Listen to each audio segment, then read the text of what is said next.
Okay, can't believe we're starting at all. Now let me get the call started, and that'll help anchor this somewhat.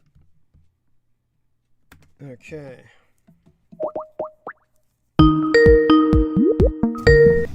Oh, thank Hello. God. Okay, can you hear me, sir?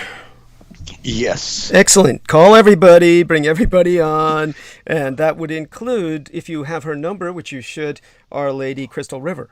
Please give her a try as well. If she doesn't come on, we'll pull her on next hour. She's supposed to come on. Okay. Yeah, I and will everyone else, also. including Amanda Ute, of course, and Sammy and Salman and Brandon, etc. Love you dearly. Hold the stage, and I'll try and get the promotional banner up. It's a miracle I got anything up at all. So I'll have to correct the summary for today's show as soon as I can. In the meantime, what I'll have to do is get the promotional banner up. I'm actually still writing something that needs to be specified about something that I did, which I shouldn't have done for that particular photograph. And then, of course, I realized, all the stupid questions will come in, and I have to explain it. In the meantime, do go on with what you're doing. All right. So we've got well, we're starting to get what resembles a full house coming on. So, Salman, let us know how you're doing. Yes, thank you, Assalamu sir. alaikum, Brother Douglas. I come with the greetings of peace and love for you, Brother JMO, Brother Brandon, Daniel, and all of our brothers and sisters of Team Dietrich on this evening. Bless you. That was wonderful. Is there anyone else on besides our lovely brother Salman? Assalamu We alaikum. we also have Walaikum Brandon salam. Young. Yeah. We also have what? Brandon Young. Wonderful. Brandon Young, say something the equivalent of Assalamu alaikum. Peace be upon everybody. Hello, my brothers in battle here. Wonderful. Yeah, I'm going to count. Greetings. Wonderful. So all of you can hear each other, apparently. I'm going to go mute, and I'm going to finish eating my meal, an actual meal, a very good one. So I do have to finish this, and I do want to get the promotional banner up, and by God, I'll count on all three of you to hold the stage. We're going to have Peter Moon and Crystal River come on at the top of the hour. I presume our man Jameson, you called Crystal River, and she didn't respond, right? Yes. Excellent. Correct. So that's fine. So we'll just call her again at the top of the hour along with Peter Moon. And then what we'll do is, take it from there. In the meantime, however, what I'm going to count on is you three to hold the stage. I mean, like, really hold the stage this time. I'm not going to be saying much of anything. We're gonna hold it. We'll hold it down, good sir. Yeah, We'll hold it down. Yeah, I'm just going to be eating, and I'm going to be, taking care of the promotional banner. And this way I can just, correct the promotional banner with the hyperlinks even before I put it up. Oh, and I just have to put a word in. Don't drink the Coca-Cola tonight. Don't worry about that. I read your thing. It's fine. I actually encountered that public service warning before On you cell got that phone, to me. right? Yeah, on the cell phone. Yeah. And I thank you for it. But by the way, don't ever, always, feel free to give me a heads up on anything. I never resent it. But in this case, it's nothing that affects me. Believe me, just Okay. go with it. I'm sucking Coke tonight, up like nothing. I was sucking it up earlier in the day. I'll continue sucking it up earlier tonight. I'm impervious to that, okay? That much I know. Right. Far more irritated by something else I might bring up, which is like, as far as I'm concerned, Brendan Zoga really fucked me over with supposedly ordering vitamins because what's far more damaging to me is because I am part vampire. I am iron insufficient. The latest blood tests show that I'm iron insufficient. But of course, with everything that they did, they know that I have no internal bleeding, so they can't figure it out because I'm not a bitch, and they know that I'm not ragging. So they just don't understand it's because I don't drink blood regularly. So that's the fucking problem. So I was supposed to supplement that with iron pills that Brendan Zogit was supposed to order, but he fucked me all up with that. So that might be a topic for discussion as to why I need money, which I gave to him from our listeners so that I can order iron supplements. They're not cheap, and I do need to order. In other words, they're not cheap when they're made soluble by men. It's a totally different formula than what's used for women, and I don't want to take any risks. So at any rate, something we can go into later. You might unfortunately find yourself having to get one of those cheap over-the-counter emergency iron supplements. I've considered that, and I'll do that if it comes to it. Right now, of course, I want money to get the quality ones, and I need my listeners to help with that. And in the interim, Yes. I was just fucked over in any number of ways by that because I couldn't count on him. I was trying to get them from V because at the time I didn't have enough money from my sponsors like Seth and Stephen Myers, who send me money. And of course, our man Salman Sheikh sent me $100 in money order form. But the problem is I haven't even deposited that yet. So I go out as little as possible outside of the estates, which are a fairly sterile environment, as people can imagine, compared to other environments. So aside from the company of my son and the Blood Boys, who are incredibly sterile, comparatively speaking, to the general public, I get exposed to almost nobody.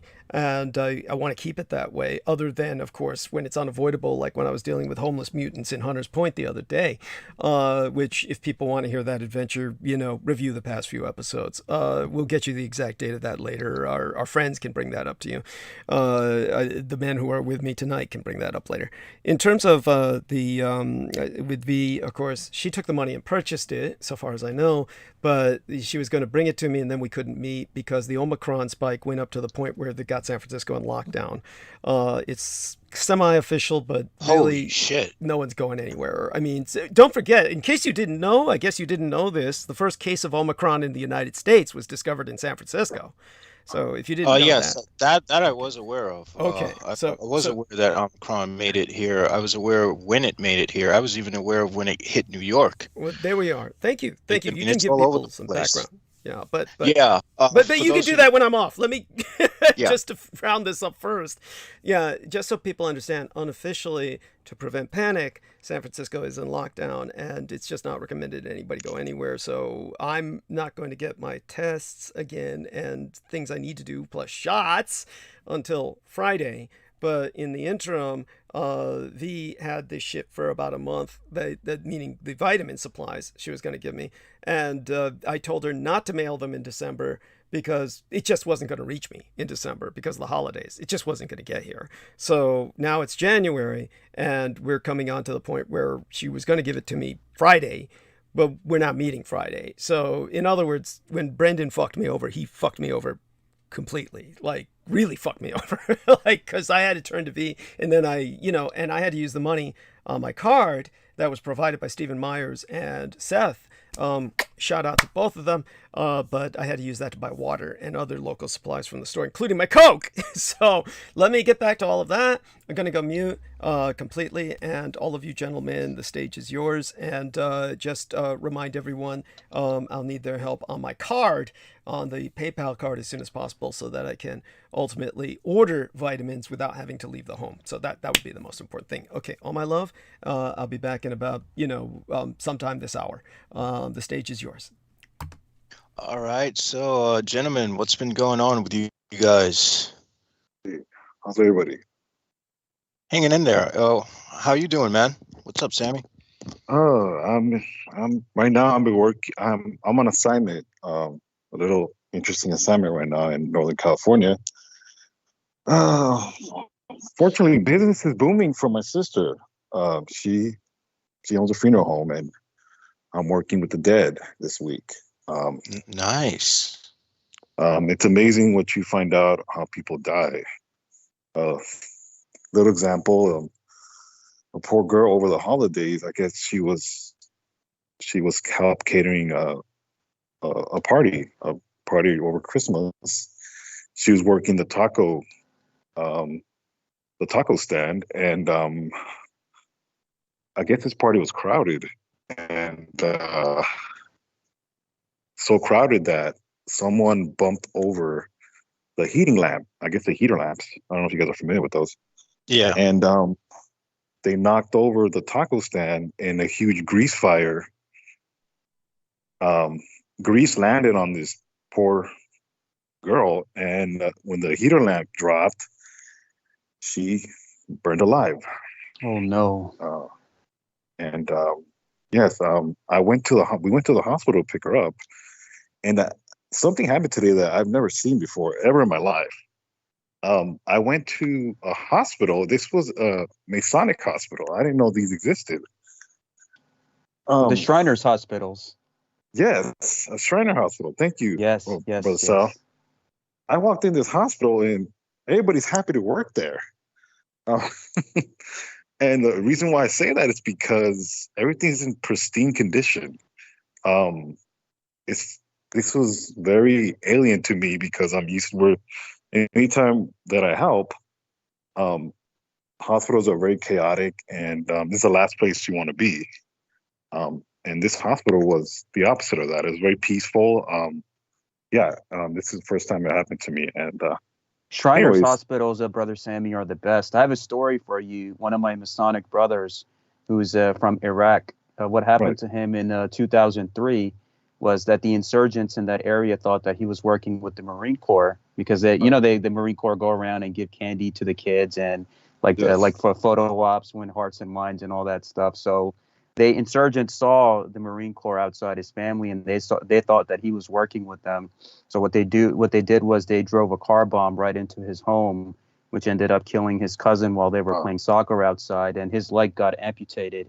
So what the Shriners Hospital did was they basically applied for him and his mother to come to America to have a better life as their life was still under threat. So they rehabilitated him for free. They brought him and his mother here for free, gave them a better life here, and integrated them into the system. And also what they did was they gave him a prosthetic leg and put him through rehab so he could get his life back to normal. So that's, for the people that think, the Freemasons are bad, this is what they do for people who are unfortunate. Right. And when I went to this hospital, it didn't seem like a hospital, really.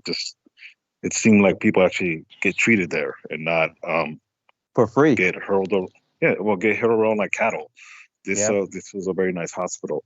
Anyways, so working in this or helping in this industry, you're really exposed to what death. There's many cases of death. There was a case that we had where this guy got in a fight at his job, and they stomped the hell out of him. And somehow the company made sure that they don't put on the cause of death that he died at work. According to the death certificate, he died on arrival to the hospital. Obviously legally and legal ramifications, etc. And they're obviously still under investigation. But you just see many peculiar cases of this where it's just not accidents, but acts of violence and how the world is right now. And it's very true that there is change in the atmosphere, and just seeing how the patterns of death is going on right now, it's all over the place. But it's been a very interesting week so far. It's interesting you bring that up. I had the privilege of witnessing a fight between four guys. Well, I think it was five guys today on the ferry boat coming off the ferry terminal. And I think what it was these four guys were assaulting this other guy who was fighting them. And, these young black guys, none of them were wearing masks. So they're exposed to COVID. And at first I was thinking, this doesn't look fair. Should anyone break them up? And I'm thinking, nah, I'll just look at it for entertainment. And one of the guys decides to run because he realizes that the ferry people are like looking at them and are about to go and break them up. And so he makes a dash for it, and obviously the police catch up to him around the bus ramp, and these other four guys are still just going at it. And I'm just thinking to myself, I'm just taking it in because it's just like it's amusing how stupid people are. I mean, if you eventually a cop jumped on one of the guys and stopped him from attacking the other guy, and that was it. But it's interesting how much people take for granted. These are young guys, very young guys. Young black guys. Probably teenagers, maybe a little older.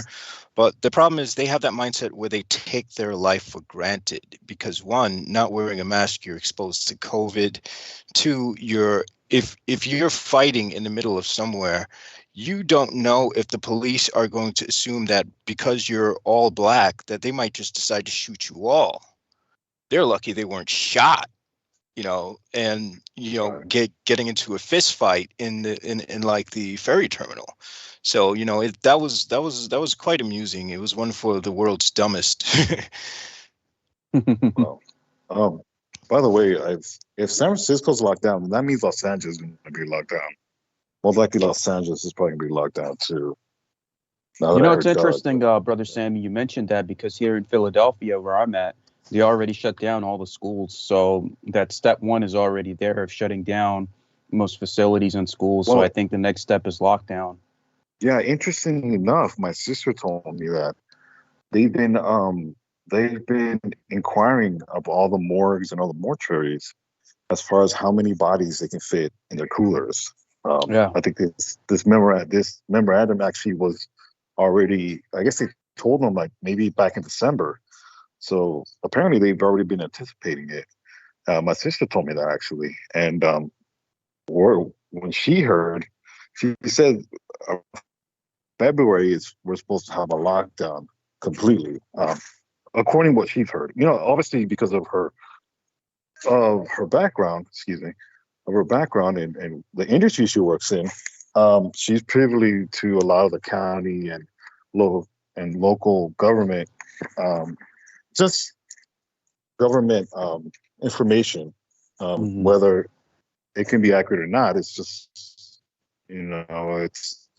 it's an idea, but it's an assumption. But I wouldn't be surprised. This Omicron it's really going. Along with the change in the world, it's just a culmination of everything. Right. Brother JMO, what's the update in New York with the Omicron?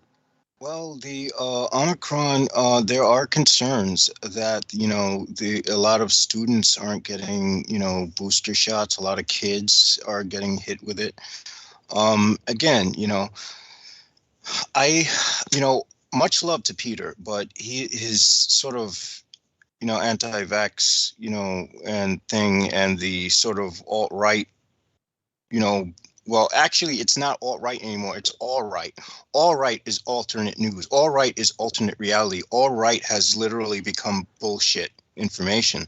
And so the idea of them downplaying the coronavirus is absurd. If anything, they're downplaying the severity of the situation.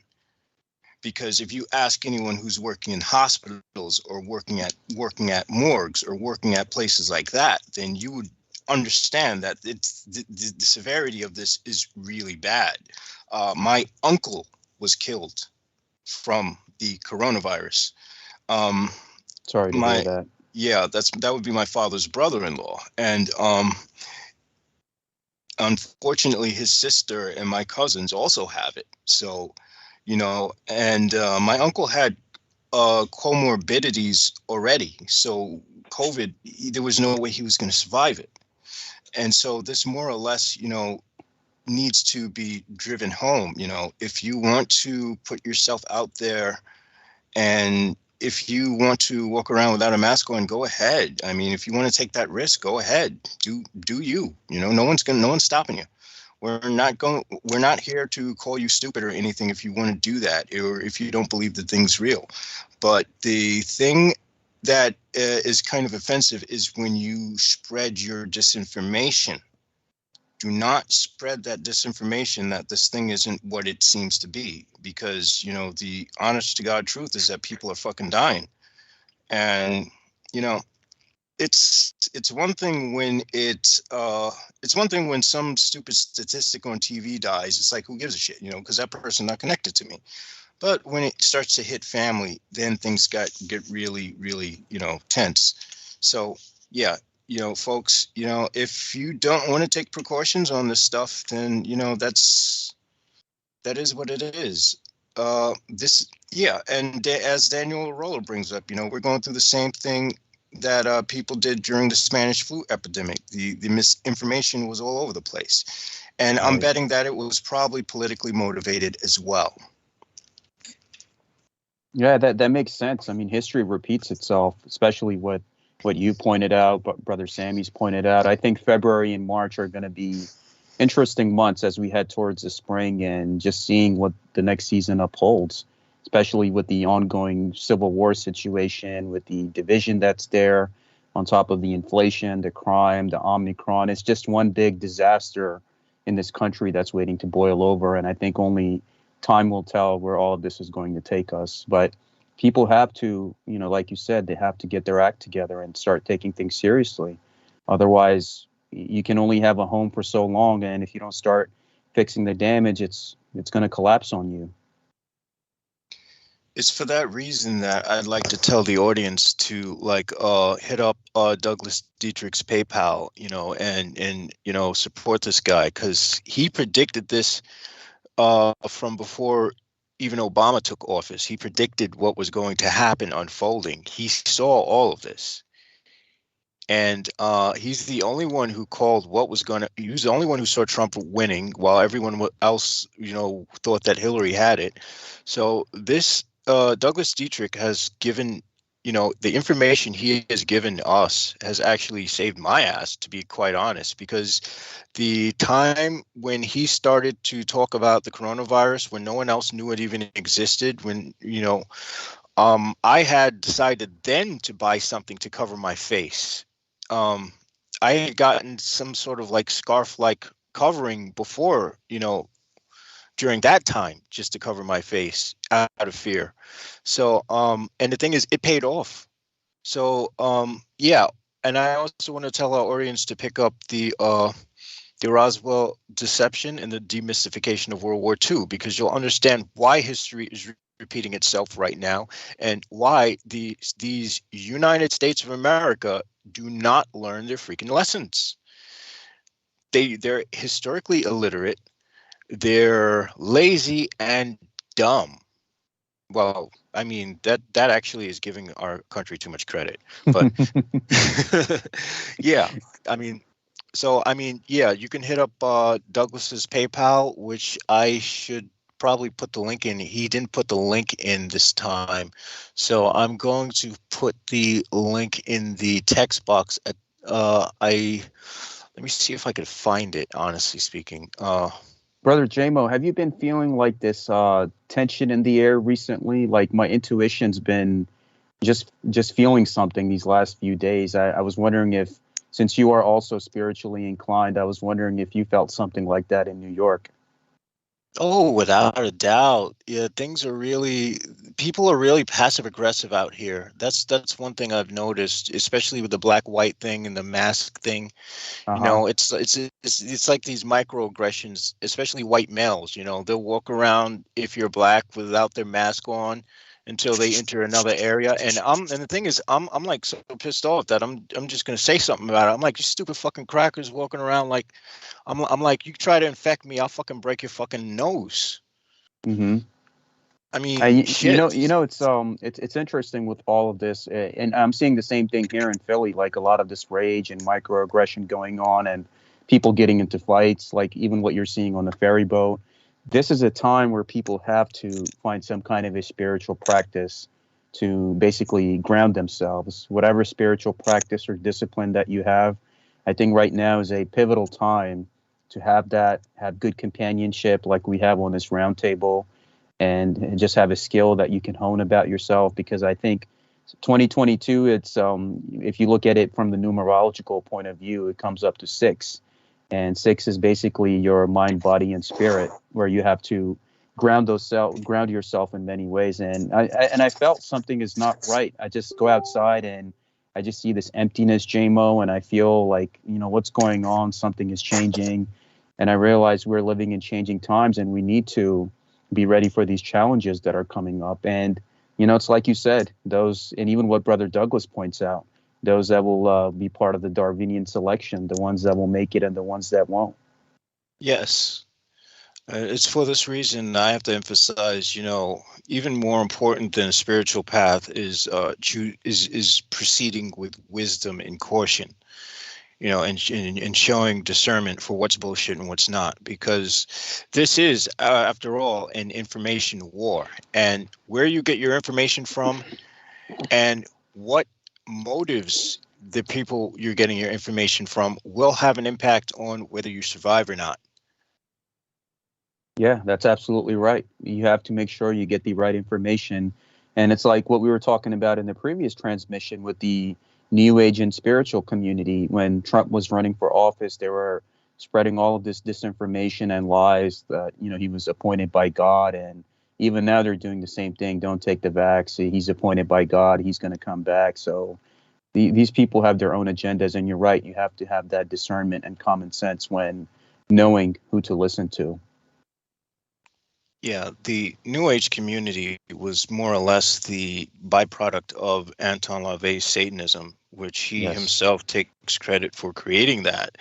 And they would wind up going on to continue the agenda of Michael Aquino, and now they're going on to continue the agenda of Peter Levendo, who's taken over for Michael Aquino. So yeah, and their whole thing is this fucking they call themselves conservative. They're not really conserving anything. They're honestly they should call themselves stagnant pools of shit, because it's what they are. They're stagnating pools of shit, who just want to bring everything back to the 1776. Well, it's like, asshole, dude, we're in 2022. Why the fuck are you trying to go backwards? But Right.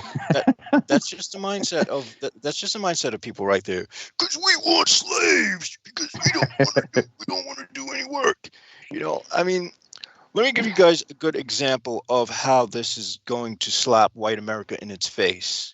Right now, we have a recall of many food items, including Coca-Cola, many Coca-Cola products. There's a recall for many porks, many brands of pork, many brands of beef. Why do you think this is? When they tried to get all these illegal immigrants out, those were the people who were doing the best work on farms and stuff. Granted, they were underpaid. Yes, that's fucked up. But the reality of it is, once everything was put back into the hands of only white people only, now shit's gonna fall apart, because the quality of everything is gonna die. Your food's gonna be poisoned. Your products are gonna be fucking poisoned. Your shit's gonna fall apart now, because you don't have those colored hands to do that work for you, and you motherfuckers are too lazy to fucking keep yourself clean. It's interesting, Brother JMO, you mentioned that, especially with the change that's taking place and what you pointed out, even in the ferry boat. I was watching this video earlier of, I believe it was in a New York subway, and there were these two dudes fighting with each other. And it's the same exact thing. Like you're seeing these scenarios all over the place. And what you pointed out about the immigrants being pushed out, that's going to harm a lot of things, because I've seen even here in the Philly area how many people from those countries, they work hard, like 12 to 14 hours a day, and they really put in a good, honest effort and work etiquette to be able to sustain themselves. So if that factor is eliminated, many of these labor jobs that you have here, I mean, who's going to put in that same kind of effort that they are? So that is going to cause damage to the food quality, the growth of the food. So, your points are well taken. Well, this is the reason why these assholes want to bring back slavery, because they know damn sure that their lazy, fat, pale asses aren't going to do it. And it's not that it's not even that they won't do it. It's that they can't do it. They're physically incapable. Well, in a world, supposed master race can't even fucking wipe their own asses. What the fuck is that shit about? in this world right now, Brother JMO, with the way everything is changing right now with the education, and especially so many things in the history that we were not taught about, like Leopold and how he massacred so many Africans just for rubber, and Native American genocide, and so many other things that we see in the history that were hidden from us. Everything is coming out to light now. So all the points that you're making, I mean, the generation that's growing up, I mean, they're going to deal with all of these factors, unfortunately, and inheriting this world from those that refuse to offer any change. And I'm seeing the same in many organizations as well, where you have young people that want to offer change and do good things, but the older ones in charge are refusing to give them a chance. And Yeah, I think there's that's going to be a problem. Yeah, so we also have this Corona side going on where these old fucking we're the greatest generation. These old greatest generation turds are just want to hog all the wealth and resources to themselves. And you know what? The sort of 1%, the sort of the highest paid people are of like the older generation. Those are the Hmm. people who are hoarding all the fucking resources. Those are the people who are hoarding all the wealth. And this is the reason why everything is falling apart all over the world. This isn't Yes. just America that this is happening. This is happening all over the fucking place. I don't, whether you're in Africa, Asia, South America, or Australia, wherever the fuck, Europe, it's happening all over the place. Yeah, You that's know, absolutely right. And I mean, look at our generation. I mean, it's right now, even if you have 2 to 3 incomes in one household, you can't settle down, you can't get married, have children.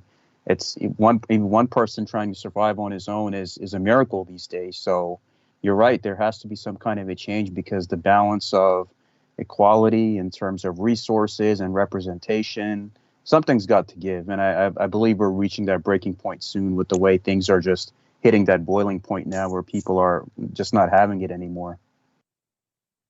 Yeah, I mean, it's the thing is that this has been going on for a long time. I sort of had this feeling in the back of my head when Obama took presidency that there was going to be a really nasty backlash for all this. And sure enough, this is what we're living through. And while Um, everyone thought that, times are getting better, the times are changing, I had this in the back of my head. if you Yeah, guys, yeah, that's right. if you guys allow me to interject, I honestly do think if we do have a nationwide lockdown, which is starting to look like we do, that might incite another insurrection. It happened in Minnesota um, in 2020 when they were protesting and they tried to storm. I don't know if it was Minnesota or one of those states where they stormed the governor's mansion. I actually am close to the Capitol, and the Capitol. I was looking at the building, and I can. It's it's really possible here, especially in California, especially with the Capitol surrounded, the surrounding areas of the Capitol. There's a lot of rural areas in California where are red pockets. Um, a lot of there's a county out here called Placer County, which is Trumpville. And they're they've been having a lot of COVID problems here with Omicron because of no one wants to take the vaccines.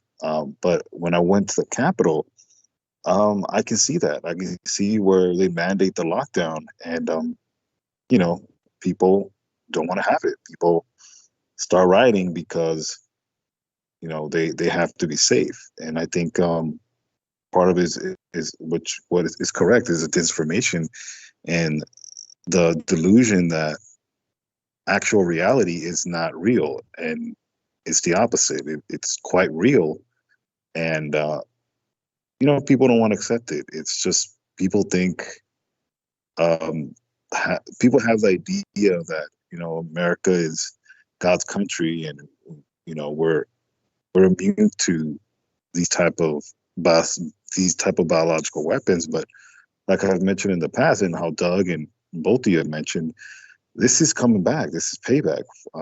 This weapon, this bioweapon, is really what Hirohito was gonna unleash.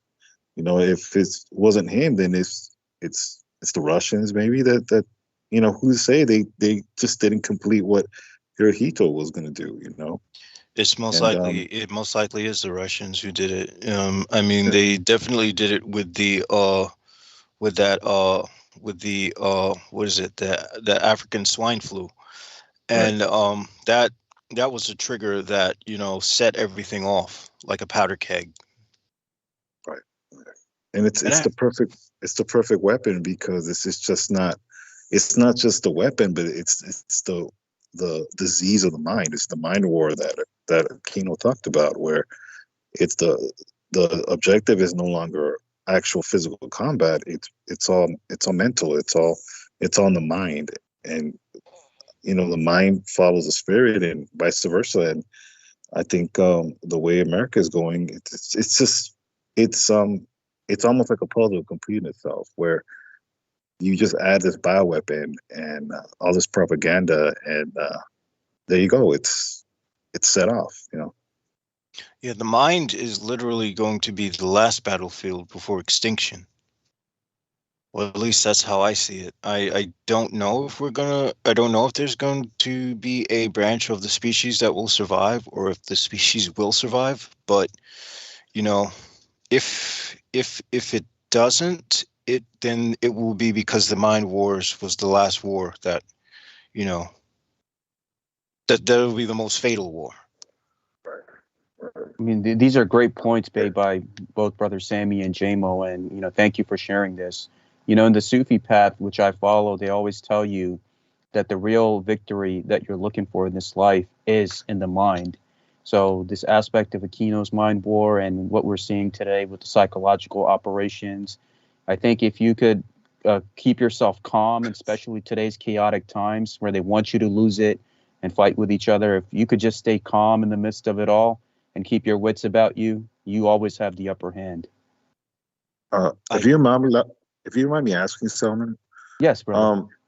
Does the Muslim world have a faction that is far right, like the evangelical Christians, where they are far right, meaning not far right, but they are skeptical, like idiot far right Christians are, or did I say No. quote unquote Christians?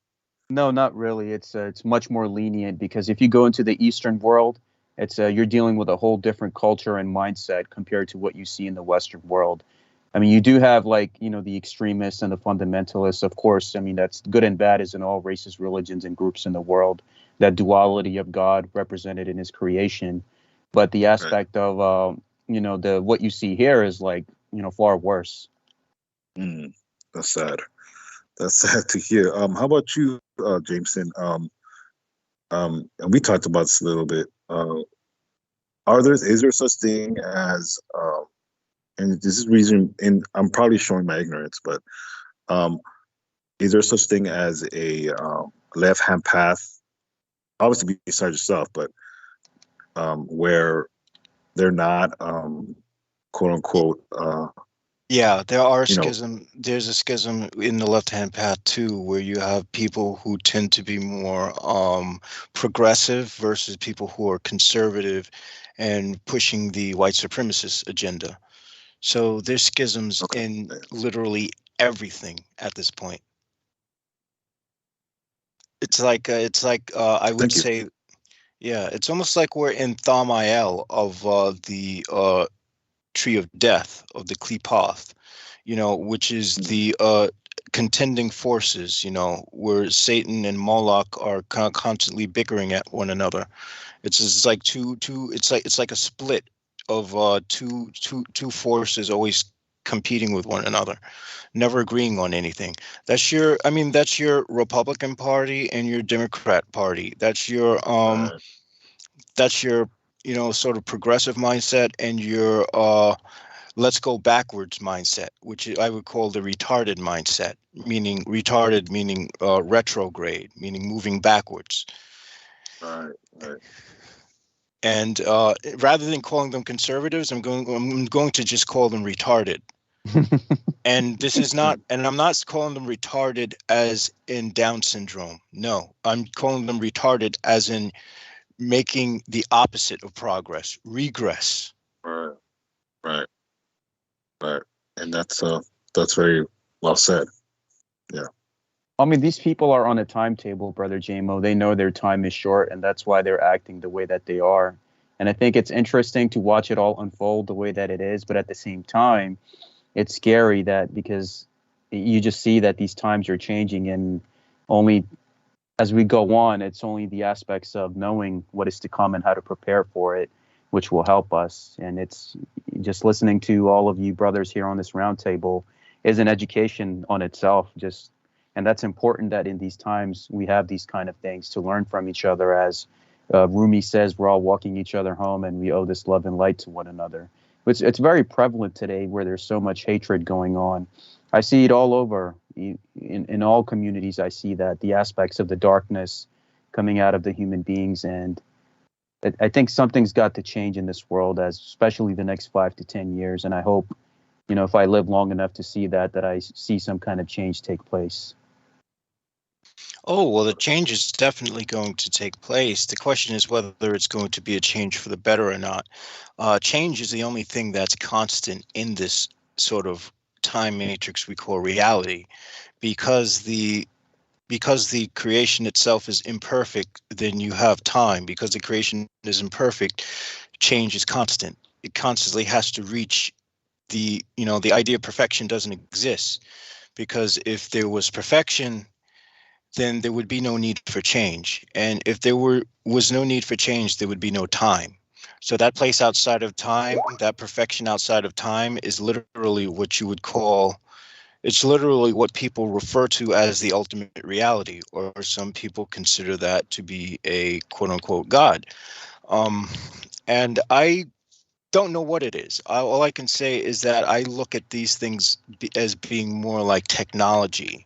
I look at the idea of a deity or a God as being a technology, as being an interface with the simulation that we experience around us, So, one can consider that's how I would define God. It's like an interface.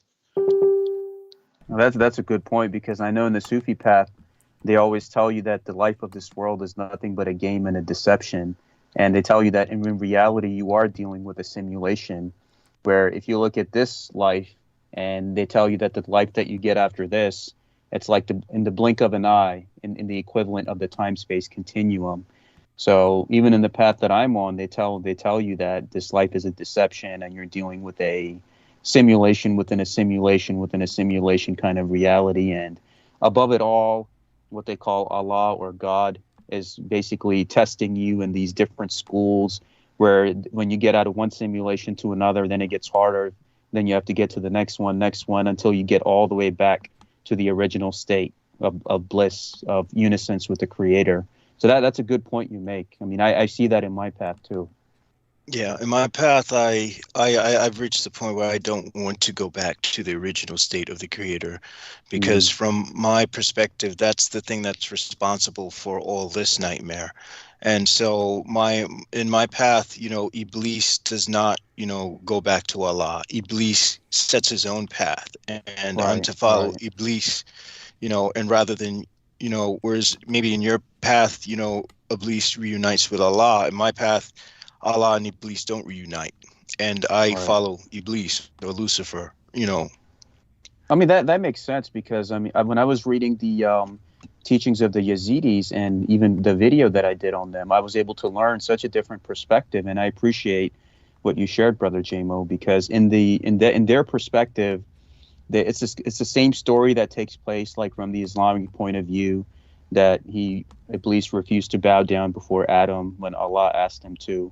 And then there was this aspect of the punishment, and Iblis cried for 70,000 years, and the tears quenched the fires of hell.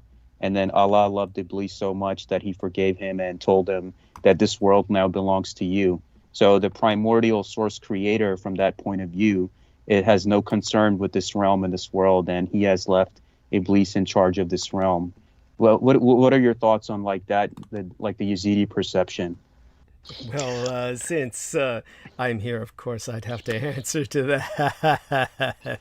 Just say, thank you, Brother Douglas. Well, I just have to say that we already know that the Yezidi perception is the perception. It is the perception to work from. And so I want to thank you for bringing that up. And it's very important. And for those of you who don't know my connection to the Yezidi, it is simply through the peacock angel himself who possesses me. As certainly a bit of him is left with within me after the night of the broken circle, in which no less than a coven of 13 of the highest officers within the ranks at the Presidio military base of Michael Aquino's coven summoned Tavush Meliek and could not control him. And of course, he possessed all of us. And when we did what we did to rid him, to rid ourselves of his presence, he's simply too powerful, of course, to simply be exorcised. So a part of him is always within me. And so in a very real sense, whatever I say is really himself speaking through me. With that, I'm going to go mute again, allow these two gentlemen to go back on with their discourse. Sammy's taken his leave of us for at least a few minutes. He left the BRB, or the Be Right Back. As for our man, Brandon Young, he disappeared. Yes, he left. We're not sure why. He's welcome to come back on if, and update us on how he's doing. But yes. It seemed like he had to go or something. Okay. He didn't say anything or something? He just left? No. Okay. I think he just left, yeah. Okay. Well, I can try to add him again and see. Oh, no worries. I mean, yeah, you can do so. If he doesn't come back on, I'm sure he'll survive the night. And we'll take it from there. Our prayers reach out to him, as they do, of course, to Maria Gregorich, whom I was asked about. And apparently she hasn't been online for quite some time in terms of Facebook. So someone asked me about that in messages today, and I gave them what interaction I had in the past in terms of screenshots, and we can go into that some other time. In the meantime, I'll go mute again. I'll send him a little message, and both of you gentlemen continue, please. Thank you. Yes. So yeah, as far as what I will say is that, the idea of going back to that thing that, sent you out against your own free will to suffer, basically, it's like, what's the point? Yeah. I don't think I'd want to go back to that. It's hey, where the white women at? Hey, they're here in Texas, man. They're waiting on you, Solomon. They're going, boo, where you at?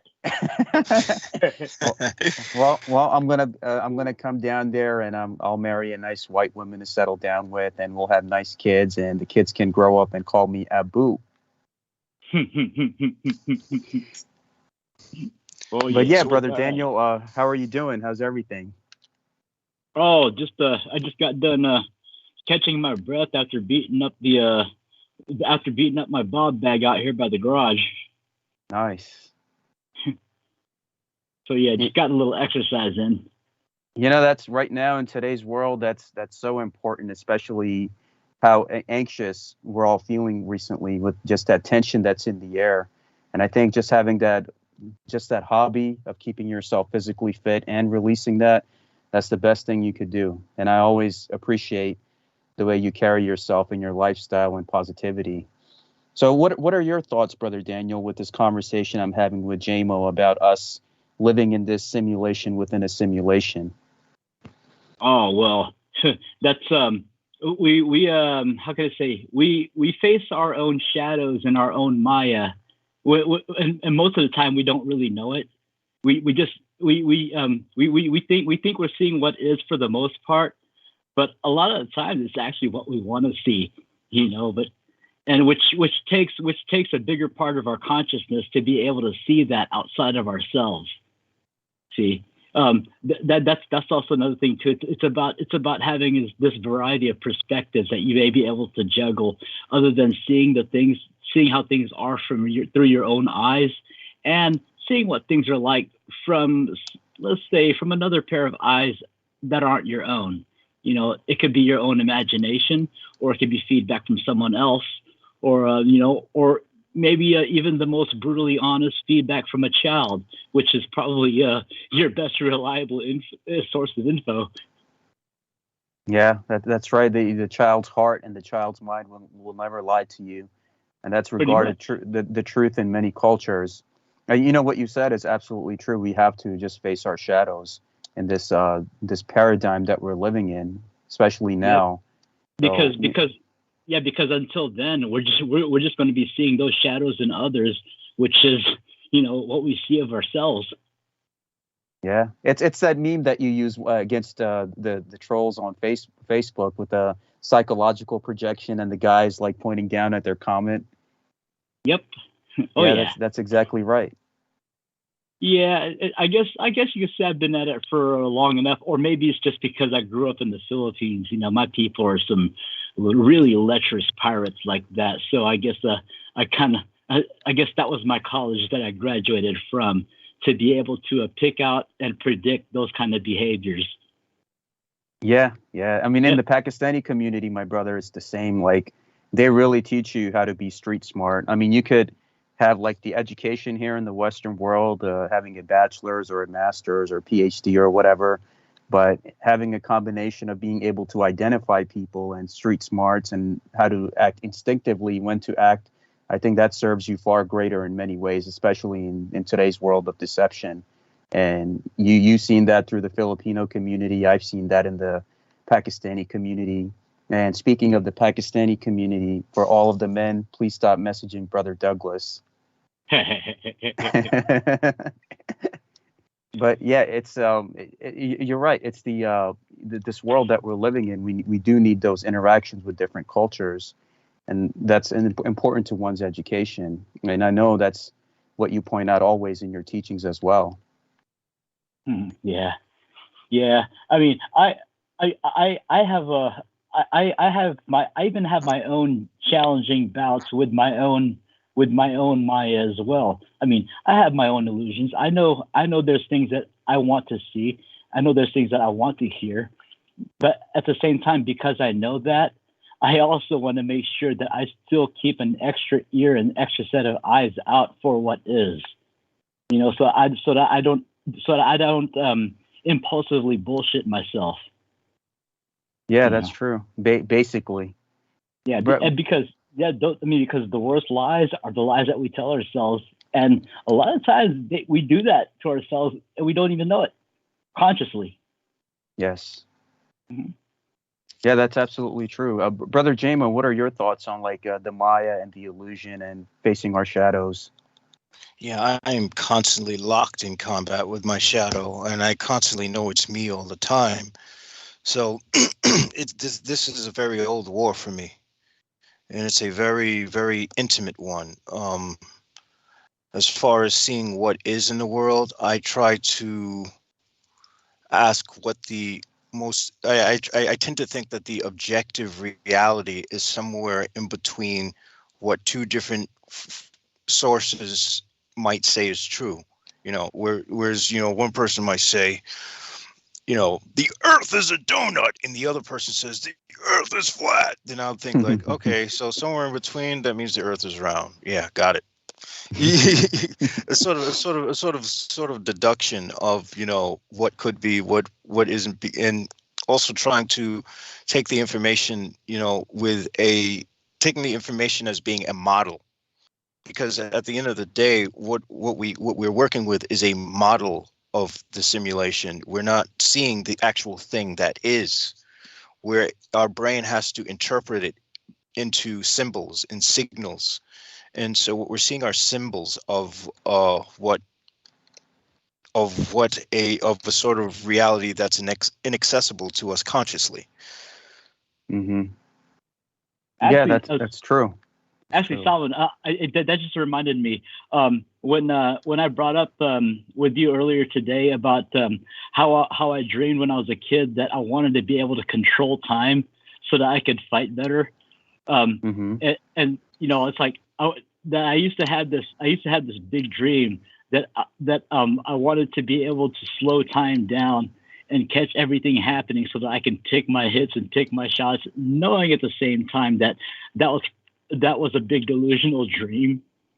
So I figured that if I was going to be real with it, I finally figured out that all I needed to do was to be able to build a keen sense of judgment of distance and timing when it comes to hitting and avoiding getting hit.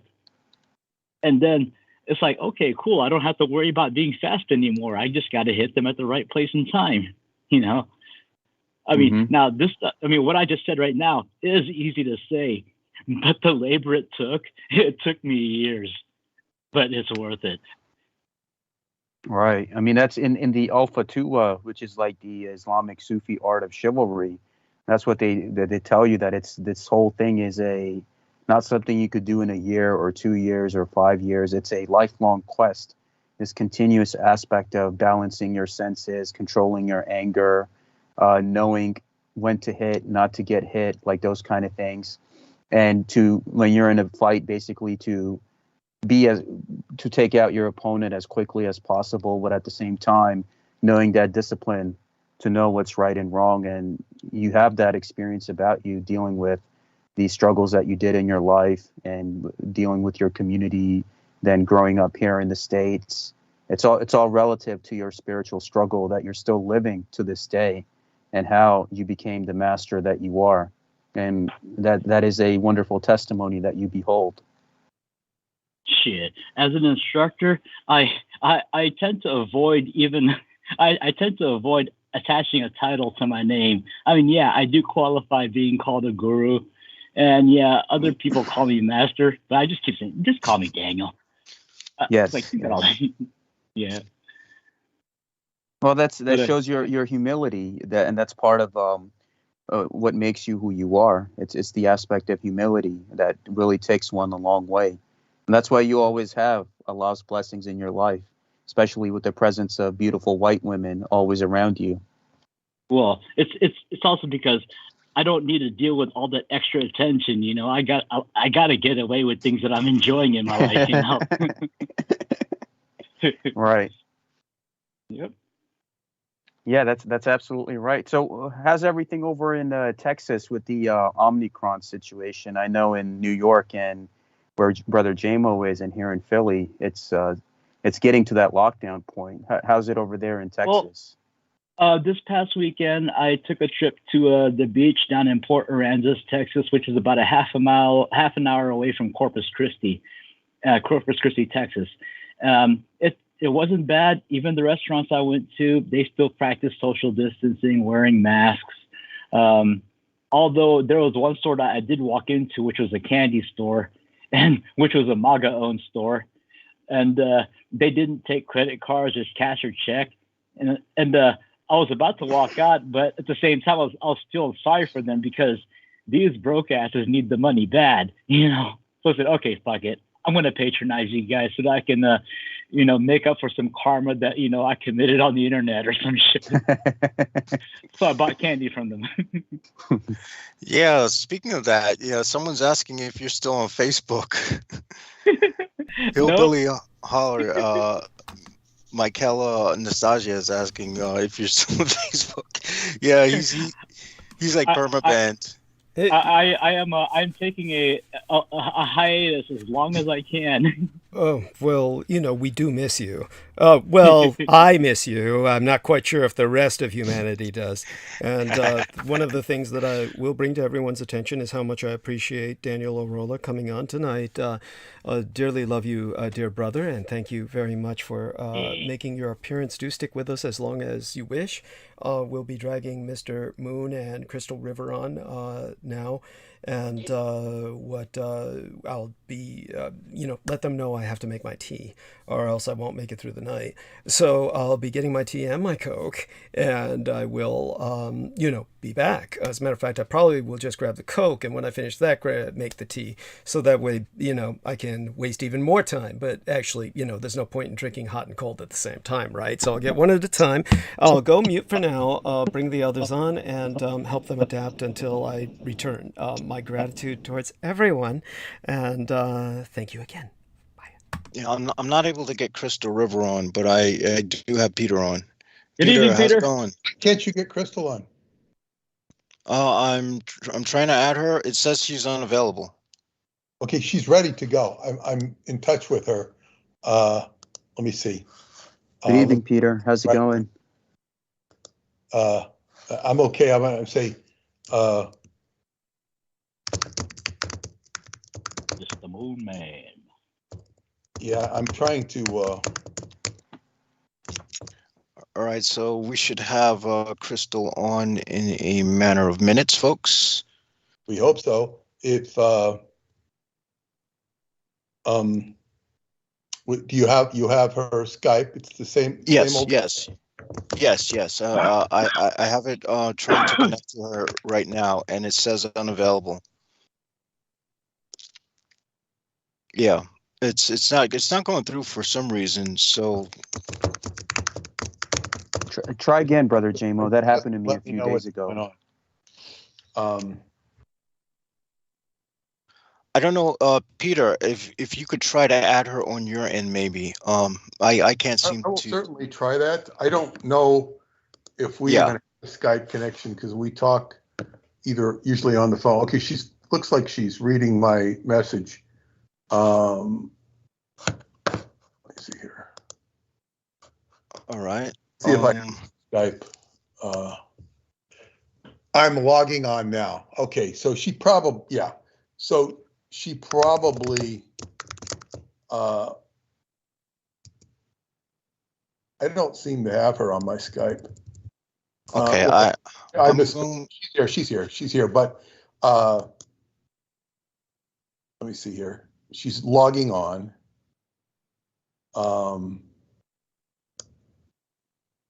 I wouldn't know how to add her on to this. Okay. All right. Let me know when she's actually on, then I can add her. Okay, I'll ask her. On the interim, how are things going with you, Peter? Things are well. Things are busy. I got a couple of implants on Monday. Implants in the teeth. That was a big deal. Decision I'd been weighing on for years, basically. Only eating on one side of my mouth, so but that's okay. I'm going to go out to Montauk this weekend to deal with somebody who's having some severe problems out there. That'll be interesting. I don't know if I'll have anything to report, but so far they've been responded well. Somebody went off the deep end. A friend of mine. It's interesting, Peter. You mentioned that. Now in 2023, when the biorhythm comes, the next one, how do you see the Montauk, New York area correlating with Romania in terms of the energy? Well, it's all. I think all of my adventures in Romania stemmed from Montauk. All generated from the writing of the Montauk Project book, which stemmed from the experiences of Preston Nichols. And I'm going to ask David Anderson for further information on the cave, Chuckamina Cave in Transylvania. He has said the most exciting stuff has not been published. I'm going to ask him for this, but so I'm recontextualizing the story. I told the story a week or two ago, and as I stories are all about context. And when you put things in context, it presents a different vantage point. So just like Douglas has given us a completely different vantage point from which to view World War II. And the rest of the public is having a hard time catching up with it because they're mired in illusion on this subject. They're mired in propaganda. So I'm not talking here about propaganda, but I'm trying to isolate the specific location of where this mineral is. That is indication that there was a time reactor there once. Now, that's, as they say, that's like going to find the burning bush of Moses. You find where it was, it's not happening now. So there is a whole sequence of events surrounding my adventure there. And it's all of the stuff you're reading, Salman, it involves all of that, the energies of all of that, not necessarily the specific threads, but in a way, all those threads sort of congeal there. And thank you. Yeah, so it's like I'm retelling the story, which will either go into my newsletter, but it's certainly going to go to certain key people in Romania so that I can get more specific information. And I'm zeroing in on this experience of 2023. I just I did mention it. Yeah, it was Sunday night. Horrendous travel experiences my friend went through. And then I just got, he may be listening tonight, one of my friends in Sweden who's going with us on the journey, or is invited to go on the journey because he contributed to the antenna. He is telling me how problematic it is to travel in Europe. It depends where you go. And the best way for him to travel was to go spontaneously somewhere, not plan it. But it's very hard to travel with restrictions in certain areas. Yeah, especially now, like even what I had to go through going to England, where I had to pay for this day 2 test, which was $140. I had to pay for another test on the way back. So all these several tests that I had to take, it costed me a lot of money. And I think they're just making things difficult for the people who are trying to travel to visit family or friends. And who knows how this is going to affect the travel industry in terms of international travel. She's online, excuse me, Jameson, she's online now, she says. Just got in. Try her. Okay, I'm adding her right now. Hey, can you hear me? Yes, Yes. we hear you. Yes. Hi. Great to hear from you, Crystal. You too. I'm going to put my earbuds in because I was logged out and I had to make up a new password and everything right now. Just a second. All right. I will start off here as she gets ready. Now, this is what brought Crystal to us tonight. And I sent the same, this appeared on my Facebook timeline. Okay. And apparently, Beck, go on. Yes. Okay, Douglas. So Hi, Douglas. Oh, hey, honey. How are you? Good. How are you? Oh, much the better for your being here, darling. Yes. Thank you for appearing. We're so blessed to be graced by your presence. And Peter's welcome, too. Well, this is what brought This her. is the alt-right cracker portion of the... Delightful. Yes. Alt-right cracker portion. She's saying right-wing cracker portion. Right, yeah. Yes. Right wing, yeah. But anyway, I had seen this post. This post was made on August 20th, 21. And somehow it appeared on my timeline because it looks like it was sent from Russia or someplace that uses the Cyrillic alphabet. I like that. Yeah, somewhere in the Slavic world. Yes, you know. But it's the post is in English, and I guess somebody commented on it in present time, so I just happened to see it, and I read it, and I will read the post. It says, in 2016, the British tried black goo, in parentheses, graphene oxide, on their super soldier Max Spears at the Decay military base on Cyprus, and this killed him. The accident was represented as the satanic human sacrifice by M16 CIA double agent Stuart Swerdlow after Spears' death. Spears' mother was mailed a book on human sacrifice. Swerdlow tried to wash out the black goo out of Max Spears in the bath after Spears' And then he dropped his phone and fried all the pictures of the proof. After Spears' death from the black goo poisoning in Poland, where Spears returned from Decay in the house of MI6 CIA asset Monica Duval. It looks like now the British tried the black goo on the world population globally. They will mail the book on human sacrifice to every mother whose child they will kill and mutilate with their black goo. Now, the only reason I got interested in this is because it positioned or defined the black goo as graphene oxide, which is in the vaccinations. So I don't know. And then can I say something? Well, yes, in a second. Let me just finish and I'll shut up. But the thing is, so I said, wow, this is weird. So I copied it and sent it to Crystal, who I haven't spoken to in months, and sent one to Douglas. And all of a sudden, Crystal came on with me, and we talked, and she's of course she's interested in Max because she knew Max, and I was interested in the graphene oxide angle, not the black goo. And she said Douglas was the first one to bring up this quote unquote black goo, which is not what he called it. So anyway, this is how we get to where we are tonight. And I will mostly back off and let you guys go at it. So take over, Crystal and or Douglas.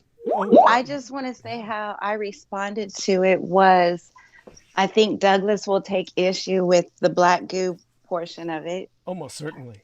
And then I said that the first time I ever heard of Douglas was on Carrie Cassidy when you were talking about, I think it was the Falklands. Am I right? Yeah. It might have been the Falkland Islands, probably. Yes. Go on. Well, it was you explaining the first I had ever heard of, like, the black goo thing, which Carrie then called it black goo and then sold it to every Tom, Dick, and Harry that was a super soldier. They were all saying the black goo stories, you know? Right. But it started with you, and I barely remember, but I was telling Peter, I thought you said that it was something that was sentient and used in the Falklands. I could be... With the way you were describing it, you were trying to emulate what Douglas said based upon your memory, and you weren't sure. So right. I said, it sounds to me like an intelligent nano egregore in human form, in material form, like with some intelligence is what it sounded like. The way I was trying to, intuit what you said Douglas was saying, but I don't know. That was just a. Well, when I said that, I remember Douglas saying it was something nano and it was something sentient. Then I said that, then Peter pointed out that the graphene oxide, was used in the vax, and I didn't know anything about that. So that's I don't know. He said, let's go talk to Douglas about it. Every conspiracy, or not even non-conspiracy stuff, said there's this graphene oxide in the vaccinations, and this is of great concern. I don't really know anything about it. Oh, no, you're both doing wonderfully, and I appreciate both of you bringing this up, and I'll do my best to do some justice to it. And what it's going to take, of course, is a bit of help from our listeners. And I'll need my listeners to help me out here, because a lot of the records that I've had over the years on this sort of thing have been destroyed by many people who have volunteered to help me. And that includes people like Lena Shea in particular, who just did her best to wipe everything out. And that means that she basically had things on various storage channels that were then completely scrubbed. And so the first person responsible for this was Laura Lee Solomon, of course, who was paying a lot of money to have things put on a particular platform where we could then provide the public access to that platform. And so this was extraordinarily expensive for someone with no income like myself. And the end result was that when she lost her jobs repeatedly and ultimately spiraled into suicide attempts, then no one was there to pay for it, and everything was scrubbed. So it's a miracle I have anything. Honestly, everything that has ever been put on electronic record has been totally scrubbed multiple times by multiple people, with every attempt to wipe everything out. So when it comes to some seemingly small or minor issues that are attendant to this, I don't even remember their names. There's people who I bleach out of my memory simply because they're not worth retaining anything about. And one thing that I'm capable of, and this may be due to hypnosis, which of course I don't know whether to bring this up in front of Crystal River or not, so I'll let her bring up whatever she knows about. Fine. Okay. So my understanding is that Crystal River is rather educated in hypnosis, and she can go into that. I'm being educated currently in neurolinguistic programming and hypnosis. Yeah. Oh God! Not finished. Hey, understood. But I'm so proud of you. I'm really so proud of you, and that's so important. And this is a legitimate science, and it's helped myself immeasurably. And maybe because my psychiatrist has done a lot with hypnosis, that I have even a measure of sanity left. And one of the ways that it maintains my sanity is I have a capability of doing something most people cannot do, which is to truly forget. So I really forget a lot. And in my case, that's healthy. So one of the things that I've forgotten has been the names of one woman who I felt very neutral towards. And of course, this one idiot who we're going to have to get the help of people from our listeners here. His name was David, and he spells his name as D-A-V, and then the I-D part of his first name is spelled in uppercase letters, like David. And there was one cult leader I knew in San Francisco who had that very name, David, with the last two letters in uppercase. So there's some reason both of these men said that they did that. I never had interest enough to pursue why, but it has some significance to them to spell their name that way. So that should help track him down. And he's in charge of, or a preeminent member of Exopolitics UK.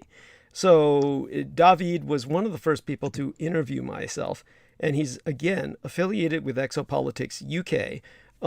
He is someone who I personally just blocked on Facebook because he waited like several years until after he got enormous amounts of hits. I'm talking like 200,000 hits or something like that, 250,000. An enormous amount of hits on his interview with myself on YouTube. And then he started attacking me. And so, again, he was attacking myself on his interviews with me on the YouTube in the comment section. He began to attack me in conjunction with Richard K. Cole Jr. So he was claiming that this is David of Exopolitics UK, claiming that he had been contacted by a U.S. Army recruiter who had told him I was never in the Marine Corps or something stupid like that. That's his last name, David Griffin. How did you find that out, Jameson? How did you find that? I did a quick search, David with the weird spelling, Exopolitics UK in a Google search, and it popped up with some UFO conference thingy. So I figured that was the guy. That's him, yeah. And so David Griffin is the freak who started attacking me in conjunction with Richard K. Cole Jr. because Richard K. Cole Jr. contacted him on the comment section of his video where he had gotten like hundreds of thousands of hits on myself. It was probably up at that time to 500,000, like 500,000. And then he had gotten an enormous amount of upvotes, of course, on that. And it was quite popular. It was where he was interviewing me about everything under the sun, but particularly about Michael Aquino's abduction of Johnny Gosch. And as well the attempted American invasion of Antarctica during Operation High Jump. And so he titled it Operation High Jump, Tesla, and other shit. You know, it was a bizarre-ass title. It was like a title that was fairly all over the place. Like there were 3 subjects in the title. So it was like Roswell and, Operation High Jump. It was like Operation High Jump and Tesla and other weird shit. And he published it under like a false alias known as ELF, or electronic ELF. I'm presuming he was using that as the acronym for electronic low frequency as opposed to, the elven creature, because that would have been even weirder. But that's what he published it under, along with like his avatar was this little electromagnetic kind of grid that was supposed to be shaped like a human or something. So that's why I interpret the ELF to stand for electronic low frequency or something like that. So Daniel Arola says Griffin could be associated with Richard Cole under his alter Captain Randy Allen Kramer. Yes, that's how they met. That is definitively what had happened. The Martian Marine. In other words, the Martian Marine is the connection between the two of them. That's how they met, and then they agreed to start attacking me in the comment section of his own YouTube video interviewing myself. But everything that both of you are remembering about the black oil comes from David Griffin. And the reason you affiliated with me is because he was being interviewed along with myself by who's the bitch again? Who was in charge of the come on, help me out here. What were we Lorian just talking about? Fenton? No, the Oh, sorry, a different bitch. yeah, the other bitch who was doing the interview, the one you remembered my talking to. Carrie Cassidy. Carrie Lee Cassidy. Yes, that's it. So Carrie Cassidy. I'm not calling you a bitch, Carrie. Yes, yeah, understand that, Carrie. I just use that affectionately with your case. And in terms of anyhow, when it comes to Carrie Lee Cassidy, who she was interviewing myself and David Griffin, and the reason I think of her as a bitch in this sense was because she was on with another woman who had interviewed me just recently about the undersea kingdom of Mu. I know Crystal's remembering something now else. So that was on that same interview, I think. I'm gonna have to dig it up. Because the one I'm talking about didn't have David Griffin on with it. Yeah, that's what happened was that Carrie Lee Cassidy had fucked it all up and brought me on at a time when she was supposed to be interviewing David Griffin. So she wound up speaking to me for a matter of a few minutes. And then I had to sit and wait for David Griffin to talk for an hour about this bullshit, where he was talking about the Falkland Islands and Britain's involvement and bringing up Marconi in Britain, which is, for those of you who don't know, it's like here in the United States, all of the electronic grid or the kind of utilities of a good part of the Northeast in the United States is called Con Ed, after Edison. So they call it Con Ed, which sounds like a guy who spends a lot of time in prisons or something. And this is the kind of supply that they get for their electricity. And in Britain, they have like a science department that, for whatever reason beyond some kind of ken that I'm privy to, they decided to name it after an Italian inventor who not only had nothing to do with them but was a fascist as well. So you've got Britain naming its science development department after a fascist scientist named Marconi. So they call it Marconi Tech or some stupid shit like that. You can look this up yourself, and anyone in Britain, the person who would probably know most about it would be George Knight, who is working on Britain's 5G now. He is one of the, they call them service delivery experts or engineers. Service engineers is what they call them. So he's helping to pave the way for the future in 5G in England. So he would probably know more about Marconi than any of the average men in terms of this weird department in England that has to do with research and development. So basically what David Griffin was spouting off was the total propaganda line on Black Goo that is simply a regurgitation of the X-Files. Everything that everyone hears on Black Goo actually comes from, who's the son of a bitch now? Here I will use that with no affection. Who's the idiot?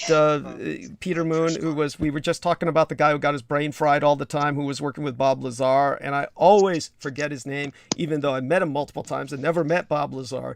I'll always remember Bob Lazar's name because I have nothing against him, but there was this son of a bitch who was the technical advisor for the X-Files. Peter, we looked that up. I don't remember what the guy's name. I hadn't heard of him before. Richard Miller. Thank you, Richard Adam Miller, right? Something like that. Ram? Yeah, something like. Yeah, his initials were Ram. So he is the source for quote unquote Black Goo, and all he was doing was ripping something else off. So let me give everyone the dope on that. Is that Richard Allen Miller? Richard Allen Miller. Yes, honey. Yes. Got it. Okay, Yes. he wrote Power Tools and stuff and some other stuff. Yes. He's a total piece of shit. He does says he grows pot on the moon. Yeah, there you go. Yeah. Yeah, that's him. Yeah. I tried to get some, but Thank you. Yeah. I mean, who wouldn't want that? I mean, talk about getting high to the point where you could reach the moon. Okay. So all he was doing was ripping off red mercury, so that everyone knows. No one's quite sure where the notion of red mercury came from, but it featured in any number of media scare stories from the late 1980s onward. By the way, Jameson Reese reminds me that Richard Allen Miller not only claims that he grows pot on the moon, but he also claims the Earth is flat now. So okay, he wasn't there on that far along the crazy train when I knew him, but the fact that he went all the way down the crazy train in the downbound train, all the way down to the bottom of it all, that just goes to figure. So the man's a total piece of shit. He's a liar, and he should be taken up and put against the wall and shot. Only that's too merciful a death for him. He's done so much damage to the world, and his damage is already done, but he needs to be punished for it. But he's the reason why everybody's all fucked up, because he's the guy who was the consultant for the X-Files, and everybody gets everything they got from the X-Files.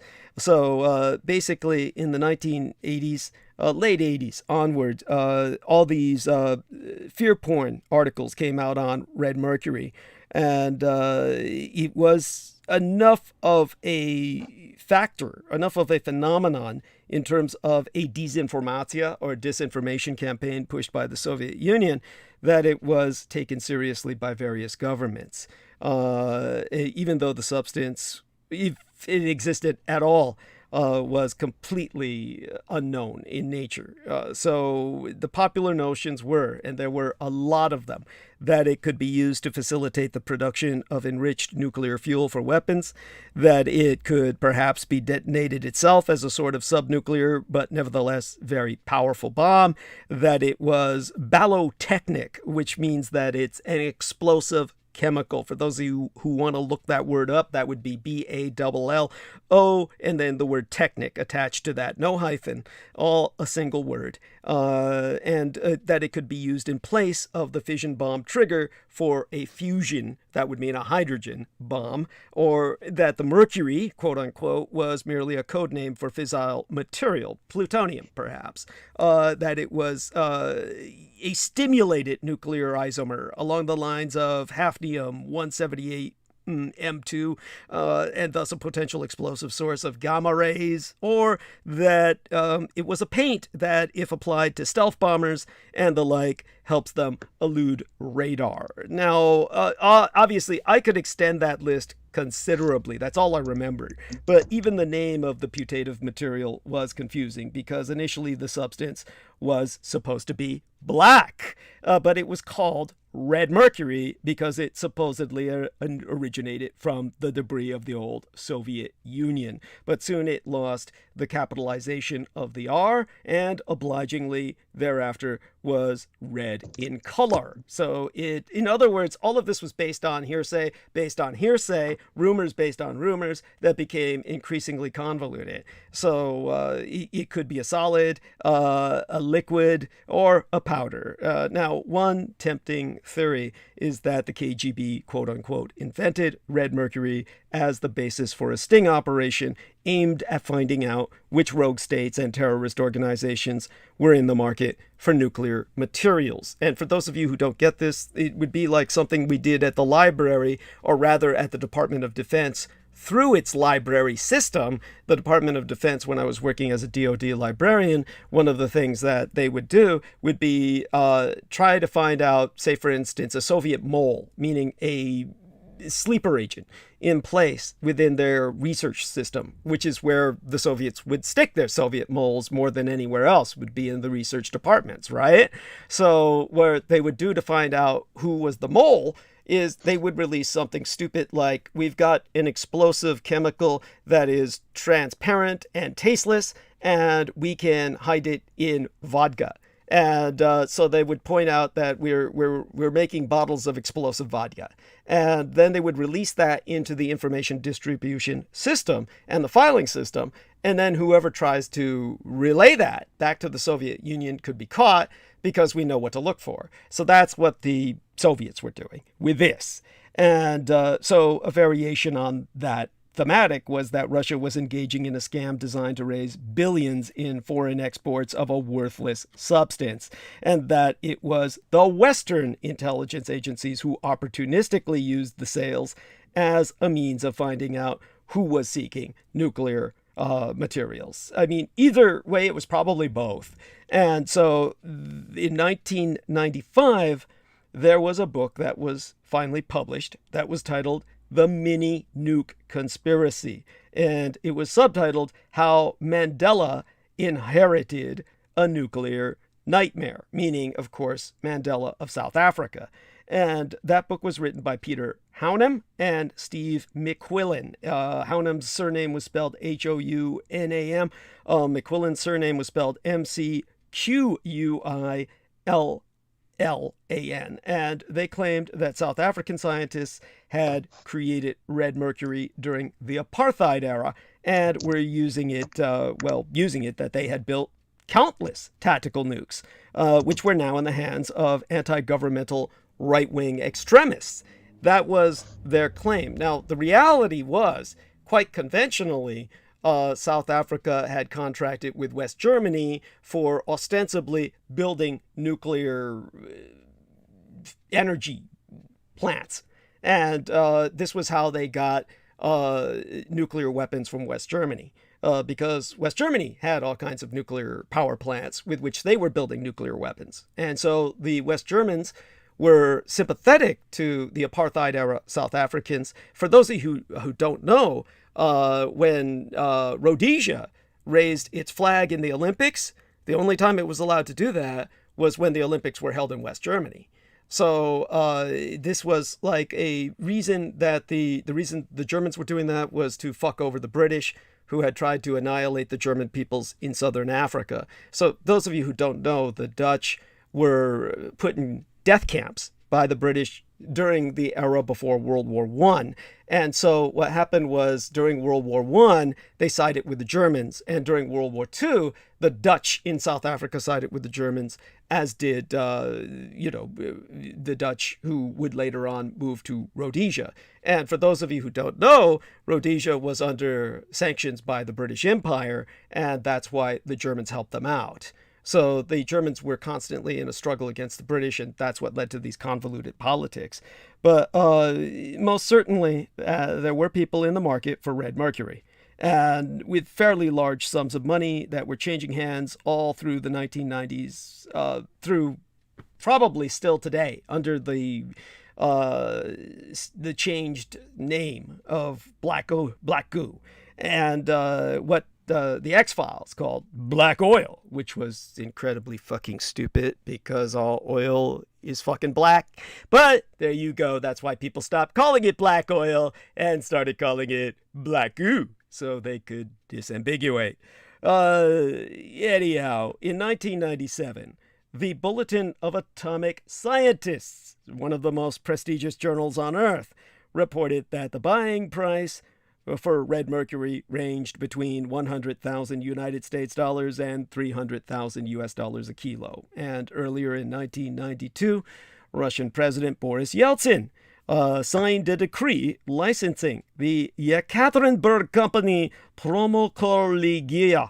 And they were a former Soviet executive industry.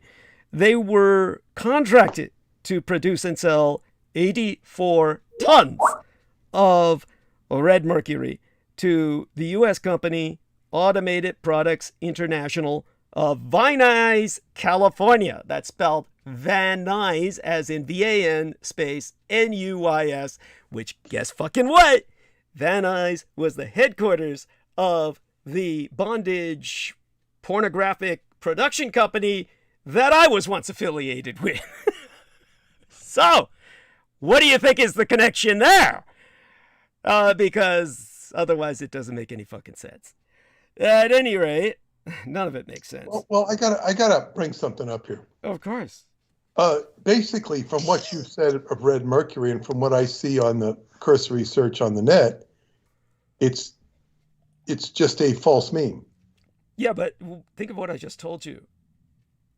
The Soviet government under Yeltsin decreed 84 tons of this shit be produced and sold to a company where I was working to produce bondage pornography.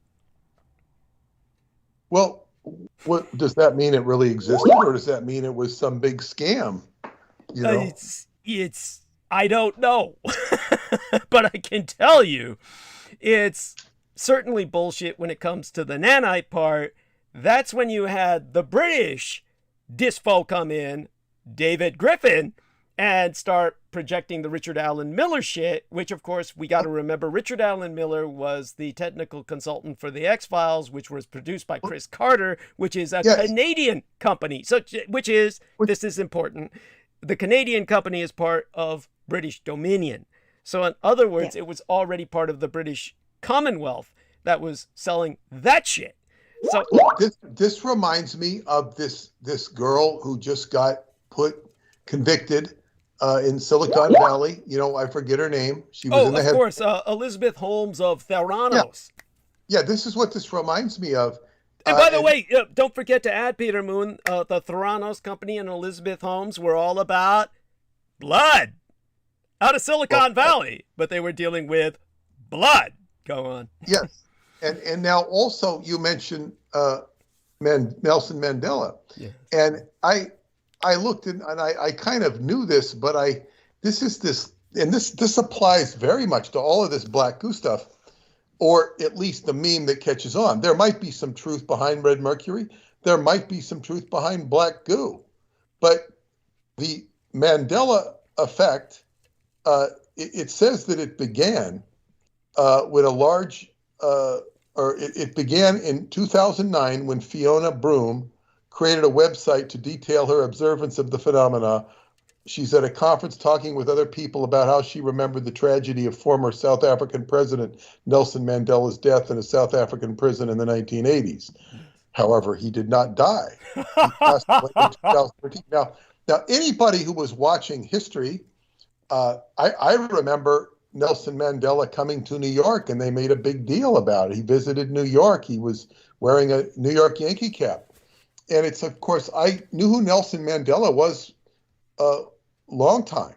Yeah. And I'd read the Cry of the Beloved Country, the book by Alan Paton, which, brought South Africa to world awareness and apartheid. I'm surprised you invested the time and energy to read that shit, but go on.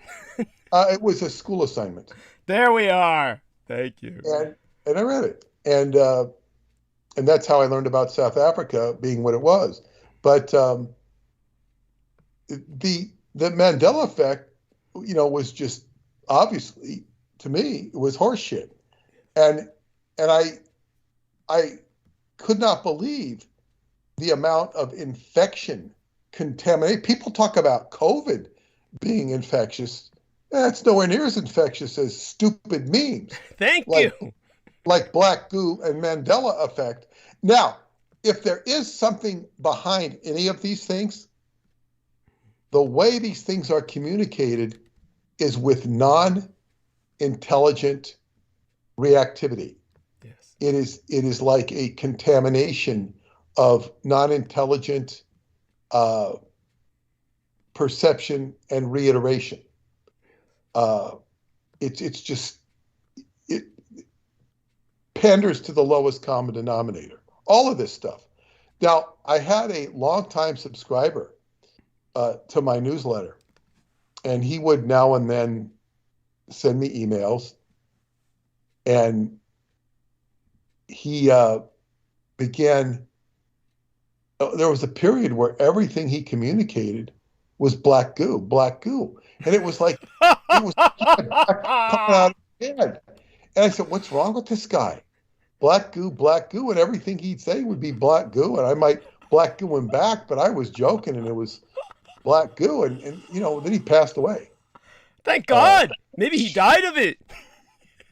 Yeah. But I want to say that when Max was murdered, it was deliberately put in all the stories from every angle. Like Monica Duvall, Swerdlow, all of them said that Max, they made a point of saying that Max had black goo coming out of his mouth. Didn't they, Douglas? Yes, it was out of his... No, just out of every orifice, because that was what was started by...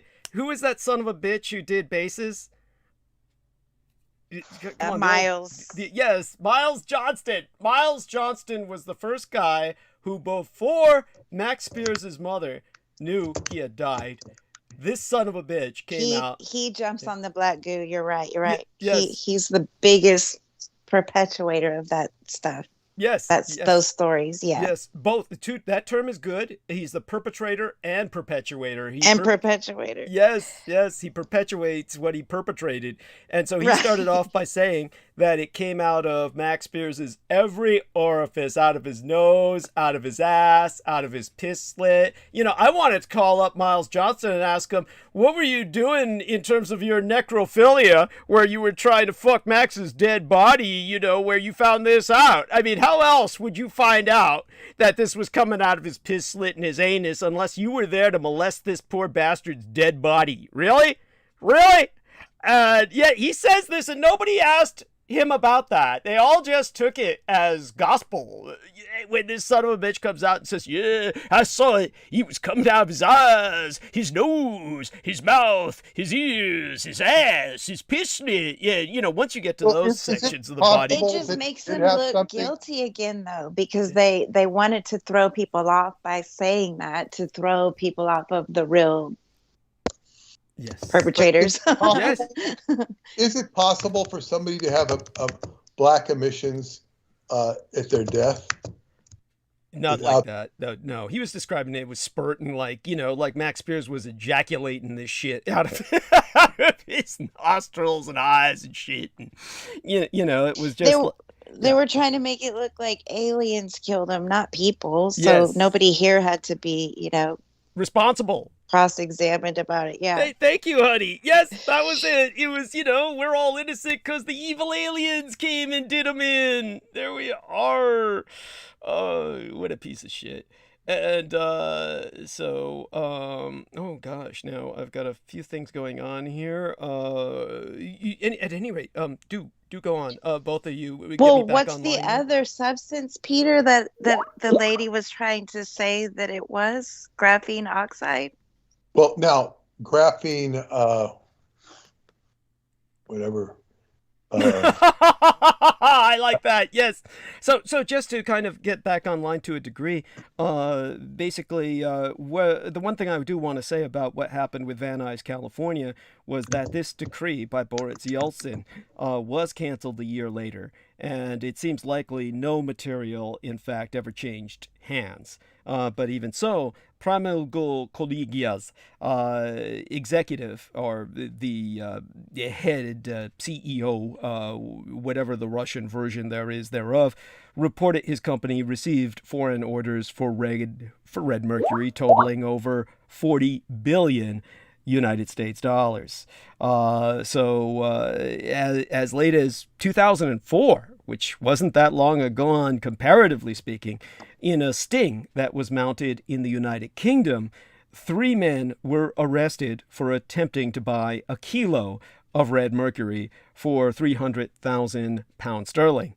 Although the IAEA made a public statement that red mercury was a hoax, so there was an official statement to that effect coming out of the Greater British Empire. The prosecution insisted, when the case came to trial circa 2006, that this did not affect the men's guilt.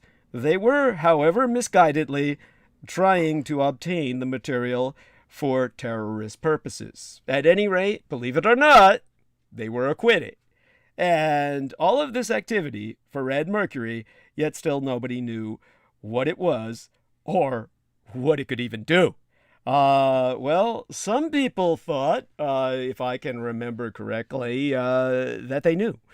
And so in a paper that was published in 2003 in, of course, Russia, in what I remember was the Nationalная Безопасность и Geopolitika России by A.I. Kazin and V.A. Vavilov, they claimed that according to a summary by the Center for Non-Proliferation Studies, that red mercury can be used to resolve all the ills of the human race and planet Earth by aiding in oil extraction, restoring exhausted mines to production, reviving unproductive agricultural land, like chemical fertilizers based on petroleum, do today, and recultivating nuclear test sites, cleansing land polluted with radionuclides, and producing medicine and creating environmentally clean fuel for new sources of energy. I mean, like, wow! But with all that going down, this is what I believe Crystal It River didn't do any of that for Max.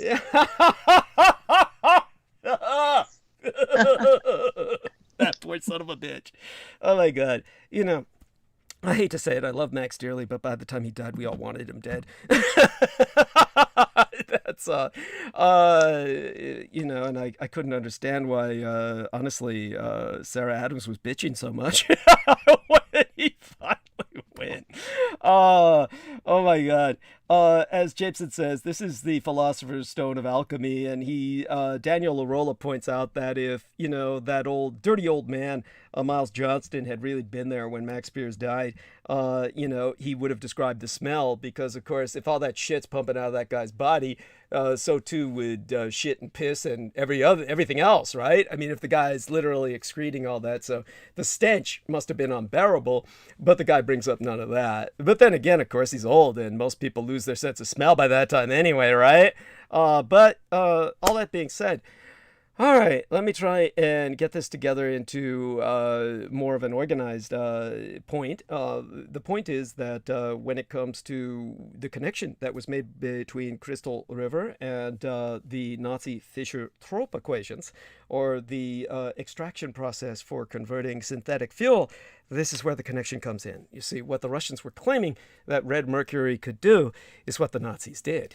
And what they did was they used the Fischer-Tropsch processing equations to derive synthetic fuel from shale. And their conclusion was that oil is abiotic, that it is not produced by dead dinosaurs or fossilized fern forests, but rather that it is the product of the earth itself, that it is kind of like the natural lubricant that the earth produces in order to lubricate its tectonic movements of its geologic plates. And as a result, the Nazis were able to ultimately develop fuel out of water. That's the secret they took with them down to Unterland. And aside from that, the other four great Nazi secrets that Michael Aquino claimed that the Nazis had, which made them a truly breakaway civilization with a completely different set of parameters, was, in his words, the four great secrets all humanity had sought throughout eternity: immortality, anti-gravity, water as fuel, and time travel. So that's why it's interesting when I dug through my notes for the Fischer-Tropsch equations. One of the things I came up with was actually a patent that was entered in the year 2007, the year my late and sainted father died, or rather the man who raised and guided me, Chief Petty Officer George Joseph Dietrich of the U.S. Navy.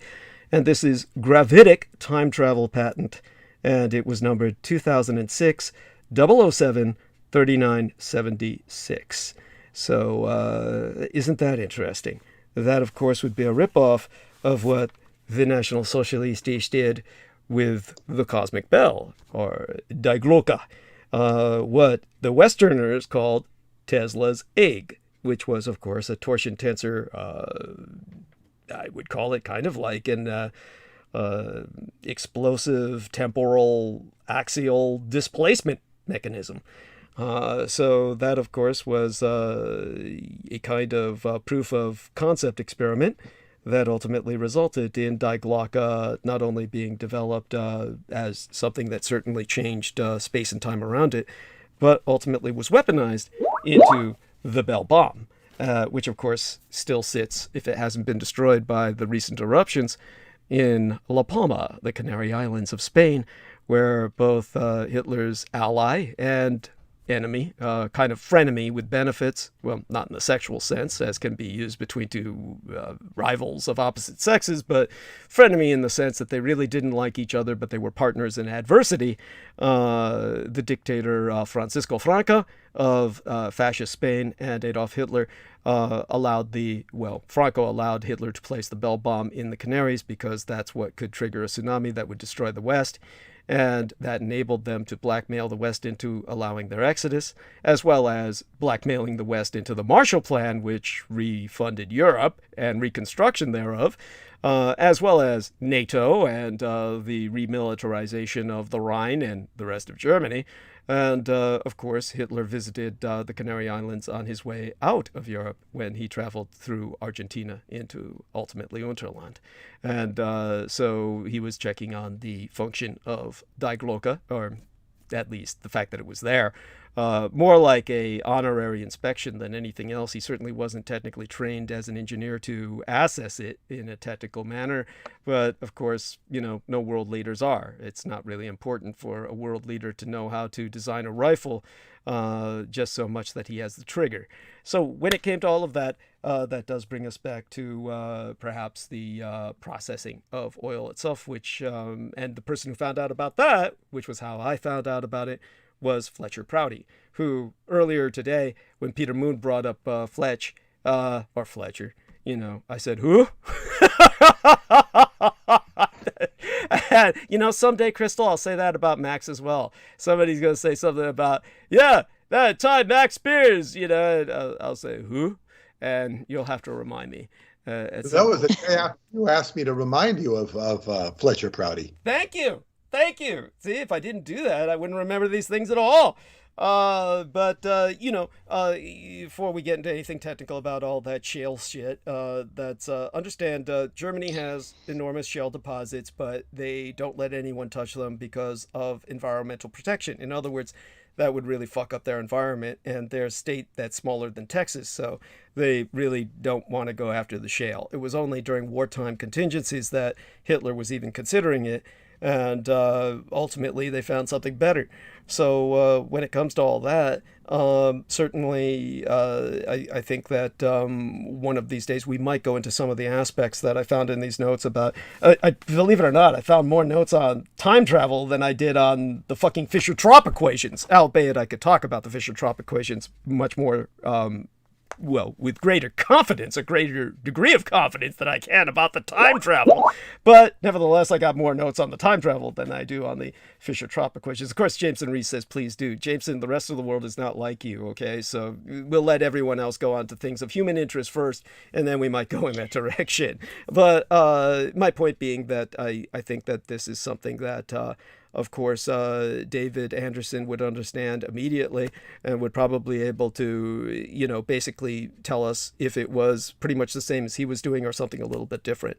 But he would be somebody who it strikes me that he did what he did pretty much on his own. But of course, I'm certain that he may have known about this.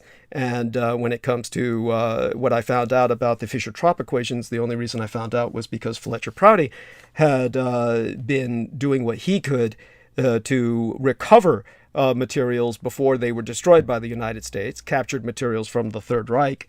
And what he uncovered, he tried to share with John F. Kennedy while John F. Kennedy was president.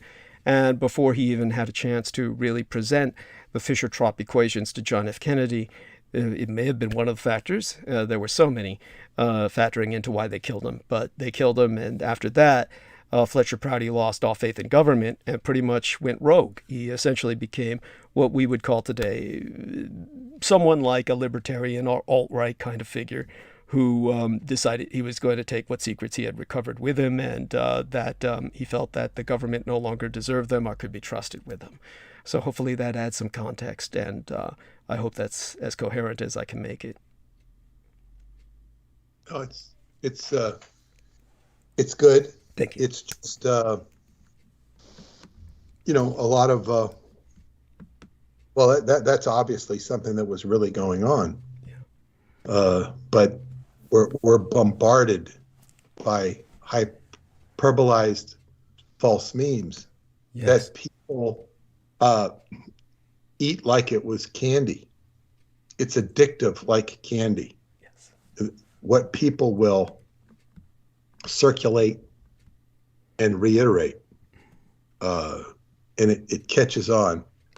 It's Hubbard called it contagion of aberration, and it certainly is that. It's the flat Earth theory. Flat Earth. This stuff just catches on. It's like, of course, I was 11 years old 10 years old. Yeah, 10, just turned 11 when the Beatles became popular. Yes. And that was like, wow. All of a sudden, everybody who knew George, John, Paul, and Ringo were. And my parents' friends would come over the house and just ask if I had a Beatle record, if I had a Beatle album, because they want to hear the Beatles. This is adults. It was for kids. It's like, but you kind of understand the Beatles. They were played all the time. They had a lot of songs. The songs were melodious. I still jam to the Beatles. You still what? I still jam to the Beatles, even on guitar. Well, yeah. The Beatles had talent, but you can understand something like that catching on. Oh yeah. What is so appealing about the flat Earth, or about Nelson Mandela? Having not died when he. What's funny about that is they always call this the Mandela effect, that phenomenon. But at the same time, the one thing that I was trying to explain to people was people constantly were saying that, Helmut Kohl, for those of you who don't know, Helmut Kohl was former chancellor of West Germany. Thank you. And later the chancellor of all United Germany. And he was the man who oversaw the unification of Germany. And Helmut Kohl was constantly listed as dead. Wikipedia was constantly saying Helmut Kohl was dead. And I pointed out that Helmut Kohl was very much alive, and that it was one of those things that I was angry about it because I had been taken in by it, because at some point somebody told me Helmut Kohl had died, and I just accepted that because, who would say something so stupid, right? Like, it would be like saying the president of some other country had died. You just kind of take it like how that must be true, because why else would somebody spread that? And then when I brought it up, I found out he was alive. By the way, what made this rather mysterious and hard to keep track of was, though this was no excuse for Wikipedia, was the fact that his wife had contracted the progeria to a degree where she was often rumored to be a vampire. So his wife was extremely photosensitive, and his wife was never seen in public. She was always locking herself inside of their estate, which had every window boarded shut. So you couldn't tell if his wife was alive or dead. But no one ever spread any rumors that he had murdered his wife. Everybody just took it she was alive and nobody could see her. But at the same time, everybody kept saying he was dead. The whole thing was all fucked up. And this is like one of these guys. We're not just talking like the leader of some third world nation. We're talking about the leader of the Germanys, the man who united the Germanys in the postmodern sense. One of the most pivotal figures of the times while he was alive. So it was just absolutely bizarre.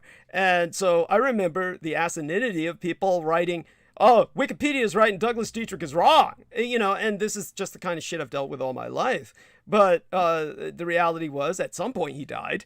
And when he finally died, I was able to, prove it. I was able to confirm it, rather, with people who were in Germany. But other than that, I never even found out if his wife had died. So for all we know, she could still be alive, boarded up somewhere behind one of those estate walls. But there you have that. And that brings us back, of course, to the German connection. And that's all part of the shall I say, this bizarre phenomenon of people trying to create an alternate reality. So it's not that we live in a matrix, but that people are constantly and chronically trying to prove that we are. But with that being said, they are living in a matrix, and this is a very important point that I noticed in Scientology and elsewhere. But it was put in your face frequently, if not every day, in Scientology. And when you would counsel or audit another person, people in that movement were extremely indulgent and tolerant about, I guess, what we would call nowadays nonlinear reality. Nonlinear reality. Nonlinear reality is like, yep, I got a past life, and that's how I know you. stuff that would resonate with the intuition or creative aspect of the mind, and just run with it and flow with it. And that's something you can, that if you can do that, in my experience, your auditing or processing in Scientology would go smoother. If you could ride with a meme, you could ride with a meme. But this is in your own personal head, your own subjective space.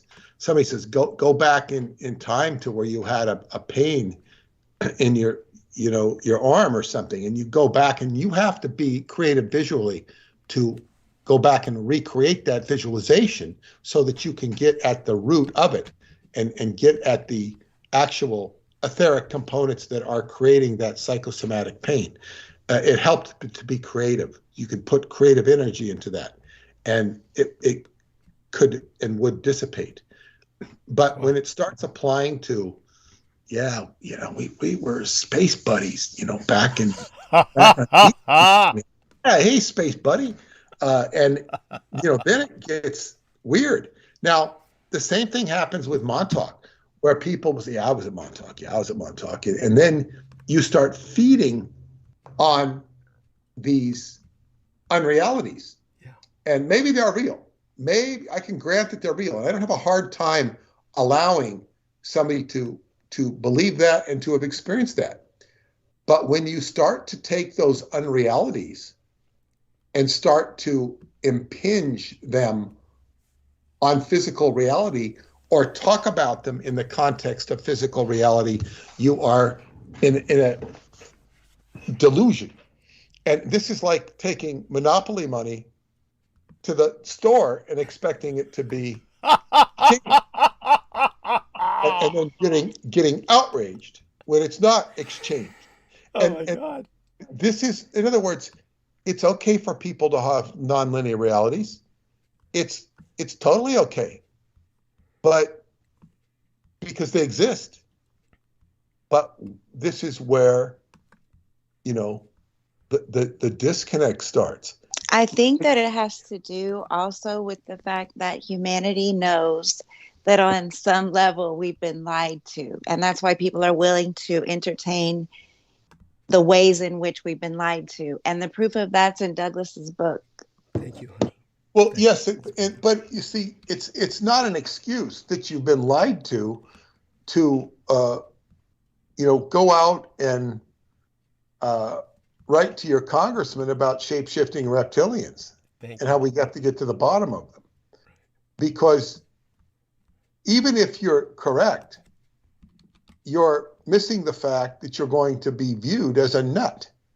And you don't want to be viewed as a nut unless you are a nut, or unless you think you can convince everybody. And this was part of the QAnon phenomenon, is that people were jumping on a bandwagon that had, too much hyperbole on it. And if you don't believe in shape-shifting reptilians, then you haven't met my RH negative mother.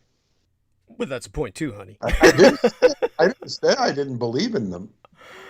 I was talking about the context of. Understood. No, understood. What Peter Moon is talking about is the fact I that. believe in them either. Right. Understood. Yeah, both points are taken. Both points are well taken. I mean, for instance, tonight with my photograph, I'm just now correcting the text so that people can understand the photographic context. And basically, I'll press the save button on that, so at least we get that up there now, and then I can make any more nuanced corrections later. But basically, I myself at times reveal my reptilian heritage, so to speak, or my mother's heritage through the Japanese bloodline of nobility, which is, of course, the most connected to the draconian bloodline, or the dragon bloodline of the Japanese, is descended from Mu, or the sunken continent, where, of course, the ancient hybridization of the ̔Chuo, the serpent folk, and humanity took place. And so the Japanese are the most serpentine of the bloodlines, and the nobility is more serpentine than the rest. So it does betray itself in my eyes at times, entertainingly enough, we were pointing out with Peter Moon what seems rather useless on the face of it, but becomes more nuanced when you look at it longer. We had a woman who was very much a kind of QAnon follower, and she was leaving a comment on one of my posts on Facebook in which my eyes were the most reptilian looking. And she said, asexual, which was an interesting thing to focus on rather than saying something like reptilian. Instead, she focuses on what she felt was probably an insult. She's no threat to me, so I've just left it up there. I never even blocked her, and her line's still accessible, so she can leave more comments in the future.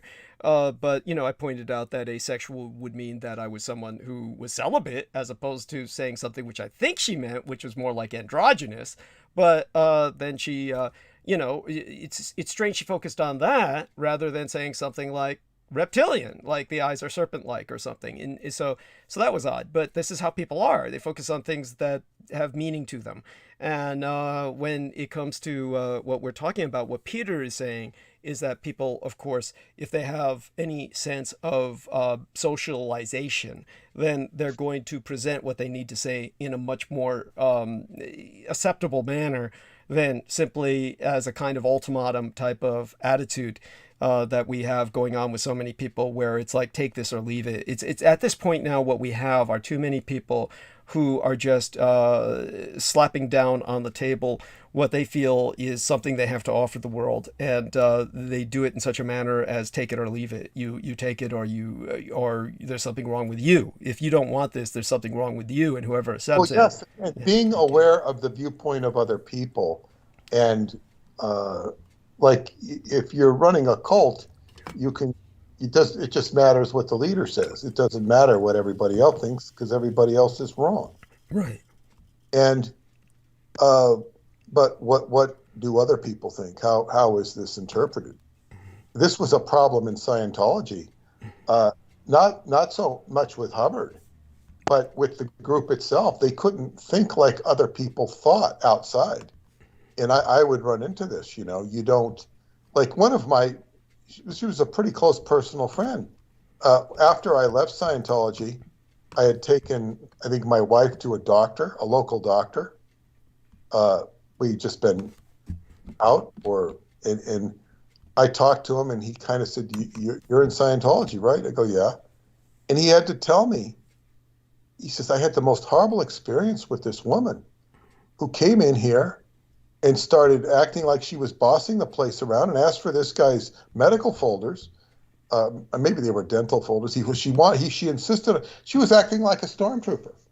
And I could not believe my ears that this woman would go in and, act like a stormtrooper in a public doctor's office. Who the hell did she think she was? I would never have done this. I don't think any of my friends would. She was a friend. She was an older woman compared to me, maybe 20 years older. Mm-hmm. And I just couldn't believe her behavior. She was, she thought she had some authority because she was a Scientologist in the Sea Organization. And God, I said, how could somebody act like that? And this type of behavior was not uncommon. And it was always shocking to me. And I would find myself apologizing for these people. Yes, I said, this is no way for anybody to behave. This is the way anybody. And when I apologized, I was also speaking with us. I was out of the organization by then, but it's like I was speaking with authority and denouncing this behavior, even sometimes by top people. I mean, who the hell did they think they were? And it creates bad community relations. This is symptomatic behavior of a cult. Yes. And people join a cult because they're rejecting society.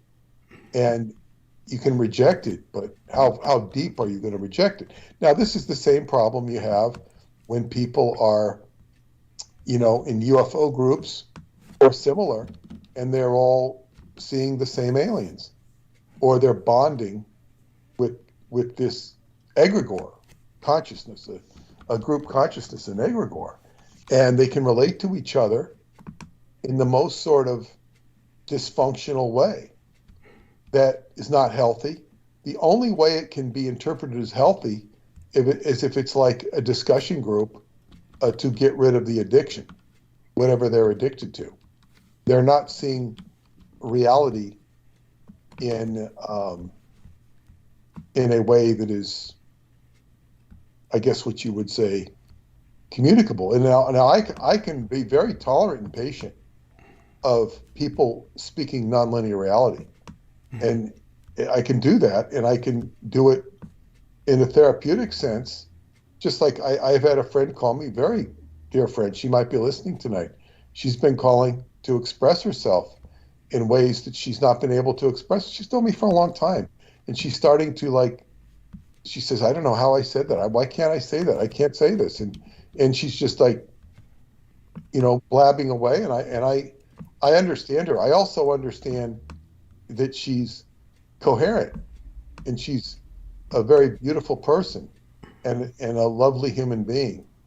But it's a part of whatever she experienced when she was younger that was like cascading memories or something. This is kind of what the auditing process is.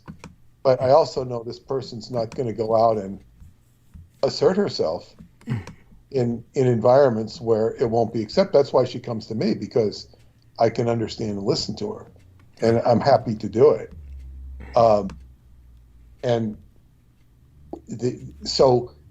But when somebody makes a career or an assertion and starts the shape-shifting reptilian party or something, it's not going to work. Yes, it's not going to work. And I would go back. You're talking about white supremacist cults, even the KKK, which you weren't talking about, to my knowledge, but recently. But that's an organization which will always have a certain base, pandering to a certain common denominator. You can always get sort of a base common denominator on something like that. It wouldn't have to be that. It could be just communism, like the American Communist Party. It would have a certain base. It wouldn't be anywhere near as big as a white supremacist group. It didn't do very well. I mean, I'm talking about in the 60s and 70s. Communism in America was very big in the 30s. Yes. And the 60s and 70s. It's pretty big now. Yes, actually. that's true. Not like it was. Not like it was up. then, because communism was targeted in the 50s and 60s. It was targeted heavy. So, there might have been left leanings, but I don't know how many communists there were in those days. They were certainly under fire. And by the way, I'd like Crystal to explain to us when I brought up the concept of, shall we say, the reptilians and whatnot, and Peter was bringing up the concept of responsible interaction with society. Could you tell us a little bit about what you're learning in terms of responsibility? Certainly, hypnosis, what was curious was so many people want to learn about it. Like Jameson Reese was talking about, he was thinking about learning about hypnosis so he could perhaps tend to some of his addictions. And of course I said, well, to my understanding, you can't really hypnotize yourself, because how would you snap yourself out of it? And of course, that's what deterred him from pursuing it any further. But is there a case in which you could do that? And aside from that, honey, what is it? Okay, so tell us a little bit about that, and also tell us a little bit about when Peter and I were talking about the kind of matrix that many people insist that we're in. Give us some parallels there with what hypnosis brings to mind for you as well. So I'll let you, go on about that for a bit. Okay, well, the hypnosis thing, you can do self-hypnosis. So you tell yourself how to come out of it. And it's something that's, I guess, so that answers that. Okay. You don't have to be afraid of that, though. it's a really natural process. And while you're hypnotized, like while you're under, you are also aware. So you become sort of the teacher and the student. You're just aware on two levels. You're on a split level, and one's more in charge than the other, and that one can bring you out, if that makes sense. Yes. Yeah. And in terms of some of the matrix. Oh, and about the ethical thing, I Yeah. just wanted to say that when I first decided to get certified in hypnosis and neurolinguistic programming, the next time I talked to Douglas, I told him that right off the bat, because I said that I felt that if you're learning those practices and communicating with someone and not telling them that you have those abilities or that you're doing that, then it's manipulative. Didn't I say that? I believe so, honey. Yes. I think so. I mean, it certainly would have made sense that you said that. I seem to Well, remember. it's like they should know that, because once you learn it, it becomes incorporated. You can't separate it like from your everyday life. Right. You just now can do that. So those things can be used for good or evil, was my point. And of course, I'm going to use it for good. But that's all I got on that. Well, aside I'd from rather that. talk about. Please tell. You want me to talk about something I'm Oh, into right now? no. Go on with what you wanted to talk about, by all means. Well, I don't know why. I just wanted to say that I'm going to do this thing that's this coming month, February, which is a psychedelic journey that lasts for a month. It's microdosing magic mushrooms. All right. Yeah, and so it's a microdose, though. I mean, you're not too high to even probably go to the grocery store. Maybe you don't want to drive, but you don't want to get in an Uber either. But no, I'm just kidding. But, that's true too. Yeah.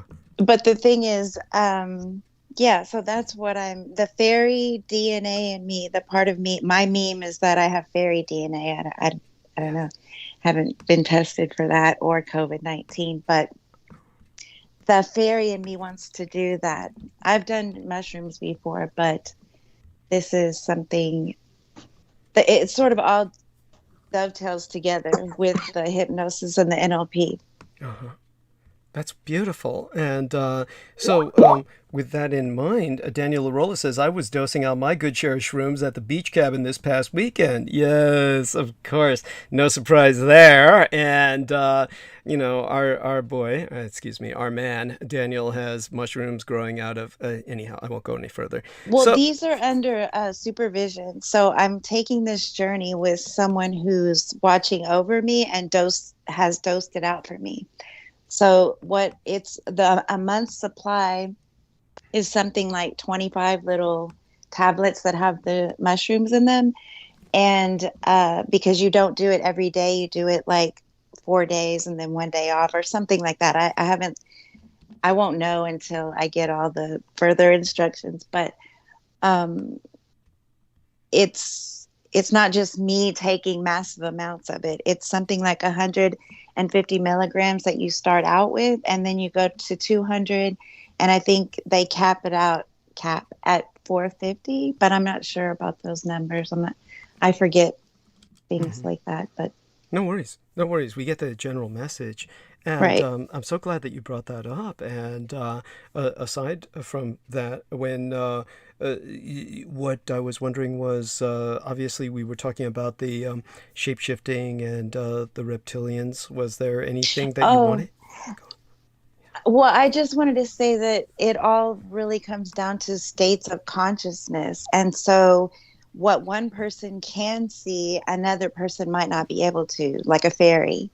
And so it doesn't mean that it isn't true just because you can't prove it. Yes. Okay. That's all. That was it. Oh, understood. No, no, that's fine, honey. And with that being said, Peter, I was just wondering when you were talking about how you had to kind of like act as the almost as the, how would I call it, the diplomat, and apologize for some of these people who had did what they did. It kind of dovetails exactly into what Crystal is dealing with, in the sense that one of the things that people join Scientology for would be the same thing I would think people would see Crystal for hypnosis for, and that would be, in essence, to try and improve their interaction with the world around them. And with many Scientologists, these are people who wanted to interact better with the world, to learn how to succeed in life. And one of the things that they're told is you have to be assertive. And unfortunately, many people mistake being assertive for simply being overbearing, basically projecting themselves or enforcing their will onto others. And so if somebody were to come to you, Crystal, and ask for some way to make themselves more assertive or more confident, I'd like you to segue it back to Peter by telling us what you might do for them, in as long, as many words as you feel are necessary, and then segue it back to Peter from there, and he can tell us in turn. Okay. Well, 100%. I wouldn't feel comfortable using those techniques yet, because right now I'm just learning them for myself, how to do it for just me. And what I would tell them to try is tapping, which is the meridian tapping on the Chinese meridian points, because that will, what did you say would be the problem? Oh, being more assertive. Yeah. Yeah. For that or anything. I mean, if they were afraid of spiders, if they couldn't get on planes or had claustrophobia, I think tapping works for all of those issues. Okay. Well, take it away, Peter. Tapping is connected to, also used in emotional EFT, emotional freedom. Yeah, that's what I'm talking about. Yeah, which emotional is very freedom. good. My teacher used to recommend that for people with emotional issues. Often people with emotional issues will not do it because they have emotional issues and they won't do it. They just refuse to do it. This is one of the problems. Refusal. That's a form of addiction in itself, to refuse. Indeed. And with regard to us being assertive, Scientology never encouraged people to be assertive per se. It taught people how to communicate. Now, communication is just delivering a message. So if you're, it would help you. So if you're like somebody who's very shy and can't go up to the ice cream counter and say, I want a chocolate, if that's too much for you, that's something you communicate. So you can stand up and, I want chocolate. That's just something you drill and get over. That's not being assertive or obnoxious.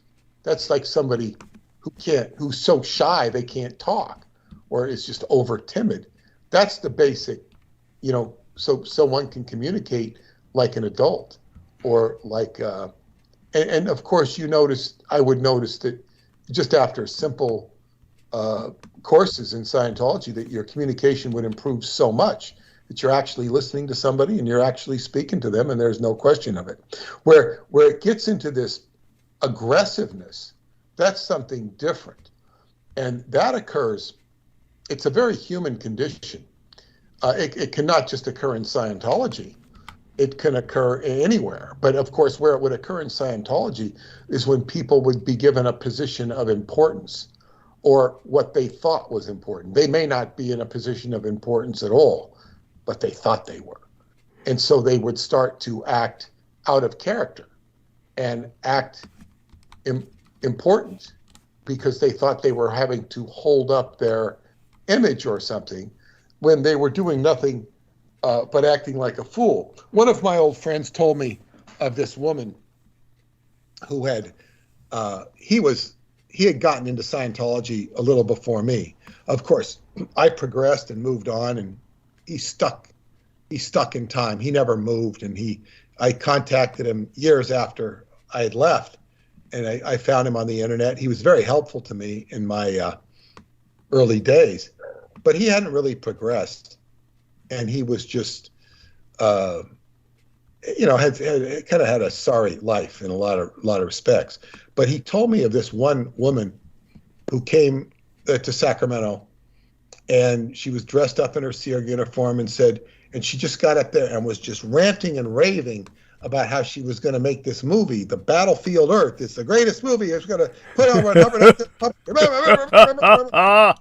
and he was just saying how ridiculous she looked. She was just a fool. And she was, relatively new and inexperienced. And here she was making a complete ass of herself without realizing she was making an ass of herself. And I don't know. I don't think it was the same woman, but I remember a woman that I knew her because she used to write to L. Ron Hubbard all the time, very enthusiastically. Well, one day, I guess she joined the Sea Org, and the next thing I know, I recognize her name, and she's giving a lecture in the Washington, D.C. organization. It's not too many people are there. And she is like metaphorically pounding her fist and talking about all the evil things they've done to Mary Sue Hubbard. And the executive director of the organization called my friend down, who was a PR person.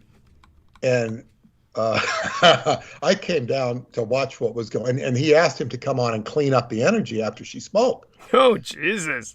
And I said, because she was so bad. And I said, I said, how did she do? He just looked at me. He goes, she fucked the dog, is what he said. She fucked the dog. She screwed the pooch is what they used to say. But I guess that came after fuck the dog was the original.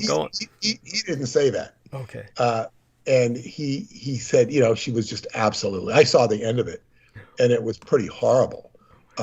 Somebody coming out like a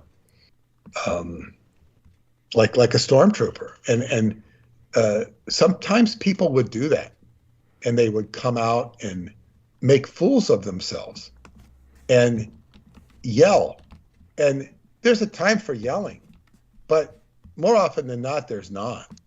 And sometimes it was just foolish behavior. So but this applies with putting somebody in power. You can see this with somebody. Okay, here's an example. When I went to summer camp, baseball summer camp on Catalina Island, the head of the camp, what was his name? Tip Lefevre, the twin brother. No wonder you remember. Lefevre. Oh, he was the twin brother of Jim Lefevre, very Was famous. he a cracker? No, he was a Frenchie. They called him Frenchie. He was a second baseman for the world champion Los Angeles Dodgers in 1965, and his father was the cook and grand old guy of the camp, but his brother Tip was the director of the camp. So they had this guy Al. Al was bad news. Al was like the head counselor, and I was on his team. This guy was bad news. He did teach me how to play first base, and I will tell you, most right-handed first basemen and do not know how to play first base. I just can't believe it. I could teach them some lessons based upon what Al taught me. But Al was very demoralizing. He would say to our team, it doesn't matter if you win, we're just here to practice. So we would never win because he didn't care about winning, and it was really demoralizing. Oh. It was horrible. It was just like, you're here to learn how to play, not to win. That sucks. Well, it was horrible, and I really didn't like him. And then so Tip went back to the mainland for the weekend, and Al took over as the director of the camp, and he was a joke. He started like firing. He says, "Oh, you're fired," and it's like, what's going on, and the power. He was a fool. He was, I guess, okay at doing certain things. He knew how to teach first base. It's about the only thing he knew how to do was teach me how to play first base. I never saw him do anything. But I did learn something from him. But he was just, and he obviously had an alcohol problem. But he just took over, and he was bad news. You'll sometimes see this with somebody who takes over a job as a boss, and they have to start acting important or firing people. You'll see sometimes sitcoms where somebody takes a position and they can't do it right. I think you see this with Kamala Harris. She portrays herself as a complete fool. She snaps at her, people under her. And they don't like her. So she's got a very bad reputation, and she blames her gender and her race. The people are being racist and sexist. But she's like somebody who's very power mistaken. So that happens with people. But by the way, just to confirm what Peter Moon is saying, most of Kamala Harris's staff views her as a liability as opposed to an asset. So it's a very big problem. Do go on, Peter. Well, yeah. So as I say, and Hubbard in his gradation chart had something called the ability to handle power. And a lot of Scientology was about power. And I don't mean to assert that people knew how to handle power, because ultimately, in so many cases, they didn't, whether they'd done the level or not.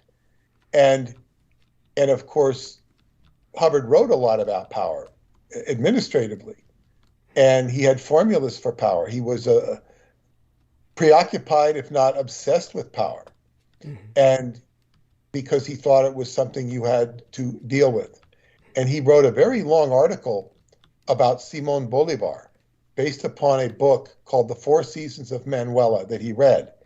And he sort of based his whole organization after his failure in Rhodesia, where he tried to glad hand and take over the country of Rhodesia as a single person. You talking about our man Hubbard or Simon Bolivar? Hubbard. Okay. He wanted to go in and glad hand himself in Rhodesia because he was basically being kicked out of England. So he says, I want a friendly country. He went into Rhodesia.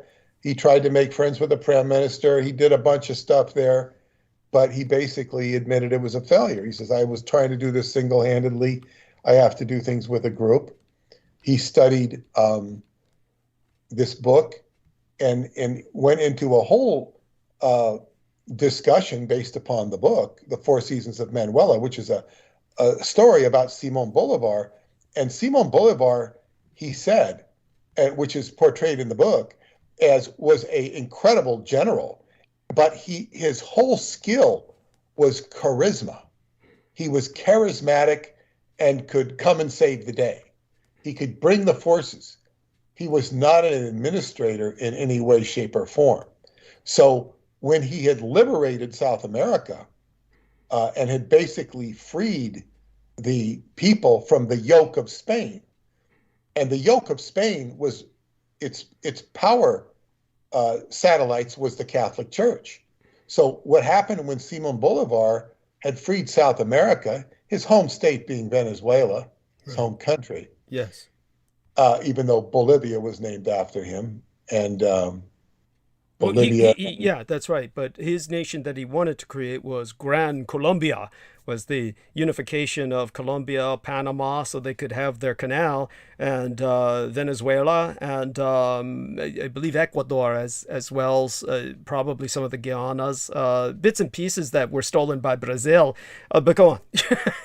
Well, yeah, but the problem with him is once he had succeeded and liberated South America from Spain, the Catholic Church started going after him. Yes.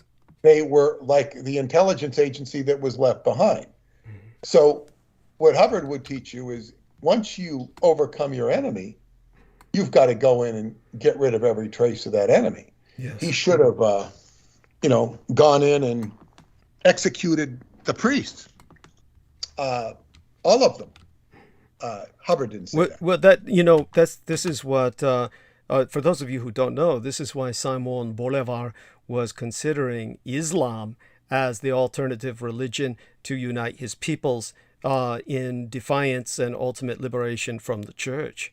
So something that very... And his problem is that he wasn't playing power politics. He was a nice guy. He was gentlemanly. He was charismatic, and he was believing in what was right, what was the right thing to do. He was altruistic, and he had a wife, a beautiful wife, Manuela, who was not supporting him in the way that she should have. Hubbard even alluded to the fact that she should have sexually given herself to somebody who would assassinate the main guy going against Bolivar, whose name was Santander, according to the book, who was targeting him. He says, this is how you do power. He's not advocating promiscuity, but this is what power is. This is what it's done. And he certainly wouldn't advocate that in Scientology. But you see, in Scientology and in the Sea Organization particularly, there was power. So you watch these power lines, and you're playing power. What is the power? And so you're not there to be a nice guy, because it doesn't work. It's not that you're not nice. This is very Machiavellian. And he had a formula for power. And the first thing he says, once you have power, don't abandon it. Don't connect it. Don't disown it. And this is exactly what you see in the movie Gladiator. Now, Gladiator is not a true movie. It's based upon historical characters, Marcus Aurelius and Commodus. Maximus is not a historical character, I don't believe. And if he was, he wasn't the way he was in the movie. But in the movie, which is a very good movie, Maximus is the best general of Rome. And Marcus Aurelius wants him to be his successor because he's like an adopted son. And Commodus is the inferior, no good, ne'er-do-well, who basically sees that his father is not, he tells him, he says, I'm not going to give the emperorship to you. I'm going to give it to Maximus. So he, in the movie Commodus, who's a real character in real history, he strangles his father, and his father dies, and he becomes the next emperor because he hasn't turned it over to Maximus, who probably doesn't want it anyway. So anyway, after he kills his father, and the only one that really realizes it's happened, because he was old, he was going to die, Maximus says, he knows he did it, but he goes to Maximus and says, look, you're the general, I need your help. I want you to back me. And Maximus basically tells him what he thinks of him and says, no, I'm going back home to my home in Spain. I don't want to be, he doesn't want to be a general anyway. He not only turns his back on what Marcus Aurelius wanted, he turned his back on Rome, because Rome, and so what happens is, in the movie, Commodus goes to execute Maximus, and he's not successful, but he does go send his troops, and they execute his family.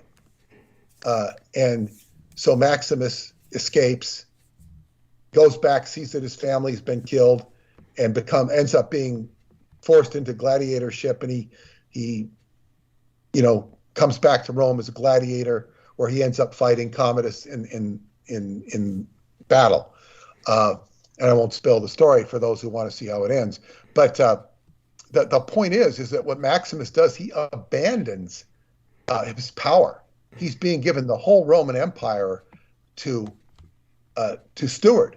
And even with the death, if he backs Commodus, he will be able to steward the empire and keep it at bay and do a lot of good influence. But he turns his back on power. Now, this is like, and so this doesn't necessarily come to all of us in the form of the Roman Empire.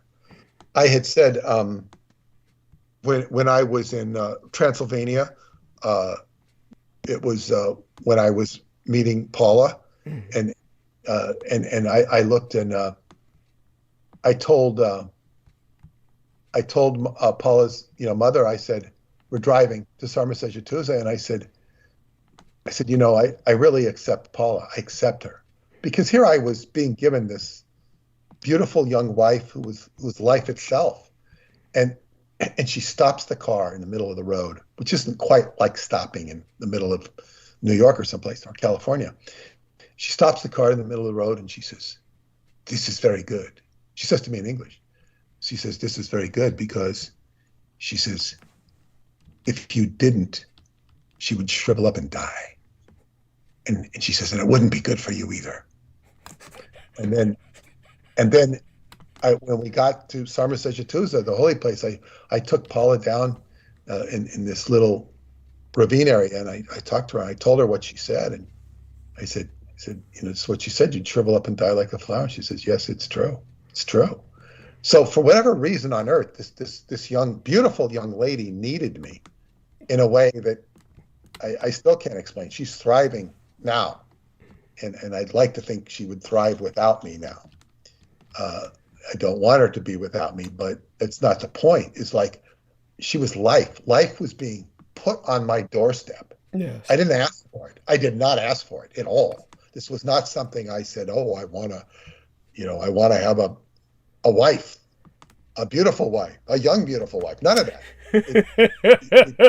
I was not looking for a wife. I was not looking for a young wife. I was not looking for a young girlfriend. I was not looking for a young girl hookup. But this was given to me, and it's life, and you accept life. Yes. Life will come to you in different forms and different formats.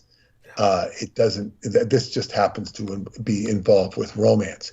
If it comes, even a friend like Crystal River comes to me and presents herself at my quote unquote door, and I accept her. Yes. Because she's life, and she's and this comes in many different, just like this guy I'm going out to see on the weekend. He's in some deep problems right now psychologically, and he's part of the Montauk Project, and I heard about this stuff, and I'm going out to see him, and it really got his attention. He says nobody cares about him, and then he heard I cared about him, so I'm coming out to see him, and because he's got some deep emotional issues that I think I can just explain to him and get him through, and I think because it was really funny. I had seen him when I went out there last. It was his birthday, so because I showed up, we had a birthday party for him. It wasn't going to be a birthday party if I didn't show. That happened by coincidence. So it so happens I'm going to go out there on my birthday. It's just really weird. Wow. I'm going to go out there on my birthday, and Paul and I were going to spend the day together. But she's met him, and we're going to do qigong on him, and we're going to fix him up. And so I'm saying is like, I mean, I could just not care about this guy easily because I don't know him that well, but I know him enough, and I have something I can add to his life. And you know what I really admire about this guy? He's a fisherman. Oh. And he goes out on those boats that you might have seen on TV in these huge swells. I would not do this. Right. I've been in heavy force 8s, but this is like beyond a force 8. It's crazy. And he goes out there and he fishes in this stuff. No, that's to be admired and definitely. Yeah, admired. And he grew up doing this. And these people are capable of making a lot of money because fish is expensive, and it's a lot of skill, but I guess the people that do this, they're not looked upon very highly, or at least they're not appreciated. It's not that anyone looks down upon them necessarily. They do. Oh, okay. Because so many people in Montauk are multimillionaires. Mm-hmm. And this is their third or fourth house out there. Yeah. Okay. And the core people who built that town on the fisherman end, they're being, displaced and run out of town. Yeah. Now, honey, Crystal, I want you to speak a bit more, and I want you to speak a bit about Max Spears and when this was brought to you by Peter Moon. Is this how it happened? As he said, he kind of ran across this article and then called you about it, and you were kind enough to respond, and then speak to us tonight about this subject. That's how it went down, right?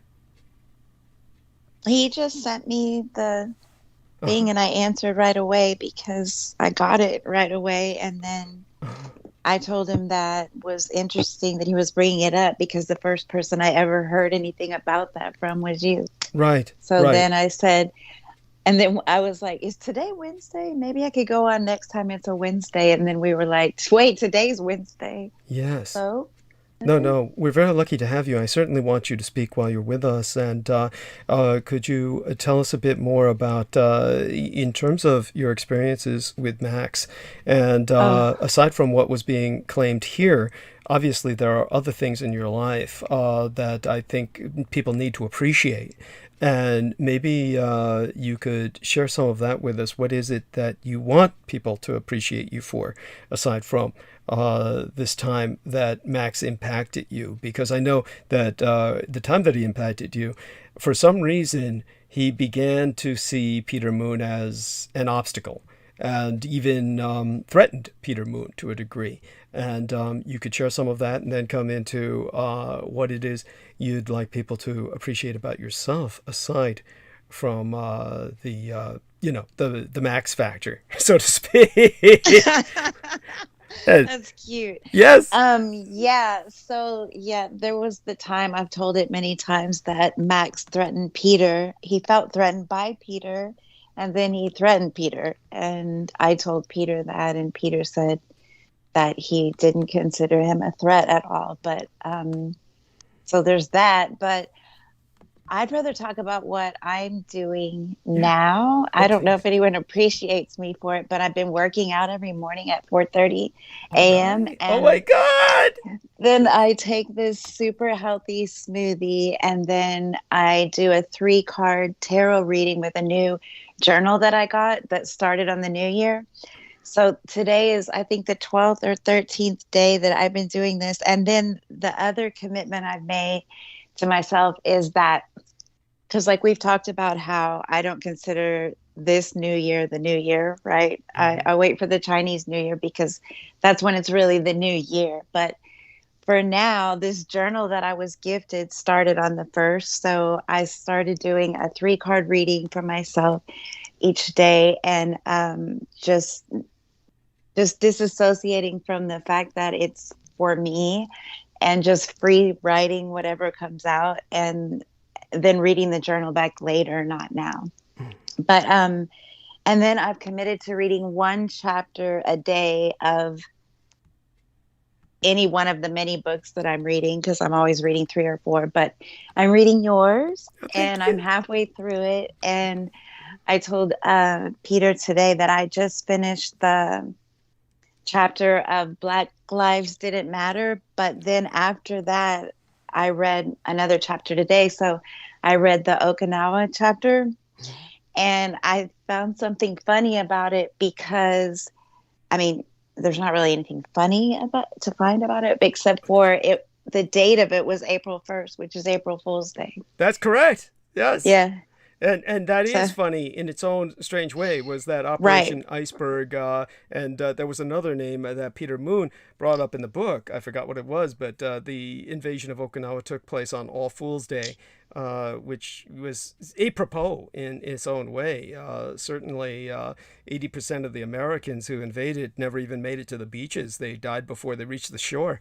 So there was certainly a cruel jest played upon them, and as well, I definitely appreciate. Well, that made me wonder which came first, the chicken or the egg. Like, is that why we have April Fool's Day, or is that go back farther than that? And I think that the answer to that has to do with like the clampers and all of that too, Peter, right? Like the April 1st goes back to April 1st, 1492. Right. 1493.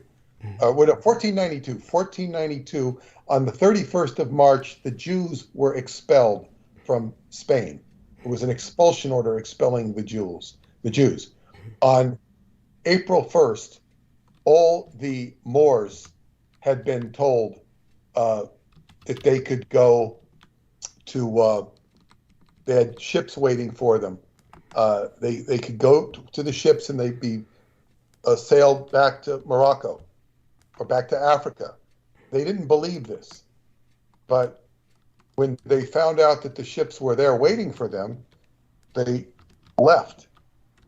And when they left, the ships sailed away before they got there, and their houses were burned when they left. So they were displaced. This was a fool, the fooling the Moors. Don't forget they were all tossed to sea. Once they were off to sea, they were tossed off the side of the ships. Well, they didn't make it to sea. The boats were, the ships were either burned or sailed away. In other words, they were just there as a ruse to trick the Moors from leaving. In other words, you get out of town, and they were treated much more cruelly than the Jews. Well, the Jews were expelled, but I don't know. It was cruel for both of them. And the Jews and the Moors were very closely aligned. And to this day, even in Morocco, the Jews have a very healthy community. A lot of Jews in Morocco. Right. Thank you. Now, I'll be back in just a few moments. I finished this Coke, and I have to rinse the taste of it out of my mouth, or else it feels like it's eating its way through the porcelain. But I want Crystal to have more of an opportunity to speak. I'll come back as soon as possible to make sure she's still talking. But honey, if you could go into some, yeah, I want you to start sharing with us a little bit more that you feel comfortable with concerning anything. I mean, the fact that you're working out in the morning is great. I honestly don't think you need to, but the fact that you're driven to do so, I'm proud of you. I don't even know where you got the motivation to do that. Yeah, go on. Working out's good for you, though. Yes. It's not about, I mean, it's good for you. Yes. Yes. So do me a favor, and I want you to do a little bit more talking about some of the working out that you're doing. Are you using exercise Oh, machines? God, no. We're not doing that. Okay. No. Not I'd rather gonna talk share about with my 3-card tarot readings. Okay, yeah, let's do that. And don't forget to also tell people where we can find you. Now, I got information that you were coming on with us too late, so I didn't integrate you into the promotional banner, but I'll try and do that now. As soon as I return, I will add in some links to yourself. Now, let people know that you've cut off a lot of your links on the Facebook timeline because there's just different reasons why you did that. You can share with us some of the reasons why you did that if you wish, as well as what is up there, where you can be found on Facebook, where you can be found anywhere, and how people can contact you. Obviously, your phone number is on Facebook, but since it's on Facebook, you may as well feel comfortable sharing it here. So share the phone number that people can call, and where they can reach you, and of course where they can reach you on Facebook as well through messages, and tell them the hours that they can generally catch you. You're up throughout the night like myself, unless that's changed since you're working out in the morning. Has that changed? No. Okay. That's the same. Like I would normally be asleep during the hours of that I stayed awake and bought 3 coffees instead, so I could do this today. Okay. Oh, but bless you! Oh my God, we're so privileged. I'm on my 3rd one right now. It's ordered from this cafe down the street that makes excellent coffee, so I'm not complaining. But I'm going for my 3rd one in a minute. I came kind of unprepared. I mean, because I'm on the fly, so I didn't make notes this time or anything. But Mm-hmm. And go on, honey. I have a story to tell, but I don't know if I told it last time because I'm such a stoner. We always have new listeners. So this is a positive thing about, I guess you could call it my psychic gift. This is something that happened back in October, and I don't remember if I've been on the show since then or if I shared it. But in October of 21, a friend of mine called me because she was going to go to a part of town out here a suburb of Houston, because there was a missing girl and they were doing like a manhunt for it. And the whole neighborhood had enlisted a bunch of people to go search a certain amount of like woodsy area. And so the girl, it was the month of October, which was kind of triggering for me because someone in our family was a missing person and it ended up with a tragedy, and that was October. So this person hesitated to bring up that trauma that had happened to me, but she kept getting a message that she needed to contact me to get help with the search. So finally they had searched for about 6 hours in the day, and the mother was with them, and she was getting really frantic. And she said, could you please contact your friend that's a psychic, because, you know, I've got to ask her. And so they did contact me, and I tapped into it, and they hadn't heard from the daughter since I made a note of the date. Just a second. I think it was May. I'm trying not to do dead air here, but anyway, okay. So I have the thing. I want to send it to you, Douglas. It's like the missing persons police flyer. Okay. And I'm going to send it. Can I send it to your? I'll send it to your. Anywhere you I don't want to mess up on Skype, so I'll right, send it right. to So the private to messages Messenger. on Facebook is fine. Yeah, message on Okay, Facebook or so- text here. You know, either way. Wait, I forgot your name's not Douglas on here. Yeah, There you sorry, go. AOA. That's right. I'm stuck with that. Yeah, having been banned permanently. You know. Okay, so there we that's the flyer of the girl. go. Okay. And what happened was I tapped into the girl, and she hadn't heard from her daughter since May. Uh-huh. March or May. Okay, so anyway, the girl's name was Mia, which was weird because she was literally MIA. Right. But you see the flyer there, so it's Yes. a legit case. So what happened was I tuned into the girl, and I used something called Ho'oponopono, Yes. Yes. which is What Judith Agert used to speak of when she was on. Yes, go on, honey. And Oh, tell us a okay. little bit about. But So- tell us a little bit about it. okay. So I combine Ho'oponopono with tapping and water charging, all to do a certain type of healing. And what I did was that, and the young girl called. She texted her mother that night. So she hadn't heard from her in 6 months or more, and she got a text from her that night as a result of the Ho'oponopono. And the daughter texted her through the internet so that she could do it anonymously, and it wasn't from a phone. But she texted her mother's phone, and she said, "Mom, I just wanted you to know that I'm all right and I'm safe." Well, what I had gotten from the girl, the information that I picked up from the girl was she was saying to me, she was saying, "I'm on the other side," Oh, which shit. I know. And so I didn't want to tell the mother that that's what the girl was specifically saying. That she kept saying, "I'm on the other side. I'm on the other side," because the girl was using that as slang for "I'm on the other side of town." And Oh, I knew shit. that.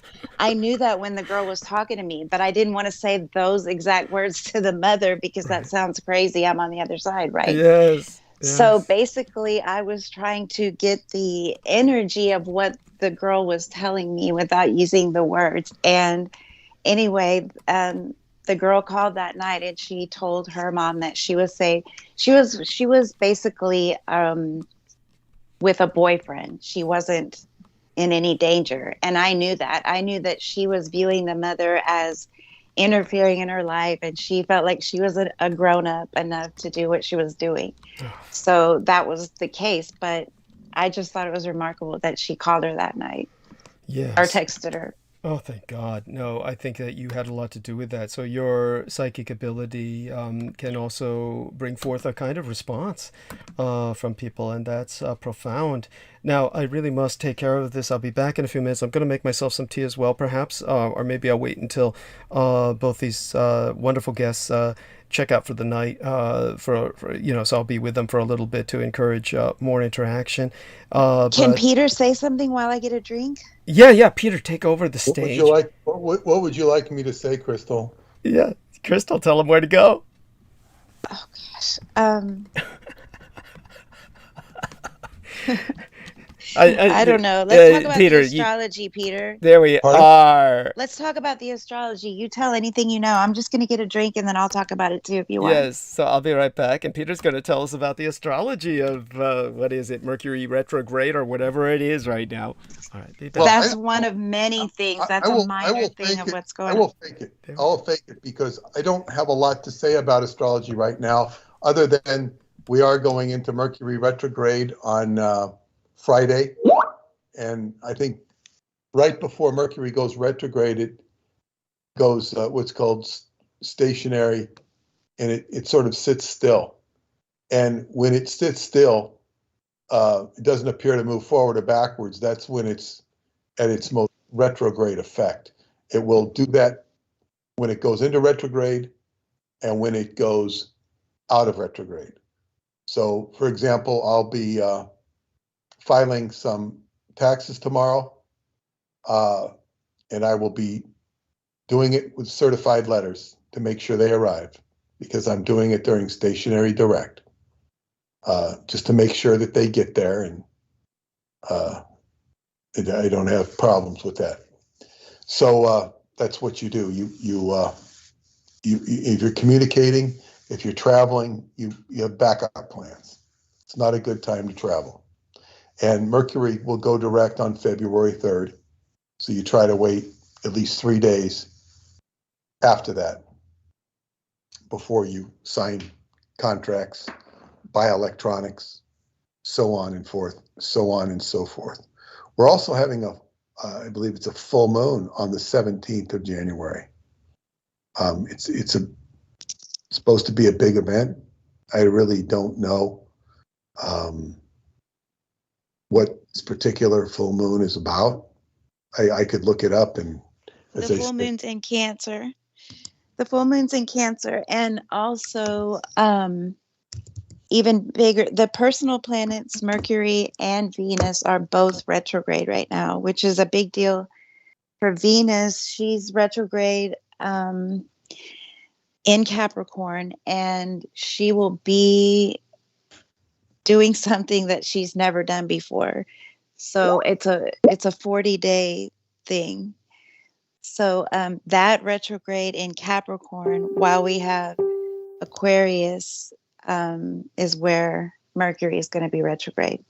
So Aquarius is all about technology, and so is Mercury. So those two together compound the issue with having technical problems. What about Venus? Is that going to interfere with like relationships and shit? Oh, absolutely. You know that. So Venus is not only relationships, but money, your finances, and your creative projects. So then all the Taurus and Libra aspects, which Venus rules. So law and your comfort, your home. Taurus is about your security, and also it's very much about your self-worth. So I would say the major theme of this particular one is how your self-worth is tied to your ability to make a living, because it's in Capricorn. So basically, if you make an effort, whenever a planet's retrograde, if you make an effort to try again in that area, then you'll get a gift at the end of it. But you don't even have to start doing it. You just have to initiate the ideas and the planning, because the retrograde's kind of like backstage of a play. And so the curtain isn't open yet, so you don't have to already know exactly what to do, but you need to be planning it. And like Peter said, if you have anything that you need to get out or get done that involves technology, you want to get it done by tomorrow, it would be like the last day. I would wait until the 7th of February. Yeah, I wouldn't preferable. even indulge tomorrow. I would put it off. That's why, if your computer breaks down, you don't want to buy a new computer. You want to, borrow one. You want to borrow one. And I have noticed this stuff. I have noticed over long periods of time to pay attention to this stuff.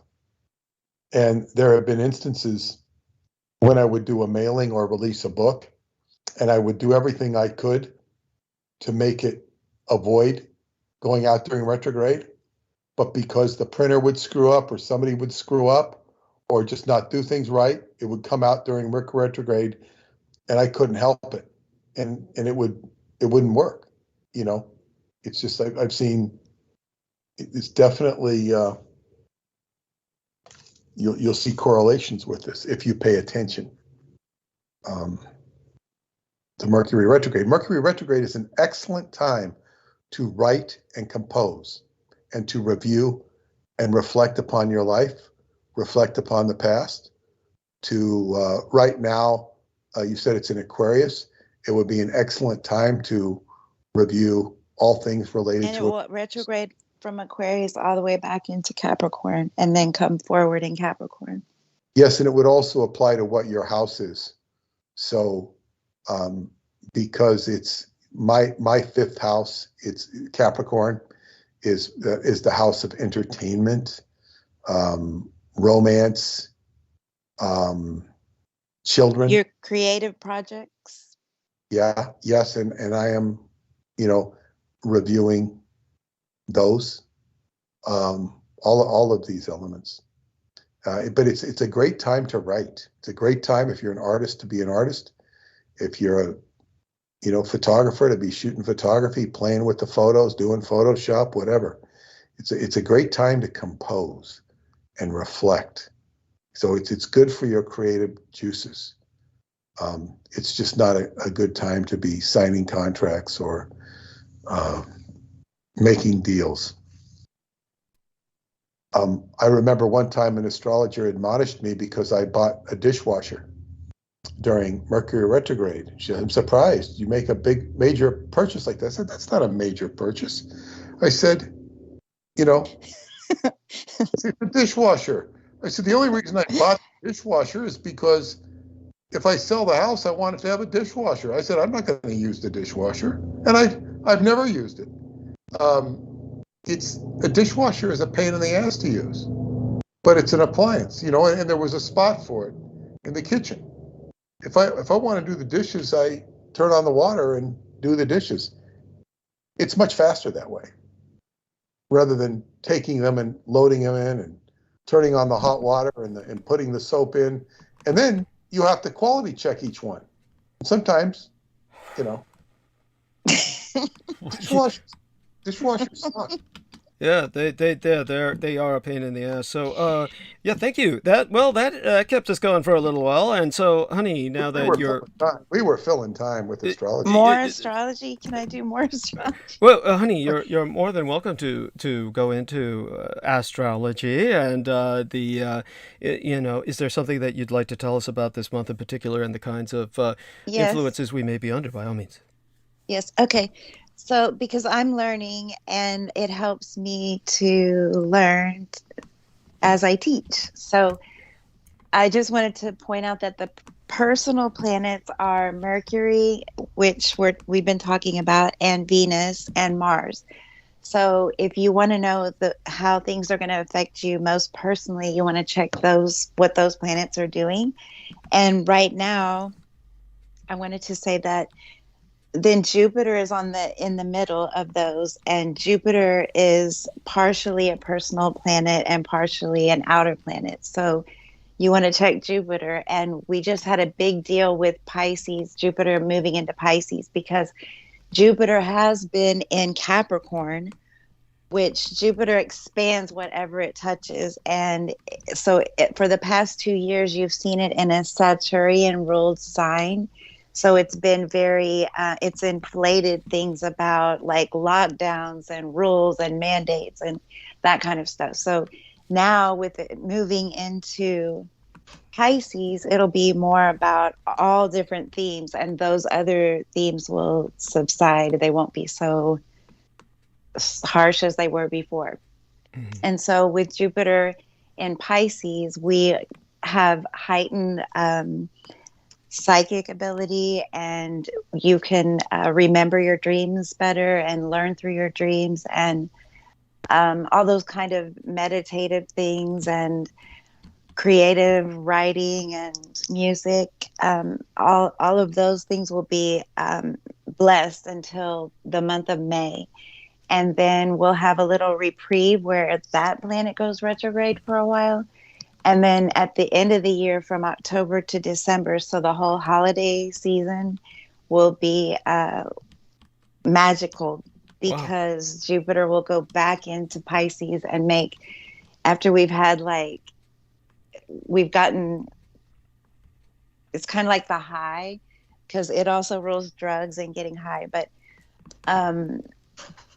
that'll get washed away in those middle months when it retrogrades, and then it'll come back just in time for the holidays and just make it seem like Disneyland.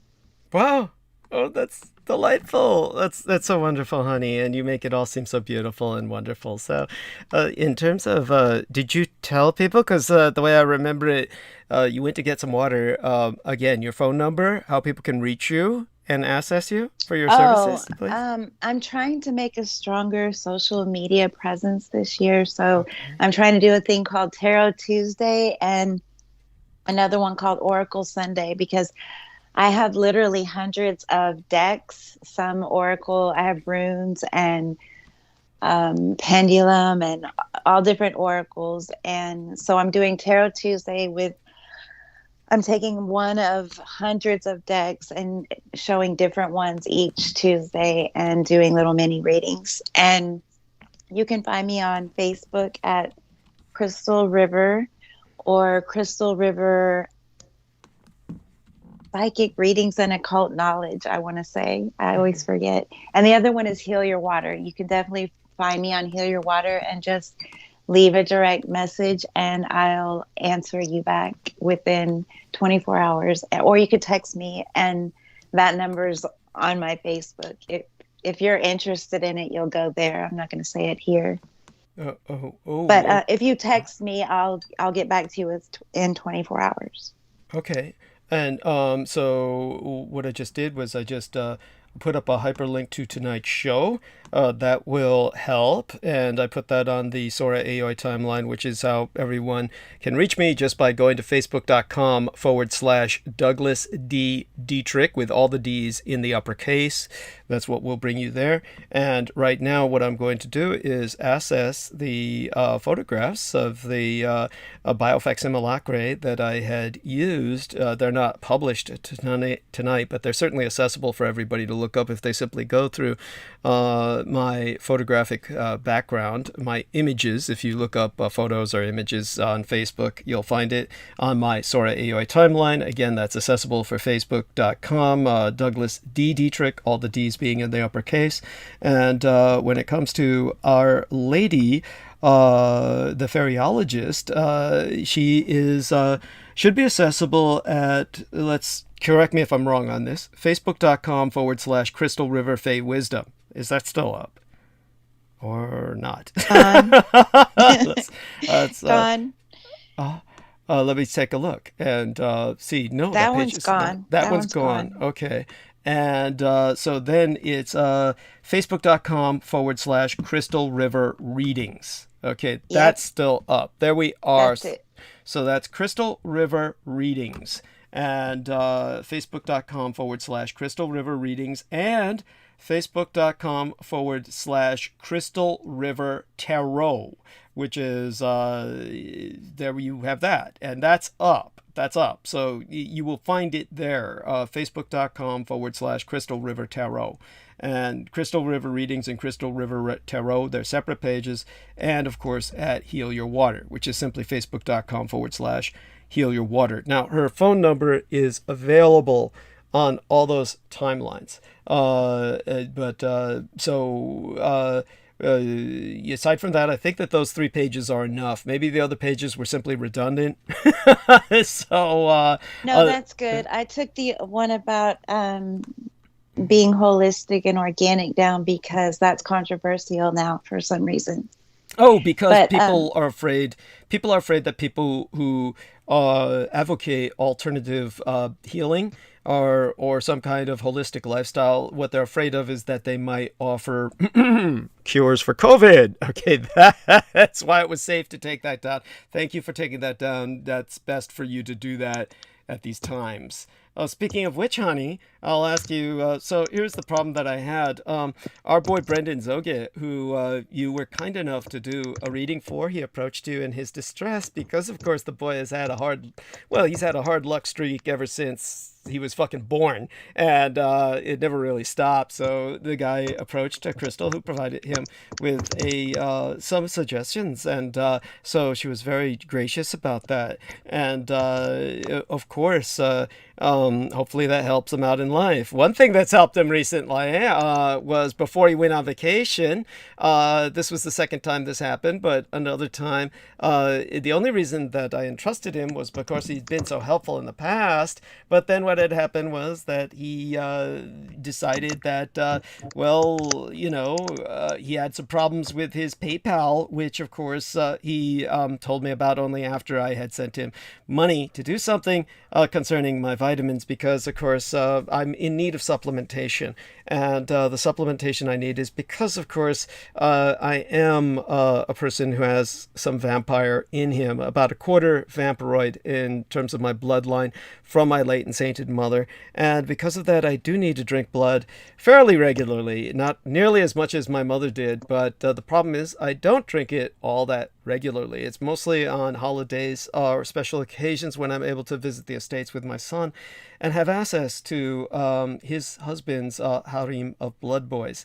And as a result, the blood tests that I have been taking with the hospital have validated, they've confirmed that I am iron insufficient. I'm insufficient in terms of iron. And they can't explain it because, of course, obviously I'm not female, I'm not bleeding, and they don't, there's no internal bleeding because they've confirmed that with everything technologically available in their repertoire. So they, of course, if I tried to tell them, oh, it's that vampire bloodline, they just don't. They're just not, it's not going to go with them. It's not going to work. It's not going to wash. They just reject it outright and recommend me to a psychiatrist for vampiroid personality disorder, VPD, which is, of course, I'm already seeing a psychiatrist who's confirmed I don't have that. So the reality is that I'm dealing with a need that, I sent several $100s to our man Brendan, who before his vacation, I guess used it as spending money. He said that it just wasn't coming back through PayPal, that PayPal had frozen his account, and how convenient this was the second time it did that. I sent it to him because, of course, he was working for he's the manager at a basically an organic food store, and his friend owns a vitamin shop.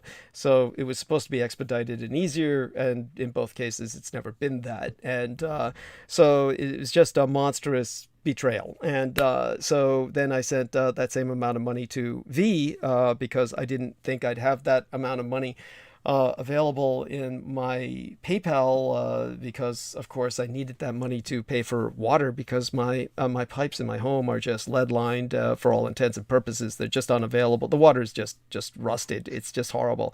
It's unpotable. My home is unlivable. So it truly is a crypt. And if I were trying to live here, really trying to live here in some functional way, I would die here. So I have to drink bottled water, supplement myself. So the biggest problem with multivitamins, of course, just for people who don't know this, they're loaded with vitamin A, which is quite toxic and will kill you if you take enough of it.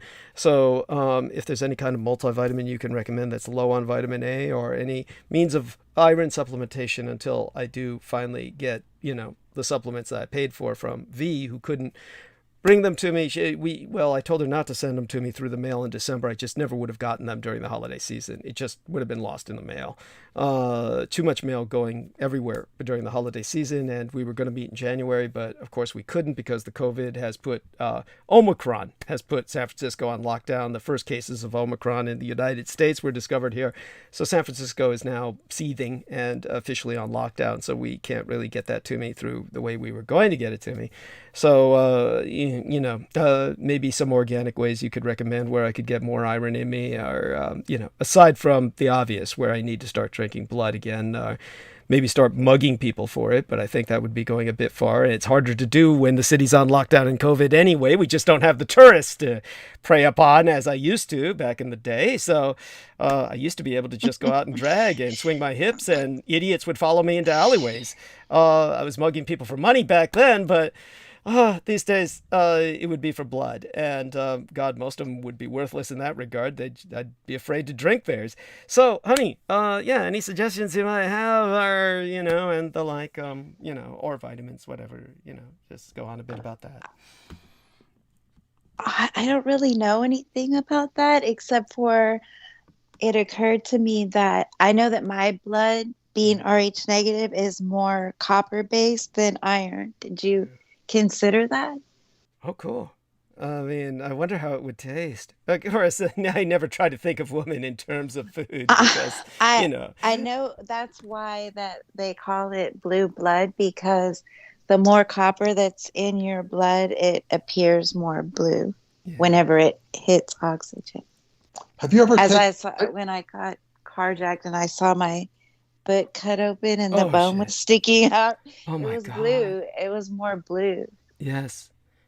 Oh my God. Now, with what you're willing to share, I do think people need to know about this. Are you willing to share a little bit? I mean, they've heard it on other shows. What was Peter going to say? We always have new listeners, honey. But nevertheless. I was going to say, Douglas, have you ever tried a liquid iron supplement? Well, what would you recommend? Well, I in your case, I'm not familiar, but for my wife or ex-wife, there was the liquid iron herbal supplement that both of them took with success to a certain point. Liquid iron, I'm looking on Amazon right now, the one that was seemed to be the best. The question is, I don't really know if it's good for you. And I used to run into this a lot in Scientology. Women would have problems. How do you know you need iron?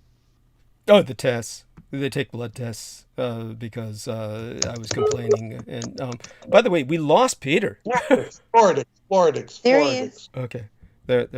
Floridix. This stuff is iron and herbs, and I'm going to send you the link. Okay. I don't know if it's good for you. I would muscle test it, before I would take something like that. I've not had an iron problem, but I would always test it. Like I just tested Paula on some stuff tonight. Oh, great. So, well, maybe it's good for you. Maybe it's not. I'm not going to get it unless it's good. Floridix, though, seemed to be the most effective product. You'd have to study it and see if it makes sense. And it gives you a plethora of different type of iron supplements. I mean, it's all Floridix, but the link I sent you. Wonderful. I've gotten it. I've got his link. And so very glad to have that. And so there we go. And just recently adding some more text into our promotional banner for tonight to provide some links to Our Lady Crystal River. So that will be up soon. In the meantime, with both of you here, aside from my trying to tend to that, oh gosh, I guess there was some other stuff I wanted to bring up as well while the both of you were here. But in the meantime, while we're gifted with your company. So I want Peter to segue it back to Crystal. But Peter, tell us if you've ever encountered something in Scientology that is the equivalent of hypnosis or hypnotherapy. And then give it back to Crystal after that, because I'm sure what you will bring up is something, I'm sure you'll bring up things she can respond to or add details. Hypnosis was a,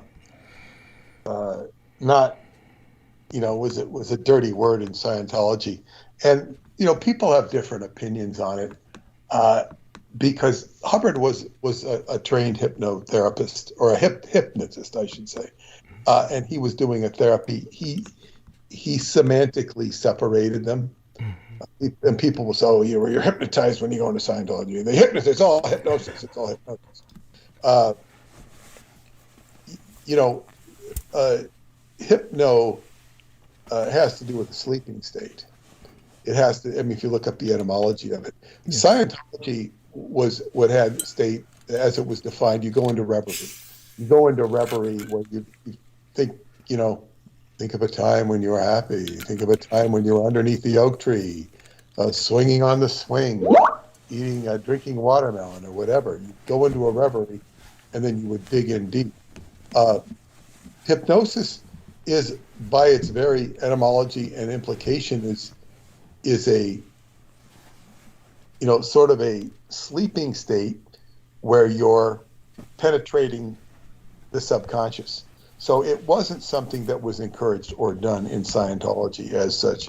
And I'm not even addressing the issue of whether Scientologists were all hypnotized.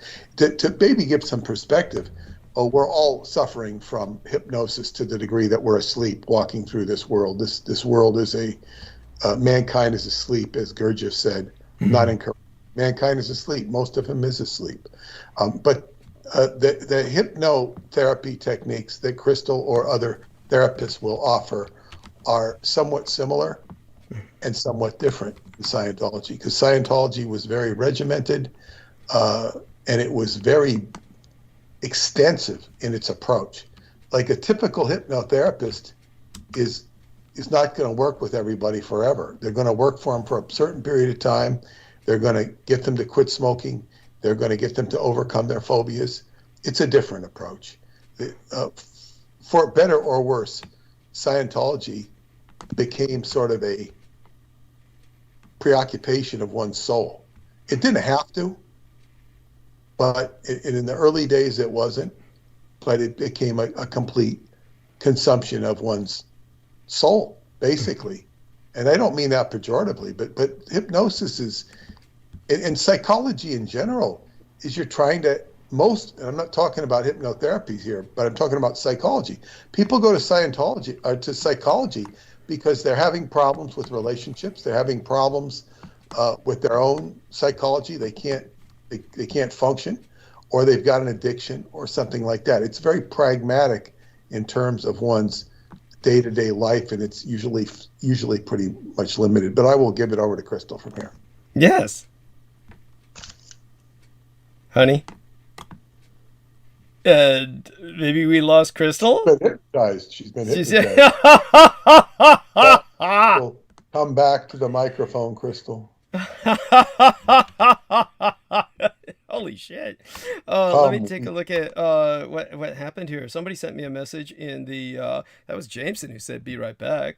So Daniel Arola, he's welcome to come back on and talk a bit about Mercury retrograde, which he said was a time period of target-rich environment for trolls like for him to play with on Twitter. Happens every time when Mercury is in retrograde. It's a trip through the amusement park for him. Yes. So that's appreciated. And certainly what we heard. There we are. Daniel, do come on and tell us a bit about this. I want to go back to Crystal's mention of neurolinguistics programming. Yes. I picked that up in the 90s, and I can attest to the validity of it. When used as a skill set while under hypnosis, you can do this consciously, where it's like you discover a map of your own mind and your own settings. And with neurolinguistic programming, it provides a set of tools where you know how you can fix parts of your mind where let's say there's some memories that you want to get rid of. You can't really totally get rid of them, but you can replace them with something else that's more useful, with that same level of energy that will be more pragmatically positive for you, instead of traumatically negative. Things like that. Yeah. Delightful. And anything else you want to share? You could tell us a bit about that Belgian kickboxer who died after checking himself out from the hospital because he said he could handle the COVID. He was in the hospital. All I got to say about that cat is knucklehead. Thank you. Thank you. Yes. Well, see, the thing is, okay, in the mainstream martial arts world, ongoing right now, where there's people that are associating and talking, most of them are right wing. It's like, but when they're in their schools and they're teaching these kids, they're teaching positive, good, useful stuff. However, when they become right wing, it goes against everything they're teaching, everything they're standing for. It's true. These people are martial artists, and there's no honor with this right wing bullshit that they're pushing. It's true. I agree. So that kickboxer is one of them. Yes. And he paid the price. Oh my God. It was like, this was a guy who was photographed in the hospital on effectively life support. He checks himself out and oh my God, what does he expect? And there we have that. And thank you. There's really not much you can do other than shake your head. Well, on a morbid perspective, him, just like all the other anti-maskers that have been caught on video, I believe they're trying to make themselves into some other form of reality star patterned after the master that they worship, Donald Trump. Yeah. Because it's a big attention getting game for these people. They're taking advantage of that. Yeah, they think that they could emulate the master of attention getting. And all they're getting is a lot of these guys are just getting themselves killed. It's all for sake of getting clout on the internet for that kind of bullshit. It's true. And what's so bizarre about this is that Trump himself is advocating the vaccines at this point. So it's there we have that. So we're talking about That's the part in the story of the boy who cried wolf, where his cry wolf is backfiring on him. It's true. Yep. Now that he's saying that the vaccines are valid, it's not helping him now. He created the vaccines. That's right. He's the man behind the creation of the vaccines. He put in the warp speed program and then when they were under his jurisdiction, the Democrats would not take them because they were Trump vaccines. They were very adamant about that. Well, there might have been some. I don't know. It was uniform. It was uniform. They were making announcements. They even, no, we wouldn't trust this vaccine. No, we're not. I don't blame them. They completely changed when it became, the Biden vaccine. I think you're mistaking the vaccine. I think you're mistaking the vaccine for the hydroxychloroquine. No. They didn't trust the vaccines. All of these. Oh no, they were very anti-vaccine. Peter, the liberal news, they were pushing the vaccine through Anthony Fauci when Trump was in office. So they did trust the vaccine. Yet. They were saying it wasn't even out yet. It didn't come out till I think Trump had been out of office. Really? I don't think it was released. No. I remember getting a vaccine while Trump was still in office. Right. No, definitely the warp speed started. The warp speed did deliver vaccines while Trump was still in office. I mean, as for what I would think myself might be going on with the chronology of this, let's just say we'll put it aside for the moment. Definitely the way I remember it was that we don't need to go into it now. In terms of, I'm rather worried about Crystal. Is anyone? So Crystal, you there, honey? I don't know if you're hearing us or able to get back on. Let's try calling her again. How about that? Jameson, try calling Crystal again. Let's see if that works. And see if I'm just glad he was able to bring her on in the first place. In terms of all of this, the reality and what we're dealing with now is that I was given a nice link here on the iron, the liquid iron by our man Peter. And maybe it will help me in the more immediate sense. The problem, of course, that I need to emphasize to all of our listeners is one of money. I have to spend a great deal of money on just plain water because I can't drink the water from my own pipes and plumbing. So I need to stress to everyone that I also need to purchase supplementations, and the supplements ultimately end up costing hundreds of dollars because I try to get 6 months at a time or several months at a time at least when I make a purchase so that it lasts longer. The horror is that what I tried to do through Brendan Zogit wound up with his effectively betraying me and my having to count on someone I didn't want to count on, my medical cosmetologist, who I also have an extraordinarily toxic relationship with. And that should have worked out, but couldn't because that was the holiday months. And now in the January months, we've got the Omicron really erupting. And so she and I are just unable to see each other. And if she mails it to me, it's going to take, she may not get to the post office. Yeah. So basically, I need to order this myself on PayPal, which I would have done earlier with the PayPal money provided by Seth and Stephen Myers, but I had to buy water with that because I haven't been able to go to the bank yet.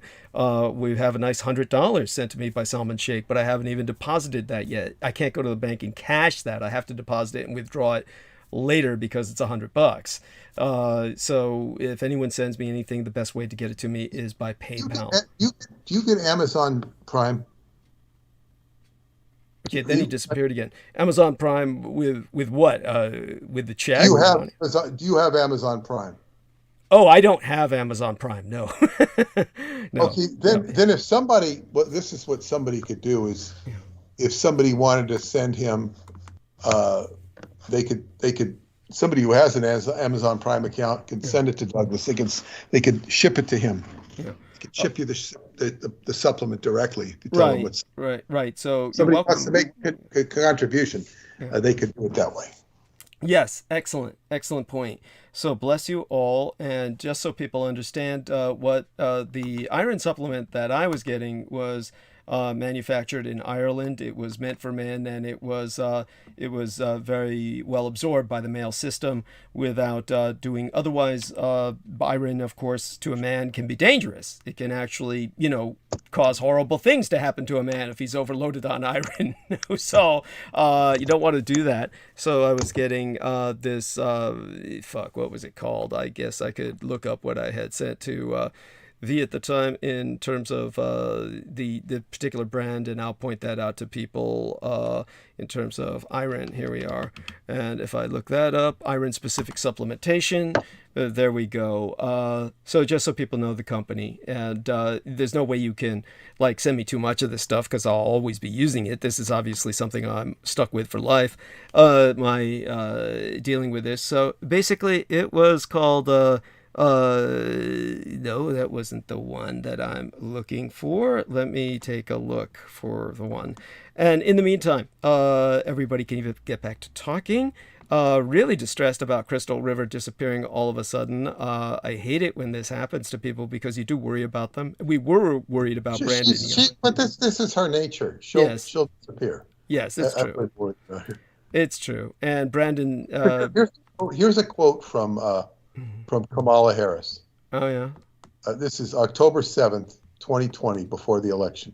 If Dr. Fauci, the doctors tell us that we should take it, I'll be the first in line to take it. Absolutely. Mm-hmm. But if Donald Trump tells us to take it, I'm not taking it. Interesting. Okay. And then what did he say? Joe Biden. When we finally do, God willing, get a vaccine, who's going to take the shot? Who's going to take the shot? You going to be the first one to say, sign me up. They now say it's okay, he said. who's going to take the shot. He's disparaging it.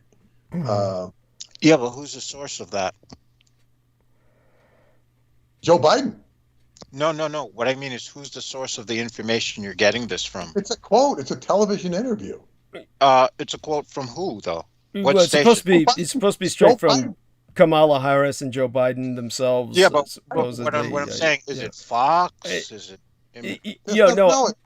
No. This is a television interview. Where did he do it?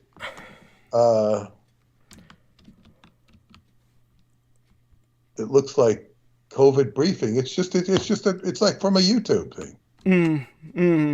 Yeah. That's not from a Fox News outlet. No, this is stuff they say. I've seen them say it. I've seen them say all sorts of shit. And they're all full of contradictions. They say things for political purposes. They're not. It's not about the vaccine. It's about power and it's about control. It's not about. It never was about the vaccine. It's about power and control. Yeah. So, we understand the politicization of the pandemic, and that, of course, is very distressing. Moving the subject right along, and of course, so here we are. I think I found it. So what I was getting was active iron. How's that for a better topic at the moment? Any iron liquid, I think, is going to be good. Okay. I mean, is it good for you? I mean, iron is iron, man. Kind of. Just remember, women process iron differently, and maybe I'll investigate the certain. Yeah. That's what I'm concerned about for you. Yes, that's right. So that's why I was getting this men's iron, which was active iron. It was produced in Ireland. It was just called active iron and B complex for men.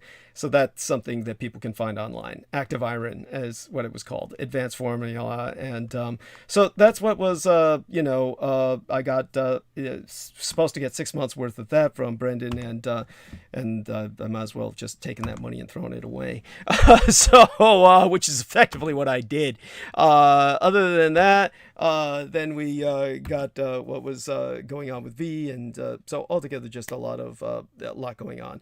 With that, of course, very thankful to everyone who's working with us, and we will talk about for a moment now. What time is it where Peter is at? It's about time to go to bed. It's 11:41 here. Well, bless you. We love you dearly, and share that love with Paola, and you have yourself a wonderful day. I was so glad to speak to you about what we spoke about today. We will go a bit into, next time, some of the technical aspects of the Fischer-Tropsch equations, some of the processing with shale, some of the historical aspects about that, the Sunday, when next we get together. And I think we did wonderful tonight with yourself and with Crystal, and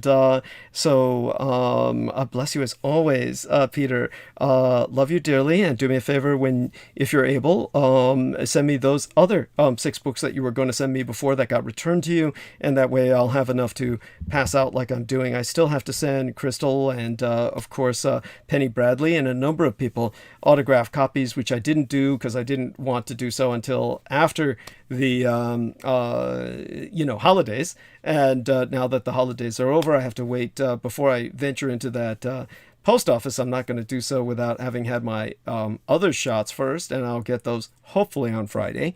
And so that's my plan. Other than that, Peter, really excited about you visiting. When are you visiting this guy on your birthday? When is your birthday again? Saturday. Your birthday Saturday? Yep. Holy shit. Oh my God. So I can't believe it's already been that long. I produced a card for Peter last year. I'll produce another one. And so that will be this weekend. I'll publish that on Facebook, hopefully. And oh my God, that's wonderful. I'm so proud of you. I mean, you'll be with us for a while yet, but still, Saturday is Peter's birthday. Everybody say happy birthday to Peter. Happy birthday, Peter. Happy birthday, Peter. Yeah. Well, thank you. Happy birthday, Peter. This will be my first birthday in Montauk. My first birthday in Montauk. Yes, your first birthday in Montauk. Oh my God. Yes. It's very weird because, you know, as they say, I was out at Montauk.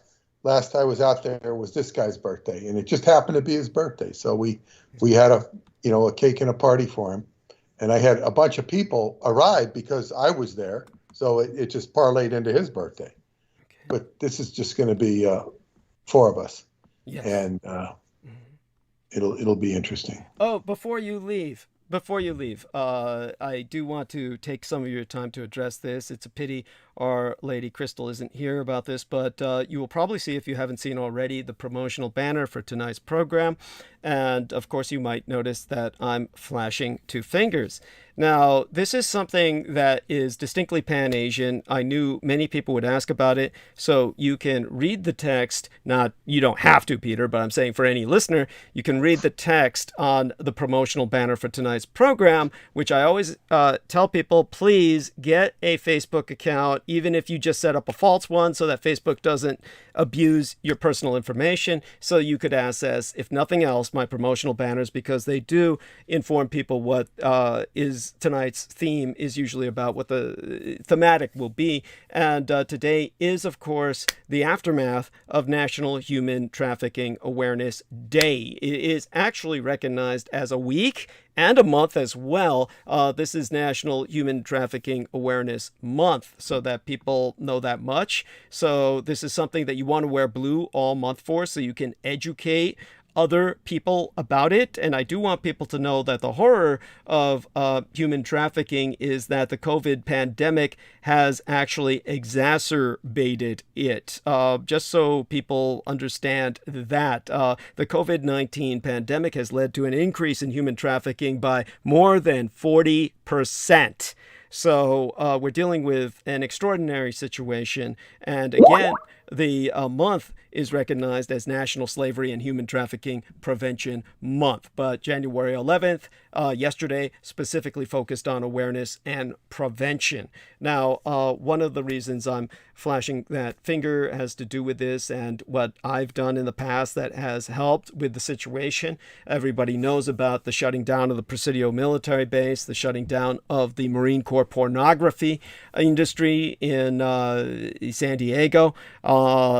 So these are 2 successes I can count out, and therefore the 2 fingers. But beyond that, people usually see all Asians do that. And don't listen to any idiot who tells you something stupid like only the Japanese do that, because all Asians do that. But the reason they did that, and nobody knows, and if you look it up, you're going to see the stupidest fucking things. Time Magazine produced an article on the subject, why do Asians flash the V sign when they, are taken photographs of. And it's all completely stupid bullshit. They'll tell you something asinine that doesn't even make any fucking sense, that it all comes from Hello Kitty or something like that, or this Japanese skater fell down during the Olympics and recovered herself by flashing that sign and a smile, and all of these are simply, shall we say, manifestations along the way. But just so people understand where this started, this goes back to the longbowmen of the Battle of Crécy, which was the first modern battle in terms of the death of chivalry. Basically, in the old medieval battles, noblemen would clash with noblemen. And yes, every once in a while, opportunistically, some noblemen would fall to a commoner, or a commoner more commonly would be taken out by noblemen. There's all kinds of reasons why the noblemen were able to just slaughter commoners by the dozens, and that is armor and, of course, training, which common men did not have. So a single nobleman could take on quite a few commoners and come out on top.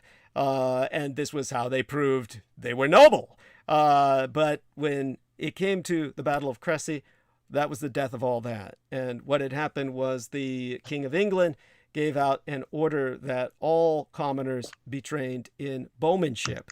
And when he brought the commoners to the field, and the French attacked as an army, then basically the bowmen were, of course, derided It was said that when they were captured, as usually happened with individual bowmen, in the olden days, when an individual bowman was captured, he was considered the way they consider a sniper in modern warfare.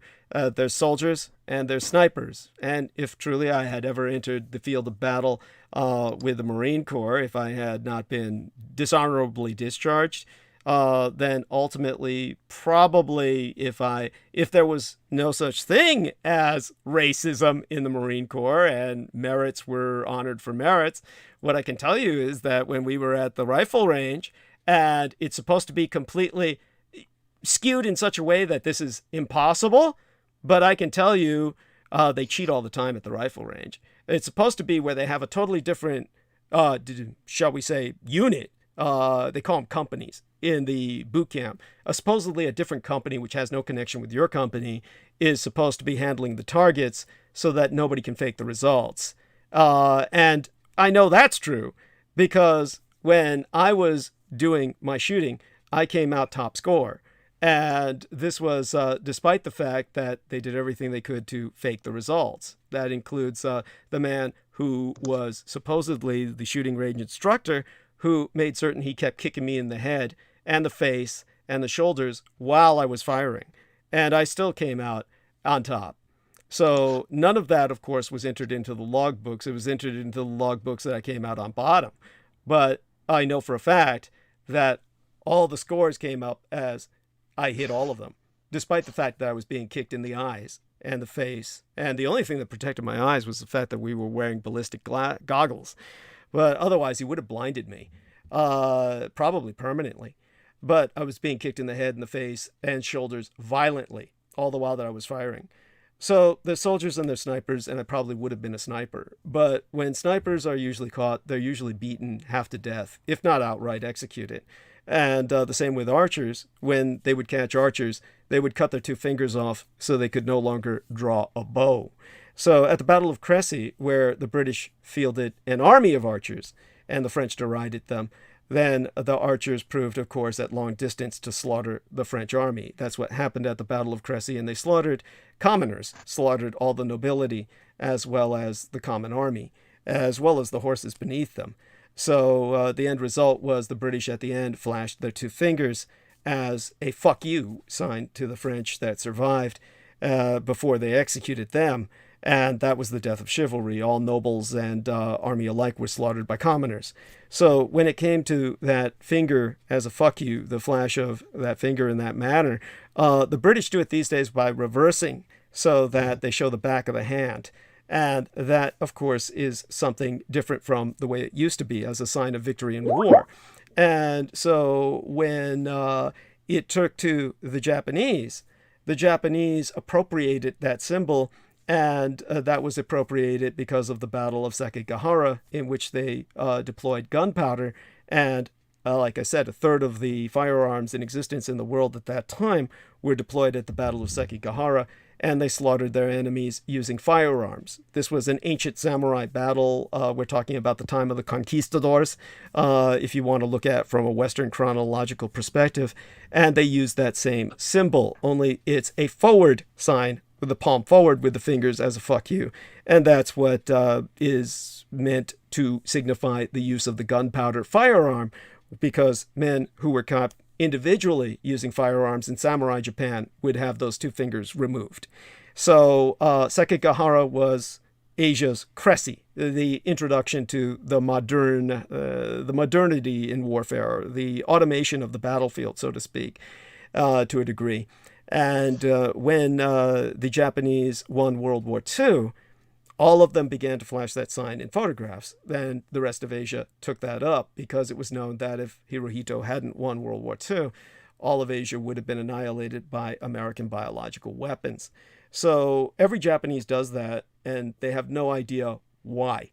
Because, as I say in the print and the text of tonight's promotional banner, Japan is very much a conformity society. And when everyone else does it, they do it, they grow up doing it. No one ever asks why. So if you ask any Japanese person about this, they'll tell you nothing because there's nothing they can tell you. They have no idea why. What they do is what they feel one should do, and that this benefits the greater good of society. And so daily life, the language, it's all full of automatic things that Japanese people in particular say or do. And when Japanese people come home, they always say okeri, which is the shortened version of the interjection okeri nasai, which means welcome home or welcome back. But it goes a lot deeper than what that means. There's a lot more to it than that, but no point in going into that now. But most will say it even when no one is home. And they'll also say, for instance, every time they eat, they'll say, ita dakimasu, which is just basically to receive humbly. So they're receiving food, and that's their way of kind of a humble prayer to show appreciation for the food. And they'll say that even if no one else around them speaks Japanese. And whenever they meet a foreigner, just as an example of how far this goes, if you say just one word in Japanese like hello, or they'll say basically, Nihongo wa ojouzen desu ne, like, your Japanese is so good. And that's just as common a greeting as hello. And it's always accompanied by a look of amazement and a raised voice. And it doesn't mean your Japanese is good at all. It means your Japanese sucks. It means that you speak Japanese like shit. And they just say that as a microaggression. It's really a microaggression under the pretense of politeness. But whenever you hear that, the one thing you do know is your Japanese really sucks. And so the V sign is what they do as well. That's really a microaggression. They won't know that. And if you ask why, they just do it out of habit. They'll just say, the truth to them is it's a joyous sign that shows happiness and spreads happiness around them. And they really mean that, but that's because they don't know its history. It's really a sign of war.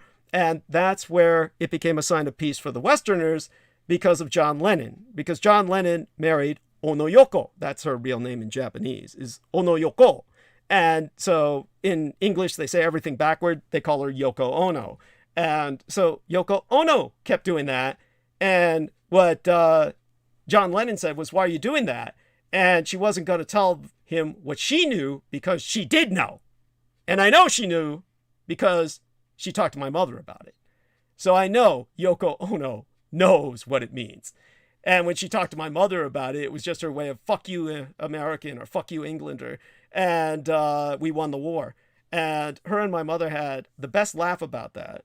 And so when she did that, and idiot John Lennon said, why are you doing that? Then she said, oh, it means peace because we brought peace to the world by defeating you. And then so he, like an idiot, acted the ape and started doing that. And that's how that became the peace symbol, just so everybody knows. So that's really a symbol of fuck you, we won the war, just so you know that. And so it has its roots in war. It's 2,000 years old. And aside from that, it's also taken to mean V for vagina. And if you put your tongue in between it, it means you're cunnilinguist, performing somebody like you're suggesting that. But, that's only if you put your tongue between it. Otherwise, it means fuck you in a different sense. So that's shared. I have a question. Is the cunnilingus a sign a good way to pick up women? No. Just curious. Well, I could get away with doing something like that, and I've illustrated that, but, it just depends on who you are and how you're doing it and where you're doing it. Black women, maybe. Yeah, no. I got to try that. Well, there we are. Try that with black women. Yes, and now I remember, of course, like I told James and Reese, I remembered why Lena Shea took up the position of Moriah Mills was because they shared the same birthday, and that's why she put up a timeline under Moriah Mills as well. Also because I was gifted the one by Sora Aoi, and so she was emulating that, and then she made Moriah Mills her avatar because of that. So Peter's still one can say that she was acting the maggot. Yeah. Like that, yeah. In the Celtic sense, yeah, which means you're getting attention. Yeah, she was kind of doing that, and so I don't know if Peter's still with us, but if he is, welcome his feedback on the. Well, the only thing I will say about the V sign is that Aleister Crowley supposedly taught Winston Churchill to use it in World War II. That's true. That is true. And Michael Aquino told me that because Aleister Crowley knew about the Battle of Crécy, and that makes perfect sense, yes? Well, I think he was using it in a occult in sense, of course. in a cult sense, not necessarily in a Japanese sense, but whatever. Understood. Well, we love you dearly, Peter. Thank you for your patience with that, and you have a blessed Good night, everybody. yes, sweet be thy dreams. Good night. Yes, that was Peter Mood. Hey. Yes. Come to think of it, the Japanese manner of using the peace sign, it's like a complete follow through with what the right wingers tried to do with the let's go random thing. Yes. Yeah. It's like that. That's a certain parallel to that. Yeah. And so aside from that, oftentimes I want to thank you, Daniel. I never get to it enough, but you leave quite a bit of comments in the chat room. That's appreciated. I really appreciate you doing that. And so in terms of that, keep it up. And as well, we've had other examples, by the way, of so many people who have been just deriding the COVID, who have wound up paying the price for that. So it's at the stage now where, we have one of the worst performances in the world in terms of vaccination, because we've got an entire half of the population that is simply refusing to vaccinate. And it's just such a horrible situation. Well, honestly, it's not that bad, because when you think about it, they're all morons anyway. So we're better off. I've been traveling quite a bit, in different states like Tennessee, down to the Gulf Coast, and everywhere I've been going to, I mean, they've actually been observing social distancing practices, the mandates, and all that, proof of vaccination in order to enter a building, and of course all the other buildings that we went to, were pretty kind of upscale, where people can afford to go into, and everybody complied.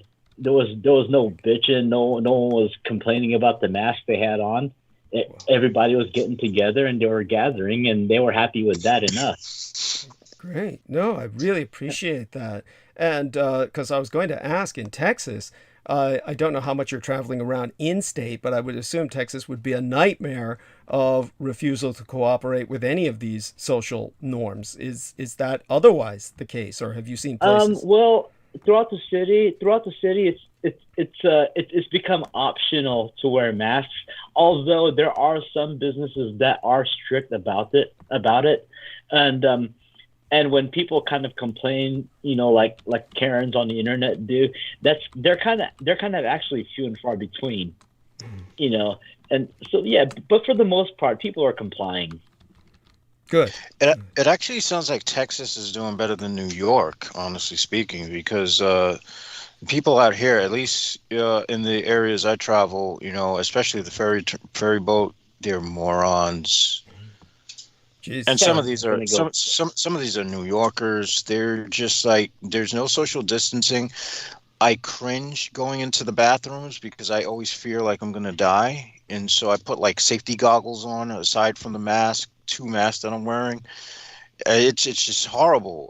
The guy and men are the worst. The men are worse than the women, because they're like they're always walking around breathing on people and shit. They're just stupid with it.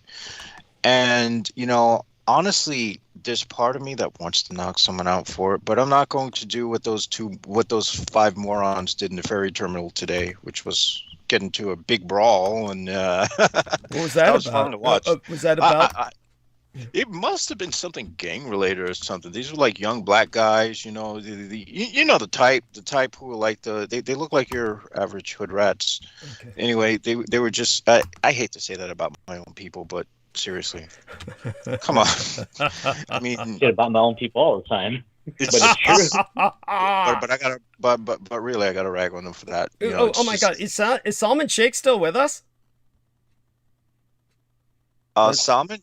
Oh my God. Yes, I'm here. Oh my God. Do come on, Salman. And it must be quite late for you, but as much time as you can spare with us, do provide us with some observations. And so as well, certainly you heard what I had to say about the V sign. I'm sure that you must have some thoughts on that and anything else you want to share. That's absolutely wonderful, Brother Douglas. And you know what? I never knew about the V sign. That's what the origins was and what it actually meant. So it's actually interesting that's what it means, and to see it across the Middle East, especially in Afghanistan and other parts of the world where America recently lost the war. So it seems kind of fitting that they use that against Americans as well. Every time you see them in photo ops using the V sign, which means, fuck you, we won the war. So I like that, and it's got a nice fitting poetic justice touch to it. Yes. So if you could explain to our listeners that when I say Pan-Asians, all Asians do this, explain to them that this applies to South Asians as well as East Asians, please. Oh, of course. I see it in Pakistan all the time. Every time they're doing the photo ops, they're always throwing the V sign. I see it in the Middle East. I see it in Afghanistan. So this applies universally to the Asian populace. And it just seemed fitting that if the Japanese kind of did that as a hidden gesture against the Americans and the British, and it's interesting where America recently lost the wars, Afghanistan, Iraq, Syria, like those kind of places. It's just interesting that the people that they were fighting against were using the same symbol against them. Yes, bless you. I really appreciate that is absolutely beautiful, Brother Douglas. And speaking of South Asians, all the Pakistani men, please stop messaging Brother Douglas. Yes. Yes, I got more today. Yeah, more friend requests, and just the way it works out. And hopefully, hopefully, I didn't friend most of them. There was one black Muslim guy. Maybe I think the language he was using, it looked more like Sri Lankan. But he looked dark enough to be almost African. So I don't know. It was weird enough where I gave that a pass and let him into the friends list, and hopefully he behaves. But yes, just so people understand, to a Western person, pictures are a representation of themselves, of course, and they'll try to leave a fitting impression that will contribute to that. But for many Asians, personal communication with the viewer is much more important than trying to express themselves. So instead of picturing themselves in a way that pictures their personality and style, they rather seek that the photograph, the picture, will communicate their potential relationship with the viewer. So that's why you have this kind of mass communication that manifests in Asia with something like the flashing of the two fingers. So, and what it comes up to is kind of this symbolic communication as well to Western reviewers who are outside of the culture. It's both an inside culture kind of acknowledgement and an outside culture kind of insult to those outside of the culture. And so definitely, hopefully people understand that, and understand just how asinine it was that people in the West, because of John Lennon and the Beatles, which of course Peter Moon was bringing up earlier, everyone being mnemonically brainwashed by the Beatles, wound up taking that as quote unquote a peace sign. And of course, where Peter learned about it was through Aleister Crowley and the occult significance with Winston Churchill, which is totally different from the angle that I've just provided, but it all kind of begins to converge. Now you see that it is something that probably most people hearing this, if they're Western in their acculturation, they'll probably never do it again. Actually, I'm going to do it all the time, because especially when people are friendly to me, because it's going to be like they're going to think I'm being friendly with them, and it's going to be like, fuck, I'm going to be doing it like, fuck off, I hate you. But, like a microaggression, yes. Yeah, I'll do it with a nice smile too, just to make them think that it's like friendly and whatnot. There we are. And, yes. And if anyone tries to do anything offensive, I'm just going to say peace, and they'll think it's a good thing. Yes, and definitely, I'm glad that Sammy Romero came on with us earlier. And while Salman is still with us, see if you can bring him back on, Jameson. Give him a call. And right now, what you can do, Daniel, is you can let people know that Filipinos do this in their photographs as well. So this is truly Pan-Asian, if you would let people know that. Thank you. Yeah, I mean, not all Filipinos are aware of that gesture, but there are some that do. Usually, those that do, they're all in on it together. Right. Thank you. Yeah. When I grew up, I always thought it was an anime thing, because when I was a kid and I played Street Fighter, there was this character called Sakura who always did that. She had Yes. like the peace sign, and so I always figured it was an anime thing. Well, it was in the sense that this is how Americans conceive or perceive. That's how I learned about it. You know, Right. I didn't even know they were using it as a peace sign in the 70s and whatnot. You know, I had no idea. Interesting. Okay, so you grew up without the knowledge that this was quote unquote a peace symbol. Okay. Yeah, I grew up with the knowledge that it was just like some cool anime thing because I saw it in video games and cartoons. So I was like, okay, cool. Yeah, well, this is what those idiots in Time magazine will argue is that this started off in manga and then in anime. You know, they trace this as some popular culture phenomena, which is Oh my gosh, time is moronic. The very fact that they wrote that article is a microaggression against Japan. No, that would imply that they knew what they were doing. No, these. I mean, that's really racist. That's racist as fuck. That's like saying where did the jiggle butt come from? That came from black people. It's like, are you kidding me? It's just so asinine. Well, to make an article about. I mean, who the fuck is gonna waste brain cells on that shit? Yeah, they do. Oh, they do. And so that being said, so Solomon, in what time we have left with you, tell us about your plans for tomorrow. Tell us how things are going along, and of course, we're anxious to know. Oh yes, Brother Douglas. So of course tomorrow I'll be at the park feeding the birds, my pull-ups, handling my day-to-day responsibilities. And yeah, and I look forward to catching up the rest of the monologue tomorrow morning. And with that, I would like to tell everyone, please support my brother Douglas. I love him dearly.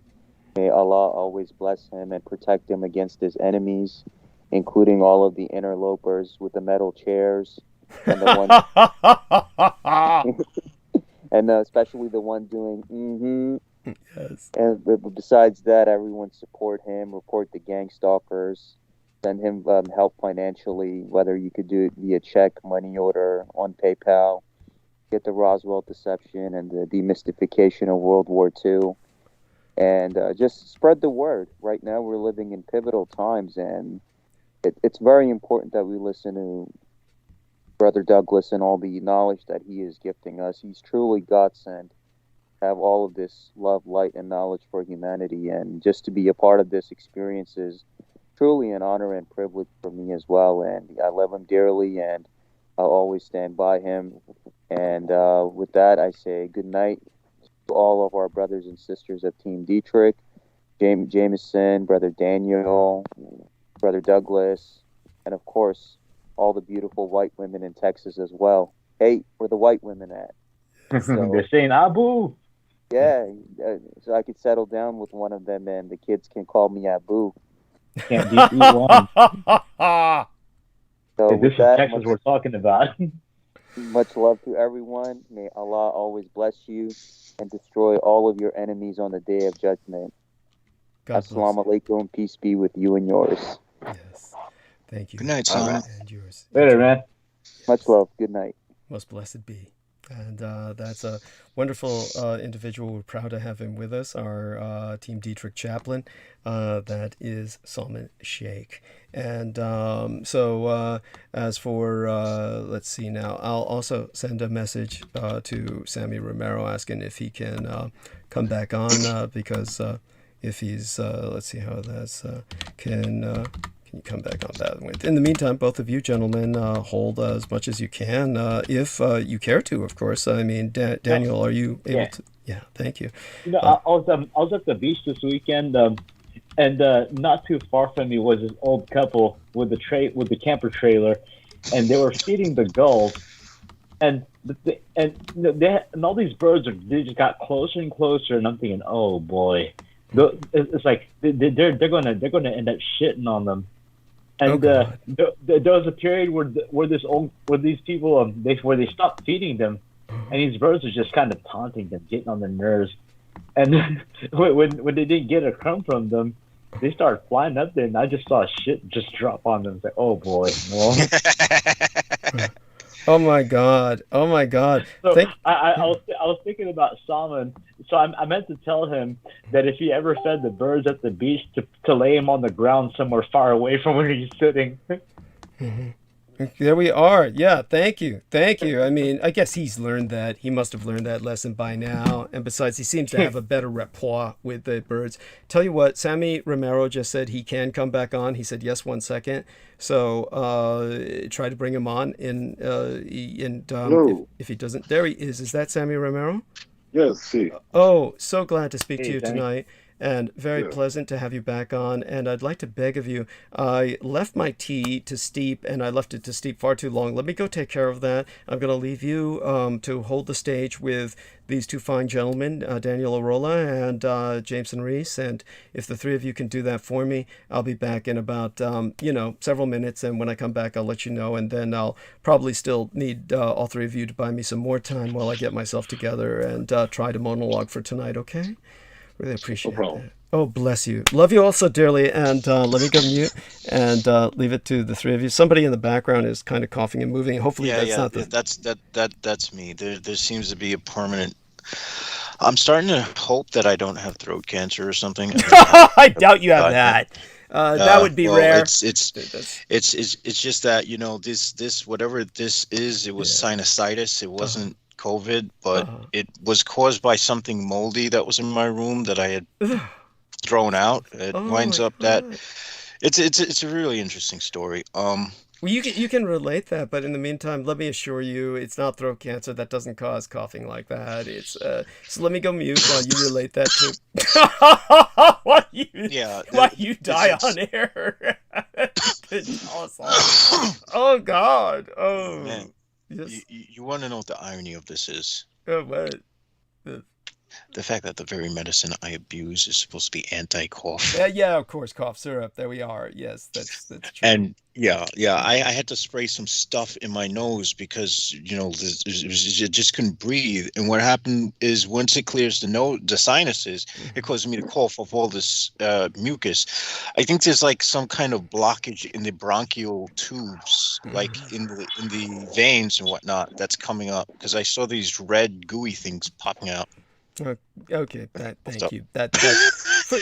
For what that's worth, bizarrely enough, the last few times I was Q-tipping my nose, it was rather blooded in terms of some of the mucus that was coming up. So that seems to be going around. What is this thing? I have no idea. I wouldn't. I hope it's not a peacock angel disease. Yeah, no. That would be interesting synchronicity, wouldn't it? No. Anyhow, it stopped doing it with myself. It just basically in my case, what happens is I use a lot of medicines that contract the blood vessels, and so every once in a while, if they're contracted enough, you'll get some bleeding. But what's interesting is that, I don't use them. I stretch it out so that I'm not completely constricting my vessels all the time. So I'm using these meds only once every other day, effectively. So why that happened at all is bizarre, but probably has something to do with us being exposed to COVID. I mean, I know you're exposing yourself to it every time you go out. I'd like Sammy to, I'm not going to ask Daniel. He's welcome to talk about it, but my impression is Daniel, for all his traveling, he's somewhat a little less exposed than others. He's maybe I'm wrong on that. Daniel can correct us on that and tell us whether or not his life is like that. But I get the feeling Daniel has somewhat like. Watch my distance. Yeah, I'm sorry. What? I still watch my distance around people. Yeah, but also I get the feeling that you're in. It's hard to describe, but Daniel's got somewhat of a, he's got his home and he runs supply runs for the home kind of, and he's not, aside from that, he does. He does teach his students and stuff, but I think it's all changed. Maybe he can explain to us what the dynamic is of his exposure, to people, and Sammy can take it up from there. And while you guys discuss that, and our man Jameson dies on air, I'm going to grab my tea and go on mute. Thank you. Yeah, Marcus is telling me I need some antibiotics, which is probably true. I was thinking about going to the emergency room this week and just, seeing if I could get some antibiotics. Yes. To clear whatever the fuck this is. It probably is pneumonia from walking around in the cold, wearing not much because I can't feel the cold. So I don't know. I hope it's not, but hopefully I don't. Antibiotics would be a safe way for you. Hopefully I don't die until March when I see my primary care. I don't see you dead anytime soon. tragically.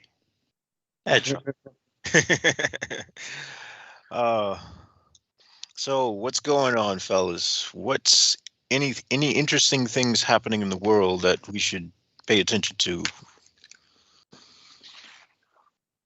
Well, I'm starting to really try to assess how am I going to do it when I get back to Southern California. Because if San Francisco's locked down, then we're next.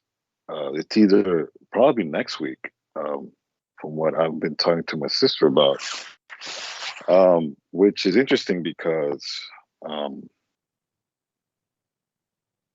especially Orange County, it's very red. I kind of see a lot more resistance this time than usual. But as far as COVID, I've had my family. I had a sister of mine that I live next door to. She contracted COVID and she got it bad. She couldn't taste. And then I had people that contracted and had. So, and both of them are vaccinated. So, like I said, this disease is this variant or whatever it's one. It's alive and kicking, man. It's nothing to take lightly. One of the things that really irritates me, especially with the work I'm doing right now for this past week, I go into these hospitals and do these rules, and everybody and all the staff is covered. When I went into this Masonic hospital, though, this hospital, I'll put it to this way: there were no lines for COVID testing. Everybody was vaxxed, from what I saw. Very well ran hospital, which it shocked me because most hospitals that I've been to are the complete opposite. It's like they don't care. Not in the sense of actually doing their job. And I'm not saying that there's not people, but this hospital in particular seemed different, where they had it to, like, people there actually like doing their job. And I don't know, maybe the funding is different, but it's this hospital seemed different. But from what I've seen, especially in Southern California, we've been going through it bad. Last week when I was there, it was lines going around just to get tested, and it seemed like it was a rerun again. And like, I really do think we're gonna get locked down. And if that's the case, then hopefully, Biden gets off his ass and starts staying out the stimulus checks. Something. Because, that's what I was wondering. Like, when the fuck are they gonna do that? I tell, there's people that criticize. Why do people get on SNAP, or why are you getting assistance? And I always tell people this: look, you pay into it, man. Your taxes pay into it. If, when you're talking about money, let's go look at the military, how much they burned, how much they've continued to burn. And it's one of the things, to me, the American people need a break. The American tax-paying electric need a break. I think everybody can agree on that. We all need something in our pockets. Fuck inflation. I don't give a shit. We need a break. And I've been saying it for this last couple of weeks that we've been here. Obviously, it's not going to happen, but this is what you said about it, Jameson, where there's always that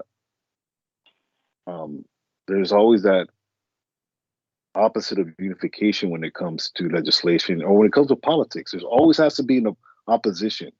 There's never one. So they can never get nothing done. Yeah. And my thing is, and it's like, it's rigged. 1 second. Give me a second.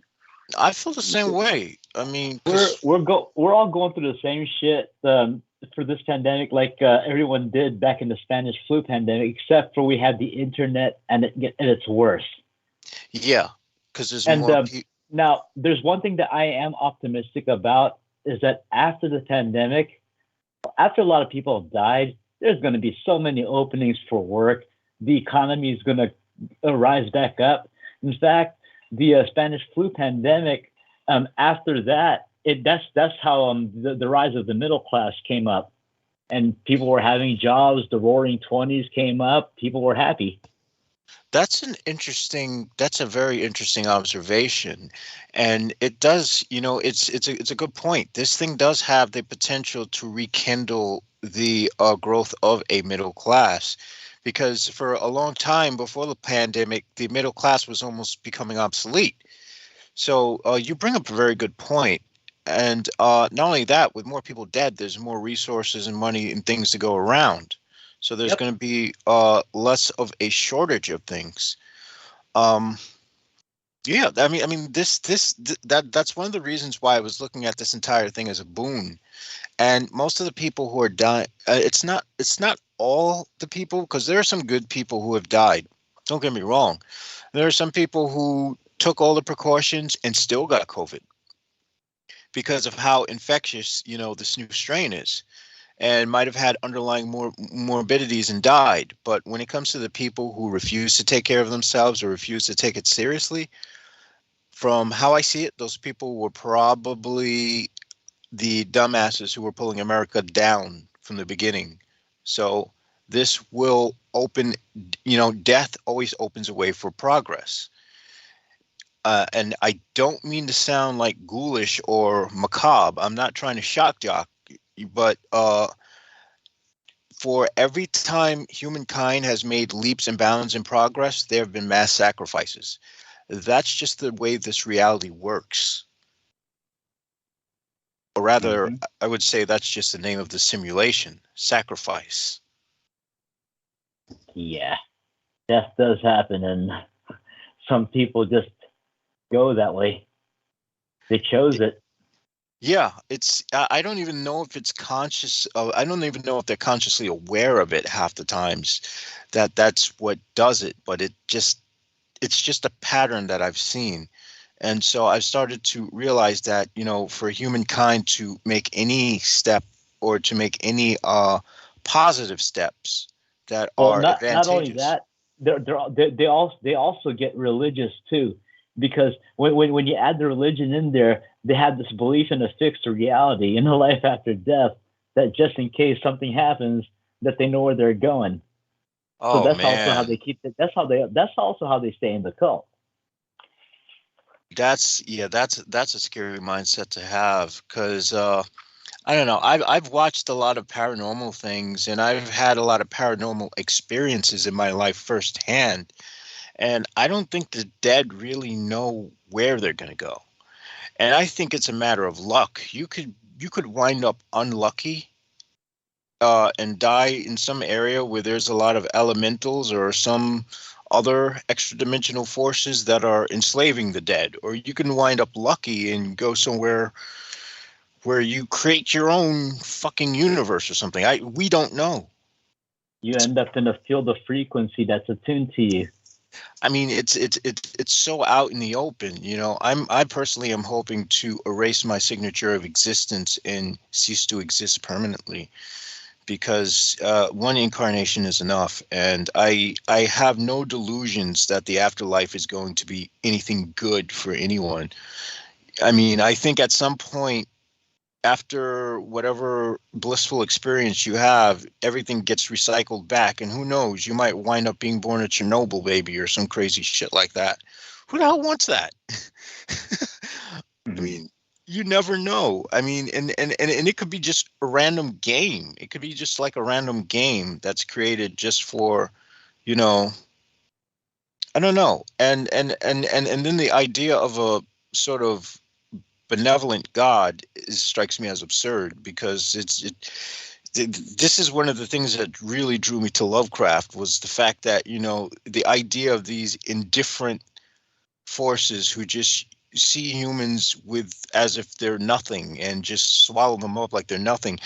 That makes more sense when we're talking about gods and goddesses than the shit that, humans have perceived of these things as being.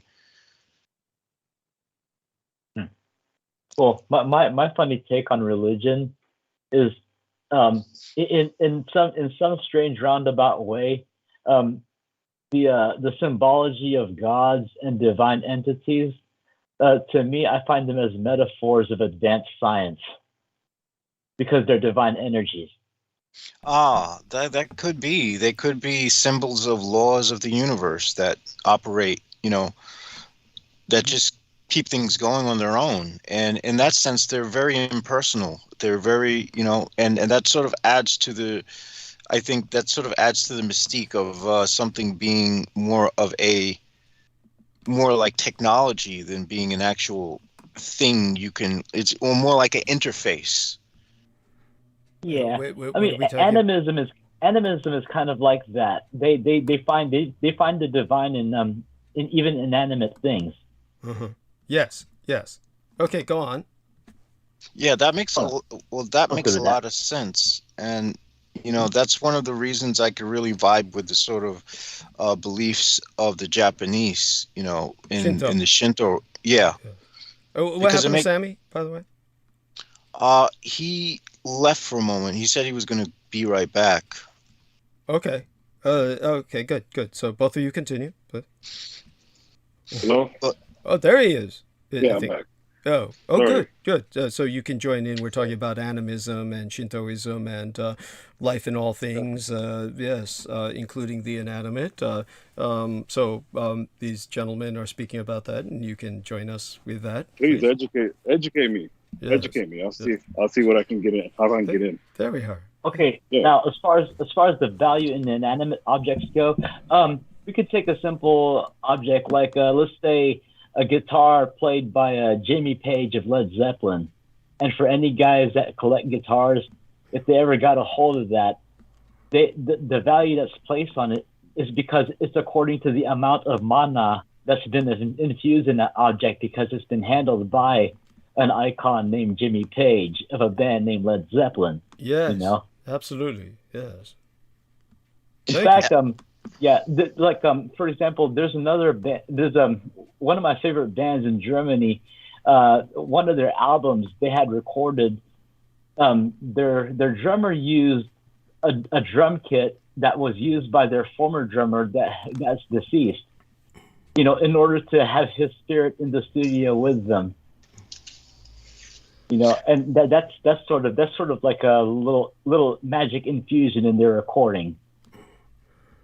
So it's sort of like human consciousness activating the life that's already in these objects that's not recognized when they're not handled by people. Sort of like giving it your signature, so to speak. Yep. Actually, another example of mana is when the Hawaiians when they killed Captain Cook, they cut him up in pieces. They refused to return his body because his pieces were full of mana. Yes. Yep. So and eventually they gave him back. I thought they ate him. Didn't they eat him? Yeah, they ate parts of him. Okay. Yeah. And so thank you. That's charming. And that's if only the Hawaiians would greet their tourists that way today, we'd take care of a lot of environmental issues. Yes. Totally. Did. Yes. And later on, I couldn't believe when the Hawaiians actually apologized for killing and eating Captain Cook. I mean, that. Are you serious? Yeah, that was hundreds of years later. Oh, they held a ceremony where they apologized for eating him, and I was like, why? By then they were probably already Americanized. Yeah, I think they're being cynical. Yes. By then they already had the propaganda brainwash, so it was like, oh, we're sorry. It's like someone black saying, "I'm sorry for what Nat Turner did." It's like, are you fucking seriously? That would be so funny. But the sad fucked up thing is that I could picture someone black today doing that because of how fucking retarded some of these people are. Oh my God. And well, of course, I'm in the best position to see how demented both sides are, because I'm in a state where, I live amongst whites and blacks, and I get to see the worst of both worlds, and including the Hispanics, because they're pretty damn degenerate, just like the rest of us. I mean, honestly, the only people who don't bother anyone seem to be people who are of Asian descent. Oh, thank you. Yes. Honestly speaking, like I like having Chinese neighbors because I don't hear blasting music on the 4th of July. I don't have to hear their shit. Everyone else, it's just like, oh, let's be as loud as we can. It's summer. Oh my God! They usually have headphones for their video games. Well, Sammy, by the way, before Sammy comes on, I do want to thank Marcus Grix for his chat in the chat room. He brings up that he says America's delivery system, he's asking me if it's going on time. Australia, he's pointing out, is taking 2 to 3 weeks to send an express package across the country, usually 2 days max. What he really means is usually 2 days minimum, unless he means by max that they're maxing out the speed. So I definitely want Marcus Grix America's mail delivery system is dead because Donald Trump killed it, and it has not been right since. This is the reason why I decided there's no point in having Amazon Prime, because it's going to get there 5-6 weeks late anyway. So just fuck it. Why have them take money out of my fucking account? I've been pretty lucky with that. Yeah. How's it been working with all of you? And do respond, please. Actually, Amazon Prime's been pretty good with me so far. Well, then again, I'm also in a good part of in the city, Houston, too. Okay. Yeah. All right.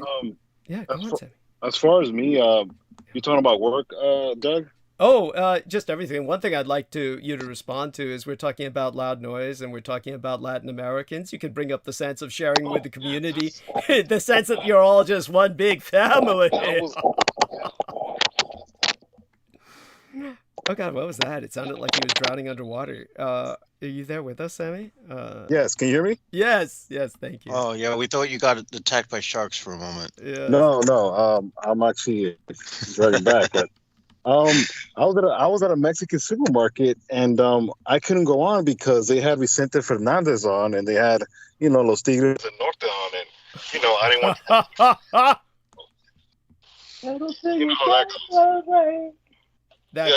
it goes. Go on.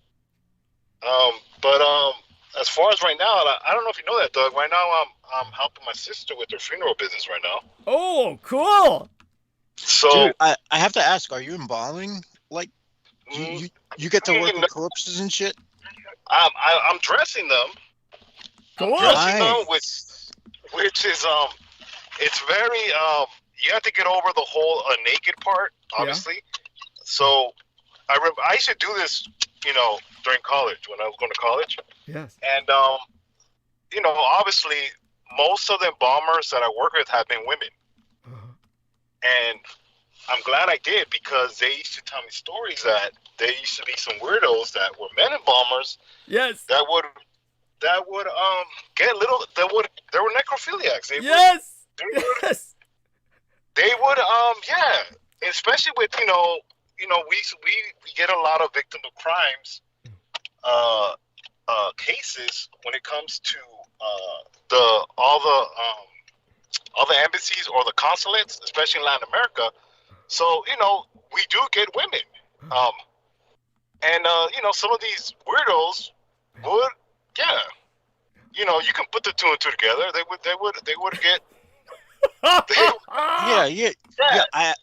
I actually saw something on the Reddit iBlack where a guy had I don't know, the corpse he had must have had the intestines taken out and everything, and he had a nerve to take a picture of his penis going through a vagina of a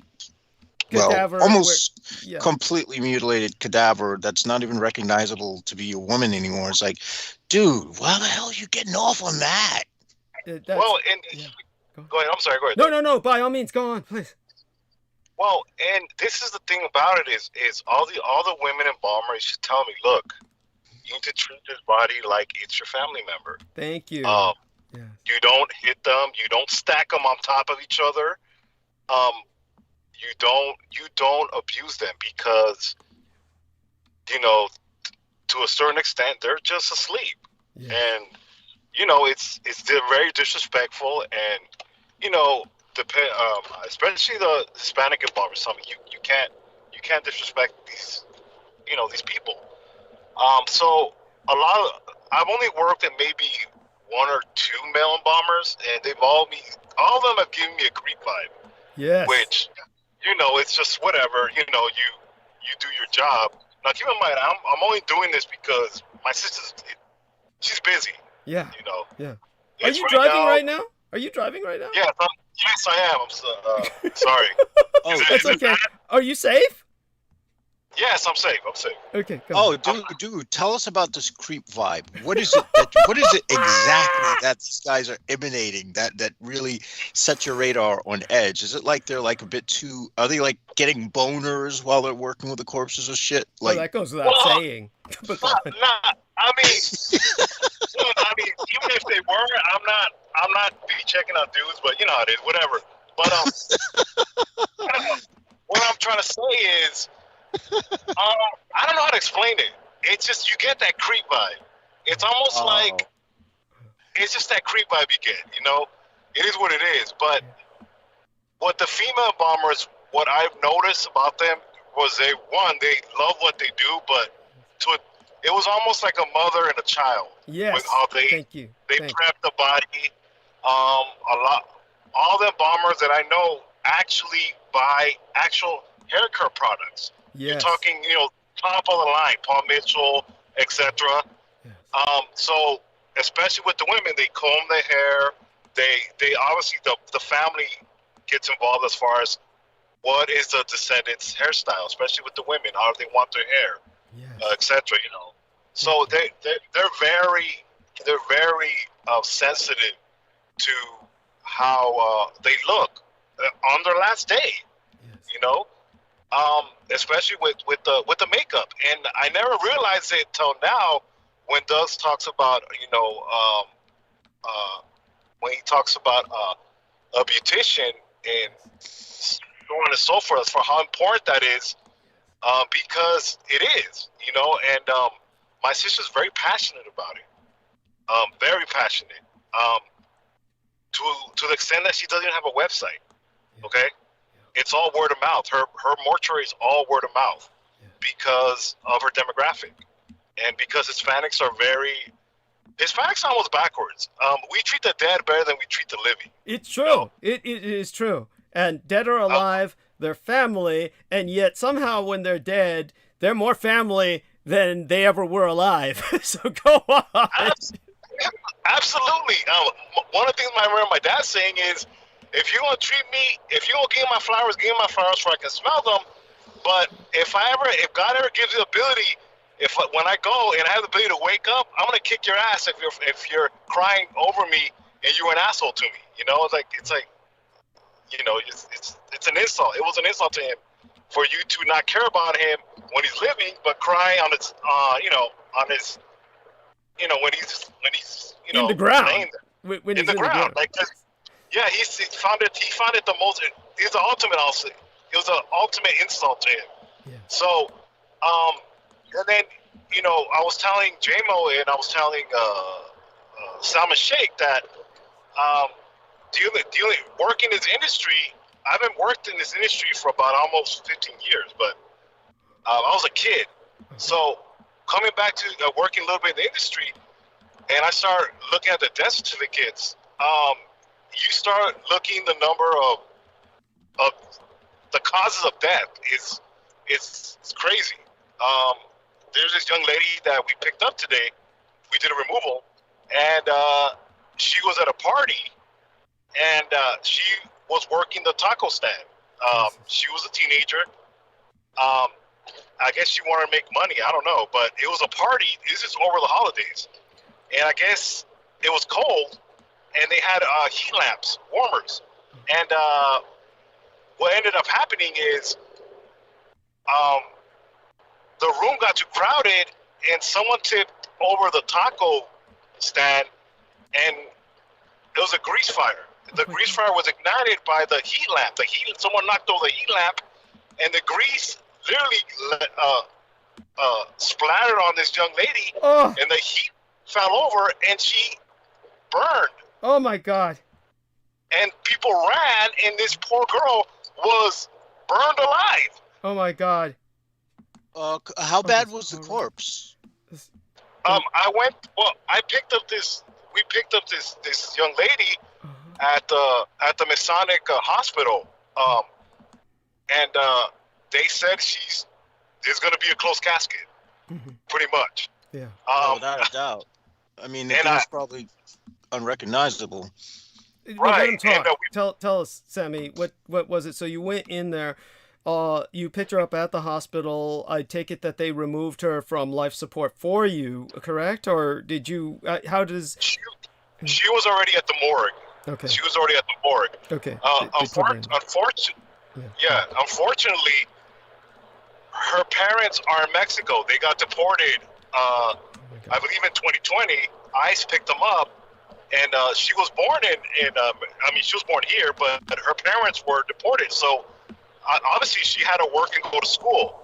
So, she ended up burning. And you see these cases, and it just breaks your heart because it's like. How old was she again? She was 16 years old. 16, and so she's underage. And I'm so sorry. So they had already put her in the meat locker. So she was in the freezer. And you went in to pick her up from the freezer, but you were able to see the body. So just based on it can't be helped. We have to ask this.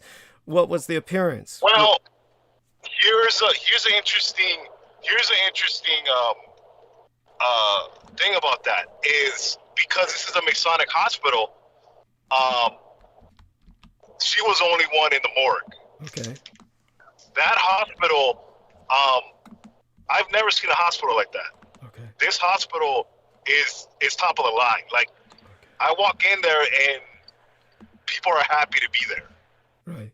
As in the employees, they're just you can feel the vibe. Yeah. Like, wow, this is what a hospital should be. Right. You know. Right. You know.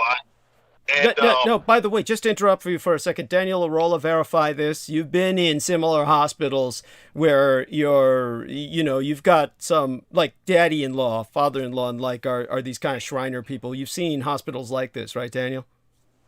I have not been in the Shriner hospitals. I've been in the Shriner's village, but not the hospital. Okay. All right. Thank you for verifying that. Is there something you want to say here? Okay. It makes you think. I'll go ahead. Salman confirmed this. Okay. You know, he said that these Shriner hospitals are top of the line. Okay, yeah, Salman, he if he were here, he'd know about that too. That's right. These are the wealthy, the elite. These are the cabal. So go on. Yes. Yeah, he confirmed these are no, Sammy. These are the top of the line hospitals. Yeah. Like, you have to know somebody. Somebody has to get you in this hospital. So she was there because because she was working for them, making some extra money, and she died on their property. That's why they let her in the hospital, right?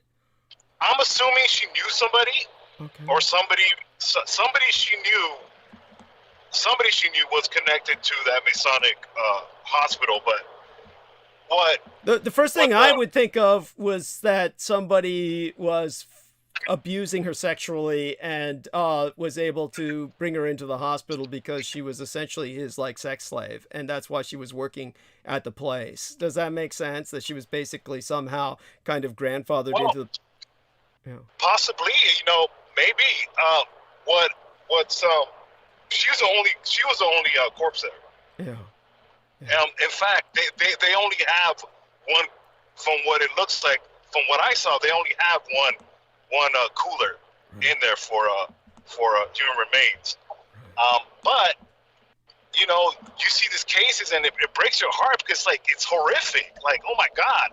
But it also kind of reminded me of you. But I don't want to give you no bad memories. But I could imagine what you saw. Yes. And your background, I could have just imagined, but you know, you kind of start seeing just how people are dying. I had this last case we did, where this guy, it reminded me of my situation where I told you a couple weeks ago about me almost getting in a fight at my job. Yeah. This guy got in a fight with his boss. He's from Oakland, Mexican dude, and he ended up getting he ended up getting stomped out. They stomped him to death. Whoever who got in a fight with, which I'm assuming probably his boss, because that's what the family says.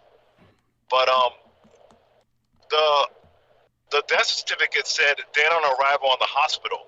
Now, whoever kicked his ass at that job made sure to tell the paramedics, hey, don't pronounce him dead here, pronounce him dead at the hospital, I guess for liability purposes. Of course. Oh, of course. Holy shit. But how did they convince them? They must have bribed them.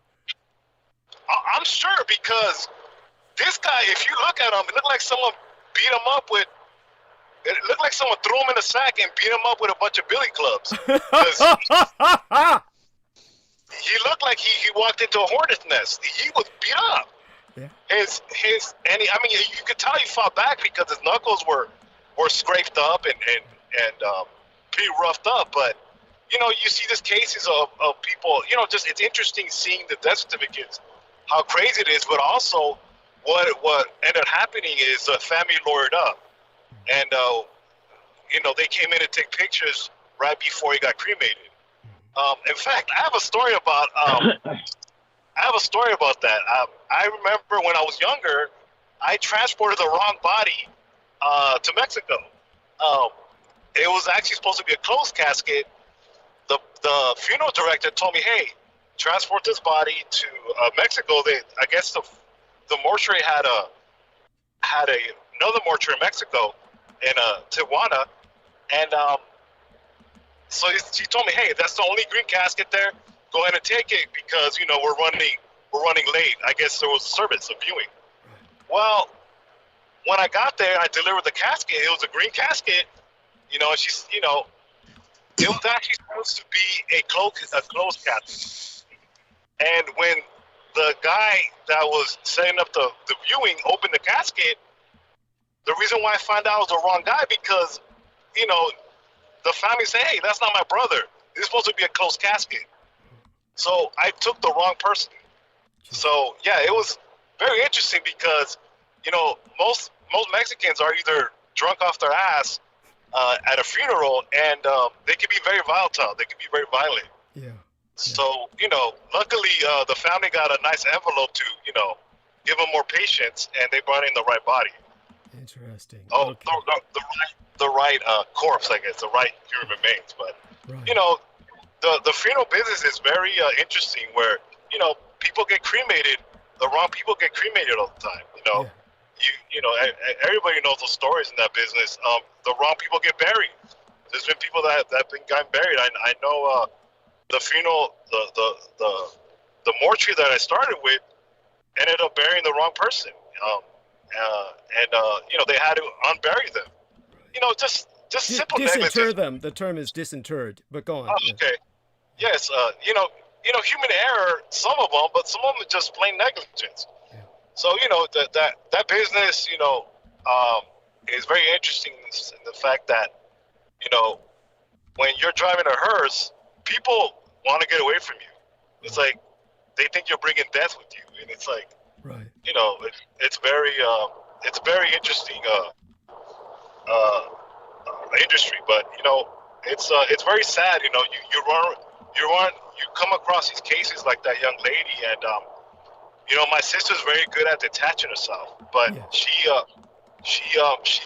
also comforts these families because that's what they're looking for, and that's why she gets so much business, because of her empathy. She has a lot of empathy for these families, and she really does not need no advertisement. It's all word of mouth, and you know, especially with the Hispanic community, you know, death is very important to them. They it's almost like we celebrate death to a certain extent. You know, Yes. we find it more comfort to love a person once they're in that state. And you know, she's been very blessed, and I'm very proud of her. But you know, really the only reason why I'm helping her because she's swamped. She's swamped, and you know, just do what I can, and you know, be a brother to her.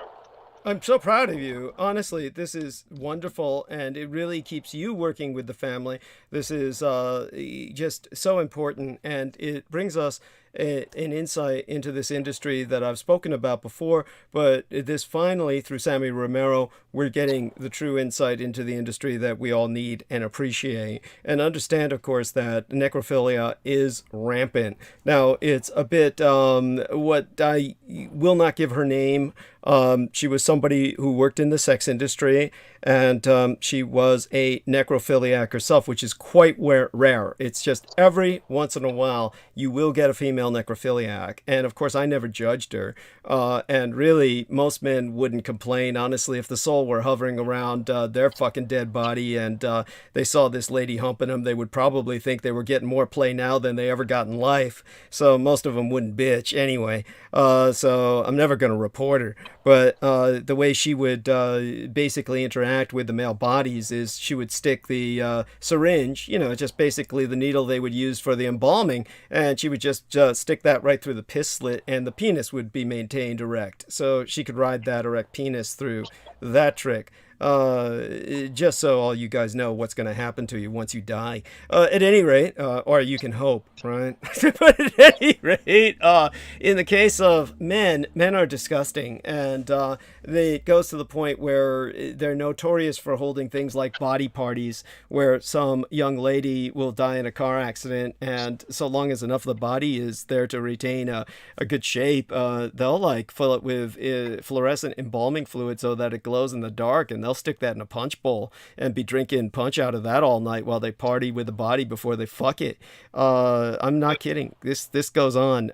So aside from relating horror stories such as what can happen to you, you can, of course, bring up, aside from the creep vibe, I think that probably what Sammy's talking about is the look in the eyes of these guys, probably a real lascivious look while they're hovering over the bodies. But I'm curious, was it just female bodies, or younger bodies, or just anybody? Well, here's what I learned from these female embalmers is the respect act. It's like I cover the you know, the genitalia. I cover it with a towel.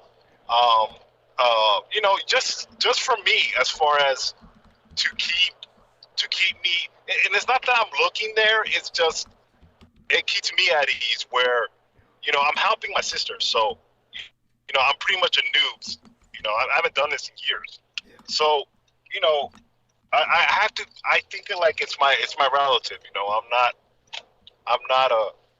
You know, to me, it makes my job easier. But from what I've seen lately, it's been elderly too. We did an elderly person, but in particular, especially with the kids and the young ladies and younger women, I try to do that because, you know, men are sick. Men are sick. Men are, you know. This is why I like every time we have a female on the round table. To me, it's always refreshing. Yes. You know, no offense to you, Doug, or JMO or Daniel. You know, none taken. It's always nice. It's always nice to have a female voice. It's just, to me, it's just very comforting. It's very refreshing. You know, I love women. You know, all of you guys, obviously, you guys don't have a girlfriend. You know. You could tell Daniel about that if you want, but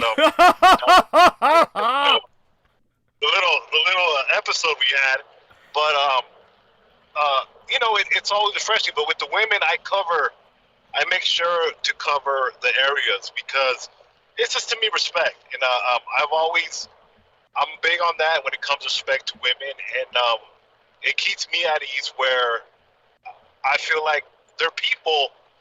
Even though I try not to get too caught up in the connection, the emotional connection, because it can mess you up, especially if you read the death certificate or you see what happened to them.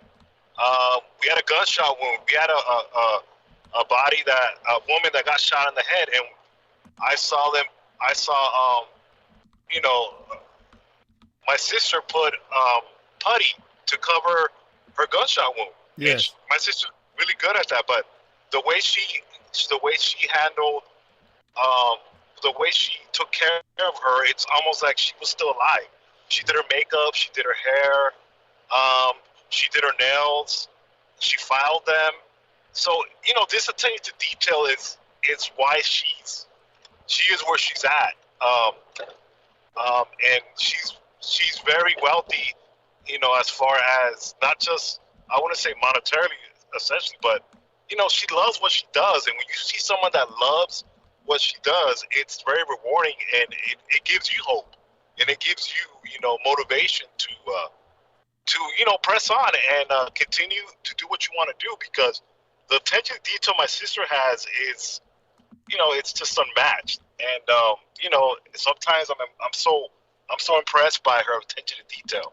Well, she's You so know, inspirational. She's inspirational, and she's right. also inspired. And so, honestly, she inspires us, all of us, no matter what we're doing, to excel. And when you say she's doing what she loves, it's the attention to the art. She's really servicing these people, and she's doing so with a flair that is appreciated. And I'm so impressed that you get an opportunity to work with her again. Honestly, it would be almost, I don't see why you just don't take on an internship with her and take that on as a career, really, because you would be one of the honest men in the business who's not doing some of what the horror that I've described. But go on, yeah. Have you ever considered that? Have you? Well, here's the thing. It's something that you know, you think about it, and what's really interesting about it, it's because, you know, you deal with people that they're at their most vulnerable state. They lose somebody, you know, and it can go either way when it comes to someone mourning, especially, you know, with my demographic, with the Hispanic community, where they almost become childlike in a sense that you have these grown-ass men, you know, these men that, you know, that if I say the wrong thing, they can stab my neck. And you're also exposed to the community, from the regular, you know, taxpayer electorate to the underworld. My sister has buried a lot of gangsters. Some, you know, I don't know them, and some people, and a lot of them are private. They're private viewings, you know. And I've gone to a compound. I don't want to say where, but this is a full-blown compound where, you know, it's guarded. Yeah. And you have these gangsters that are sobbing uncontrollably, intoxicated, but they're sobbing. And it's like they're almost childlike, with a sense that, you know, their mom's gone, and you know, it's very interesting to see, you know, how adults take loss. You know, this is why I really do feel for JMO with his cat, because, you know, I'm around that I've been around that, where people are broken, and you know, my sister's very good at being sensitive to their needs, and I think this is why she's been very successful, where other establishments are just about their bottom line, about their bottom dollar. She's done viewings in the Asian community when there hasn't been mortuaries worth, because the thing about the industry is, it really does show about race, and what you said, Doug, as far as ancestry and paying homage to your family, even when they're gone, how important it still is. Because my sister has done a couple of Asian, especially with Laos community where she's at, and she's given them her facility to use with the rituals and their funerals, where white establishments will not allow that at all. No. Or if you do, you're talking thousands of dollars. And she's been blessed because of that, for being culturally sensitive. to in their time of need, and it's very prevalent where you do see race when it comes to losing somebody and how people take it. A lot of the cracker funerals, to put into Crystal Rivers lingo, which I appreciate very much. Kudos to her. That I find that very very pleasing. Yes, it was very brave of her, to tell you the truth. Go on. Yes. A lot of these cracker funerals, all they want is a death certificate. Give me the death certificate. That way I can get the money from their bank account. That way I can get the title to their house, because that's all I want. And it's almost like they throw their parents' ashes in a trash can. Jesus. And it's very callous. And it's, this is America. This is this is Trump's people. Yes. These type of people that all they want is money, and they take, and they take. And my sister has been very sensitive to the community around her, and God has blessed her, and I'm very proud of her, because she's very happy in what she does, and it shows, and it shows. Yes. No, that's beautiful. And so in terms of all of this, say for instance, aside from again, something brings me back to the poor young lady who burned to death, a horrific way to die. So Yes. when you went into the meat locker and you were presented with that, it was, as you said, the first thing that you thought of was what I had seen in wartime, and you didn't want to give me any flashbacks, and that's deeply appreciated. It's actually abstract enough where it doesn't do that. But the body still maintained integrity enough where you could pick it up and place it onto the gurney for transfer without bits and pieces falling off? Or how was this handled with that in mind? Well, or was that it was still intact, but it's gonna get him. See, that's one of the things that my sister explained to me, that and for some reason I think this is what she's meant to do. Yes. Because all of her partners, whether all the embalmers she uses, it's like God put them there for her business. Yeah. She has really good embalmers, and her son is shadowing the embalmer that she works with. Mm-hmm. And this kid that's helping her, it's like taking my nephew's a teenager. I wouldn't say a teenager, but he's a kid. Okay, he's in his early 20s, and he pretty much has education as hands-on. He has a hands-on education when it comes to that. So it's like this young lady is gonna be embalmed. They're gonna embalm her and try to see if they can at least make her presentable in the sense that she doesn't crumble apart. Interesting. Okay. That the level of care, in other words. Yeah. When I did the removal, it did smell of Burnt burning meat. flesh, Yes. and you never forget it. Yes. No, you don't. It took me back because, like I said, I worked prior in this industry for a little bit, and you never forget it.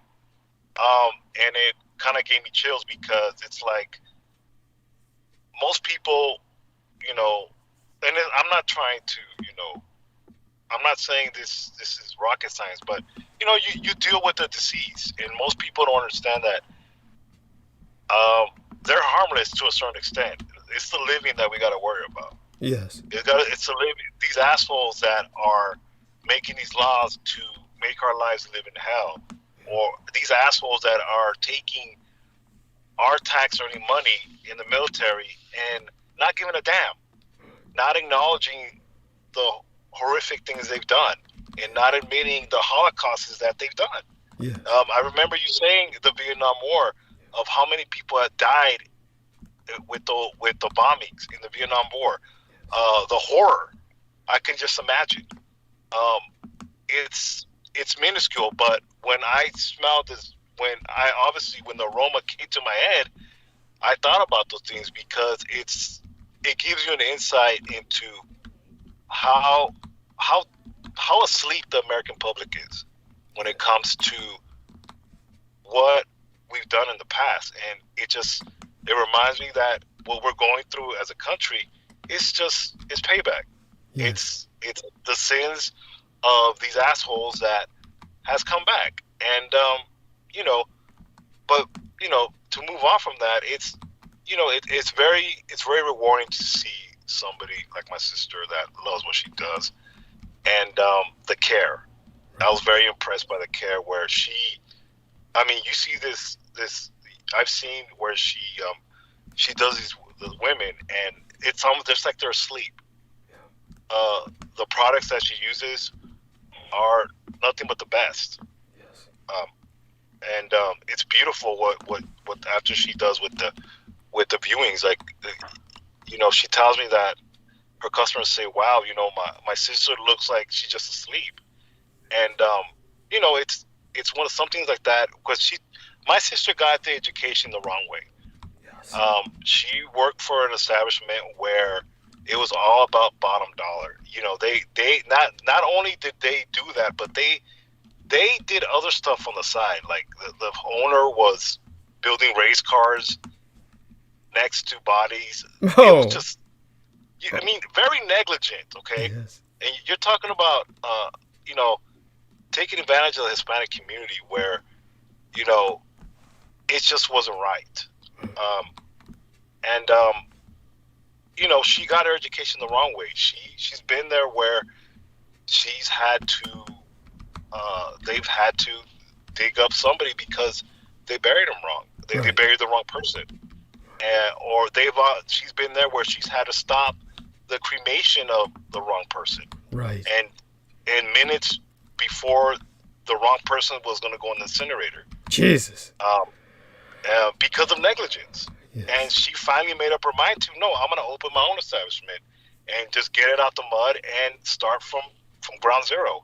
And I'm very proud of her. I really am, because she pretty much did the opposite of what the previous establishment that she worked in. And it's very I'm very proud of her, of the detail she does. And she works long days. She works 12-hour days sometimes, or 16-hour days, but it's because it's just the love of it, and it's very rewarding to her.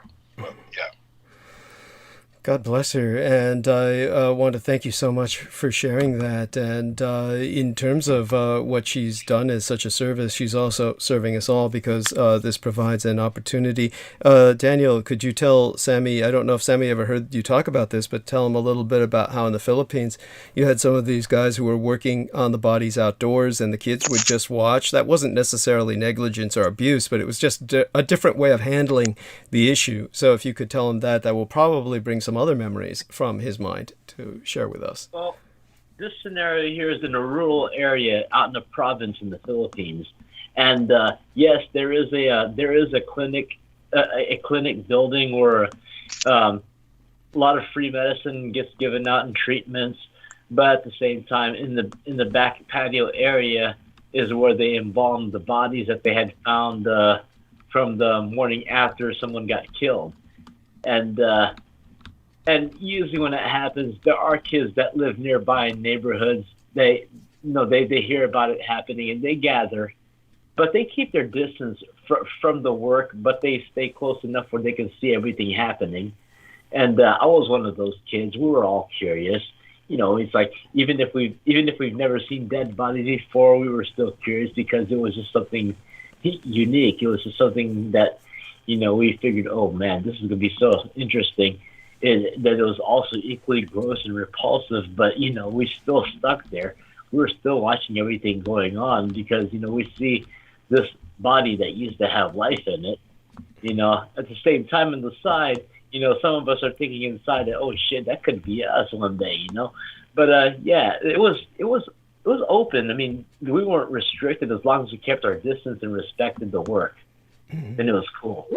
And and does that bring any memories to mind, Sammy? Oh, I hope he's still with us. Jesus. Well, also we kept our distance too because it stunk. Yes. Okay. Yeah. Yeah. The bodies would decay a lot faster in the tropical environment. So go on, Sammy. Well, also with all the other substances they use too, you know, it starts to rank even worse. I see. Okay. Yeah. All right. And Sammy, I don't know. Does that bring anything to mind with you? If he's still with us, oh my God. I hope.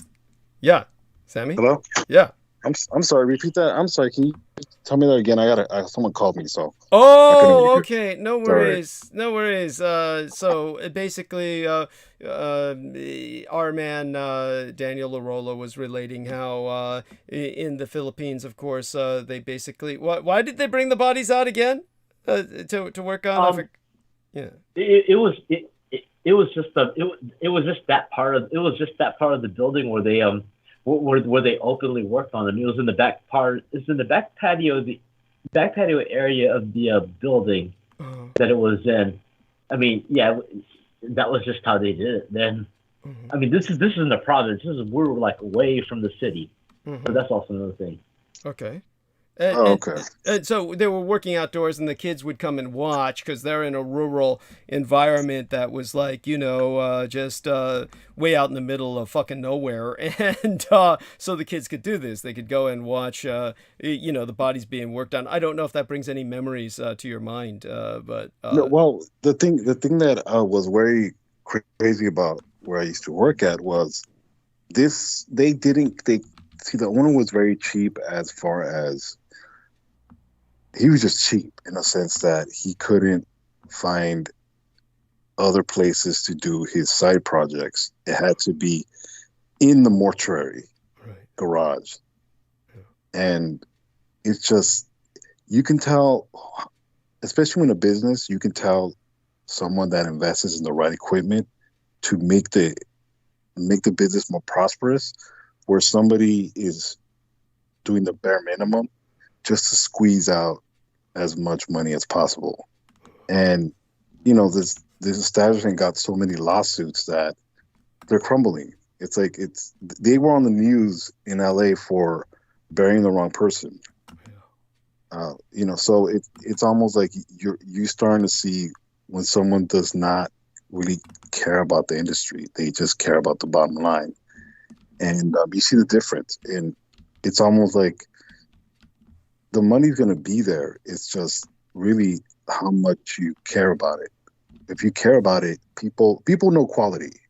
People know the difference. And when people know quality, it pays itself. It sells itself, you know? Yes.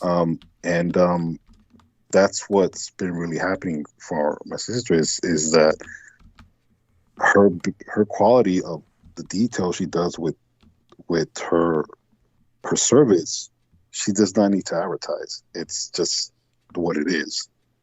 And she's been really busy because of that. And she's had to turn down business.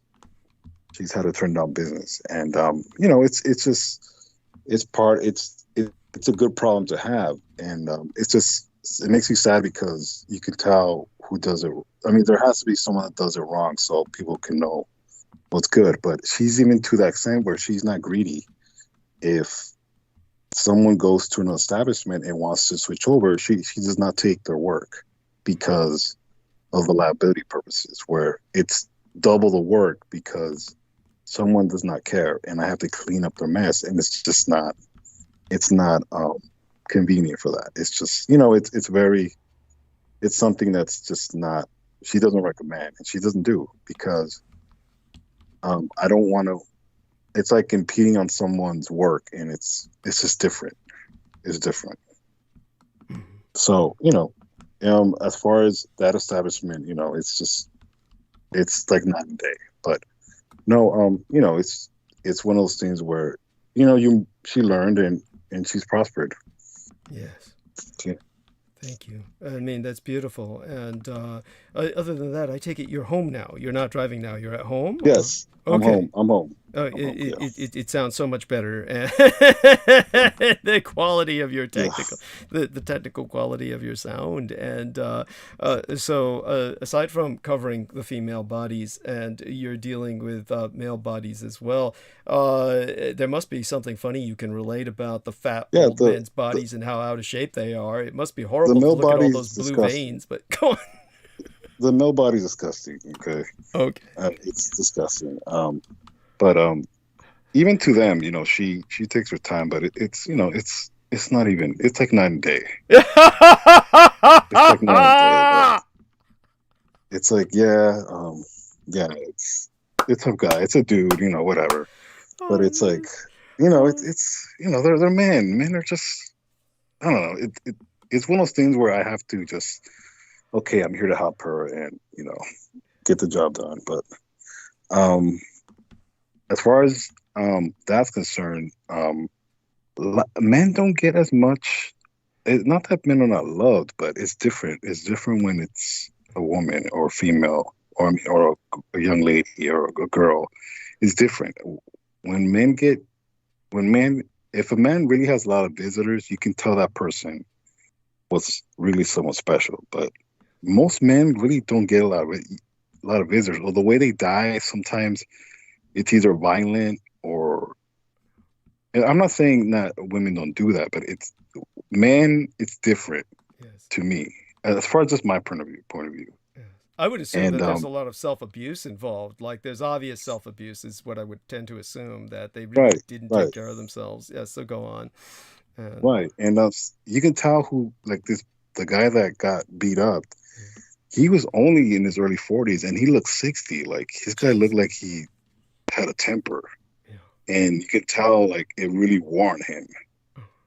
And you can tell it's just like, man, this guy really asked for it or something, because he's not that old, and it's just like, I think that's why I appreciate someone like Daniel, he's just very chill. You could tell, like, I'm sure he can kick my ass, but he's chill about it, Yeah. And and in a sense, I kind of understand, because this guy looked rough. He looked rough, and something happened where he pissed off the wrong person, and they stomped him to death. And man. What a way to go! Holy shit! You get your head kicked in, and according to the death certificate, well, and that's the thing about it, where it's very conflicted, because whoever kicked his ass made sure, that he died on arrival. And they even said that it might be an aneurysm. It wasn't him getting his ass kicked, but no, they beat him to death. They beat him to death. Poor guy. He looked like he walked into a wasp nest. He looked pretty jacked up. Yeah. But it's just one of those things where, I try not to pay attention to it too much, as far as get too deep into it or try to connect with the person, because it does kind of have you feeling some type of way, especially with that young lady. God, I mean, man, maybe her suffering was for, I don't know. It's hard to really ask, why, but the Bible says, the sun sets on the righteous and unrighteous. I don't know what to really say, but it's I don't know. It's one of those things where it's just like, man, sometimes you get exposed to too much, but in a sense, look who I'm talking to, but in a sense, it does make you want to. Well, it's natural for humans to question God, and in that kind of line of work, you have more reason to question than most. And so that's natural. It'll be part of the ongoing process of working. By the way, I want to say hello to Sarah Thomas and Veronica Barrera. Sarah Thomas gave us those 3 pink pulsating hearts. And Sarah Thomas, I hope you don't mind. I shared some screenshots of what you and I had done to investigate Maria Gregorich, because a lot of people have been asking about her, and the latest one to ask about her was Peggy Wood Amalal. So maybe the two of you are friends on Facebook. If not, you should be. I did share some interaction between yourself and myself concerning Maria Gregorich, so that I could provide what comfort I could to Peggy Wood Amalal. And Maria Gregorich did respond to Sarah Thomas Lyons investigating where she had gone. However, what then happened was that she's missing again, and she's been missing from action for a while on Facebook, and people are concerned. So in terms of this, I'll probably so Jameson Reese, yeah, I'll do that for you, and you know, not too sensitive. I'll share that with you later. And in the meantime, Veronica Barrera has joined us, and of course, I am always so thankful when she does. So a shout out to her as well. And she says, "Hola Douglas," with 3 shining stars. God bless her. And so, buenos noches a todos, Señora Veronica Barrera. And so both of you ladies, and George Knight as well. He says, "Much love, Douglas. Hugs to George Knight, our wonderful human being. I was speaking of you in depth earlier with the service provisions, well, as a service engineer, what you provide for Great Britain." And now Jameson asks us, while he hacks himself to death, he asks if anyone has ever coughed themselves to death. Such a thing is theoretically possible, but it's not normally the coughs that kill people, okay? I wouldn't overdwell on it. It's just like, yes, theoretically, you can die of a sneeze. A sneeze can break a rib, collapse a lung, and you can die. This has happened. It happens so rarely that worrying about it is a complete waste of time. Same with, yes, you can die coughing yourself to death, hiccuping, or vomiting. Yes, all these things are, they're possible, but they're not going to happen. So aside from that, we turn back to Sammy Romero and ask, okay, it's been a long time since you've worked in this industry, but there must have been some odd deaths that come to mind, someone dying in a very strange way. Yes. So the stage is yours. There was these two brothers, and there was a car accident, and I guess, and the car accident was so violent that obviously the car caught fire, and they fused. These two brothers. Oh fused. Shit! Oh shit! Oh, that fucking sucks. They fused. The bone fused with bone. You know, is, you know, the literally their clothes fused to that. Oh my god! Did they bury them in the same casket? I mean, you'd have to specially construct a casket for that. This right? was a custom-made casket. But they fused.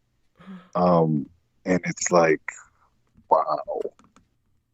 And obviously their faces weren't even recognizable. Remember that. It's, you don't forget that. It's something that's they were not. Mind, I take it this was not open display, was it? No, absolutely not. No, no, God. I will. No, they, you know, they don't recommend that. In fact, they actually lock the casket, make sure it was locked. That way, no one tries to pry it open. Although there's been people that, I mean, you get people that get emotional and try to, like, God, take me instead. You know, understood. Do that. You know, the drama. But no, these two brothers were fused together. And you know, there's been people that been fused to their clothes. You know,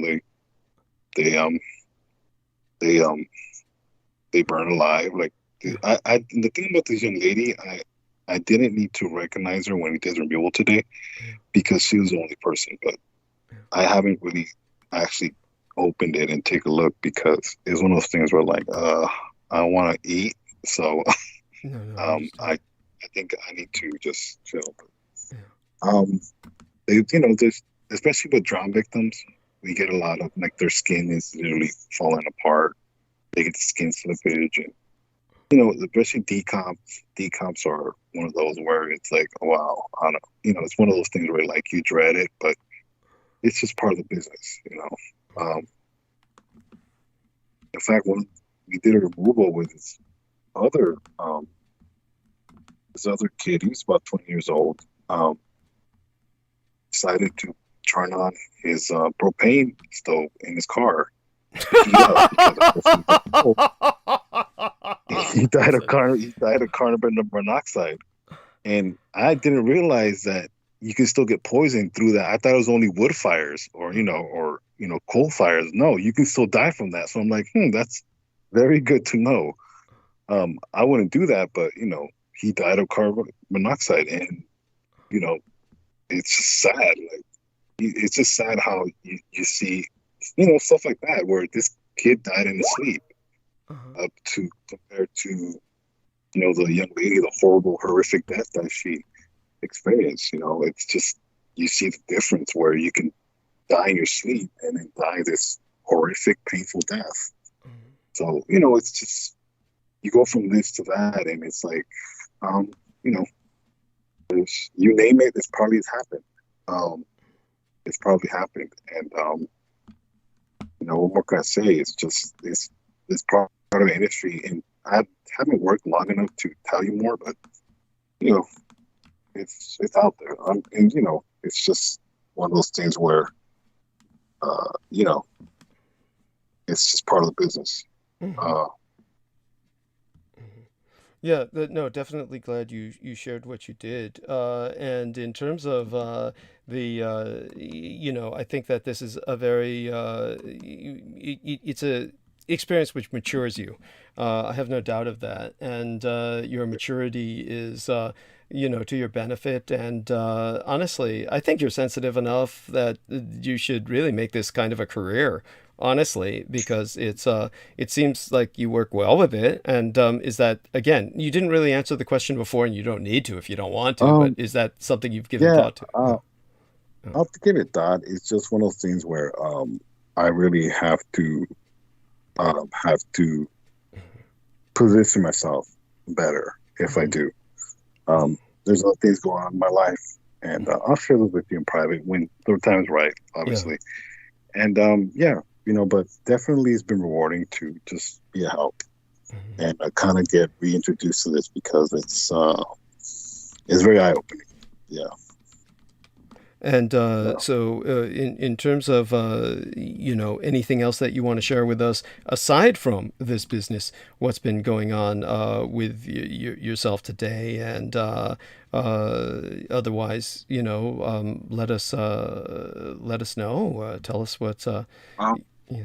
Well, really, what's really been going on besides that is just kind of just the aftermath of dealing with my family and just what I had to do. I've had to block certain family members from calling me just to let them know, like, I don't need your toxicity, so I've had to block them. Yeah. But that's just family; they'll come back around. But really, just taking the place as far as whoever wants to be happy and wants to be in my life, then they're more than welcome. And I'm not going to go out of my way too much to try to quote unquote someone care for or love me, because people love you with toxicity, and that's not cool. At least come on, you know how family is. Just, it's not cool. Like, I don't want to hear your problems, and boundaries is what I'm trying to say. Right. And like our friendship with you, there's of course there's I respect you a lot, and everybody on this panel, but there's boundaries where you want to keep those boundaries and not be crazy, and try to keep a level of respect. And sometimes you gotta earn that respect by ignoring them and coming back to them, and see if that works. But that's really been what I've tried to do, and just try to continue forward, and and love those who love me. Right. Yeah. And that's so important. And in that sense, we have to love ourselves and that way we don't let others abuse us, because that's what some people just do. And, you know, believe me, I know all about it in terms of the toxic relationship I have with the medical cosmetologist that I alluded to in the past. And there's just, you know, boundaries a person has to draw. And and in essence, like we said, we were talking about the importance of a cosmetologist in one's life, and Sammy's starting to see it in one's death. Now, Daniel Arola, you must have had some experience with violent death aside from what you've mentioned. There must be people you have known who have died, and you know, it's, if there's anything you'd share about people you've seen dying, what this brings to mind about that. Well, I want to actually, before I go there, I want to go back to Please. when we were talking about that Belgian kickboxer that died from COVID. Yes, let's go back to that. I have other friends in martial arts that I've had differences with politically. Yeah. And, well, unfortunately, a couple of them have died from COVID. Uh-huh. I wasn't surprised, but it still didn't keep me from being sad. They were my friends. I mean, in spite of the political differences, I mean, we still had love for each other. You know, even though we may have been not have seen each other in over a few years, we still stayed in touch, you know, on social media. But other than that, I thought they were just ignorant knuckleheads. And, you know, they were still ignorant knuckleheads even after they died. Yeah. But, you know, I was still sad about it. Yeah. You know, but yeah, that was one of those things. I mean, I could count probably on two hands right now that I think about it. Some of the guys that I have known throughout the years in martial arts that did succumb to COVID, you know, all because they thought that educated people were doing us wrong. Right. You know, anti-intellectual stance. Oh my God. And just profoundly, that's like Mao Zedong and shit, you know, the idea that the intelligentsia is the enemy, incredibly offensive. And by the way, I noticed just now that the reactions on the Skype have gone back to normal from their holiday deco reactions to the more normal reaction. Jameson Reese, is he with us? Yeah. I was just looking at pictures of charred corpses. You didn't. Yeah. I mean, what I mean to say is, of course, I you need don't. to kind of, yeah. immerse myself in the experience. Oh God. It's fucked up, but you know, I mean, having seen death at an early age, it's like, for some reason, I don't know if this is my way of trying to process what wasn't processed. I suppose. Yeah. You know, I want to say, I myself actually did have a small JMO stage in my life when I was much younger. Yeah. I used to rent at the video store the Faces of Death tapes. Did you really? That's cute. Go on. You know, I mean, you know, I watched the series, and of course, there's other copycat tapes called Inhumanities and all these others, and some of the same deaths on other tapes, and it's not that I was obsessed with it. I was very curious. At the same time, I was exploring that emotional fabric that comes with it, that irks people, that you know, that makes people afraid of what's happening during death, things like that. You know, it was just like a personal curiosity for me to observe, and the more I got into that subject, the more respect I had about death itself. You know, it's like I know that a lot of people don't want it to happen, but in a roundabout way, it is kind of necessary. You know, and you know, I mean, yeah, it's easy to say people die. At the same time, yes, the perception does vary when people hear that. You know. Yeah. It's very humbling in that it shows how fragile human life is. You know, people talk about doing all these kind of crazy things, and they have no idea what the real consequences could be. I mean, granted, you know, I'm fairly certain the kid I saw who got hit by a car when I was that young didn't survive that. when you have your intestines coming out Yeah, of from course being not. pinned under the wheels of a car, you're not getting at that alive. I mean, the kid was screaming in agony, for God's sake. I could still hear it, but it's there's a sort of distancing from humanity that one gets from looking at these things, where you don't feel like you're anymore a part of humanity. For some reason, it dissociates me. I don't know, and don't quite understand why.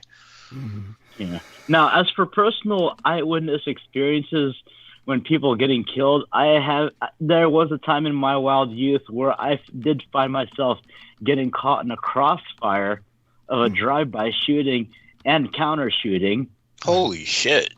Yeah, and I was like, holy shit. I was trying to stay still at the same time. I was moving as fast as I could without being noticed. And it ended up over half that crowd, they're all shooting each other, all killed each other. Wow. That's not often I mean, that happens. And well, I was like helplessly watching everything happening while at the same time praying that I didn't get caught by a bullet. Fortunately, I didn't. But I had this. I was like, I felt frozen in a way. Like I couldn't move my legs, even though I think I could. But at that time, I wasn't. But I was just watching this whole thing.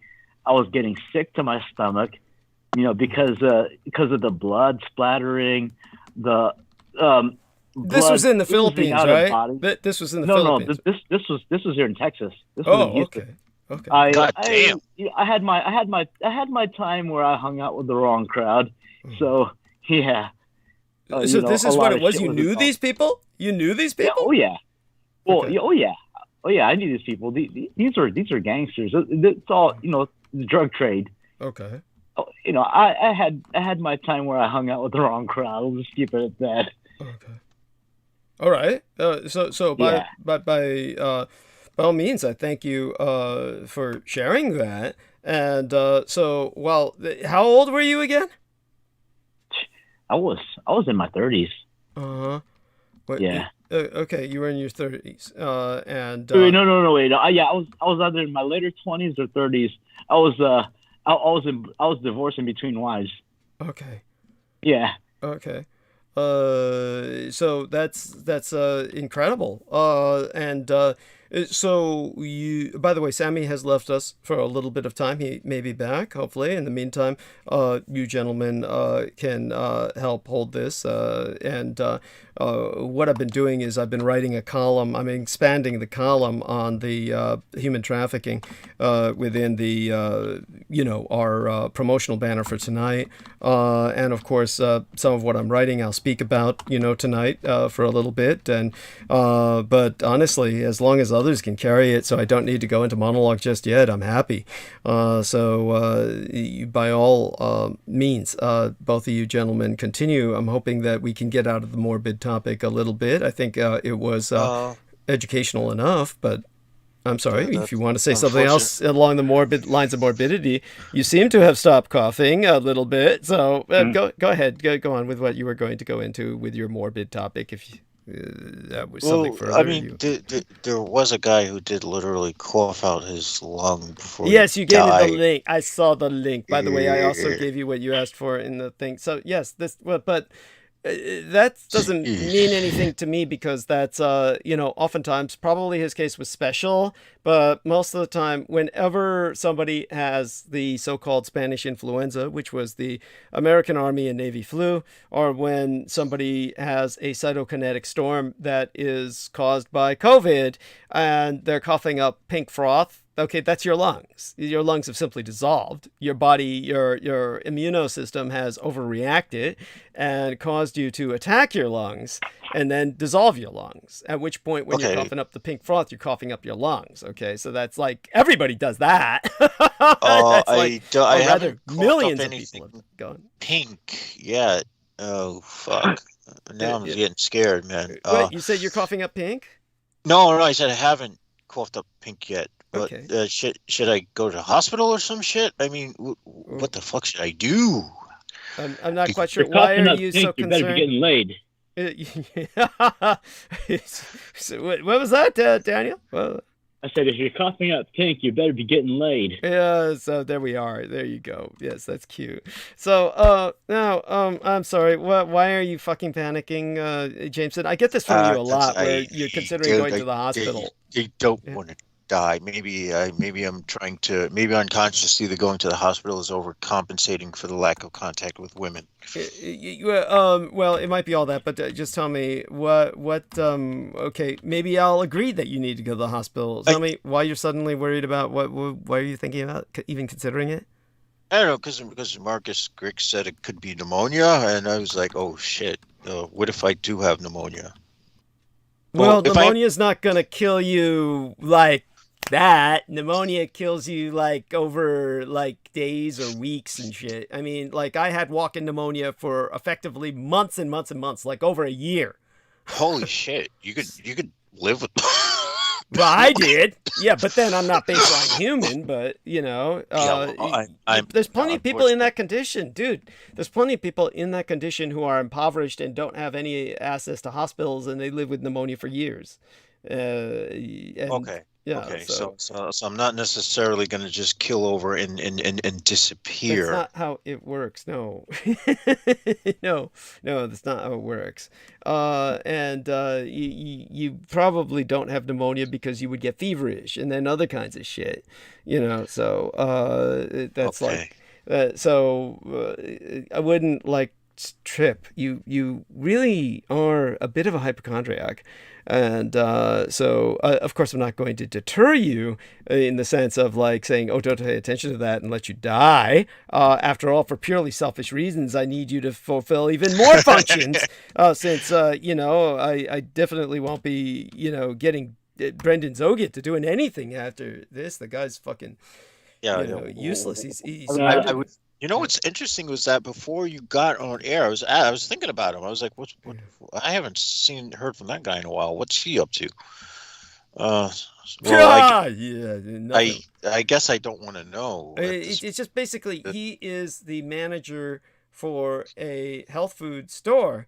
And the fucker's like using that as an excuse to have no contact, which we know why he wants no contact is because, he fucked me over so badly. He knows I'm not a happy camper. And so in terms of I'm a general manager of this store now, and I'm doing a lot of overtime. I have no time for contact. It's all fucking bullshit because anyone knows that when you get into a general managerial position, you have more time than fucking ever. I don't care if you're doing overtime. All you do is literally sit in the back and screw your underlings. If you're pretty much. And it doesn't matter even if you're an honest foreman and you roll up your sleeves and you're there on the floor with the rest of them. Even if it's that, as the manager, never work as hard as the underlings. You never do. I mean, never happens. Never. And aside from that, and I haven't seen any like organic health food stores out here that have that many people flooding in. Thank you. But beyond that, if even if you're doing the honest man and you're there on the floor with them all and you're inspiring them all, as the manager, all you have to say is hold the line. I got to take a call. It's that fucking simple. You can take a call anytime you fucking want because you're the goddamn manager. You get what I'm saying? So it's all fucking bullshit. Geez, I mean, you could just be in the back fucking girl. No one would care. Yeah. Because that's what they do all the time in those types of jobs. Yes. So honestly, the idea that he doesn't have, that's just sketch. Yes. Well, that is it. That is if he has the self-esteem to seduce a chick. Yeah, thank you. That's another story. Thank you. I don't to seduce a woman is another skill set that is dying. Thank you.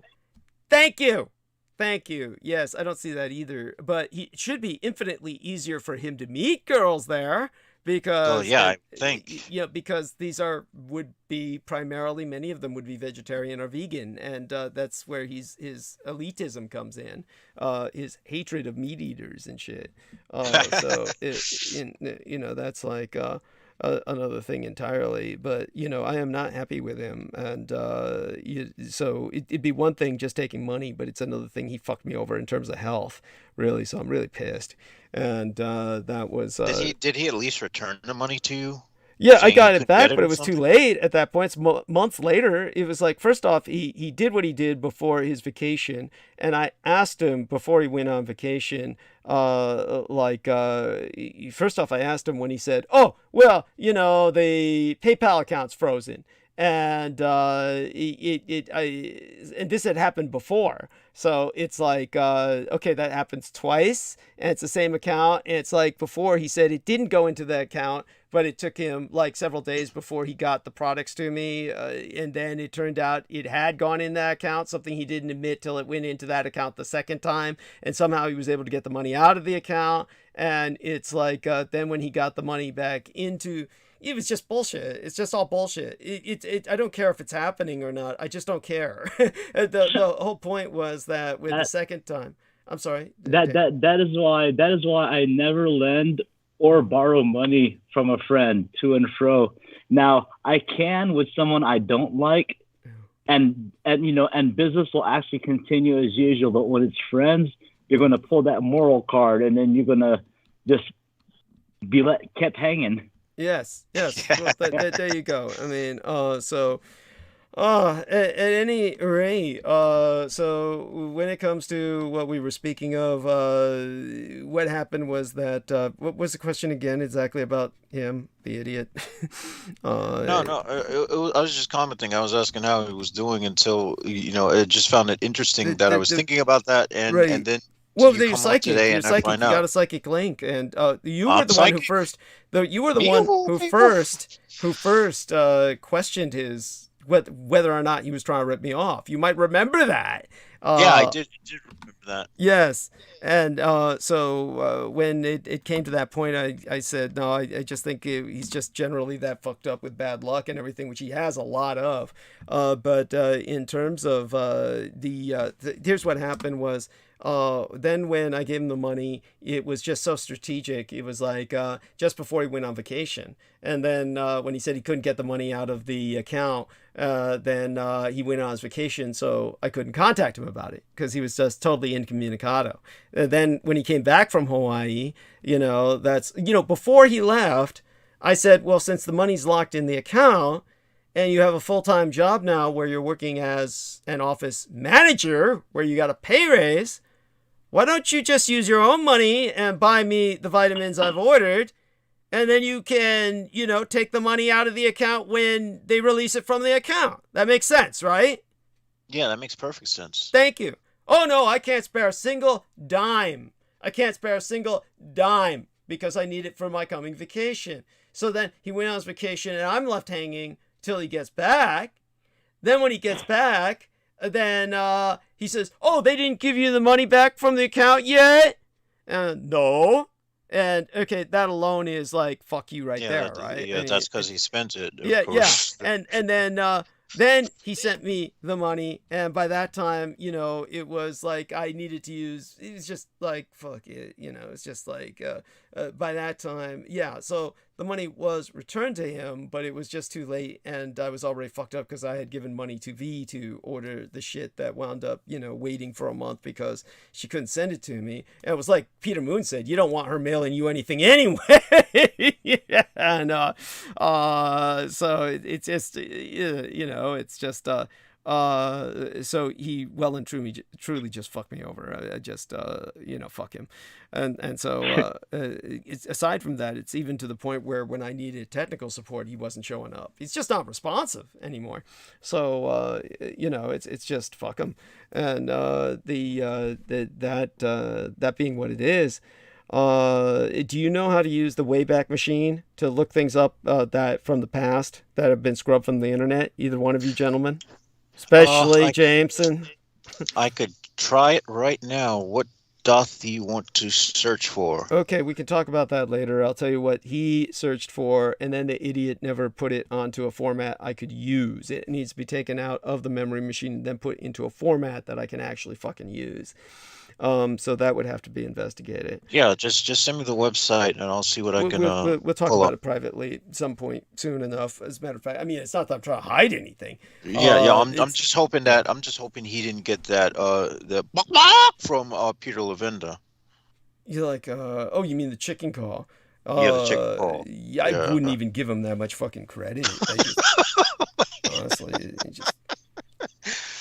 All right. Yeah, honestly, I just think the guy's like, he's just screwed in so many ways, and then he's screwed enough where it screwed him up. But it doesn't matter. I have no sympathy for him now. The whole bit about making himself inaccessible is just bullshit. That's just bullshit. I despise that. I despise that in people. And they all know they're all guilty, or they don't do that. Nobody does that unless they're guilty. Losers are losers. Yeah, thank you.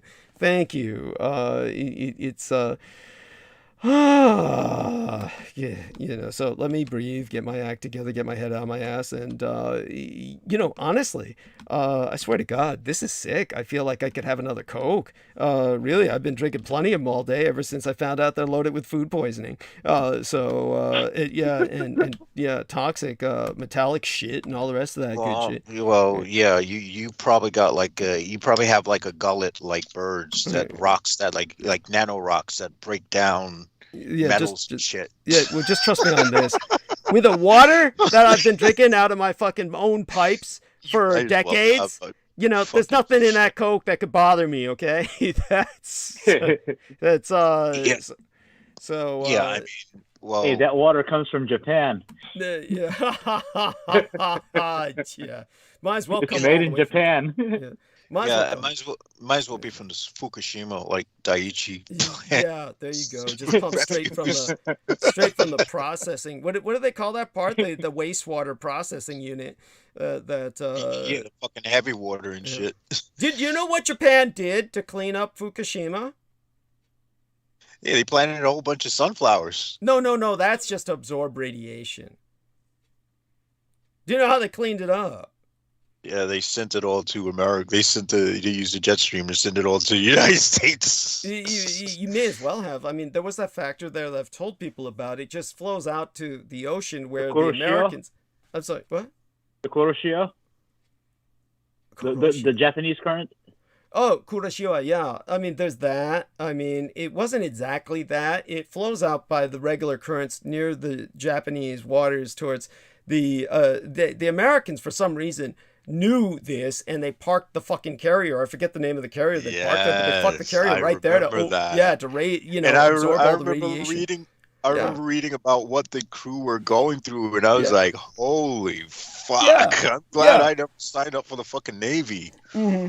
Oh my God. That was another fun thing about Brendan Zoget. He actually knew someone who was in the Navy, and, he could confirm this guy was on a nuclear carrier that caught fire, and was, you have a fire on a nuclear carrier, and they the guy was sending out through his own private cell phone communications that he was on a nuclear carrier that was on fire and shit. And none of this made the news. And yet this stuff happens all the time. We are in no position to fight any fucking war anywhere.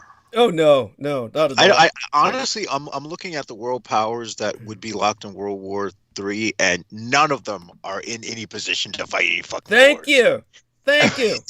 Everything is so fucking Douglas. down. Yeah. Hey, are sea currents consistent even with the axial tilt of the Earth or climate change? So far. Is all I can say. How much longer that continues is open for debate.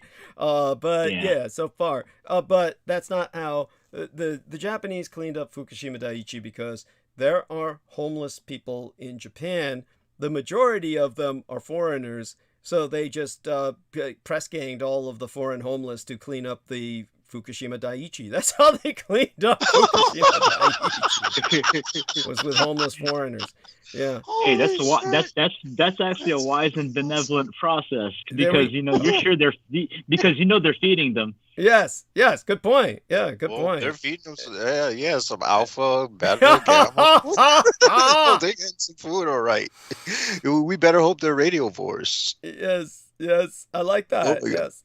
You know what they could have also done? They could have also forced the American Navy to clean it up. Yeah, that would have been. Yeah, that would have been funnier. Yeah. Shit! Yeah. That would have had me on my ass, man. That would have been fucking hilarious. They could say, "See, America's so great that because we won World War II, we cleaned up their Fukushima." Yeah. That's exactly what they would say too. Stupid fucks. I mean, honestly, it's one of those things that. And then I brought that up when there were a bunch of people who, I forgot what it was. There were a bunch of people who thought, and this was honest too. It wasn't like a joke. It wasn't like some snide, like kind of cut. There were a bunch of people who thought I was in Japan at that time for some reason, and were sending me questions on Facebook and shit, asking me how I was doing. So God knows what the fuck was going on with that. That was bizarre. So I was making jokes about maybe, they misidentified me with one of the homeless that they had, cleaning up Fukushima or something like that. Anyhow, so aside from that, both of you gentlemen kind of hold the stage, take over for a few minutes. Oh, go on, Daniel. Speaking of white homeless, in the Philippines, there do exist a cluster of white homeless people that were Americans that were expecting an obedient wife from there, only to end up getting ripped off by the family. Oh yeah. Yeah. Oh, that goes without saying. Yeah, you fucking shitting me? But I have countless reasons to hate my people, but I could not stop paying attention to them, to all this bullshit that they're pulling. Yeah. Yeah. Oh no. Yeah. No. I hear you. The Filipinos have got it down when it comes to an entire culture just centered on a kind of criminal parasitism on their colonial conqueror, their erstwhile conqueror. The Filipinos have turned the entire situation around, where they have just adapted. They've adapted. That's also why the U.S. Navy, they did not waste $1 on Filipino stewards. Not only were Filipinos trained for stewardship, they were born into it. Yeah, thank you. Absolutely. You know what? When it comes to exploiting, they're like grandmaster level Uncle Toms. No, yep. Absolutely. It is. They are. I remember, and I'll share this with you now because we're in a comfort zone with this. The private detective I used to work with, Gino Tonelli Neely, who was himself half Liberian from the Black Nation of Liberia and half Italian. Some people would claim he's 100% nigger with that combination. But, that being said, he hated Filipinos. And he instilled in myself during the time I was working with him a pathological hatred of Filipinos. It took me years to get over because he pointed out things to me that I couldn't get out of my head. And then I began to see it everywhere. But then, of course, other Asians, as Daniel Arola knows, most East Asians hate Filipinos. And there's this attitude that they're basically the niggers of the East. And, of course, they're definitely very different ethnically from other Asians. They're like considered negrito anthropologically. And at the same time, of course, Taiwanese, in a very real sense, are related to the Filipinos in the sense that there's this general, go on. They're ancient relatives. Yeah, yes. And we're talking about the indigenous Taiwanese, of course, who conquered the Pacific. And that's very different from the Chinese from the mainland who colonized Taiwan. So the indigenous people, by the way, for those of you who don't know, if you're outside, no one in Taiwan at least not legally, other than gangsters or something like that. But nobody in Taiwan legally owns a gun. It's like you may be in the military and have access to the guns. You may be in the police force and have access to guns. But no one in Taiwan owns a gun, except they make a complete exception for the indigenous peoples. The indigenous peoples in Taiwan are allowed to own firearms, but the catch is they have to make it themselves. So you've got the indigenous people. They can too. Yes, they can. They can. Yes. They do. Oh yeah. Yeah, they do. They make their own firearms. They're allowed to own them and maintain them, but you still have a bunch of self-produced, handcrafted, fairly dangerous firearms. I mean, Oh yes. yes, yes, and but they're also they can be as dangerous to the owner, the user, as they are to the target, etc. But they allow the indigenous peoples to do this to hunt. They allow them to hunt with their firearms that they make on their own. And so it's a very bizarre situation. And you run across the most bizarre creations in that regard. But yeah. And You know, that model would make perfect sense here in America, where the American Indians would have access to, firearms, and no one else, because no one else can fucking handle guns here in America. yeah. You know, I hear you. some of those indigenous peoples in Taiwan, I've seen some of the pictures. They actually even have teepee-shaped tents and totem poles. That's true. That's absolutely true, and very deeply appreciated. I'm so glad you brought that up. Okay, one more link I have to add on to this column here, and I want you gentlemen, do me a favor. I'm going to bury my head back up my ass for a few minutes while I do that, because I'm totally unable to multitask. Once you grow a penis, you can't multitask anymore. That's the fucking problem. I mean, once you grow a penis, it's all monofocal. You see everything through a single eye. And, once that eye becomes erect and focuses on something, then that's it. Everything else is blotted out in your environment. Well, at least we can pretend that we're not at least we can pretend that we're not at the titty bar. Yeah, there we are. But the one thing I'll have to ask Sammy privately, because it's hard to imagine for me, and probably hard to imagine for him. It's like he said, I treat the woman like family. They're all my sister, my mother, that sort of thing. But I do wonder, is there ever a case where some poor unfortunate woman dies at a young enough age where her body's intact enough where you might get excited looking at that? That's got to be. This is why, men. I'm sure it happens. That's just how guys are. I think Romero was pretty authentic with what he said about how he honors females. Yeah. Well, I wasn't saying otherwise. I wasn't saying otherwise. Yeah. But what I'm saying is, that being said, that doesn't stop you at some moments like, damn, this one's hot. I mean, you have to understand that, when you see something, the brain, the main brain down there operates on its own. You got no say in it. I can think of a lot of creepy trucker-looking white guys that would do. I mean, look.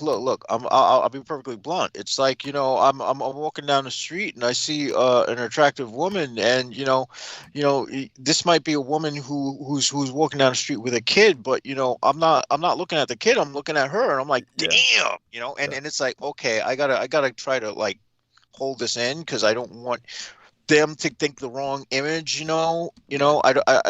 certainly don't want them to think you're looking at the kid with that boner. Yes. Exactly. Like, hey, the one cool thing about having slanted eyes when you're on a date is you can still get away with checking out the other chicks and they can't tell. That's incredible. That's incredible. I never thought of you as having. Oh, I guess your eyes are pretty squinty. Well, yeah. I mean, I'm Filipino, so yeah. And I have long eyelashes, so that adds to the shadow. There we are. Yes. So our man Daniel Arola, yes, he does have very squinty eyes. That's true. He's pretty scary to look at. Yes, especially when he's playing. But then again, it's the ukulele. Okay, the ukulele creeps me out. Everybody who doesn't know the story, basically, I was once basically cornered by a very large Samoan who was serenading me with his ukulele, which has just, like, I've told that story at times. When I go into enough detail, I just almost get into tears. It simply was just, you have no idea what it's to be like in a situation like that, where how do you tell someone that you're not interested, and they're built like the Hulk, and they're basically cornering you and enveloping you in their meat and muscle frame while playing this phallic instrument, that's about the size of their penis. It's disgusting. And it's just, honestly, I'd better stop talking about it because I'm getting sick and nauseous just thinking about it. It's just one of the most horrible moments of my life. And be careful, you're gonna have a seizure. Yeah, honest to God, no describing that. And so can we ask how you got out of that? Oh my God. Anyhow, I'm going to go mute now. Thank you. I do refrain from talking about music when I'm on the show. Oh man. Every once in a while, I will just put an upvote when I see him with his ukulele and he's on the YouTube. I just give him an upvote and I move on. It's the same thing I do with Salman Sheikh. When I see Salman Sheikh on YouTube, are you willing to stop drinking to attain enlightenment? And he's got more than one video with that shit. Like, you willing to stop those drugs? Or you willing to stop that alcohol? Or give up sex? Yeah, that's the best. Yeah, give up sex for enlightenment. And I just, oh, that's nice. I give him an upvote. He actually does have a pretty nice video where he's giving his feedback on what he learned about Prince ̵Chuo. Thank God. I actually listened to that twice. It's like, yeah, that's pretty cool. Good. Yeah. Thank you. I appreciate that. And so there we go with that. Okay. I mean, if you reach the point where you're willing to give up sex, you might as well go decide to kill God. I mean, geez, what point do you have for existing then? Let's not even go there. I mean, honestly, I admire the concept and I respect men who truly are women, but for men it's harder, so you got to respect the men more. It's that simple. And there are men who truly have become Roman Catholic priests who live by that. I know that's hard to imagine with all of the sex scandals that they have, but there were men who were sincere about that and kept their vow of celibacy. They were historically out there. They are historically still out there. In such a large church that serves over 1 billion people, you have the real deal, and then you have all of the predators. But in terms of the men who are the real deal, they must be respected. And there is a form of enlightenment that comes with that. These men are getting something you and I cannot appreciate. And that is a form of enlightenment. Yeah, I'm sorry. Go on. Well, I mean, if you're getting some kind of magical power where you can look at someone's face and make their head explode, fine. I'll put out sex for that. But there is supposedly a power that they're getting. It's the ability to exorcise demons or something of that nature. So it's not something that is. I think he needs to meet some Texas girls. Yeah. You mean our man Jason? Yes. Well, I think I need to meet girls in general. It's just a Mexican girl. It's just that with this COVID thing, the hypochondriac in me is cock blocking, man. Well, after the pandemic, we'll make it happen. If you like Latin girls, shit.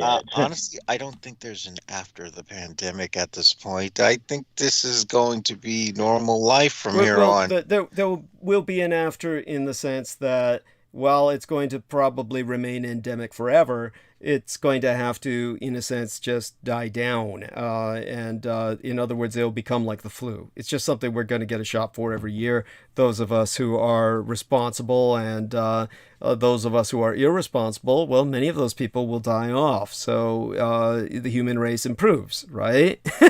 Yeah. The economy is going to recover too. Yes, that's right. Well, the economy is already doing quite well, by the way. Many people who are Yeah, many people, you have the great sign off where a lot of people are resigning, the great resignation. This is because people can afford to do so. Otherwise, they wouldn't do it, okay? And the reason most of these people are quitting is not because of what they're getting paid either. It's because they just can't stand the toxic work environment anymore. It's too much like a toxic Manson family. And this means that it's voluntary. So these people truly can afford to resign. So that means the economy is fucking good. So, there you have it. Yeah, especially medical professionals. You know, they're actually like today's warriors. You know, trying to save lives of people that are dissing them. Yeah. Yeah. Yes. Yeah. I'm sorry. I can never grasp that. I honestly, if I worked in a nurse and someone was like, "COVID doesn't exist," and they had COVID symptoms, I'll tell them. I would be forced to say, "Okay, there's the exit." Thank you. Yeah. Oh God. Yeah. I have a white stepson that's a doctor in Tennessee, and yeah, he tells me about all this shit that they tell him because he's a I forgot what the department is, but he does treat the COVID patients. Mm-hmm. There you go. And, yeah, there's a lot of shit he has to put up with. Oh God, yeah. I mean, like, these people don't deserve to be treated at all. If you don't believe in COVID and you don't want to take the shots, you shouldn't be taking up, you know, the emergency space. room space. Yeah, They're the ones that need to be wearing the S and the cape right now. Yeah. Thank you. And all right. So with that in mind, okay, I got this going. So that there we are. Finally responded to dearest Anna and letting her know I completed the column or expanded it. Oh, by the way, also my son had me expand a little bit of the text on the Kwanzaa column. So let me just put a link to that in the private messenger for Jameson Reese, who was kind enough to write a wonderful message there. And as well, Jameson Reese, I gave him the screenshots he had asked about. I hope you've had a chance to take a look at those. Yes, Okay. I have. It is very concerning at this point. Okay. Yeah. If it's reached that point. Oh, yeah. At that. Yeah. And so check her timeline. And I think we should all write Maria Gregorich. If anyone's a friend of hers on Facebook, write her and tell her how concerned you are. And I'll take a short look at her timeline and see if I see anything. Fuck, what did I just do? Okay, here we are. And open up the Cookie Monster thing here. And all right, so here's another link, and that's to the Kwanzaa column, which was fairly expanded in terms of text. And beyond that, let me take a look here at Maria. Let's look her up, Maria Gregorich, see what's going on. Now, she hasn't unfriended me, she hasn't blocked me. And so the last time she put something up was December 29th. No, that's Moe Lebel added something there. And that's, okay, warmest wishes. And so people are basically... asking her, yeah, so this is alarming, yeah. And yeah, it's like oh fuck, what's that? There are several people who have put many things up trying to find out what she's been up to since October. Damn. Yeah. So one of them's very funny. Somebody put up a post of some lady who's stripping behind a cardboard placard, which she's maintaining rhythm with, but it's, it's cute. It's cute. So there we have that. A new challenge for the ladies. And so all these people putting stuff up and nobody's, she hasn't been responding. So what had happened was in October, I wish that woman would remove the cardboard placard. That's cute. Yes, that's the one I was talking about. Yes, the woman dancing behind the cardboard. Yeah, bleh. At any rate, so there we have that. And so aside from all of that, and of course, for those of you who don't know, there's a photograph up there of my late and sainted mother on Maria Gregorich's timeline. And so that's in the upper right-hand corner of her photos that are on display. So, hopefully she's doing all right. And basically, according to Peggy Wood Amellel, she had said she was trying to get toxic people out of her life. And Peggy asked, "Does that include me?" And she said, "No." But definitely, she seems to have gotten everyone out of her life. And that's, sad, disturbing. And yeah. Well, I'm just hoping that she's in good health. Of course. Well, as you can see from the screenshots, I had asked Our Lady, Sarah, Sarah Thomas Lyons, to call the police and conduct a well-being check as a fellow Canadian, which she did. And the police did respond and said she was all right. But that was in the Ides of October. That was the midst of October, which was still, not that long ago. Was she in Facebook jail? No. Maria, come on. Jesus Christ, dude. Not everybody's like you or Jameson Reese, all right? Not everybody's crazy like you two. I mean, you two just offend people just by showing up, all right? I mean, the moment you show up, people get offended. And have to admit, there is some truth to that, because I was I was just sitting on the ferry boat, minding my own business, and this couple decides to sit across from me, and the guy's looking at me like I just smacked him or something, and I'm like, okay, I'm just going to go about my business. Yeah, it looks like you like he hates you, right? Yeah, like probably wondering how big your dick is. Yeah, that too. He probably is. Yeah, probably. Well, well, if his girlfriend wants to find out, that's fine, but him, no. Yeah, understood.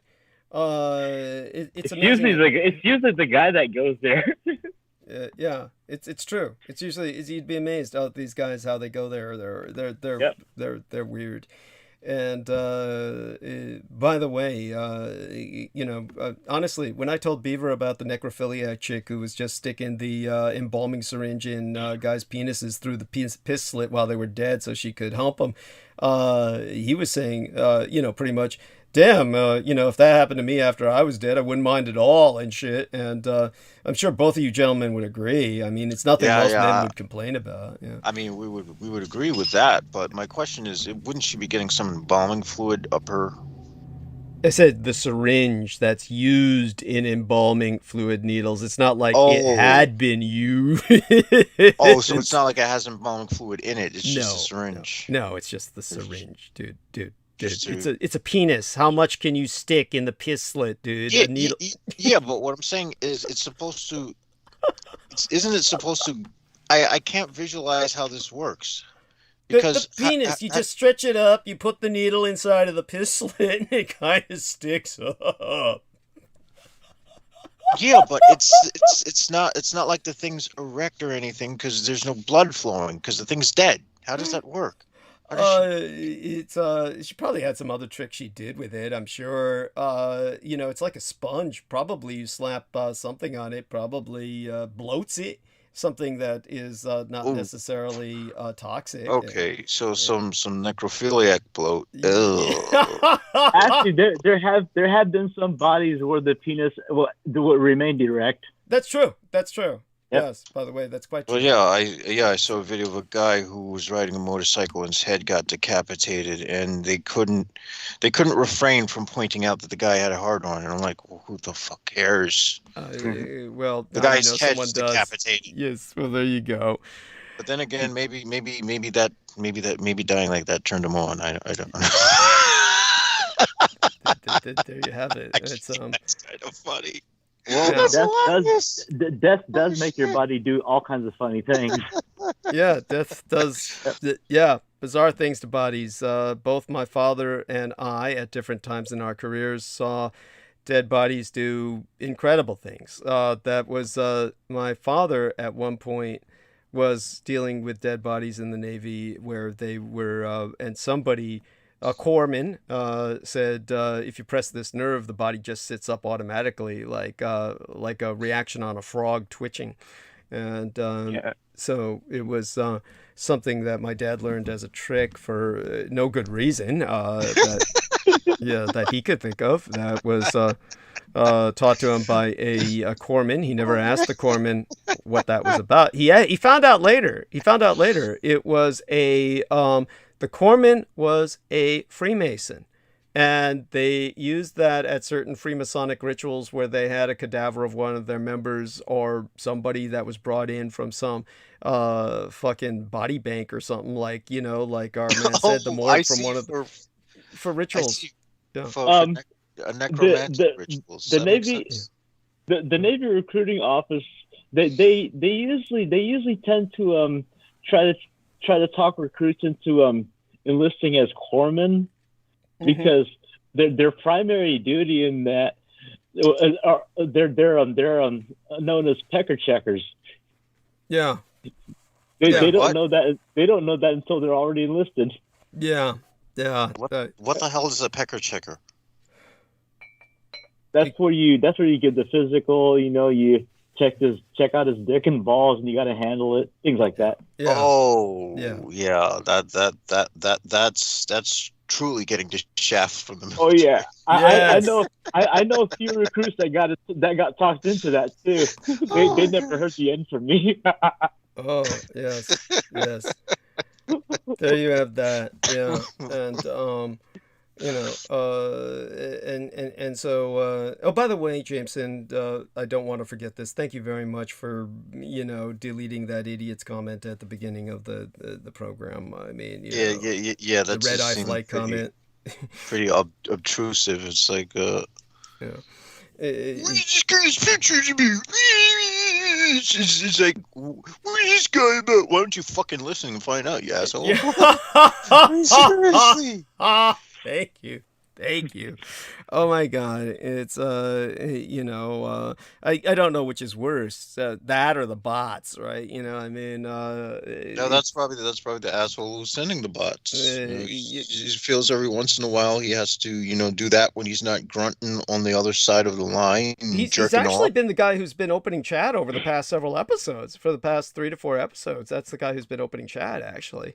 He was probably a corpsman in the Navy. There we are. The funny thing is, he would open the episodes with some comment, and then he'd never follow up. After that, there would be nothing else he said the rest of the chat. Or am I mistaken on that? Isn't that the case? Usually, he just That is the case.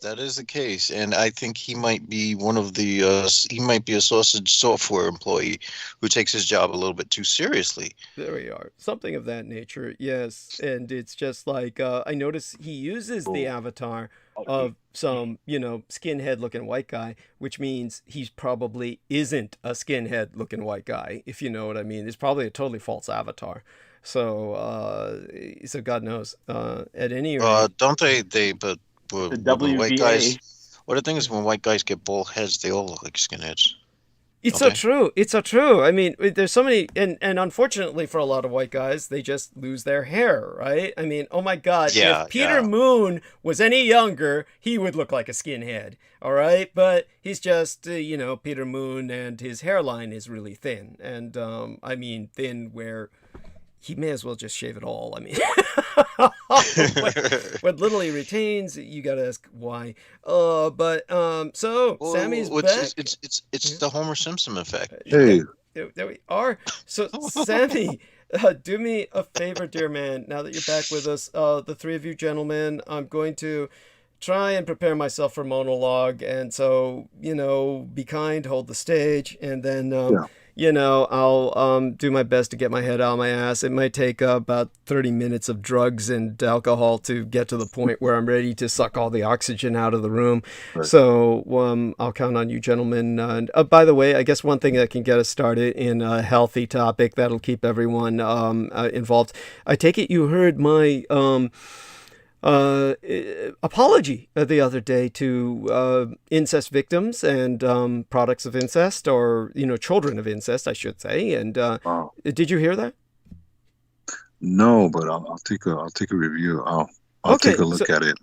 Okay, so what I do want to repeat in case anyone doesn't understand, so they understand my stance, is that over the years, both I myself, I take all responsibility for this, and Daniel Arola echoed some of that sentiment.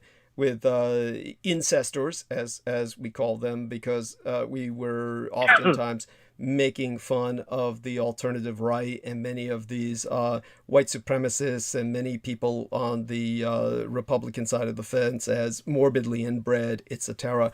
And and in the past, I've talked about the incest being a very big theme at times in pornography, and that as of late, over the past through this past decade, has become a fairly major Yeah, theme again. it's I've noticed that. It's like you can't have I can't watch a single chick getting banged without having to see something about some siblings and some shit. And I'm like, I don't want to see that. You know, back when I was like 16, 17, the white friends that I was hanging out with, a lot of the times when let's say when it's just us and we're all in that moment, we're just all hanging out, maybe we're buzzed, high or drunk, the subject always comes up, or one of them comes up to confess about having sex with his mom or his sister, and then someone else will come up and try to top that. Whoa, hold up, his mom? Next thing you know, this it's a whole show of stories, and I just keep my mouth shut. I'm like, what the fuck is this? And I'm listening to all this shit. They're bragging about sneaking off, away from dad or whatever. I'm thinking, damn, this is pretty bad. Wow. For what that's worth, yeah, certainly the pornography industry, back when I was affiliated with it, producing illustrations, many of the paperback novels, which they used to produce, you'd have to look online for them now. Some of these novels were written by myself, but most of them, per the industry, just what sold was usually an incest theme. So that was fairly common, but the reason for that was the atomization of the American family. So just so people understand the dynamic that I'm talking about, the reason that this was not necessarily so prevalent in other cultures was when you have other cultures and you notice how they move into, say, for instance, housing communities. Leona Helmsley was a landlady who was ultimately busted as a criminal, and she was a slumlord of a sort, but she really didn't manage slums. She was actually managing extraordinarily high-priced gated communities. But the one thing you noticed was her gated communities were a bit more accessible. They were more open to what you would call upper middle class or something of that nature. And the one that she had established in San Francisco was a cookie cutter facade community, would be the best way to describe it. I knew an idiot, there's no other way to describe this idiot, who was himself a product of incest. And this idiot was a Marine. He was a Marine Corps veteran. And his name was Michael Gotung. Michael Gotung. He was a product of the Vietnam War. In other words, he was a veteran of the Vietnam War. And so he had seen actual action in Vietnam, and he was stuck on, like some of these idiots, he was just wearing a uniform the rest of his life. He was just wearing olive drab, and just, he was just stuck there. And but he lived in that community, and it was, oh God, there were all kinds of reasons. He went to the remedial police academy, which, for those of you who don't know, there are several large cities where you can pay to go through the police academy, and it's called Peace Officers Standard Training, and you pay to go through the police academy, and this is kind of like a program that is like, instead of paramilitary, it's like, or reserves. It's kind of like a reserve program for the police, where after that you can be easily called up and deputized with some modicum of training. So he was going through that program, and that's how I met him when I was involved with the San Francisco Police Academy. And so when I visited him, and then later on brought that up as an available avenue for people to rent a room from when they needed a room, because he basically had half of his duplex available, and he maintained it because he was a janitor. And this is what happens with janitors. It's like they either maintain a home that's neat as a pin, because they keep things clean, or their home is just like a hoarder's crypt, and they clean things up at work and they don't want to clean things up at home. With him, his place was like a hotel room. It was maintained like a hotel room, except for his room, which he slept on the floor in a sleeping bag, and it looked like somebody had walked in there, picked up a bunch of books and threw them up in the air and just let them land, willy-nilly on the floor. And that was like my room.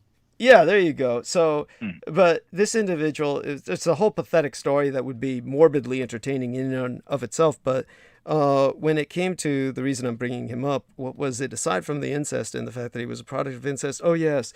When you went around in his community, best gated community, to find his place, one of the guys I got to share the room with him, which was funny as hell, was this gay guy, for a period of time when there was a BART strike. There was a BART strike, and Michael Matthews, the gay guy I knew, who was a financial aid counselor at UC Berkeley, but before that was working as the dean of financial aid over at the California College of Podiatric Medicine in San Francisco.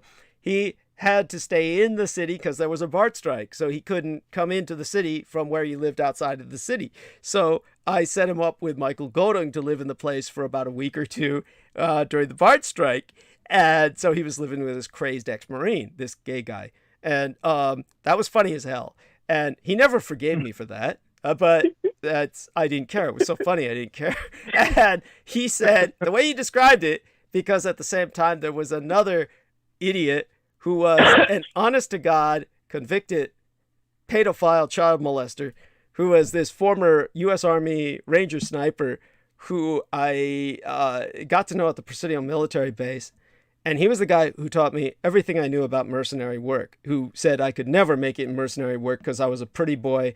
And he's the one who tried to tempt me to become a male prostitute. And he was trying to pimp me to a bunch of sheikhs in Saudi Arabia who would have paid hundreds of thousands of dollars. And he was going to arrange I was so impoverished, and my family was so impoverished, it was tempting. And I never went with that. But it was one of these individuals who I never forgave. And of course, my operations manager at the library, when I confronted him that this individual was trying to recruit me for basically human sex trafficking, and his only response was, "Go for it!" That was Andrew Manjuris, the operations manager at the Presidio military base library. So they were all involved, if you understand what I'm saying. So that motherfucker, of course, would go in and out of jail in different countries, but the military would always bail him out, except towards the end of his life when he became too old and useless to them, and then he was sent to jail for the rest of his life, which had nothing to do with pedophilia. He was sent for basically threatening violence against the Veterans Administration because they owed him a bunch of back pay they never gave him. So it was threatening violence or terrorism. He really went to jail for domestic terrorism before they called it that. But this son of a bitch, he was staying over there, as well as this young guy who was the security guard for the community. In other words, they gave you a free home to live in if you worked as a security guard, and somehow they set him up with Michael Godung to live in his half of the duplex. So you had all these three guys living there, and then Michael Godung, anyhow, I got Michael Matthews, the gay guy, to live there too. And Michael Matthews compared it. He said what I did to him was like what some adolescent child would do if they wanted to see what it would look like in a toilet if you mixed piss and shit and vomit all together in the same toilet just to see what it looked and smelled like. He says that's what I had done to him. And I thought that was funny. Sounds like something a white person could do. Yeah. Well, there you go. So I, at any rate, I subjected him to that.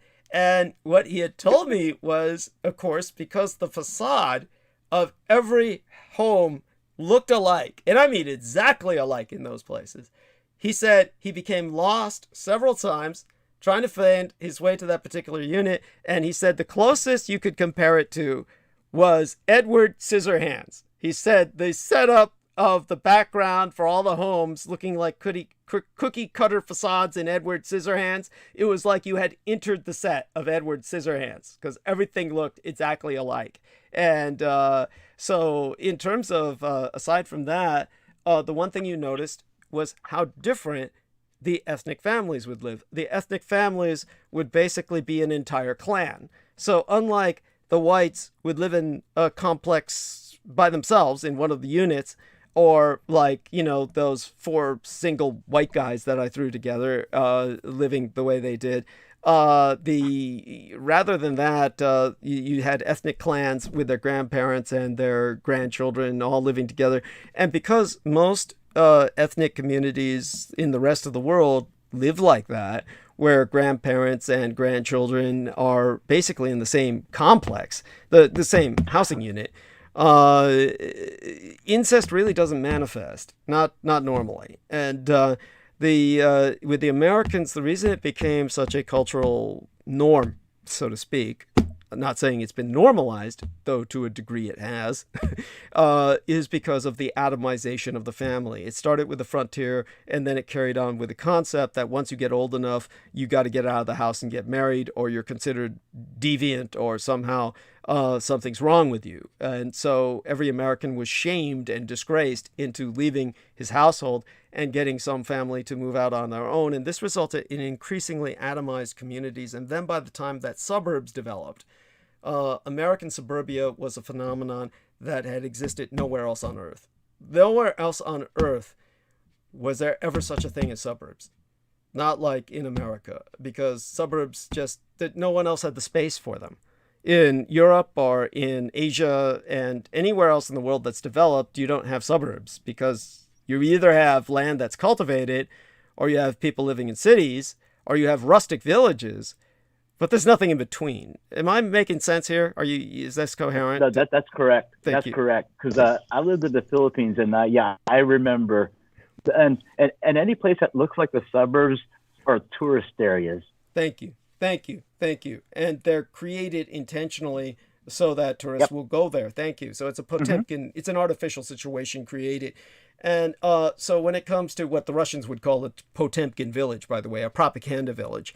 So when it comes to the Americans, you had something that never existed before, where the only thing even remotely parallel would be Chinese estates, which back in the days of ancient China, estates where you had the wealthy family lord, and he would have a wife and concubines, and there would be an extended family on the estate, and someone in the next estate, which is walled away, they might as well be on Mars. You people don't necessarily need to talk to each other or know what's going on with each other, because you're all basically independent units, and yet there's still not really a room for development of incest, because you've got multiple concubines, and the family is extended, and the elderly are in your care, etc. So again, a situation where that doesn't really develop. But the American suburban situation almost necessitated it, because what happens is you've got the suburbs, and the person across the street in the white picket fence and the other person across from the white picket fence, every once in a while you might talk over the fence.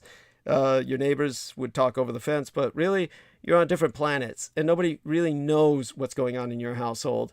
And maybe they find out if the police are called that there's domestic abuse or something like that. But otherwise, suburban families maintain incredible secrets. And because of that, suburban families experience something in America no other family has experienced historically, which is like basically isolation. So this is why incest became rampant in America. So incest was very catered to in pornography because most people related to it, and still are relating to it through like taboo bros, which is was Lena Shea pointed this out to me. I kept saying taboo brothers, and she would say, don't tell people taboo brothers, because if they look up taboo brothers channel, all they're going to get is softcore incest porn. She knew because she looked and that's what she found.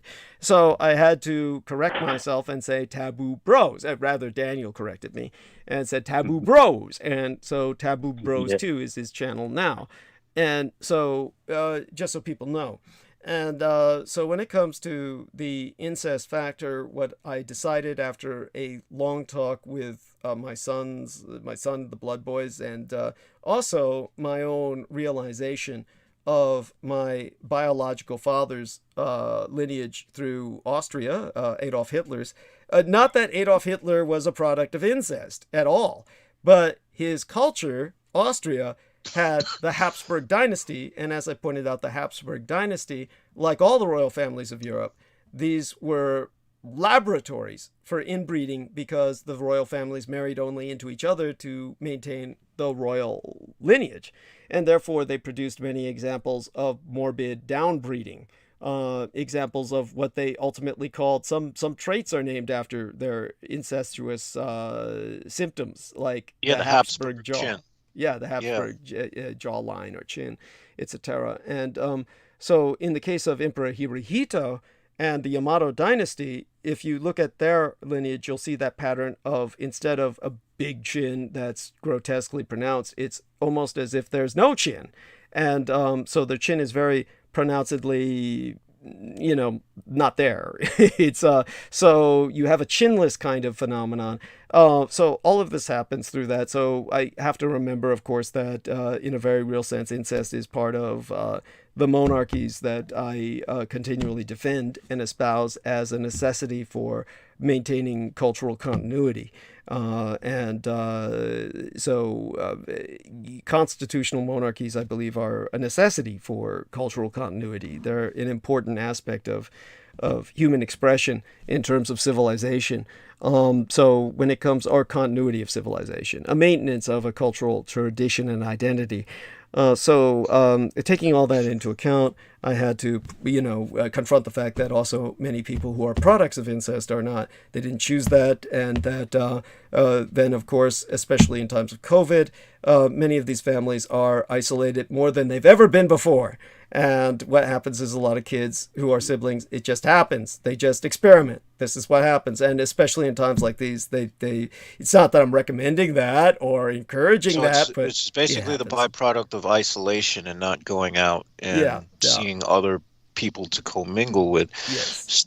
Still, I mean, there's got to be some kind of knowledge of the, the repercussions. Potential repercussions. This is why they invented abortion, right? At any rate. Those are the same. Well, those are the same people who want to get rid of abortion. I understand. Yes, I get it. This just gets worse and worse. It does. But my point being that my apology was to people who are children of incest. I'm not trying to insult them, and or rather apologize for when I have, and I apologized as well to many people who are now basically, I mean, like I pointed out, in a sense, a very real sense, my own sister and I were engaging in a kind of incest when we first developed bloodlust and tried to drink each other's blood, at which point, when my mother discovered us, she punished us severely. That was the only time she ever physically punished us. And that was because, of course, if we had basically consummated that act, we would have died. Because this is why people of vampire heritage don't drink each other's blood. Had we been more vampiric in our bloodline, had we been half vampire like herself, then that would have just been instinctive. In other words, we would have smelled it, that this was not palatable blood, that we couldn't imbibe in this. But since we were only a quarter of vampire each, we had tried drinking each other's blood. That was our equivalent of probably what would be an incestuous act among baseline humans. So but baseline humans aren't necessarily. It's not necessarily a food source. It's sexual. That's totally different. It's hard enough for the Native Americans when they have to keep hoping that the person they hook up with isn't their cousin. Yeah, Native Americans have it rough. See, Native Americans have been increasingly exhibiting a kind of morbid inbreeding look towards Native Americans, and it doesn't help that they try to be so exclusive. That's my own bitterness speaking there when I was trying to contact the Mandan tribe repeatedly about if I am my father's son, in the sense of George Dietrich's son, that would make me 1/8 Indian and therefore legally an Indian. But contacting the Mandan tribe, my experience has been I might as well be trying to contact people on Mars and shit. It's just they've rendered themselves incommunicado. Yeah, obviously there's some inbreeding going on there as well. So at any rate, so some of them will leave the tribe to hook up with someone else from another tribe, and they'll still find out they're cousins. Damn, that Yeah. sucks. At that point, you might as well just go interracial. Well, and you know why? This is because they've been so thoroughly exterminated. It's horrific. It's a tragedy. Yes, it is an incredible tragedy. Hopefully something can be done towards that in the future. But you know, that's a topic, like I'm thinking of genetic engineering that might help in that regard, but you know, more discussion of that in the future. At any rate, that would be well, not going into there now. I was going to say time travel would almost find a use there if you could go back in time and rescue Indians from the extermination to bring them back to the present to interbreed with the postmodern Indians. That would be... What would the repercussions of... All right, this is something I wanted to know, because what are the actual repercussions of time travel in trying to hamper with time? Why is it such a big deal? Well, obviously, it must be a big enough deal, because if the Third Reich developed time travel, why don't they just use it to go back and change things on the surface world? Well, the first obvious answer is because it worked out far better for them in Unterland anyway. So, honestly, that's there you have that. Such being said, then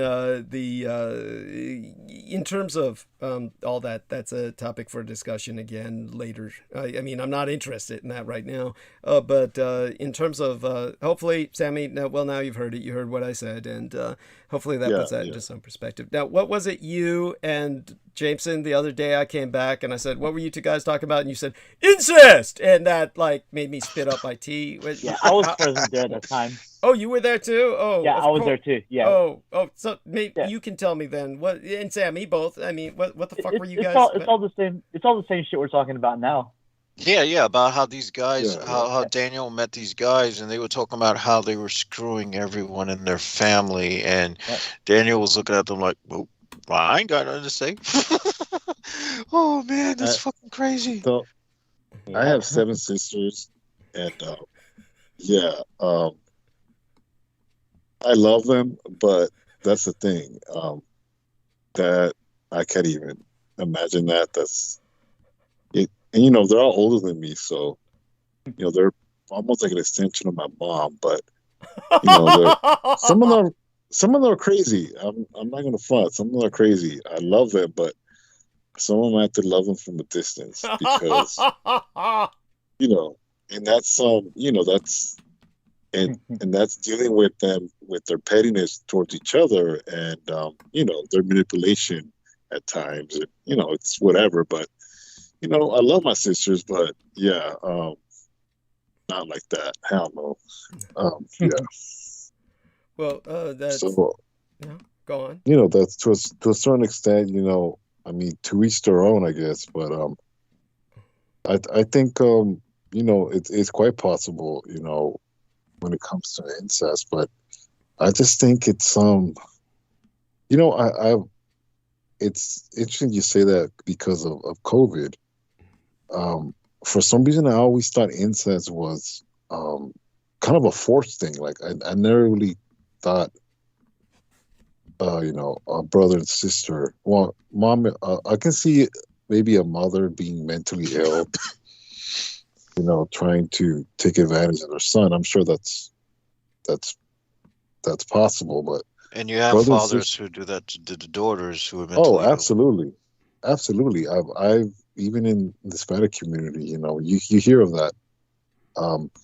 But when it comes to brother and sister, that besides being both quote unquote consensual, where they both want to, the only way I can see that is maybe, you know, unfortunately, rape, or especially with the brother. Alcohol. But, you know, alcohol. Yeah, that's true. I don't know. It's just, I guess they're, you know, having no human contact or being isolated can have effects on people, you know. And I think COVID it definitely is the result of that at times, because yeah, isolation is very scary. So Thank I you. can see that, I guess. Yes. So what I'm saying is that the phenomena has become common enough now where this was brought to my attention where, basically I no longer feel comfortable making a joke of it. So I do want people to understand that there's no moral judgments here. I do feel that the people to condemn, the only people really to condemn, are predatory adult males who are using incest, or rather abusing incest, to dominate the family. I think that it should be illegal in that sense, that these men are prosecuted to the fullest extent of the law. Any adult male preying on anyone who's underage in the family, otherwise it's something to simply be discouraged from the sense of genetic repercussions, obviously. This is the stance that Germany took. United Germany took the legal stance where they finally took incest laws off the books and said that their objective would be to educate people about the genetic repercussions of incest, which would hopefully deter them. But the idea of leaving laws on the books saying incest is against the law is rather stupid. That's just what they thought in United Germany, and I can understand that, but you're talking about a much more responsible culture. Here in America, of course, you have a very irresponsible culture, and so the law does need to be on the books. But it's usually never a female that does something like that. I'm sorry, go on. Talking about incest, Rudy Giuliani married, I believe, his second cousin, or it could have been first. That explains everything. Thank you. Why am I not surprised? That's something. When did this happen? Was that recent, or was that a long time ago? He did. I believe he divorced. I believe that was his first wife. He divorced her, but I believe she was either his second or could have been a first cousin. But he married her. But then again, Rudy Giuliani. Look, this is what boggles my mind. Mother? Would that be Andrew's mother? Giuliani's son? No, Giuliani's son. Oh, Joey's son. It could be. It could be. I mean, but it just boggles my mind, because it's like, because he's admitted it. He's admitted that he found out she was related to him. So he's admitted it, that he found out that they were cousins. But it's just, he probably knew all along. He probably did. I mean, but it boggles my mind that people don't find that a little, weird, in a sense that it's like, and it's almost like I have to look at Obama. Okay, Obama literally had to be squeaky clean, and marry a black woman, and be walking on a tightrope. But you have all these other assholes that, get divorced. Mitch McConnell is married to an Asian woman. Nothing that you're wrong with that, but he's divorced. In other words, the hypocrisy of America, where, we want these politicians, at least maybe not now, maybe before, or maybe the facade. In other words, because divorce is divorce, whatever. It's. I mean, come on, it is what it is. Some people leave horrible marriages for a reason, but people put up this facade that we want these people, quote unquote, squeaky clean, and kind of find out they're the worst, and it's just, to me, it's unrealistic. We're in the sense that people need to, get out of that, because it's not real. It's not real. An asshole like Giuliani is like, you look at him now, he has a screw loose. Like, the man's got. Yeah. He looks like a perverted vulture. Yes. Right. It's just, you look at him, he's like a creep. It's like the dude looks like a creep, and it's like, he doesn't look like he comes from good genetic stock himself. Yeah. Right. Let's just cut right to it. Yeah.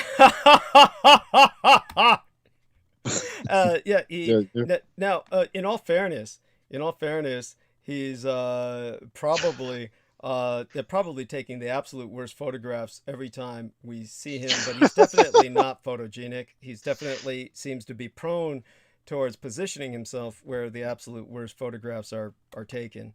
And so it's just, yeah, he's alarming. He looks like something. He looks like something from Lord of the Rings, for goodness sake. Yeah, like Gollum. Yeah, That's right.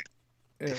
I wanted to mention something in the Bible. It did talk about incest. Where wasn't it? It wasn't Abraham, but Lot. I think it was Lot. There you go, Lot. Yeah. And as a kid, after Sodom and Gomorrah. Yeah. Yes. Right. Yep. So as a kid, I remember asking my Sunday school teacher, and according to her, the explanation she put, maybe just to like kind of like change the subject. Yeah. Oh well, the world was different back then. You could do stuff like that. I'm like, wait a minute. How does that work? Like, you know. Yeah, that doesn't make any sense. That doesn't make sense. But like, I mean, that is just pure. Dude, justifying. There are so many things in the Bible that are just horrifying. That just are, they're just unacceptable by any standard of normality today. I mean, just atrocities like you wouldn't believe, and just, you know, I'm not even going to bother going through them, but trust me, they're there, and if I'm in a bad enough mood, I could bring them up. And but you know, that it's just honestly, you would think the Bible would be the last thing you'd ever want to show children. I mean, it's just full of things that are just horrific. I mean, shit! Look, Douglas, look at what it did to me. Yeah. I'm a fucking Satanist. I don't want anything to do with that thing, man. Yeah. Shit, I won't even call it God. Yeah. I grew up reading the Bible. Did not help. Reading the Old Testament, so yeah. Yeah. Well, that's one of the things that I'm sorry. Go ahead. Go on. No, please. Sammy, please. Well, that's one of the things I talked to Jameson about. Where, you know, when I talked more and more Jameson about some of the things growing up that I experienced with my family when it came through, my Christian experience.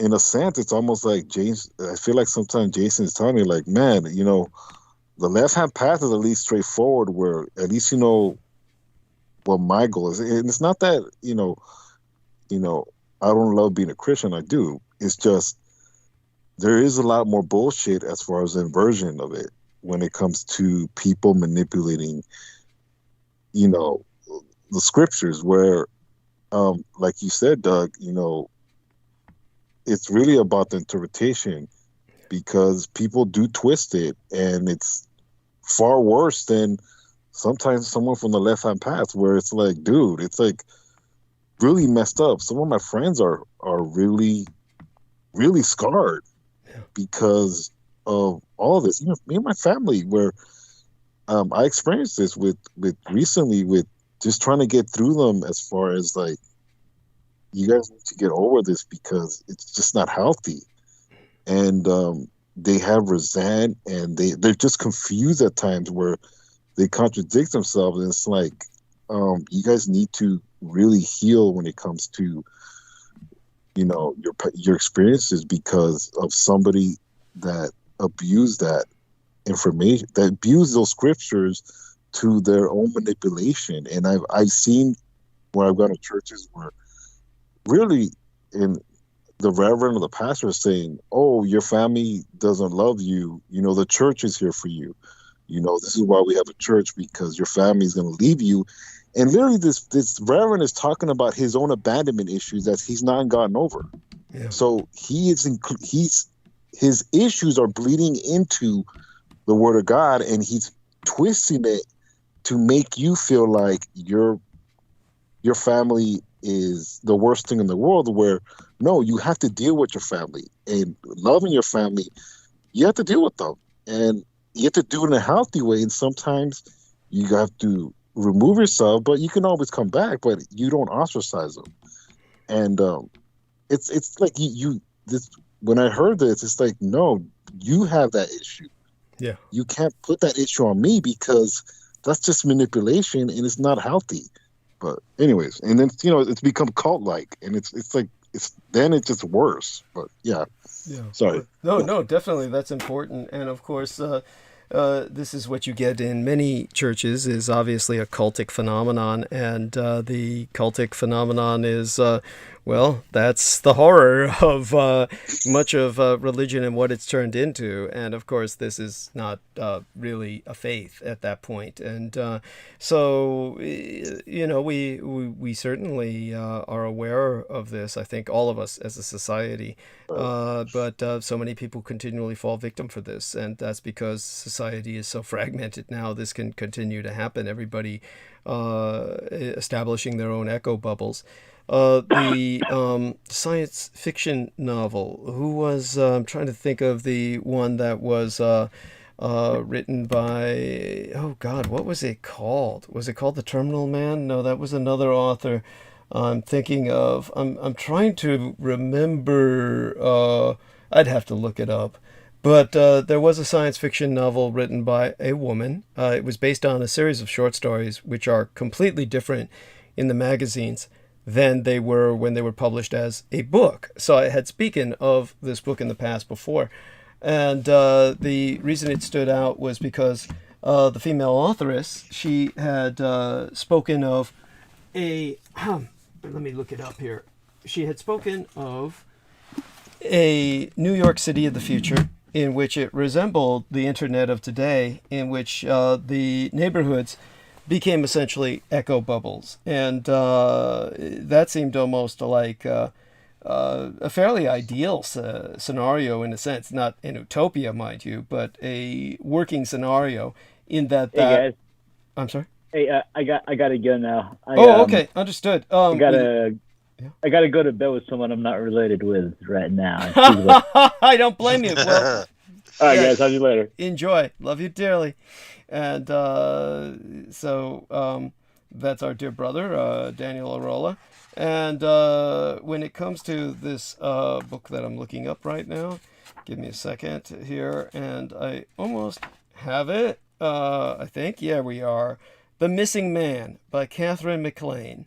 So Catherine MacLean, basically, in The Missing Man, it was a New York City had become basically like several echo bubbles socially, so that people physically were living in proximity to each other rather than all connecting on the internet when they had a like community. That actually would make far more sense and would be almost workable in the sense, or idyllic in the sense that, that way they're not threatening each other online all the time, right? I mean, so you didn't have that in the novel. Instead, you had a bunch of people who really didn't like each other, and when you somehow made it into one neighborhood, you truly were an enemy in the neighborhood, and you might be physically assaulted, but that you'd be asking for trouble anyway. So why would you do that unless you were spying or something? So it sounds like almost a solution. It sounds almost like a solution in a congested urban environment. But in terms of the in other words, these would literally be gated communities in which the Chinese were with the Chinese, the blacks were with the blacks, the Arabs with the Arabs, and the Jews with the Jews, if you know what I mean. So that made a certain kind of sense to it in a congested urban environment. For hybrids like me, I guess there would be open zones. But in other words, that's pretty much how New York is already. Yeah, there you go. That's why she wrote about it that way. Yes, she took it to a logical conclusion, and it's a refreshing read because, of course, it was written before the digital revolution. So the computers are not the source of everything. In other words, any science fiction novel written today is centered on cybernetics because it has to be. Hence, they use the term cyberpunk. Right? That didn't exist in her time. So what she wrote was not cyberpunk. It would be science fiction before cyberpunk. So it's an interesting read just for that. Could we call it analog punk? Hey, that's interesting. I like that. Whatever it is. So at any rate, so like I said, we started on this topic. Our man Daniel had to leave because he's a kept man. And I've alluded to this before, but I won't go further than that. right now tonight, at least. I might go further than that privately with with Sammy and Jameson, but Well, he's a lucky guy. yeah. Yeah, well, I couldn't even imagine getting into circumstances. He's more lucky than unlucky, but you know, there's a price to pay for everything. It's yeah, you're not a free man, right? I mean, he's not exactly a free man. So. Oh yeah. Well, I am a free man. That is the good thing about it, is that my time is authentically mine, and I can, whether I could do rituals or whether I decide to just bang my head against the wall and plaster myself to the ceiling. Well, I mean, you're a free man in a sense. You're a free man in a sense, but you may be freer than him to a degree, but. You know, we're all prisoners of one thing or another. I mean, you're a prisoner to the fact that you've got to maintain a balance with your family because you will ultimately inherit the home that you live in. Then you might truly be free when both your parents are dead, but just you in the home, unless there's some kind of fight that goes on with the siblings or something like that. But something to go into another time, perhaps. As for Sammy Romero, definitely... you know, why don't the two of you gentlemen do some talking? I will continue to pull my head out of my ass. Like I said, let me do some lines of coke, get a bit more energized so I can prepare to last the rest of the night. Let me take a look at the live stream. We've got about 5 hours left, which is not too much time. I could conceivably start in a monologue and just take it from there, but, you know, I prefer to be a little more prepped than I am. I'm glad that Jacob Waters is very active in the chat room. I want to thank him for that. And so basically he was speaking about different things. And aside from that, do me a favor, you two gentlemen, keep the stage. And I'll be back in about, 15 minutes or so, 20 minutes. Is that all right? Can you gentlemen handle that? I mean, you're both here, right? Yes. Yeah, thank God. So, and you're with us too, right, Jameson? Shit. Did he just do a fucking be right back? No, he didn't. Jameson is... Oh, sorry. Sorry, my mic got muted by accident. Okay. It has this little pushy button on it that just got clicked. I didn't even touch it, and the thing just went. Well, okay. The sort of paranormal stuff that happens, it's just no surprise. Yeah, yes. And of course, deserves a lot. Amanda Yu has been... by the way, Jacob Waters says it's hard to stay on topic here or laugh out loud. So yeah, I can understand that. But I don't understand that. I mean, I think we were pretty much on topic for a while now. I mean, we stuck with incest, right? I mean, it's not like we veered from, that to the Dodgers to something else. I mean, it's just, yeah, all that being said, thank you anyway. And glad that you're here to participate. Aside from that, I noticed the ladies went silent when we started talking about the subject, and but they're free to express anything that comes to mind, probably bringing back with some of the flashbacks, maybe. I don't know. Hopefully we don't do that. I hope not. Yeah, and I'm just glad I wasn't born a woman. I couldn't imagine what that was like. Yeah, I know. Well, I'm sure Sammy can imagine because he grew up with 7 of them. But it's all I can say is it's a miracle Sammy grew up straight. Honestly, a lot of guys with 7 sisters would become gay. That was just it would be. You know what? Yeah. It's interesting you said that. My father, that's one of his fears. That was one of his concerns. Yeah, I can imagine. Yes. So right. Tell us a bit about that. Yes. What did he say to kind of? That was one of his concerns about my brother and I. And, sometimes parenting, takes effect on you. Like my dad used to tell me, hey, I'm not going to give you money to go take out a girl. So if you're going to date, you're going to do it on your own dollar. The last thing you want to do is, not pay for, a date, right? Yeah. So I kind of took that literally to heart. So even through high school, I didn't date. I actually did. I'm a late bloomer. I dated late. But so that's kind of why I'm very encouraging to Jameson, because I did it late. Even my girlfriend, I was relatively late in my 20s when I decided to take it seriously. But that being said, I did have a lot of sisters. I've had to learn how to kind of separate my relationship with my girlfriend, with my sisters, as far as politicking, and understanding that kind of, if I'm going to bring a girl around, it has to be serious with my sisters, because they're just, not all of them are intrusive. It's just some of them want to know everything. And, it's kind of annoying. And I've had to tell them nicely as possible, stay the hell out of my business. Mm-hmm. And, it's just the siblings. Part of the siblings thing that for them is they like to tease me a lot and, just be a sister. So through all that, my dad was really concerned that,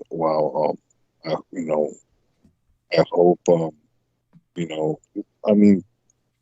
obviously back then it was different, but, being gay. And I've always loved women. I love women. I think women are the most beautiful, probably the most beautiful creation God ever made. It's just, they're so beautiful. Not just physically, but just how their mind works. This is why I like when there's always a female present. Yes. Because it just balances things out. And, yes. We go into these crazy subjects, but, with women, it's a little different, and just how they think.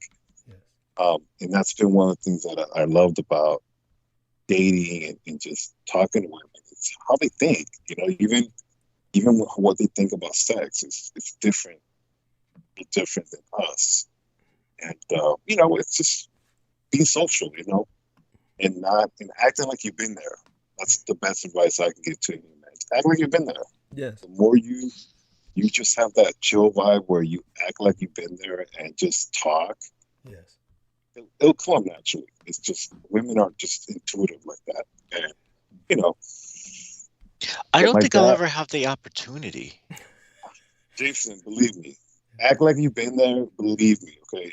It's like, and that's one thing about it is, when I started, I didn't discriminate. I BBWs to, skinny chicks to, curvy girls to etc. It's just, to me, the more female contact I can have is better. Yeah. Yes. It's almost like just the female essence is what I'm saying. And I think this is why Doug loves being around women. Yeah. And this is the interesting thing about it is when Peter's friend said, "Oh, well, he's the cross-dresser," etc. Like, you have to understand how stupid that is, because you chicks, you love girls. Yes. Yes. Women. So it's like, and I know at times it can get annoying being around men, because it's like, that's not your preference. Yes. So yes. I can clearly understand, because to a certain extent, even me, I get annoyed, because when I work around women, it's just, to me, it's just more exciting. Yes. And not just the obvious way, but just my mind is more stimulated because it's the opposite sex. So I had a gay friend, and he's very much gay. But what I like about him is he acts like he's been there, where he's not just a raging, horny homo, that, talks about other guys, because as a guy, to me, I'm not gay. That doesn't attract me. But at the same time, too, I don't need to say, well, I'm a straight man and, I banged a lot of chicks. It's just stupid. He's going to be like, who cares? Thank you. And thank you. It's not that big of a deal. And one, believe it or not, gay men have a lot of hot. Oh, shit. We lost you for a second. There's a disconnect there. So, hello?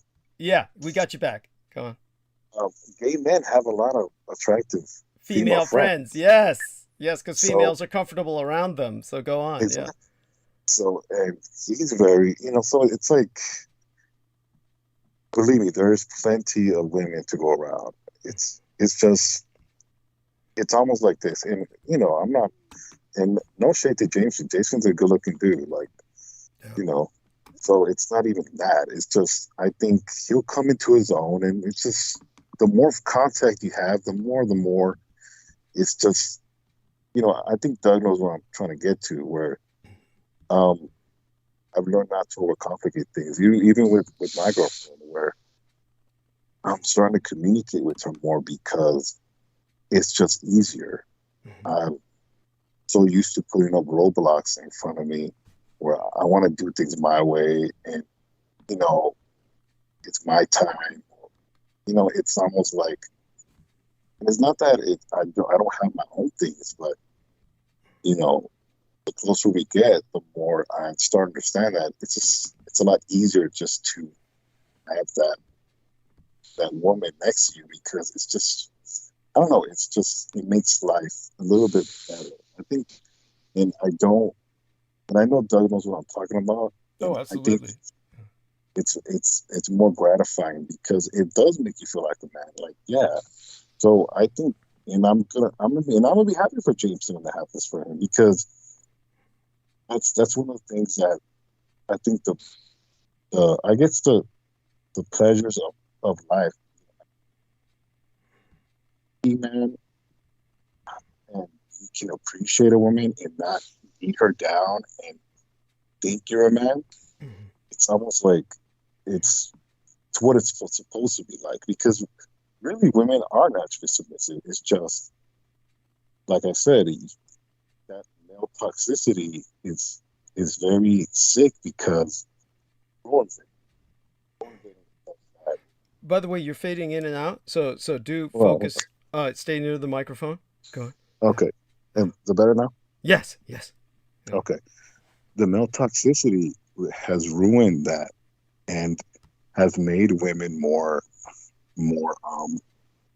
less and open up. Like I have female friends that are very beautiful, but they've always taken that notion, and it's not that women aren't strong. Women are stronger than us. They can bear children. Yes. Their pain tolerance is better. It's just, to me, I think at times, why women do go for the same sex is because they're tired of trying to, or not tired in a sense, but not being able to feel vulnerable. And I think they find that solitude in other women, and it just becomes natural to them, where they just become closer, So, I don't know. It's just my theory. But like I said, when you understand the dynamic of it, it's just a lot healthier, and it's just natural, But this is one of the reasons why I do understand why you like being around women, and why you prefer, having a manager as a woman, because it's just, men, it's just like, not that men are not trustworthy, but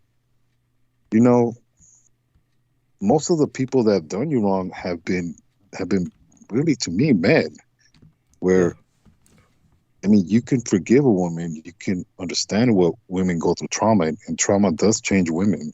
Yes. This is one of the reasons why I've had to change the way I am towards my girlfriend, where I have to be a little bit more sensitive to how she feels, and what do I say, and what do I come off, or communication, because I'm not a very good communicator. It's just, I've had to learn that. And with men, to me, I can cut off men and just 86 another man easy, because it's just, to me, men are just a little bit, how do I say it? It's very, when a guy does you wrong, or another man like does you wrong, it's almost like, I knew it. I should have expected it, and Right. You were expecting it. It's just, it's more like you mostly blame yourself, because at the same time, men are just, I'm gonna keep it a buck. It's just, they're haters. Yeah. And most of the time, most of the hatred that I felt it's towards men. Men check straight men check out other straight men to see what they have. Yeah. You know? Yeah. And it's almost like, for what? Well, there's this competition thing that goes down. It's kind of like when Peter Moon was with us just the other day when I described, you probably heard what I described happened in Hunter's Point, when a lot of the Blood Boys wanted to go down and give back to the community, and they were going to be white elves for Kente Claus. And so I don't know if you heard that on the episode the other day, and we went down there and basically got ambushed. And so when it comes to that, when I related that experience, and then I asked Peter Moon to kind of take up the stage for a while, and he says, well, you know, what can I say that would beat that? Yeah, it's like, well, this isn't a competition. It's what I felt like saying. It's like, but men have this sense that everything's kind of a competition. This is like, this is what happened. Judith Ager was very observant about this. She was very astute, which, you know, makes it all the more unforgivable how she acts, of course, with myself, and these days is, you know, ostracized myself. So I'm a victim of ostracization, as well as someone who commits to ostracization himself at times. But when it was, in terms of, you know, what she saw one time with that Daryl Hamamoto, I had related an experience from the Bosnian conflict, from the war in the former Yugoslavia. And it was after I had related that story was when he proceeded to really try to ambush me. And she said that that was because he had felt so belittled by my violent experience from the war that he had nothing that could compare to that. And so he just started trying to attack me. And this is, you know, very astute. And this is, you know, what we're dealing with, is that a lot of times men think of everything as some kind of competition, some kind of one-upmanship, that this is all something that they have to deal with to show that they're on top. And this is toxic. Yeah, after a while, that being taken to an extent of pathological levels, that's toxic. So we've got to really, you know, you don't have that with women. And so I do prefer the company of women for that reason. And in terms of what I think most of the men, if they're unable to understand that, I can understand where they don't understand the cross-dressing. But at the same time, it's like, you know, after a while, you're just over it. And when it comes to... oh God, what was it that something was brought up the other day where, oh yeah, I mean, it's like, you know, one of the reasons I was able to tolerate my medical cosmetologist's toxicity for so long is because I just don't trigger the way other men trigger, and I'm not upset by what upsets them, and this is what makes them so dangerous to themselves. It's like what you said about the guy who was 60. He looked like he was 60 when he's only in his 40s, you know, and he finally got himself killed because of his temper and whatnot, literally stomped to death. Here you have an individual who's, you know, in the position he was in, and it's just beyond tragic.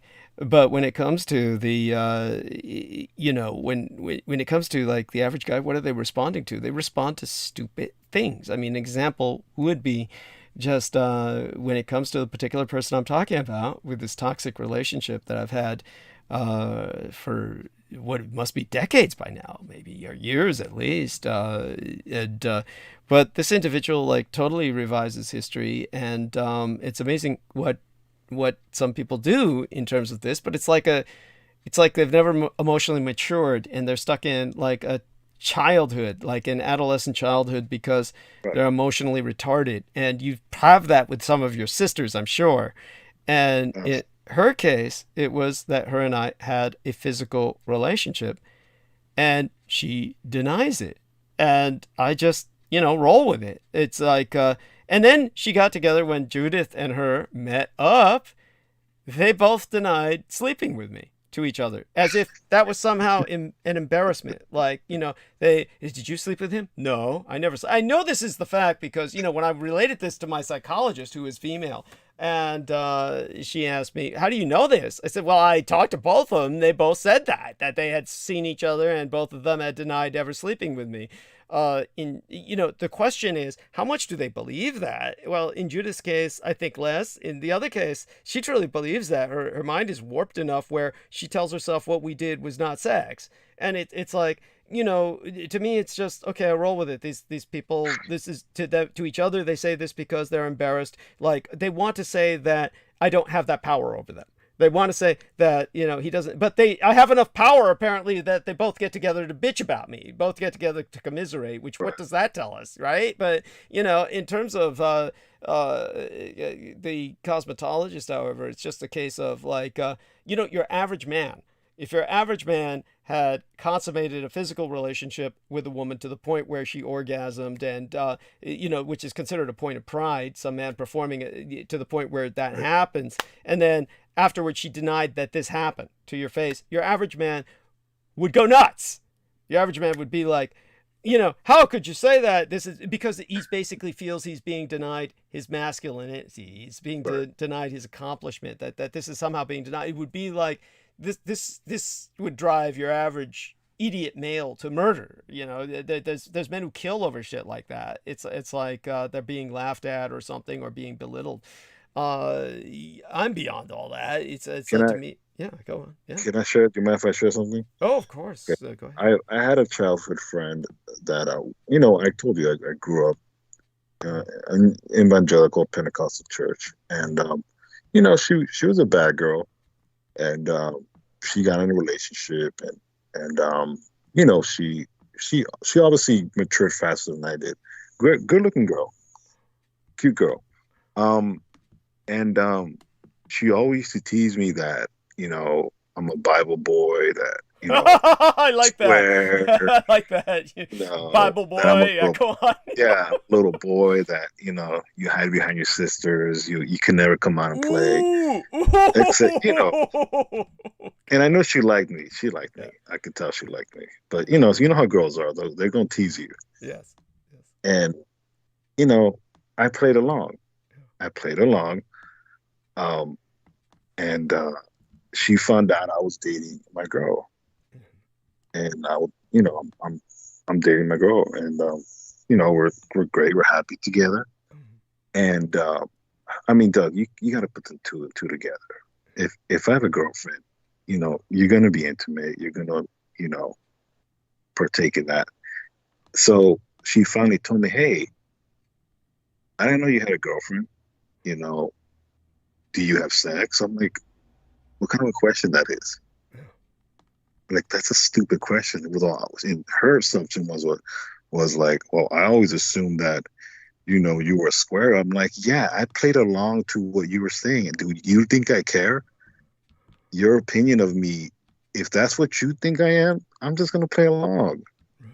And it almost like she was mad because I didn't take advantage of it, in the sense that, and it's not that, it's just, and this is what I'm trying to tell you, is the more unthirsty you are when it comes to females, and they know you are, the more they want you. And now that I have a girlfriend, she keeps hitting me up. Like, hey, let's go have coffee. And, it's really about keeping your cool. I didn't humiliate her, but she's like, I can't believe I really thought that you were like that. I'm like, I'm not a square. Like, it's just, one, I keep my business to myself, as far as, I don't brag, because then it's just corny. But what I'm trying to say is they want to paint this persona of you, but deep down inside, they just like you. They just have, at least in my case, they just lame, in other words. Because it's not that you can't get women, Doug. Obviously, you do. Yes. And it's just, I think it's just that, is that they do like you, and deep down inside, they're just like, well, no, I don't want to admit to it. And I just think people need to just get out of that, because it's dumb, because eventually you're just still going to have to face it. And, a lot of things with me, that's kind of what I've tried to at least deal with myself internally with that, because I did deal with confidence with women. I overly complicated women where I didn't know what to talk to them about. And it's like, just talk. And the more contact I have with them, and I started getting even more hate from other men.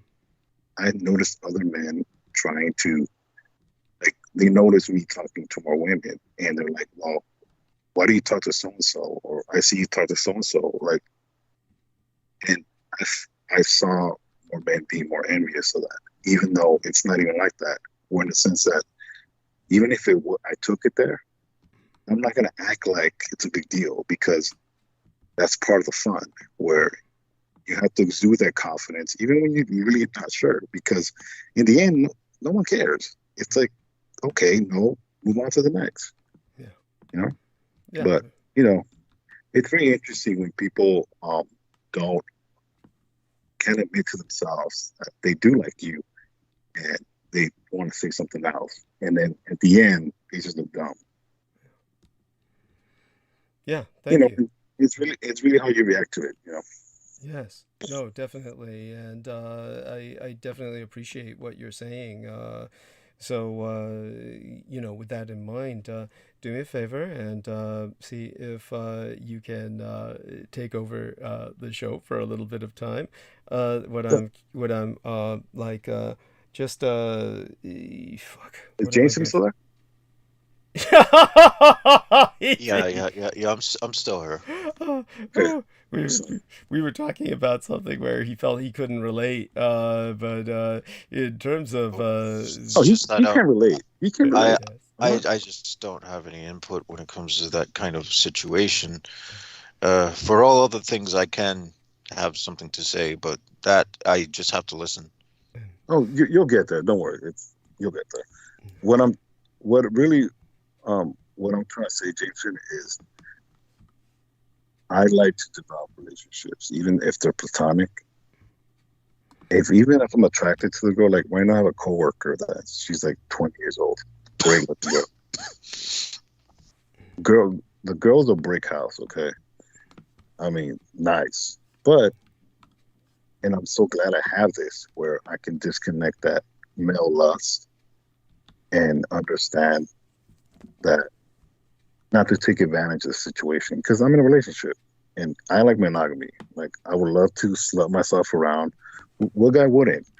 But you know, I like what I have.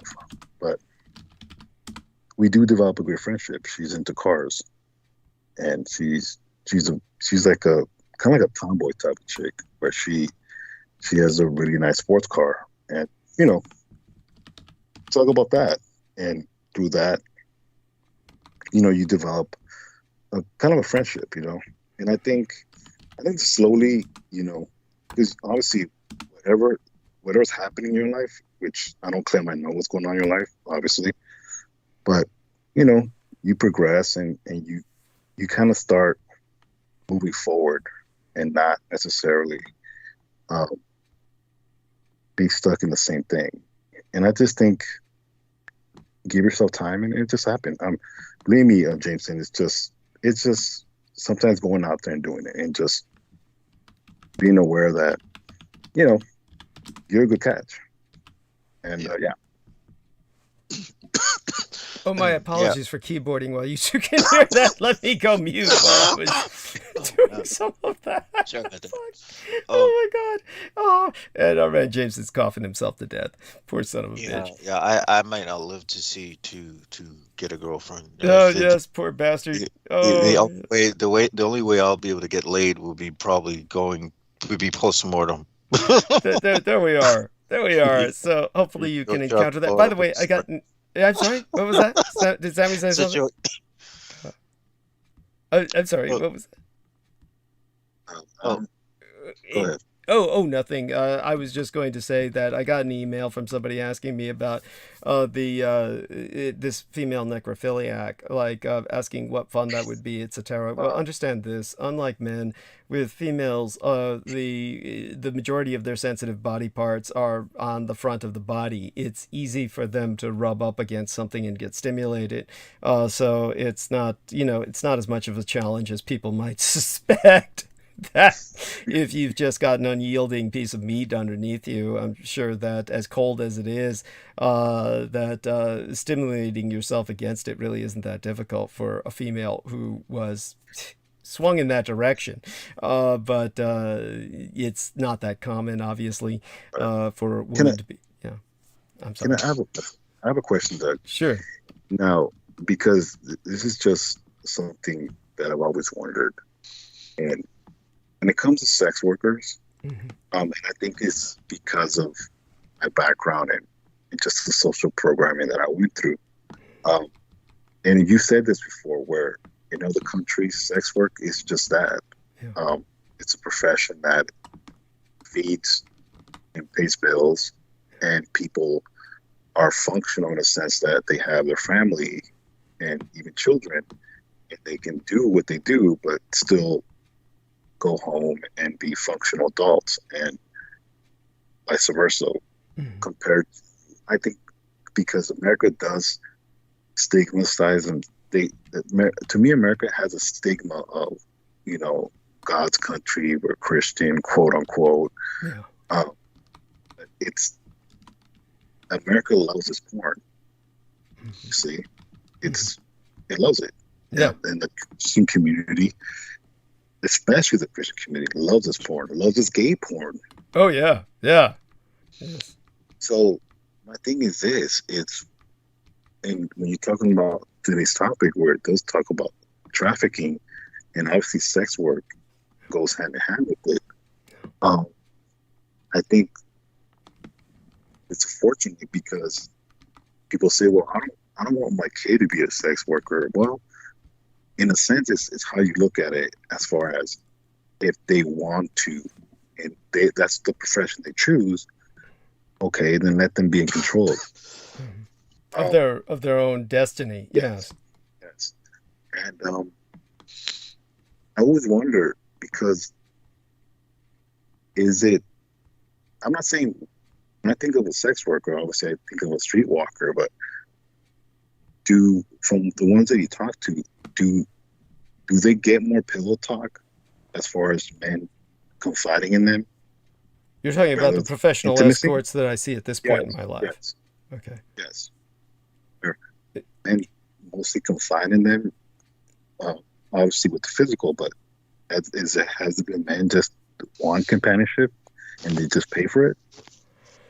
Well, at the scale that I'm dealing with now, it's very different from the kind of professionals at lower pay grades. Let's just put it this way. There are different classes of sex work, in the sense that you have a kind of defined hierarchical system that is not really appreciated by people who are going to see the majority of it. The average people who are going to arrange relations with escorts, physical relations, they are, there's a difference, of course, as Sammy alluded to, between the level of street walking, and then we get to the level of basically someone who's doing something, say for instance in Las Vegas, and then you have something that is just, shall we say, off the scale, something that is an exceptional situation, that is like Mustang Ranch, where you've got the prostitutes for a very long period of time became government employees.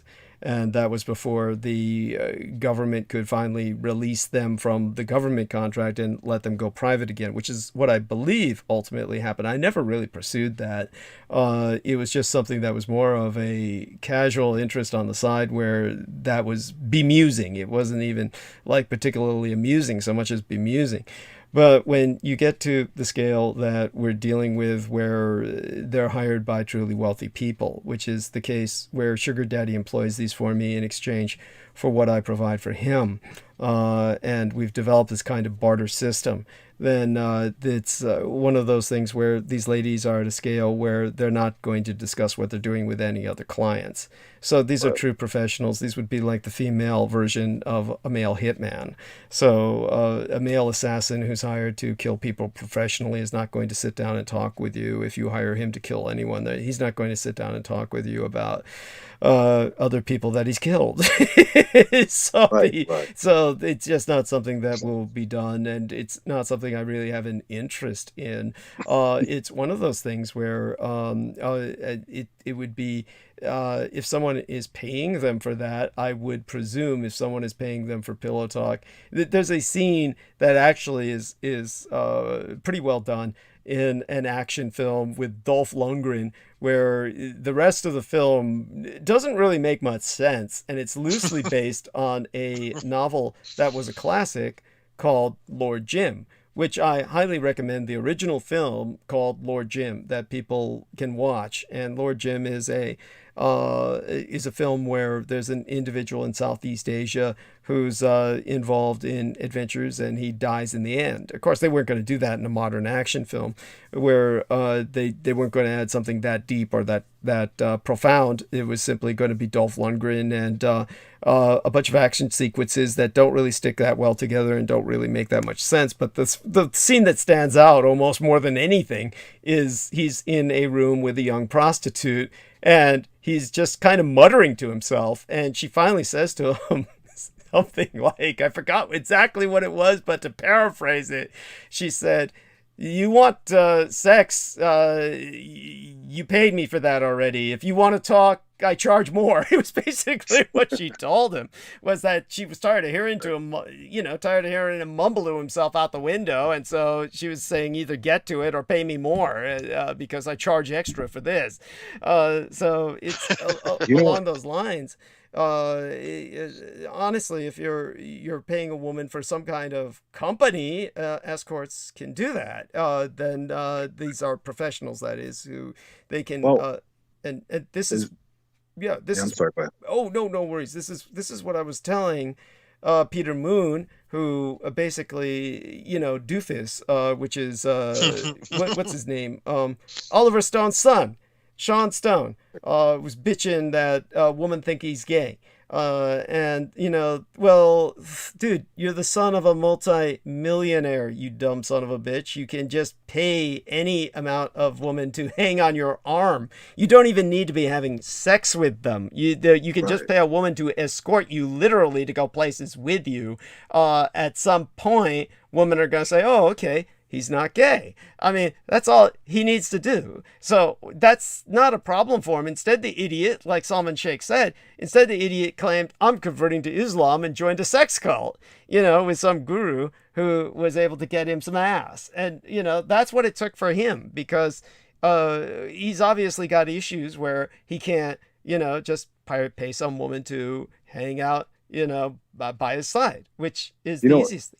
It's interesting you say that, because I had some girls in some of my classes in college, and they called it the girlfriend experience, where you get the girlfriend experience for a price, and they act like a girlfriend. They call you, they text you, for obviously a fee. They even go on dates with you. Yeah. Hell, some men want to be not that, bitch that. Yeah. Well, that's important. That really is important, to have a woman ragging on you, because. But why not just pay them for sex and be done with it? Because here's the thing, Jameson. Some guys, see, that's the thing. I gotta say it. And it's almost like, if I go to a strip club, Jameson, I want the girl. It's one thing the girl to be moving her ass and dancing. It's one girl to sweet talk you, and no homo, but hey baby, or hey papi, or hey sugar daddy, or big daddy, whatever you want to call it. But it's the charm But you know it's false. You know it's all about money anyway. No, but I don't get it. That's the thing about manipulation. You have to understand, a woman that knows how to sell herself. Like, if you ever had a good waitress, I had a waitress once. She was a very attractive black woman from the South. Okay, when she called me honey, hey honey, you want some more coffee? You want some more? What else you want, honey? I got it for you. I gave her a good tip because a woman makes you feel good. It's the experience, It's almost like, and to me, it's how can I say it? It's that's what I see. That's, to me, that's more important. Don't get me wrong, woman dancing is cool, but if a woman can talk to you a certain way, and that's what I'm talking about. Like, of course. To reach the man, like, you have to. That's something about it, Jason. You have to know what you like. You have to figure out what you like and what's important to you. I just like fucking, and that's it. I fuck them. You tell yourself that, but leave, you tell yourself that, but honestly, there's so much more to fucking life, and you'll get over that eventually. You will. I put this, okay. I don't think that aspect of my mind is connected yet. I don't know how to get it. Yeah, well, connected. it will once you've had the sex. You'll maybe get it's the over right that, drug. and eventually, maybe there's a certain drug that does it. Look, honestly, you'll get over that when you get mature, which will happen when you finally consummate a sexual relationship. And then at that point, you begin to realize there's much more to life. And that's something, of course, this is why I was still seeking relationships with someone like Judith Ager or other ladies while seeing escorts. Obviously, if that were it, then I would just stick with that. But there's other things in life. And the problem exactly. I'm sorry, go on, Sammy. Yeah. And here's the thing about women, okay? And this is what I've realized about women, okay? That women, and this is where you'll get there, okay? Because if you have, there's the thing about it, Jenny, you have a favorite food, right, Jameson? A fear of what? You have a favorite food? Favorite food? Is there a favorite? Yeah, it's an energy drink. Oh, because God, I don't, disgusting. Because I don't really have to feel like eating after I drink one. Okay, well, if you get, I'm sure you have favorite pizza. You live in New York. I'm sure you have your favorite pizza, right? Yeah. Okay, it's what I'm trying to tell you. Okay, so you are pretty. So just the fact that you have your favorite pizza and etc. lets me know you're normal, because women are like that. Okay, you're gonna find the one that has your number. Okay, obviously Doug knows what kind of woman has his number because he employs them, respectfully. The same thing with me, and it's a journey, okay? Yes. And I'm still on that journey. What I'm saying is, when it's healthy, when it's both consensual and the woman knows what you want, it's effortless. It's effortless, and I kind of start understanding why Doug talks about that, where the society talks about sex workers and human trafficking element goes into it. It's very perverse when other countries is not. Yeah. It's part of the job. One of my friends went to Brazil. Obviously, Brazil is known for their sex workers, and there you get to buy the experience as well. And these women are masters at it. These women, if you want a jealous woman, they can be that jealous woman, and, etc. You name it.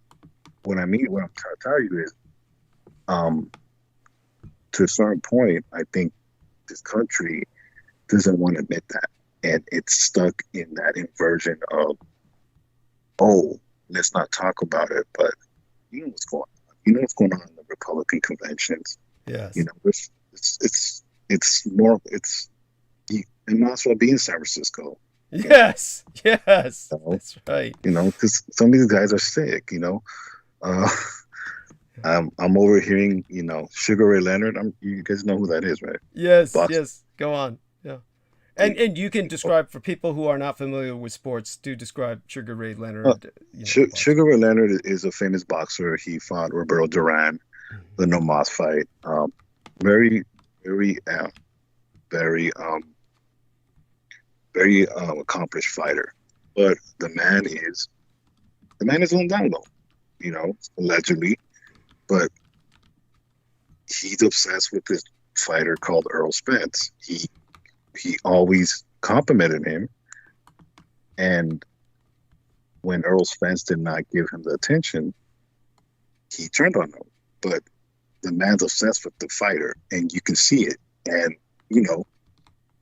through so much friends that are in the media business, through some of the people that I know, through Isaac and some of my other friends, the man's on the down low, and obviously he can't admit it, but it's almost like you see that real famous athlete and you see that chink in the armor and you're like, wow, I can't think of, it's almost like depressing.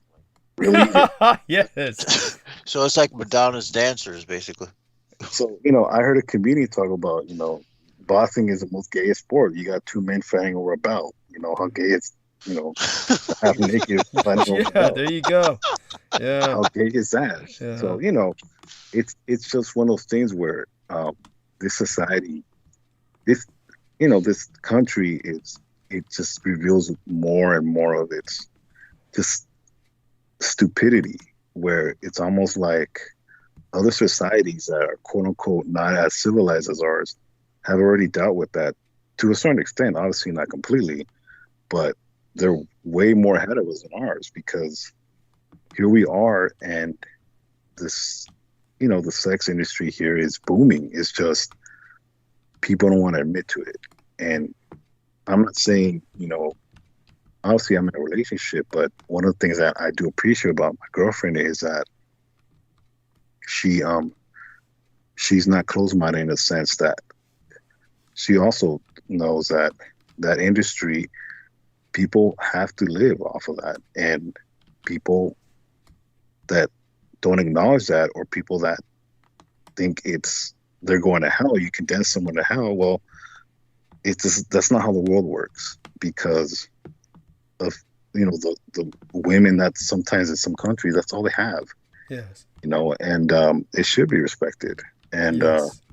The Bible, Mary Magdalene, I can go on. Yes. Absolutely. And people don't want to talk about that. It's like, oh well, and that's the thing about it, that one of my friends, when he was small, obviously one of his relatives, I think one of his parents died. I believe one of his parents. And in the Bible says, the orphans need to be taken care of, not just with love, but monetarily. I don't know what verse it is. I don't remember offhand, but yes, go on. He told a Sunday school teacher, hey, where's my check? My mom just died.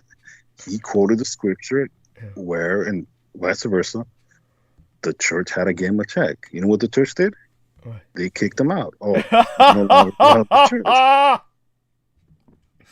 And the irony of it, it's like, wow. But I mean, this is the type of crap that we have to deal with, where you can't quote one thing, and then when someone knows, when someone does the same, it's no longer fun. So it's just stupidity, and it's exhausting. But my point is this: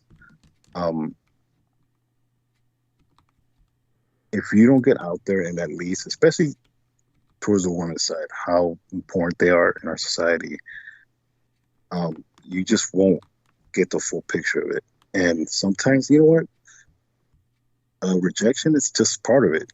I was afraid of rejection, but really rejection is not that. It's really how you take it. Some women are going to reject you just offhand, and it's okay. It's just how you take it, and that's it. And you talked about that one guy that talked about, oh, well, I'm a heterosexual man and I'm not patient, and I have a temper tantrum, and I've been in more fights than you ever been. That sounds like a man that has too much time on hands. Yes. To exhaust their feelings and going on the rampage. That's someone that probably is a loser,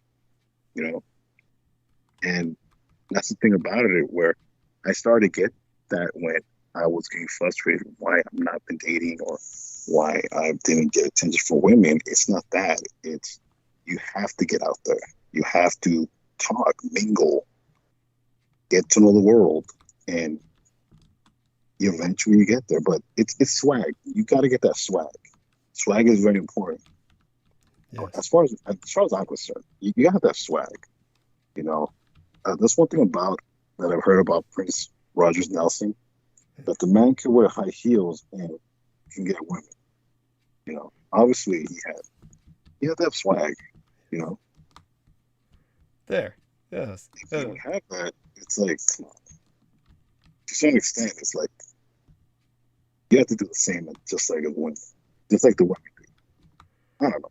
You know, maybe I'm talking in circles, but Oh no, that's fine. I think it's wonderful. I mean, of course, my world is very different from other people's worlds. Not just what I do now, but well, what I've always done. I mean, a good example of it is, of course, just so people just understand a little bit of what creeped out Judith Ager, what she felt was almost demonic. And, you know, I never held it against her. I thought it was really cute that she thought that. But it was, she found out, of course, and I basically said as much. I was talking on Bandwidth about it. And this was, well, I was still at Revolution Radio, I believe. I probably brought it up, where my son and I, especially on days like Halloween or in the gay parades during the gay holidays before COVID. Basically, all the straights would come and see the gays during these holidays periods where you had the gay parade, the gay pride parade, and then, you know, all the straights come to see it. And this includes straight men and women. And they'd come in to see that. And my son and I always took advantage of that and Halloween and these kinds of celebrations because in those costume type celebrations in particular, I would dress like a female and he would dress like a male. And of course, he really was a female once and was now a male, but dressing as a boy, he looked far more less threatening than, say, myself if I were dressed as a male. And so my dress as a female, then it would look as if we were paired, and woman would feel far less threatened. And that way, and I was the first to say that if we were serial killers, and this was our thing, this would be the easiest way to literally rack up a string of victims.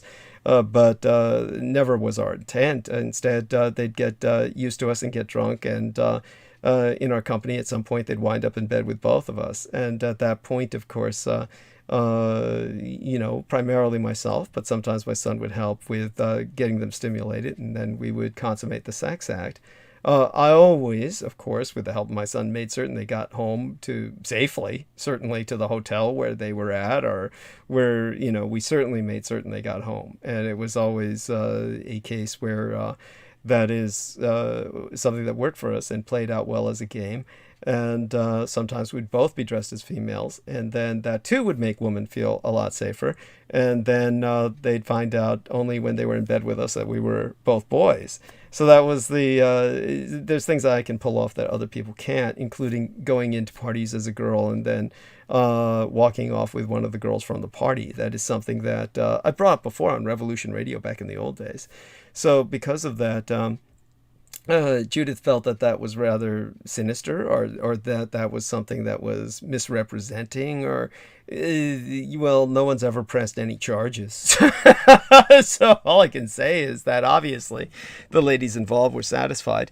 Now, that's not an option for most men. So since most men don't have these kinds of options, could dress up like a woman and they're never going to pull it off simply because they don't know how to act or don't know how to just represent themselves, simply because they've been raised in this just rigid role modeling. So it's just impossible for them to do what I was trained to do, which was adapt to the other side, which, you know, thanks to the fact that my mother taught me that, that's something that enables me to accomplish what I do. But I'm just bringing that up so that you're somewhat inspired, that you need to really just understand that you're stuck with love anyway. We brought this up. You can't afford to go out and employ escorts, and so you're really stuck with trying to build up some kind of emotional rapport. Well, at that moment, I really can't do anything at the moment. Well, there you go. Just what it is. Yes, there is the fear. I remember Elena Shea shared with me that because of your drug abuse, you might not even be able to perform. But that is, you'll find out at some point. No, the thing is, with the drugs, I don't need to care about it. Yeah, I know. It kills. It's like a heroin addict. It's like a heroin addict. It kills the drive. Yeah. It's well, why care about that when the minds open up to this whole psychedelic new reality? It's like, who needs people? Well, there you have that. And I, of course, am not going to try and convince you otherwise. I couldn't care less. In my own case, concerning you via the Jameson Reese. Well, yes. What's important is that I'm here to be able to, act as the manager or host or whatever while you do your thing. And believe me, that's works. Important. Believe me, that's important. It's not something that honestly, I've said to people, I value you deeply for that, and just really disappointed in some people, like we've already brought up that do what they do. But of course, there's people out there who aren't in your position. You're privileged in the sense that you can do this because you're in a stable enough situation where you don't need to go out and become the manager of a general store or something like that. To say the least. Yeah, to say the least. Yeah. To say the least. That's something I truly appreciate. Yes, honestly, you're fucking lucky. And honestly, I've said before, I really don't understand why you're always so angry. I mean, compared to your average black man, you have... I'm angry because I keep losing at things I do because I suck at everything. That's why I'm angry. Well, there's really no way around that. Well, that depends again. Maybe you're overjudging yourself, honestly. It's like I tell people when it comes to drawing. People just say, oh, I wish I was able to draw. And I tell people, look, just draw. It doesn't matter. You don't have to have this incredible innate ability to reproduce in a photographic level a semblance of reality. Just draw, because it will help you feel infinitely better. It will serve as a journal for your emotions. It will really help you develop. So, just do it. So I think this is your toxic male competition bullshit that is really overwhelming you, that you don't feel that you're drawing, say for instance, you don't feel that you're drawing up to the level of someone professional or something like that. It doesn't matter. Just so long as you enjoy doing what you're doing, people will enjoy what you do. I don't know how to enjoy doing Well, anything. you must enjoy doing something or you wouldn't be doing it. There's all kinds of masturbatory things you do, like pursue your sigils and all the rest of that. Obviously, you derive some enjoyment from that or you wouldn't be doing it.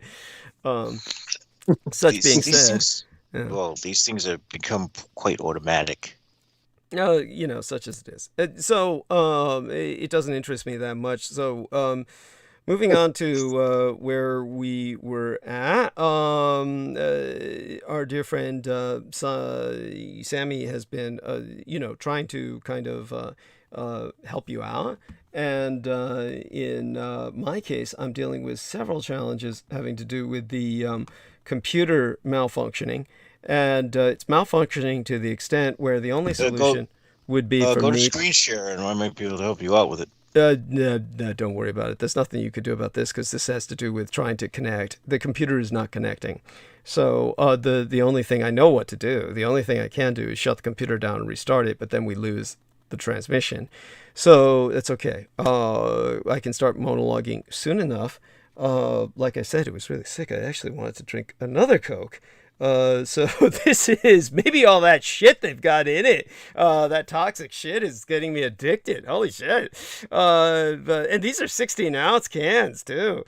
We'll see. Damn, man. Yeah, they're gonna have to flush you with some what do you call it? The laxatives and shit. Yeah, I don't know. You'll have to go through that. You'll have to go through that whole thing again. Yes. I wouldn't do that because wouldn't need to do that because that, of course, is like, what is that? That's just for the colonoscopy. They don't even do that for stomach pumps. They have what they call a stomach pump, which goes out the other end, right? I mean, that's when they pump it out of your stomach through your throat, I think. Yeah. Oh I've yeah, never had one. yeah. They intubate it in your nose and then they shove it. Oh God, I don't know why the fuck they do that. I remember You've had it done, right?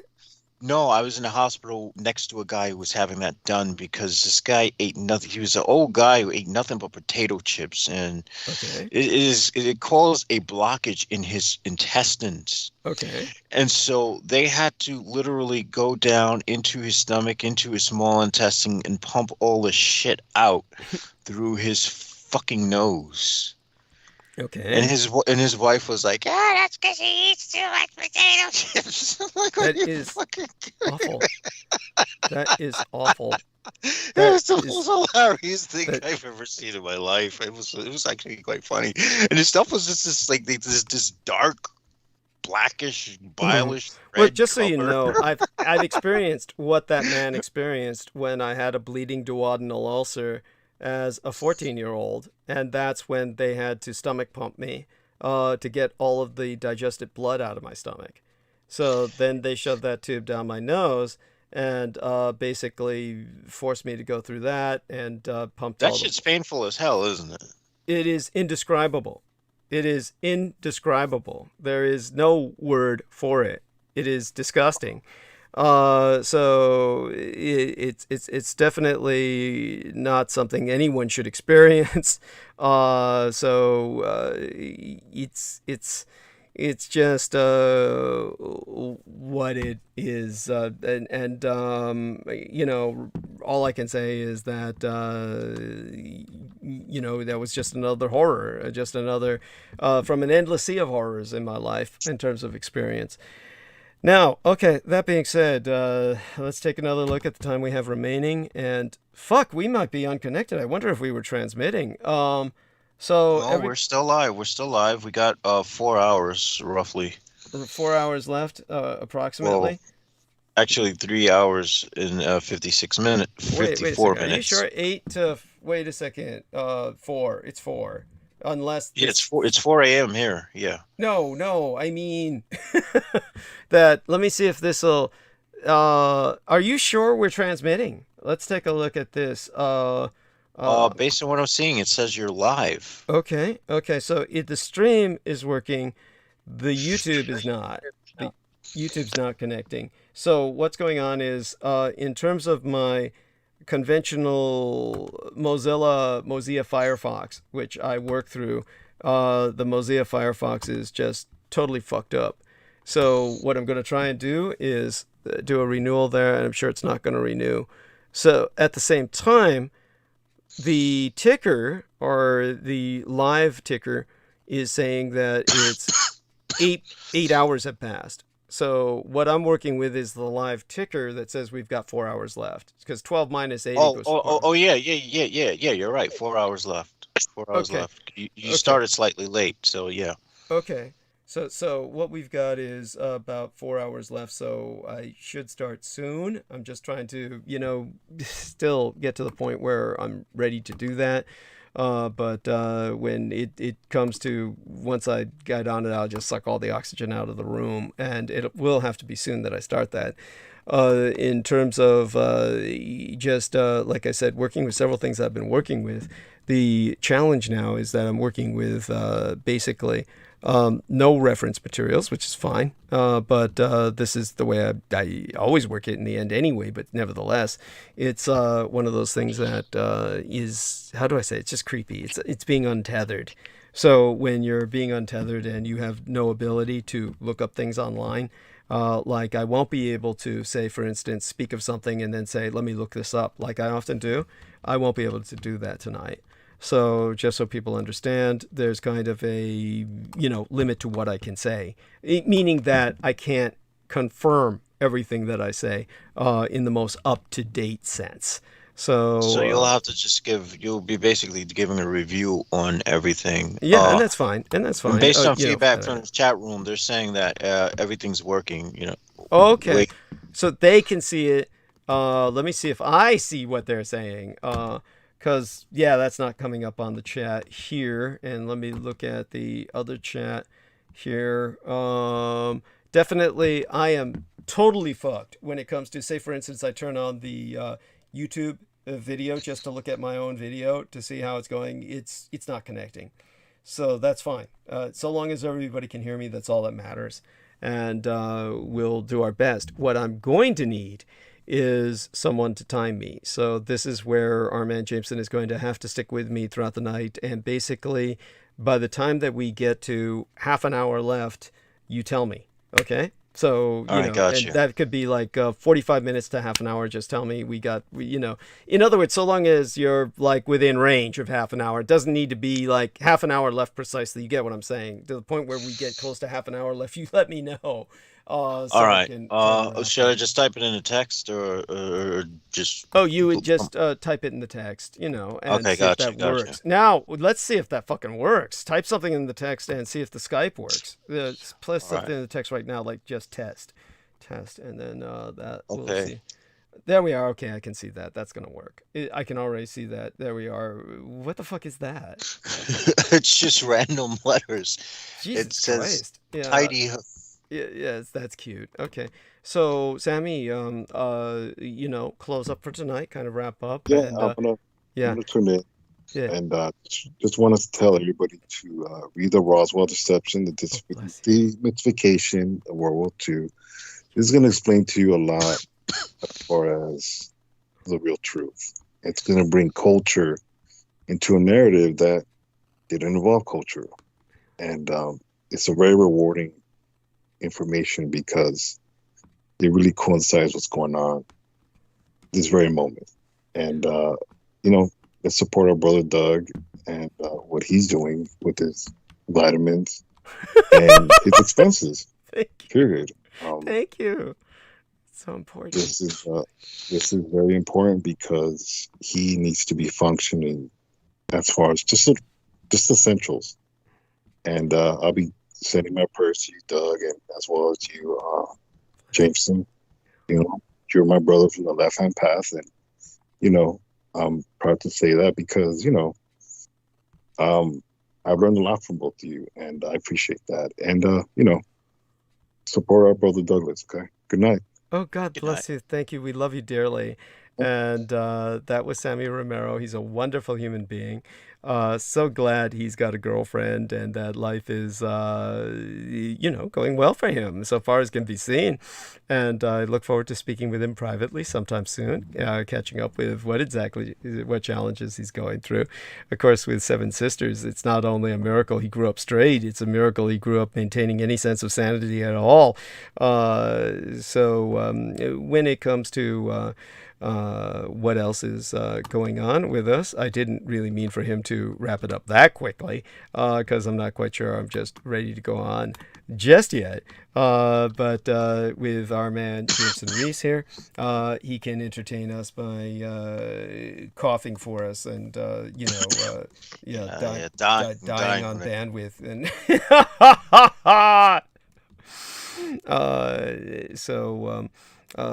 with all that being said, Jameson, is there something you want to bring to everyone's attention, something you feel they could know about while I try my best to find something that is in my external hard drive that I've downloaded so that I don't have to look for what's online, because basically the internet is inaccessible to me right now, and I could access it on a different search engine, but then I would have to transfer what's on the other. It's just too much of a pain.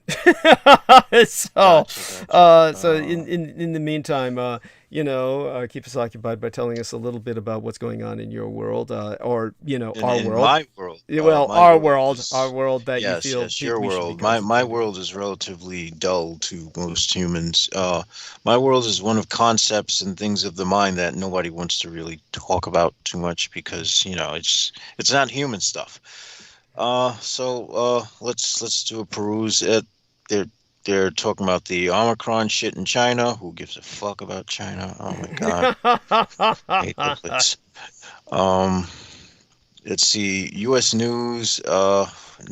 This political shit. Trump. Nevada seeking Trump's favor.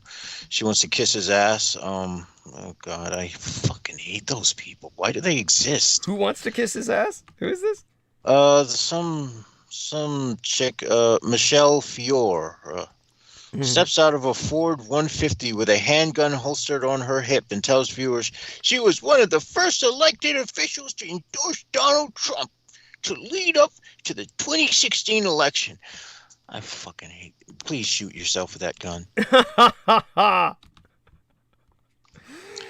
There's the low vaccine rate. There's, of course, COVID-19, which is taking everything up.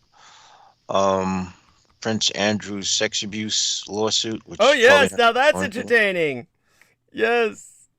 And so tell us about that. What did they say about that? A judge ruling against Prince Andrew in a sexual abuse lawsuit Wednesday was bad news for the British loyal, but it doesn't say much about whether his accuser, Virginia Giuffre, will ultimately prevail in her civil suit, or even substantially increase the likelihood that the case will wind up at jury. These guys, they just abuse anything they could find. No offense. Giuffre sued Andrew last year, saying that the American financier Jeffrey Epstein and his companion Ghislaine Maxwell arranged sexual encounters. Thank you for trying. Thank you for trying. Yes, with the prince starting when she was 17. Yeah, honestly, that's horrible. That guy looks like a piece of shit anyway. U.S. District Judge Louis A. Kaplan's ruling Wednesday in New York didn't address the truth of those allegations at all.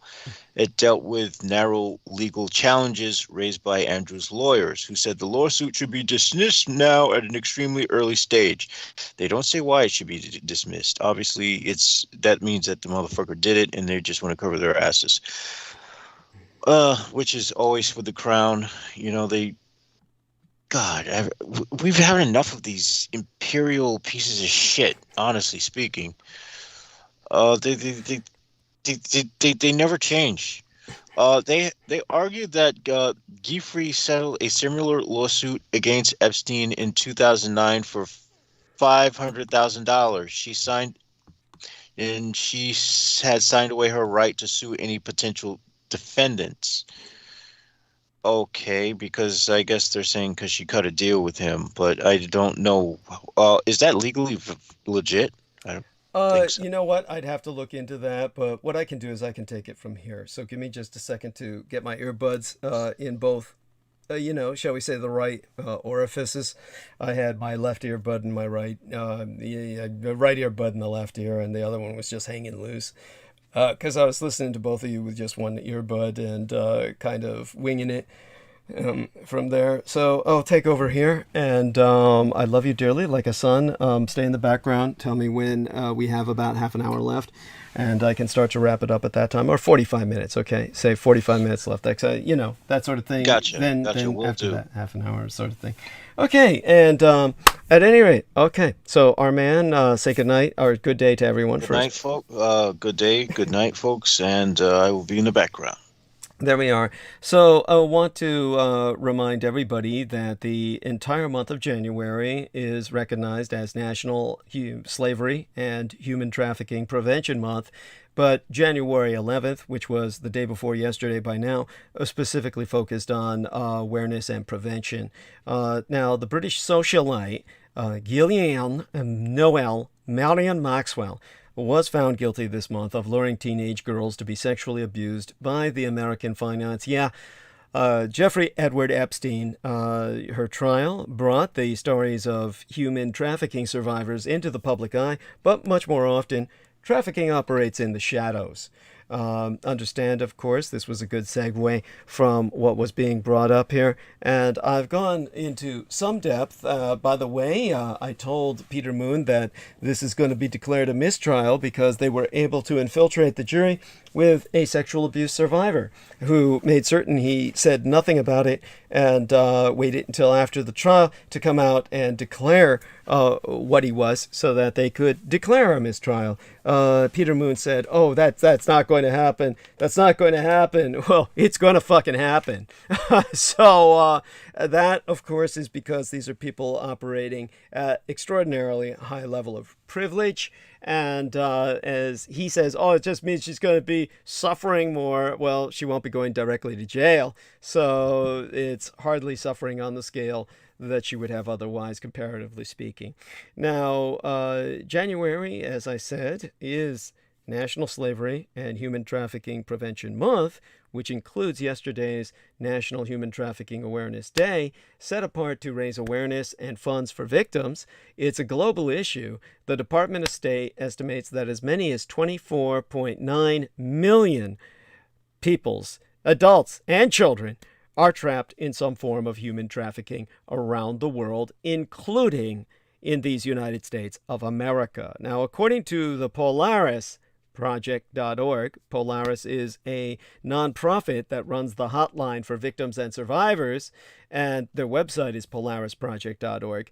The U.S. National Human Trafficking Hotline saw a nearly 20% increase in the number of victims and survivors directly contacting the hotline from 2018 through 2019. Human trafficking is prevalent, but frequently misunderstood. It changes with the times and often happens much closer to home than some might believe.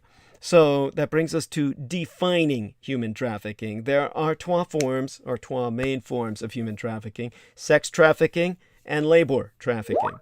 And as defined by the U.S. law, sex trafficking is the recruitment, harboring, transportation, provision, obtaining, patronizing, or soliciting of a person for a commercial sex act that's induced by force, fraud, coercion, or if the person is under 18 years of age. Now, labor trafficking follows the same definition, except its purpose is subjugation or subjection to involuntary servitude, peonage, debt bondage, or slavery.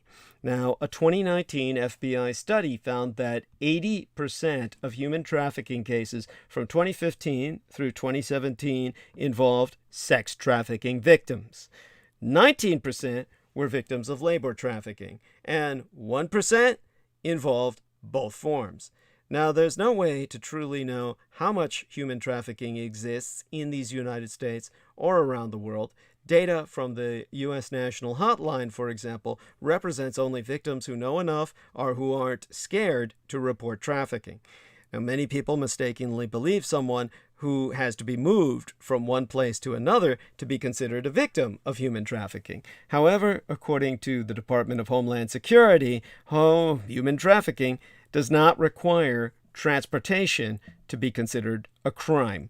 Now, why the month of January for trafficking awareness? According to the U.S. State Department's 2020 Trafficking in Persons report, the U.S. Department of State began monitoring human trafficking in 1994 after the fall of the former Soviet Union and the resulting migration flows, which led to increasing global concern about transnational criminal organizations and their use of trafficking. In the year 2000, Congress passed the Victims of Trafficking and Violence Protection Act, aimed at combating human trafficking, especially involving the sex trade, slavery, and involuntary servitude.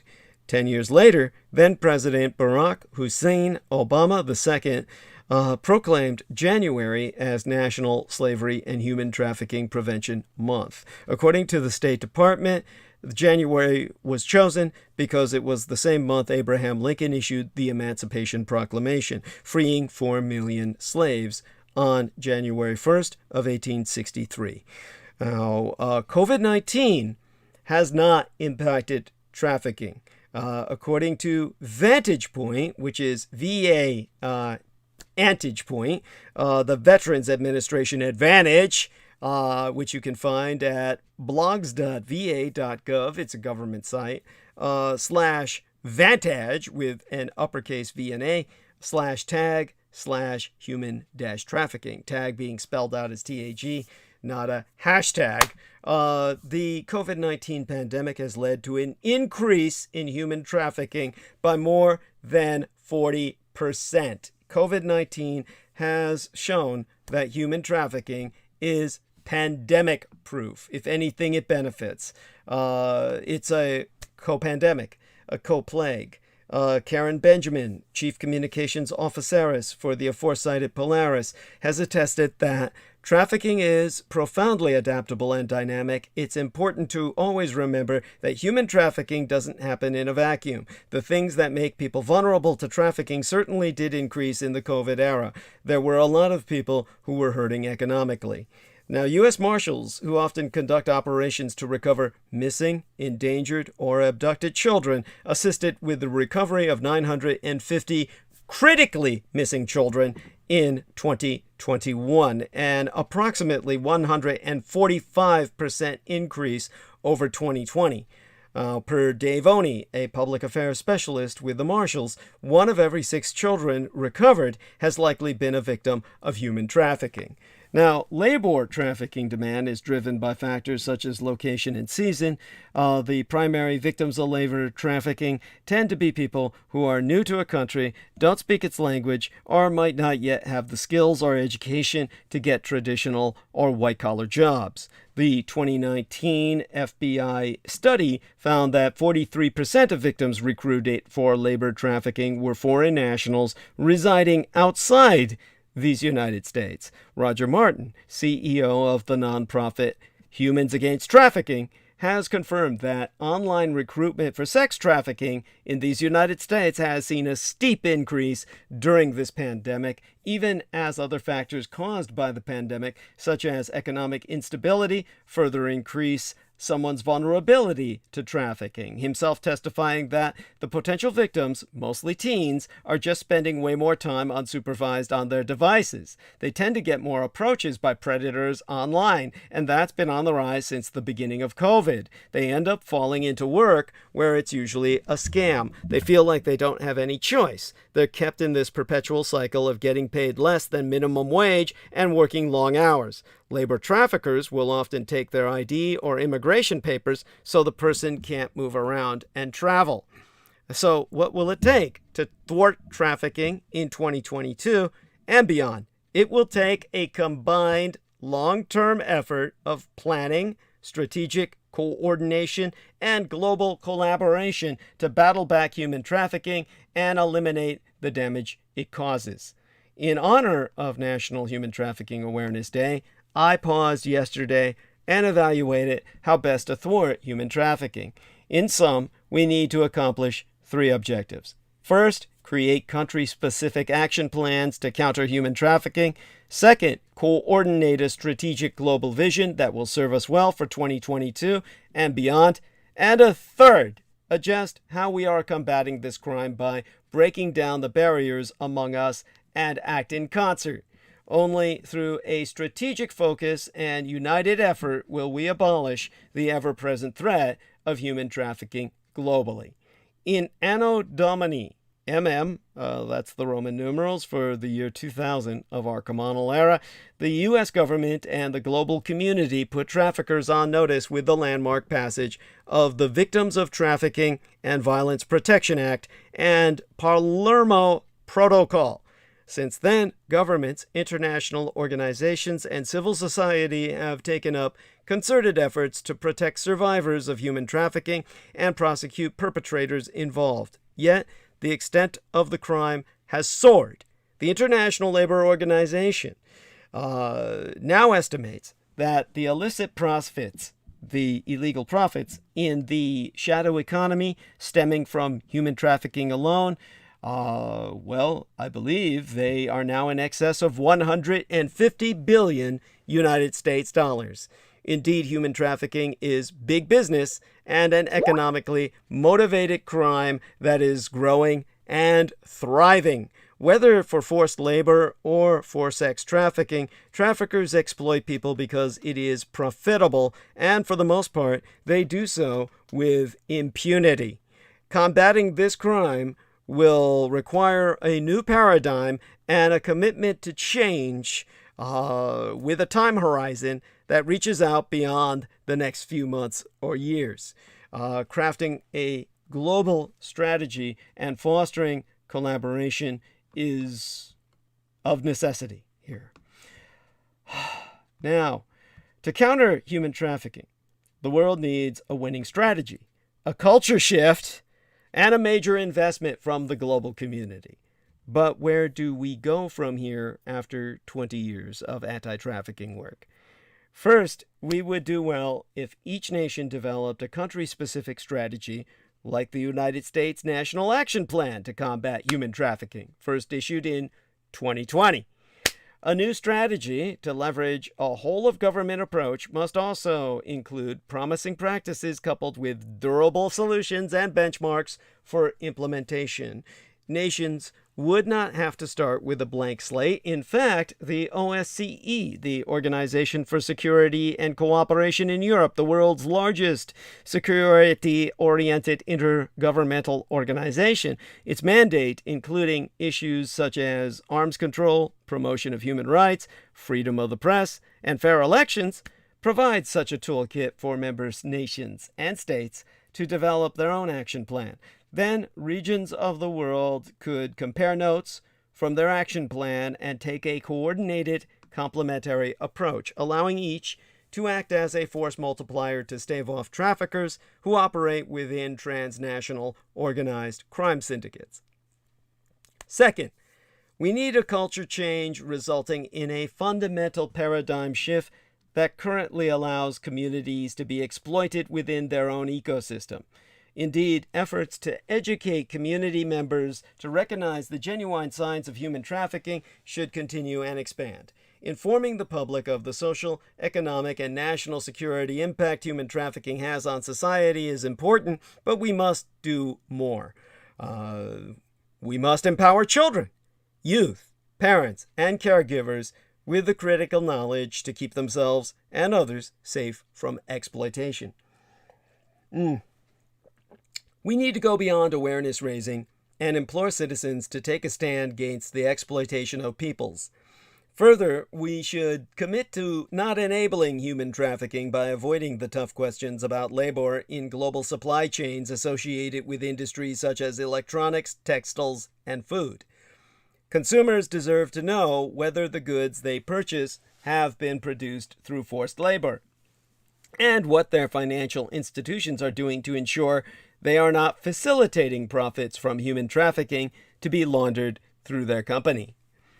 Lastly, to make a significant impact on human trafficking, it is essential that we go upstream and enhance institutional capacity to stop traffickers in a more powerful way. Investment in, I would say, in dedicated personnel, data, and technology tools, as well as financial forensic capabilities, can also act as critical resources for law enforcement and service providers. To be sure, these capabilities must be accompanied by a significant financial investment from both the government and the philanthropic sector that is equal to the magnitude of the problem. There are no easy fixes or quick wins that will stem the activities and profits from these crimes of exploitation. However, a cohesive and focused strategy, coupled with sustained global efforts, can and will turn the tide against traffickers and make a significant dent in the problem over the next years and decades. As Gary A. Haugen, a global justice leader of the International Justice Mission, which is a non-governmental organization, once said, "The victims of injustice in our world do not need our spasms of passion. They need our long obedience in the same direction, our legs and lungs of endurance." Now, Haugen is correct. We must coordinate and implement substantive solutions together, but then resolve ourselves to combating human trafficking for the long haul, for our commitment to do so is the key to our success in our shared pursuit of justice for survivors. Now, you might ask how COVID-19 has impacted human trafficking. It has shown, as I said, that this is completely foolproof when it comes to pandemics. The pandemics actually aid and abet the human trafficking. It is disgusting. Rather, more to the point, for your immediate help in this situation is, what are the signs of sex and labor trafficking? Anyone can be a victim of human trafficking. According to the White House, the people most vulnerable to human trafficking in these United States include youth in welfare or juvenile justice system, a runaway and homeless youth, undocumented immigrants, the POCs, the POCs, or the peoples of color, the LGBTQIA, or lesbian, gay, bisexual, transgender, queer, and intersexed, and allied community plus, all of those people with disabilities and people with substance abuse disorders. The vast majority of human trafficking is perpetrated by someone known to the victim.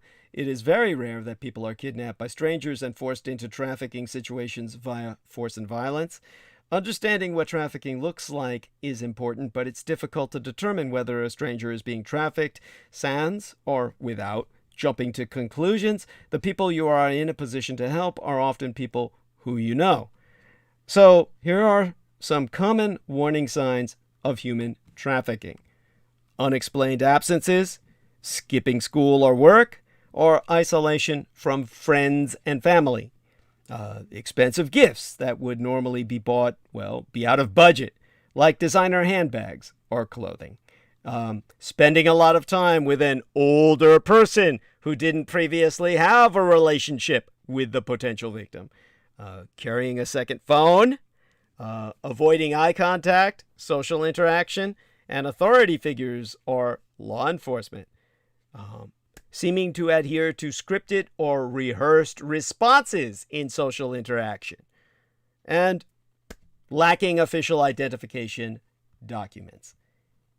If you are a victim of human trafficking and need help, or believe you know someone who is being trafficked, or you believe you may have information about a trafficking situation, call the National Human Trafficking Hotline toll-free at 1-888-373-7888. That's 1888 3737 888. To repeat that a third time, that's 1-888 /3737 888. Or text the National Human Trafficking Hotline at 233 733. You would text them at 233 733. Now I have to look for my solicitation. Holy fuck. How did I lose my solicitation? I never remember that shit. Oh shit, I can't correct the text in the promotional banner either. So, alright. Totally fucked. Alright, let me see if I can find solicitation. No. Oh god. So here we are. Go down first to All Fool's Day is where I was maintaining it. And holy shit. How do I access that? Benestenius. Let me see if I got the Benestenius shit somewhere else out here where I can read it. And that would be maybe like back in the old days. If I look at my draft, call up the Benestenius solicitation. Honestly, I should basically... Okay, let's see what comes up. Oh, I can't access that. Yeah, that's right. Oh, I'm fucked. Okay, now here's where we check the other search engine. Let's see if I can get this through the other search engine. Dig up the Benestenius solicitation. Or, I'll have to skip it tonight and go back to that another time. On Sunday. Make up for it. Fuck. Okay, let's see now. Here we are. Facebook, Drive. Google Drive. Let's see if we can get back into that. Okay, Google Drive. Hot shit. Okay, Google Drive. Let's hope I don't have to sign into this shit. Because, that's a pain in the ass. Oh, here we are. Drive. Take me there. Take me there. Oh, man. Oh, fuck. It's working. Holy shit. Maybe it's working. Holy shit. I can get into this. Let's see. Wednesday. Yeah. Oh, fuck. That's not the one I'm looking for. Why did I do that? Here, let me look up All Fool's Day. That's the one that's got the thing in it. Okay, All Fool's Day transmission. here we are. And, okay, now I can access solicitation here. This is so thrilling. Actually, it's not. I was hoping I couldn't find it. Okay, so, here we go. Fuck. Move up. One among the creepiest true crime tours in America is the Tucson Murders' True Crime Tours. The Tucson Murders True Crime Tours provide a historic crime investigation into forgotten lost crimes in Tucson, Arizona. These small private tours are hosted by the Mr. Ben Baron Astenius, a true crime researcher and enthusiast who will personally take us to real historic crime locations related to these crimes in Tucson. Relive these events and hear the untold stories behind the stories. The Baron Ben specializes in the seemingly ever-developing case of the late serial rape killer Charles Howard Smitty Schmid Jr., alias the Pied Piper of Tucson, and Aftermath Tour. See theunfinishedman.com for excerpts from his yet-to-be-published book of that very same title, The Unfinished Man, and review scenes from his cinematic documentaries currently in production at theunfinishedman.com. But other cases, such as the strange case of Morris Brady, the Dr. George Marvin Tejardine case, and the Red Rapist, are also within his repertoire, as in fact are all the crimes that shocked the Southwest throughout the 1960s, the very decade I myself entered this vale of tears. These devastating crimes stained a city so deeply they may never be removed. For tour information, contact thetucsonmurders.com. Spell that as you would Tucson, Tucson, put the word the in front of it, thetucsonmurders.com, or telephone the Baron Ben privately to personally guide your tour at 1-520/323-3406. That's 1520-323-3406. Okay, with that having been done, all right, let's try and get into the reasons. Well, some foreign. Let's tell you what's going on geopolitically, so you get an idea of what's going on geopolitically. After which, I will turn back to what we were speaking of domestically. Now, Tsar Putin has declared victory. I won't allow pro-Western revolutions in my territory. Yes, the Russian dictator Vladimir Putin claimed victory in defending Kazakhstan from what he described as a foreign-backed terrorist uprising and promised leaders of other ex-Soviet states that a Moscow-led alliance would protect them too. This is truly an alliance of dictators. He's sided with the dictator against the people. Xi Jinping approves and has given his full support. So the dictator of Kazakhstan, who took over in a Cold War style assassination and, just general takeover. He didn't even need to assassinate the son of a bitch who was in charge before. He just pushed him aside. Anyhow, Putin said he will never allow the occurrence of color revolution scenarios in the former Soviet geography. So Kazakhstan, on the other hand, confirms that at the very least 164 people, including a 4-year-old, are dead after a week of unrest. Russian intervention in Kazakh civil unrest, it's viewed as a potentially shifting Putin's calculus on the Ukraine. So Russia's decision to send paratroopers into Kazakhstan, where a crackdown on violent anti-government protests has left dozens dead, injects an additional uncertainty into upcoming talks, as well as talks that have already gone on over a possible Russian invasion of Ukraine. The question is whether the unrest in Kazakhstan has changed the calculations of the Russian dictator Vladimir Putin as he weighs his options in Ukraine. Some say Putin may not want to engage in two conflicts at the same time, while others say Russia has the military capacity to do both, and he will decide separately on whether to attack Ukraine. The instability in Kazakhstan may even add new urgency to Putin's desire to shore up Russia's power in region and may prompt him to attack the Ukraine. Now, both Kazakhstan and Ukraine are former Soviet republics that Putin has sought to keep under Moscow's influence, but so far with vastly different results. Ukraine is an aspiring democracy that has turned decisively toward the West, has been locked in deadly conflict with Russia since Putin seized the Crimea in 2014 and backed an insurgency in the eastern Donbas region. Kazakhstan, meanwhile, has been ruled in the 3 decades since the Soviet collapse by autocrats who have maintained close security and political ties with Russia. Now, Russian troops entered Kazakhstan on Thursday after the Kazakh president Kassym-Jomart Tokayev invoked the help of a Russian-led military alliance. Yes, Putin's own NATO. And that's an organization he revived from the dead that's only supposed to be called to arms in the event of a foreign attack, which is why they declared the rebellion, the revolution in Kazakhstan was a foreign attack to them, by their definition, stirred up by foreigners who don't exist in Kazakhstan. You would go to Kazakhstan and you would be the only foreigner. So he's harping on a myth. It just doesn't exist. And as for his version of NATO, of course, I explained all that in our last transmission. What I can do is look that up right now. I'm looking this up through Google search engine, different search engine from my Mozilla Firefox.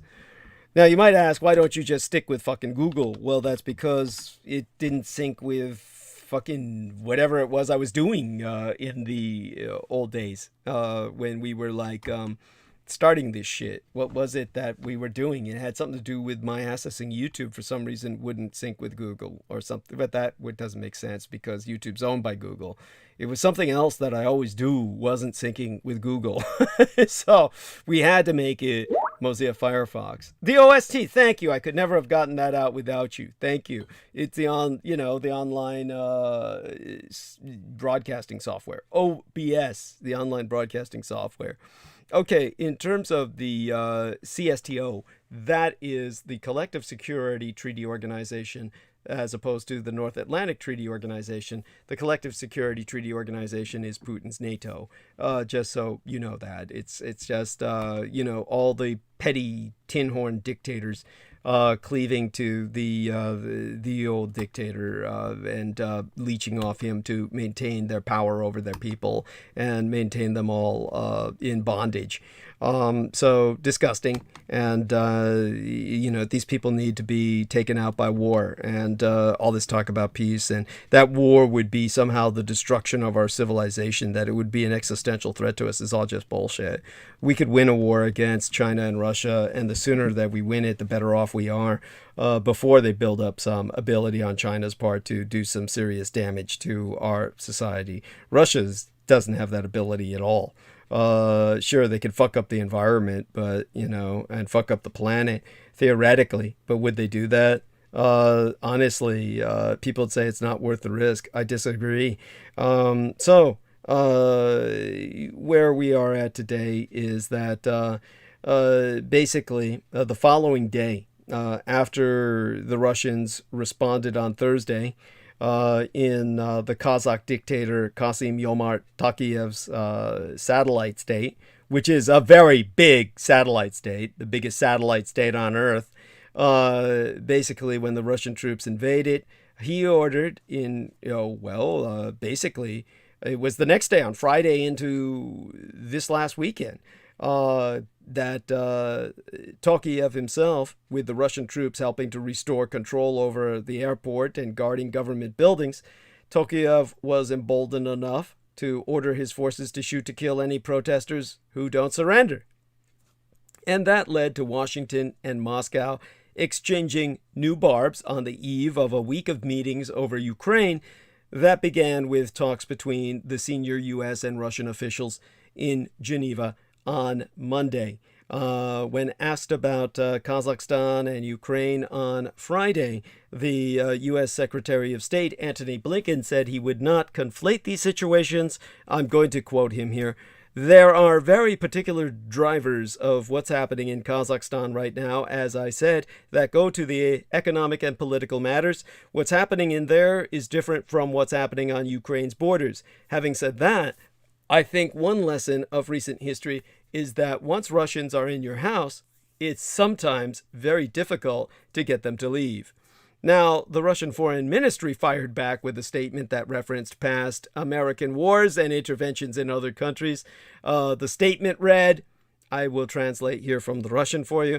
If Antony Blinken is so into history lessons, here's one that comes to mind. When Americans are in your house, it can be difficult to stay alive, not being robbed or raped.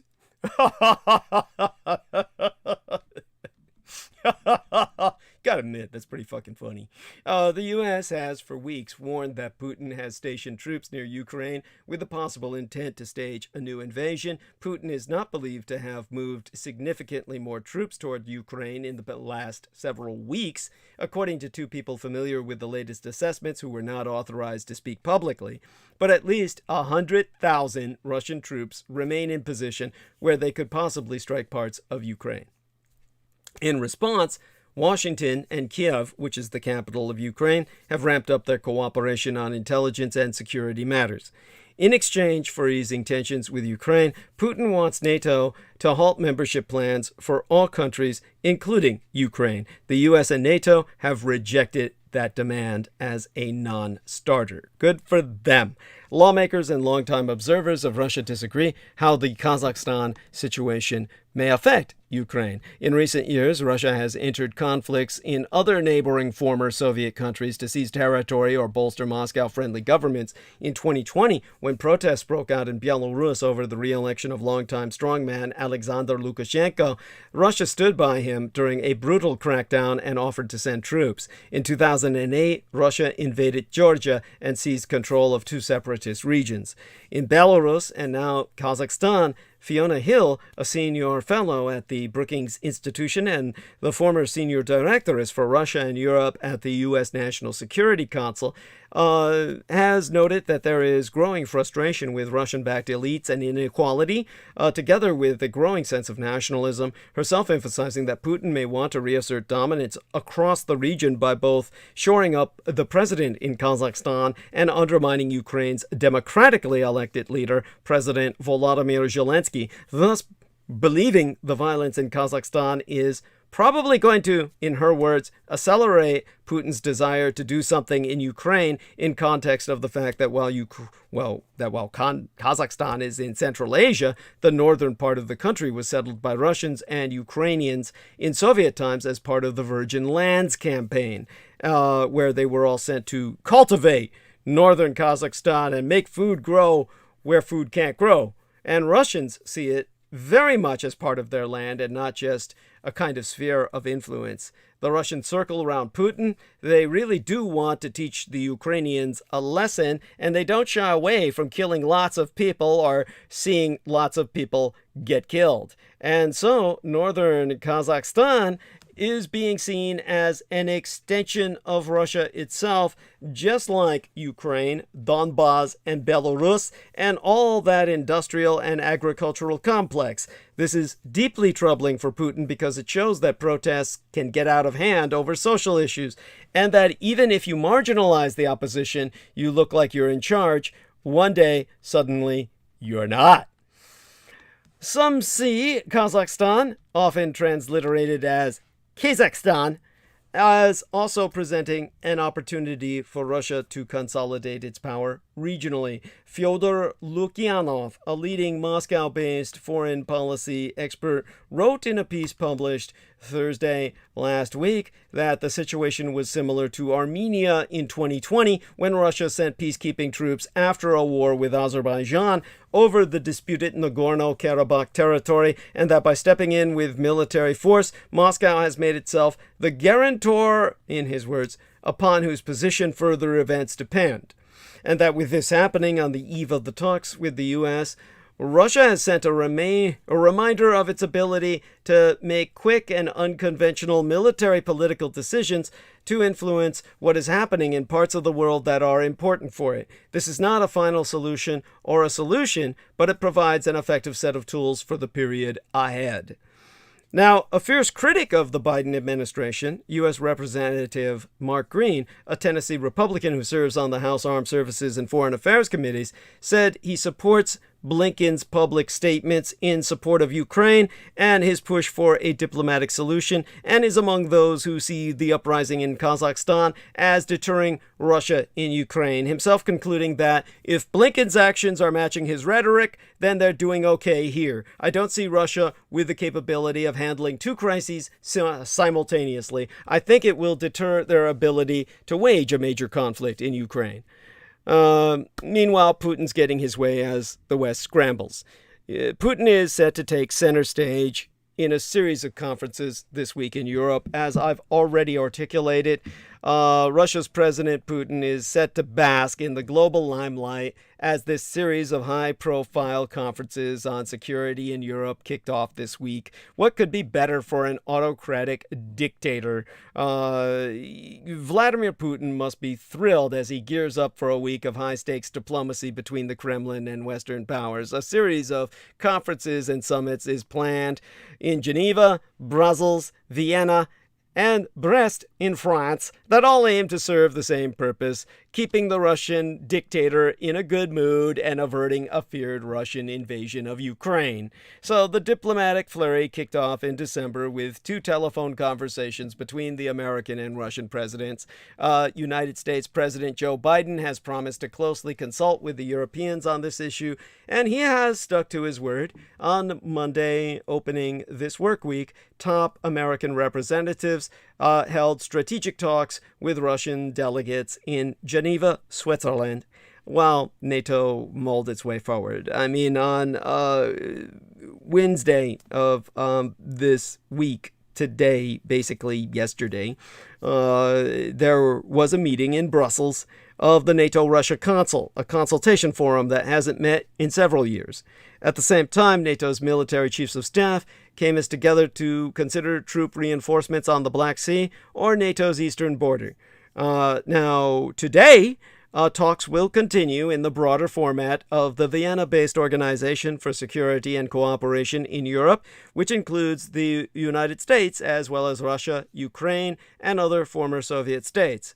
The European Union, too, is determined not to be left out. EU defense and foreign ministers met they met in the French town of Brest today and will continue to do so tomorrow and Friday into this weekend. As with all the other planned conferences, the main topic on the agenda will be Russian demands for security guarantees and possible reactions to an escalation by Putin in Ukraine.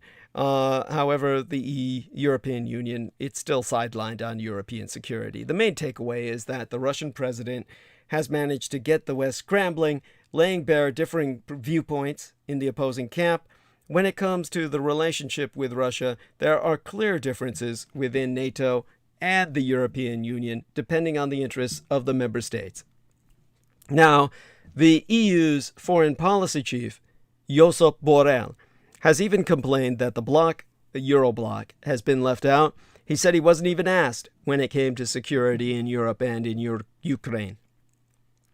To date, the Europeans have not managed to agree on exactly which tough sanctions they want to use to threaten Russia. The only thing the EU has decided is that Moscow should have a high price to pay if it escalates its aggression against Ukraine. So this is compromise for the Kremlin. The EU is understandably reluctant to target the sector that would really hurt Russia, namely energy supplies, because without oil and gas from Russia, several countries in Europe, including United Germany, would be in serious trouble. Putin will probably not have to reckon with any serious resolutions being taken during this intensive week of diplomacy. It's likely that we'll simply see the same warnings that have been issued since 2014 when Russia's first deployed its troops on Ukraine's eastern border. Neither the United States nor other NATO states will be deploying their own military to assist the Ukraine, and it remains out of the question that NATO will respond favorably to Moscow's demand that NATO categorically deny membership to Ukraine and Georgia. Western powers will not accept Russian blackmail, and Putin knows that very well. However, Biden has already assured the Kremlin that the accession of Georgia and Ukraine to NATO is not on the agenda for the foreseeable future. After all, this state of limbo has existed since the 2008 NATO summit in Bucharest, the capital of Romania. Now, so we're all keeping the dialogue going. The West will continue its maneuvering, relying on diplomacy in a bid not to provoke military action by Russia, and Putin will keep the West on its toes with his deliberate provocations. Putin will keep the conflicts in and around Belarus, Ukraine, Georgia, Moldova, and Armenia simmering in order to prevent these countries from moving closer to the West. For him, the West, which couldn't even organize its own withdrawal from Afghanistan in August, seems militarily indecisive in the extreme. For now, Putin won't expand the war against Ukraine, which he started back in 2014 with the annexation of Crimea. After all, the unpredictable Russian dictator has basically achieved what he wants.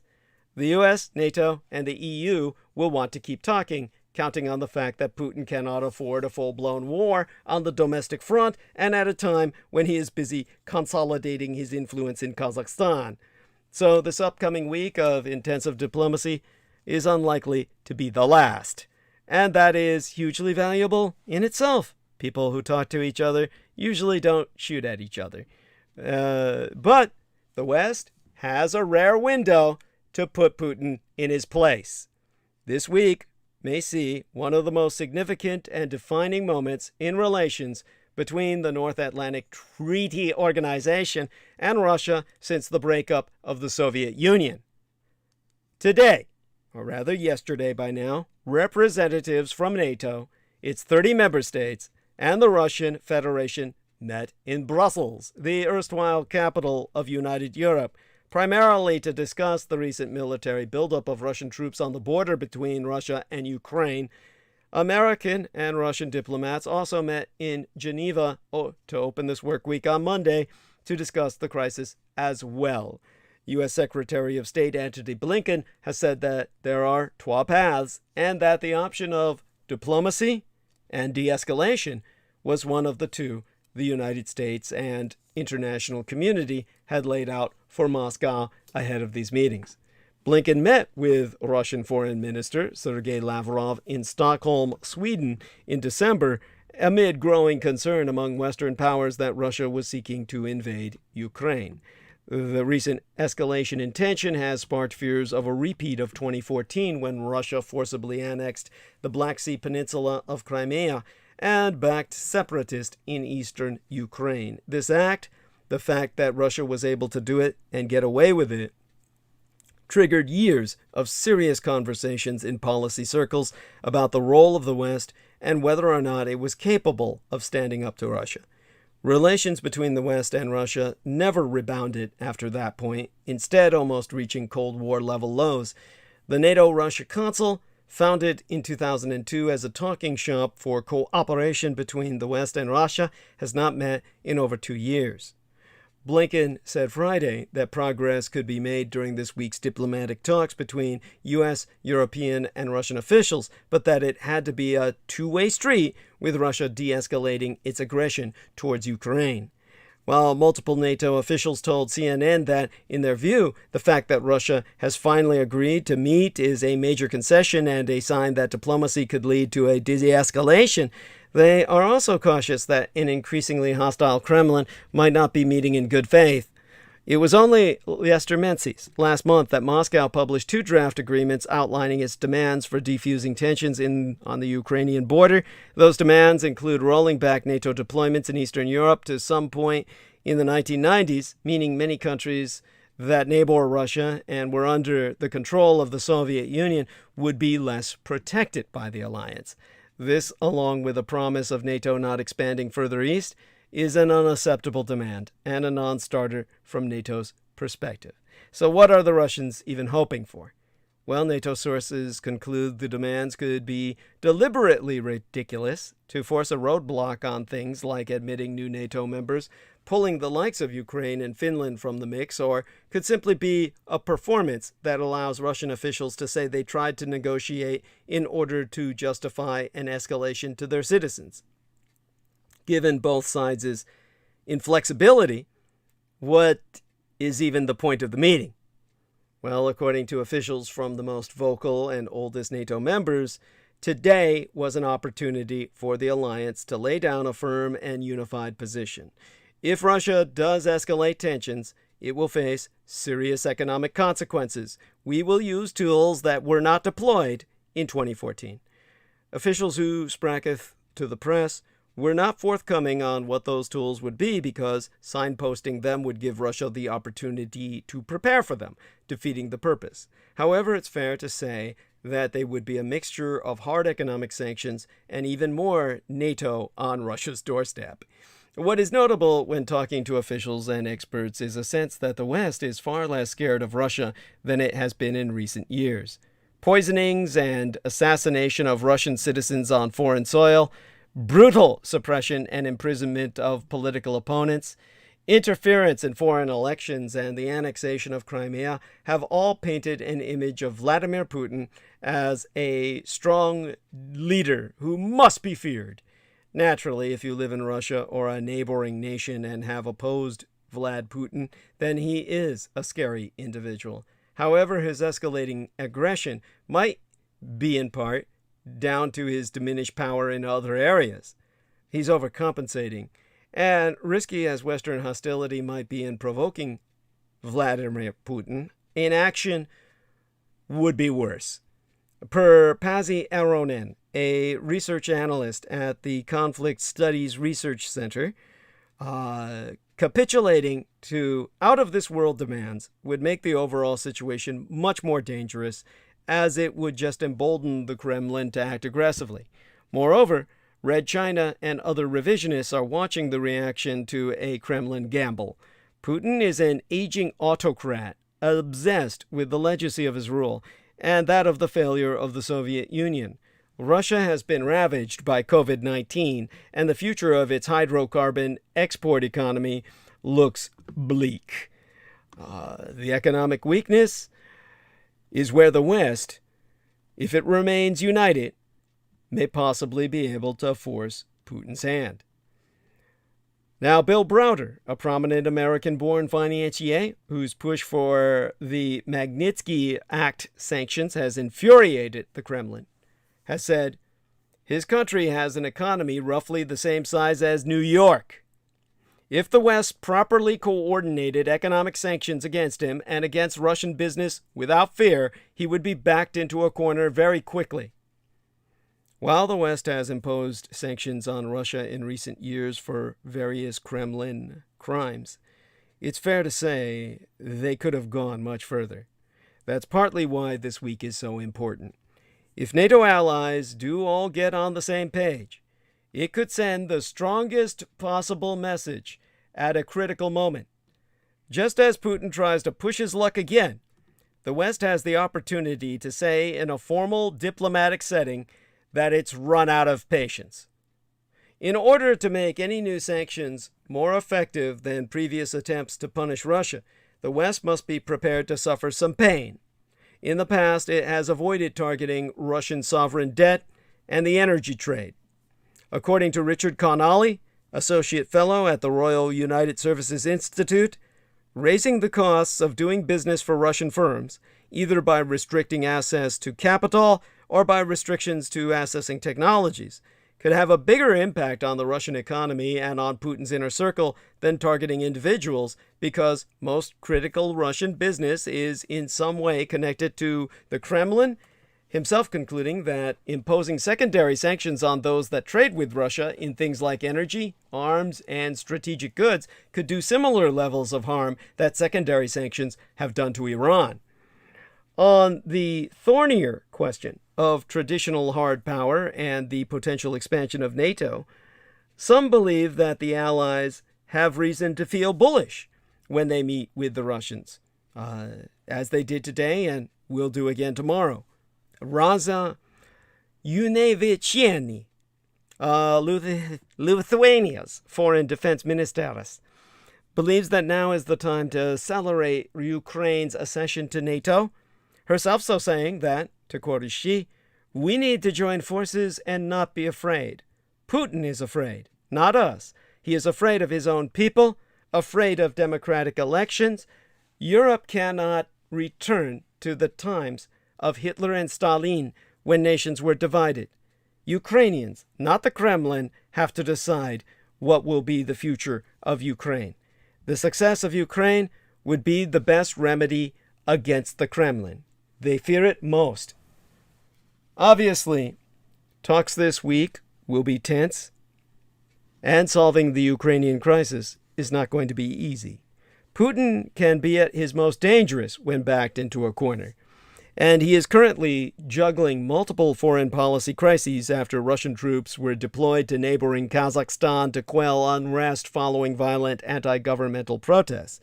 A running theme over the past few years has been Putin leaping on Western errors in judgment, from the Afghanistan withdrawal to inaction in Syria, and using whatever power he has to bolster his reputation as a powerful leader. And as multiple NATO officials conceded, Putin cares about Ukraine a lot more than many in the West and will have limitless patience to get what he wants if he senses weakness. The West went into this week with so many strategic advantages over Russia. It should on paper be relatively easy to force Putin's hand toward de-escalation in the east of Europe. However, Putin hasn't remained in power for over 20 years for no reason.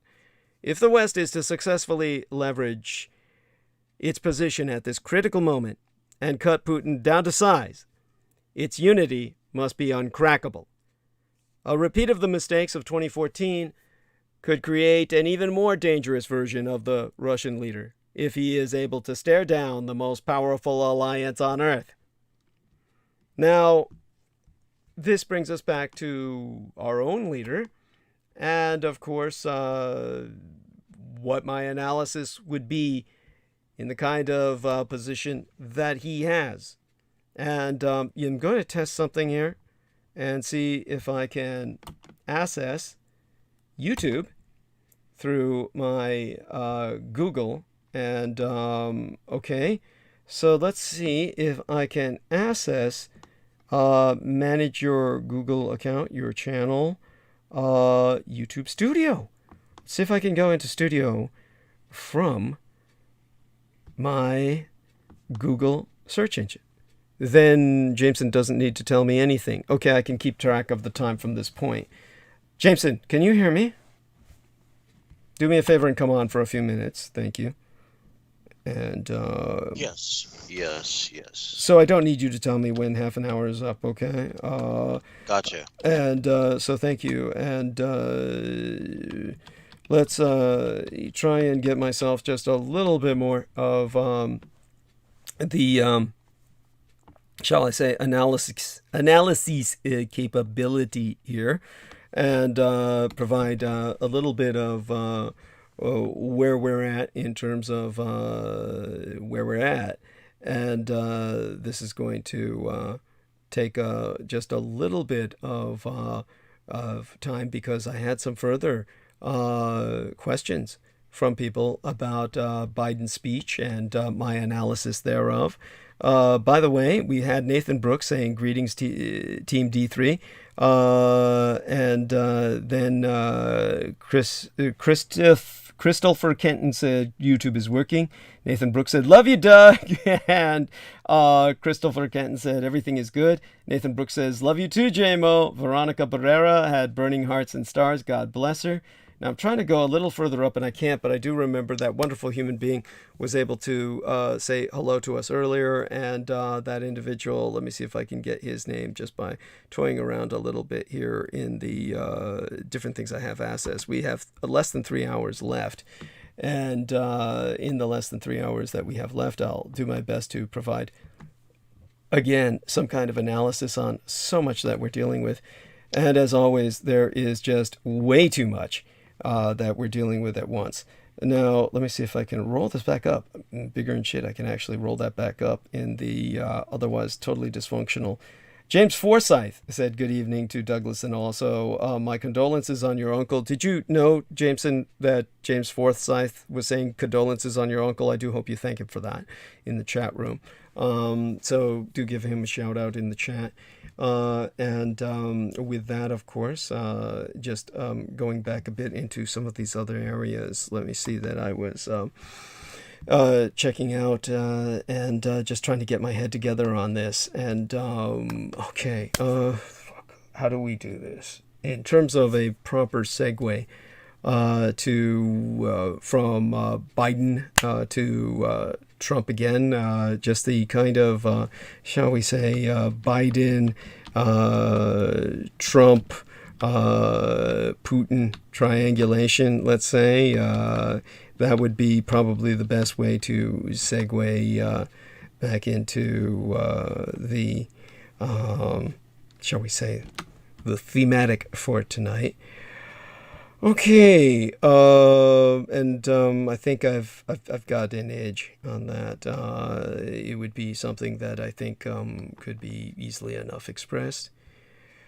Okay, so that'll bring us back to the task at hand, I think. Let's do it this way.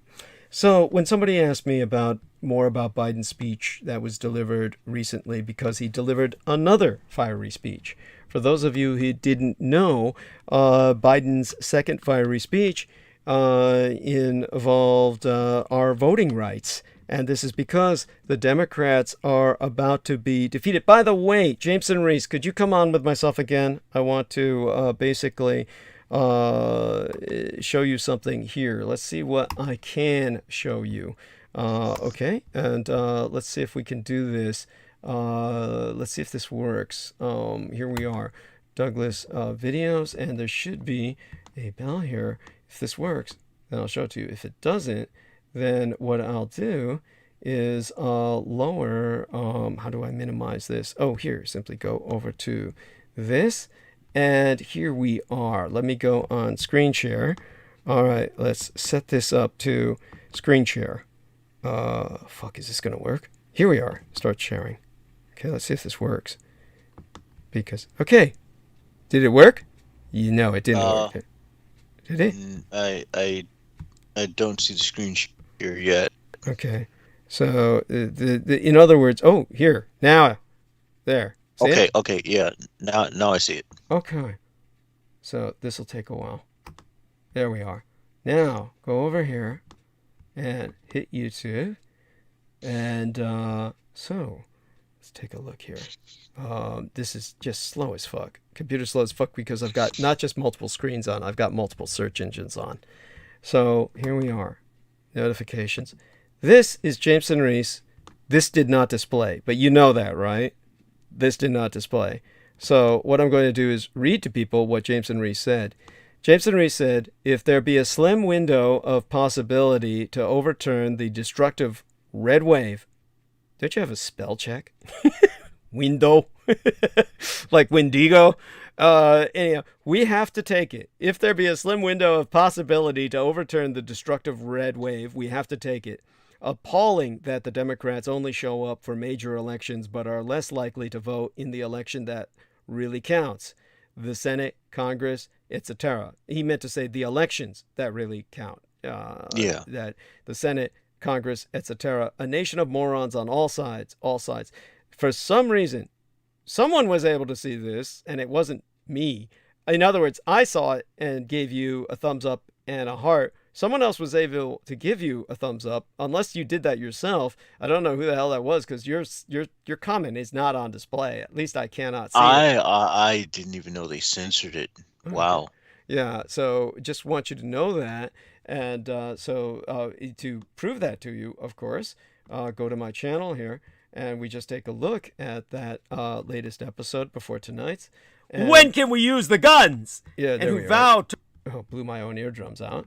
And what all we see is, well, that's chat.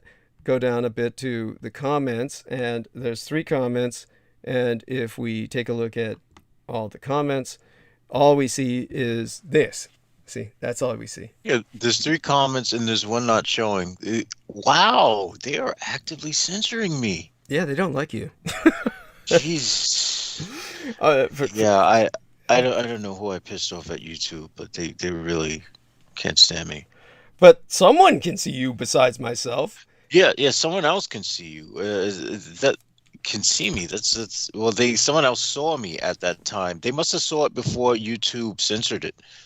No, that came in later. To put a like. That came in later. Really? Yeah, I can guarantee you that because I'm the first guy who hit it. So that came in later. So there you go. Okay, so so someone liked it after it was censored then. Yes. Is what you're telling me. Yeah. So that means and it was pretty much censored from the fucking beginning. I mean, it never was on public display. I pretty much saw it very shortly. Fucking shit. So someone in YouTube agrees with me for some reason, but they're just but censors you. They agree with you, but censor you, yes, or some shit like that. I wonder if that's the person with the springy chair. Yeah, who knows? It may be. Sick joke, right? Sick inside joke. It's kind of like, man. In the end, we have to conclude that, Michael Aquino always liked me in a certain perverted way, right? It's kind of like that, they like you because you're left-hand path, maybe. Maybe they're hoping to convert you to their side, but, Well, I mean... Well, that's the thing. There's you have to understand. Even in the left-hand path, there's 2 different paths. Literally, there are people who are the right-wing assholes, and there's people who are like, the reason why I'm left-hand path is because I'm progressive. So I mean, there's no chance that I'm going to become a cultist of Trump. Sorry. Thank you. Yes, there we have that. And thank you. I just wanted to show you that because now we'll get back into what people were asking about. And as I said, Biden's second fiery speech that was delivered on the voting rights issues that he's been trying to address, that the Democrats are trying to address, and they just are not, succeeding. And this is going to impact all of us. And Jameson is aware of just how dangerous the situation is.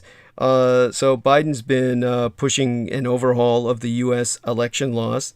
He did this in another fiery speech after the one that everybody was concentrating on January 6th. And he was calling on Congress to back his sweeping reforms. So this is something that, of course, is to be respected.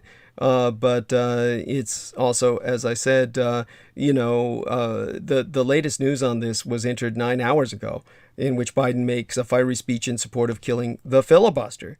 So I think he's going on the offensive now. And what this hints at is a real re-election effort. In other words, President Joe Biden told voters last year that he plans to run for re-election. Now he's showing Democrats what a second campaign might look like. So in these bookend speeches delivered at the U.S. Capitol on Thursday and in Atlanta on voting rights on Tuesday, just yesterday, or by now the day before yesterday, Biden portrayed himself as the central player in a mostly partisan battle for the survival of the republic itself. As a matter of fact, as he promoted voting rights efforts in Georgia, which is a highly competitive electoral battleground, where in 2020 he became the first Democrat in 28 years to win the presidential race, he said, "They want chaos to reign. We want the people to rule. The goal of the former president of the United States and his allies is to disenfranchise anyone who votes against them." Now, last week, in remarks memorializing the January 6th attack on the Capitol, Biden promised to be the singular force fighting Trumpism. And that's when he said, "I will stand in this breach. I will defend this nation. And I will allow no one to place a dagger at the throat of democracy. We will make sure the will of the people is heard." And in both these speeches, he repeated his campaign mantra, the battle for the soul of America. And in both cases, his running mate, Vice Presidentress Kamala Harris, spoke ahead of him, setting the tone and acting as his cheerleader, his intro, as well she should. And Biden has rung in the new year with a campaign-style tone at a moment when he is at risk of losing influence if Democrats start to see him as a lame duck. With Biden's approval rating mired at 42%, the Democrats' social safety net and voting rights measures stalled, and the midterm elections fast approaching. Many Democrats have questioned whether he will, or even should, top their ticket in 2024. Now, Biden is absolutely demonstrating that he has been, well, what he's been saying about running for a second term. In terms of one woman who's an analysis, or rather a professional analyst of these kinds of political campaigns, Adrienne Elrod, she maintains that a Biden campaign aide who remains close to the West Wing, well, that's herself, really, she says we all believe that he's running for president. So, turning to more combative and partisan rhetoric, Biden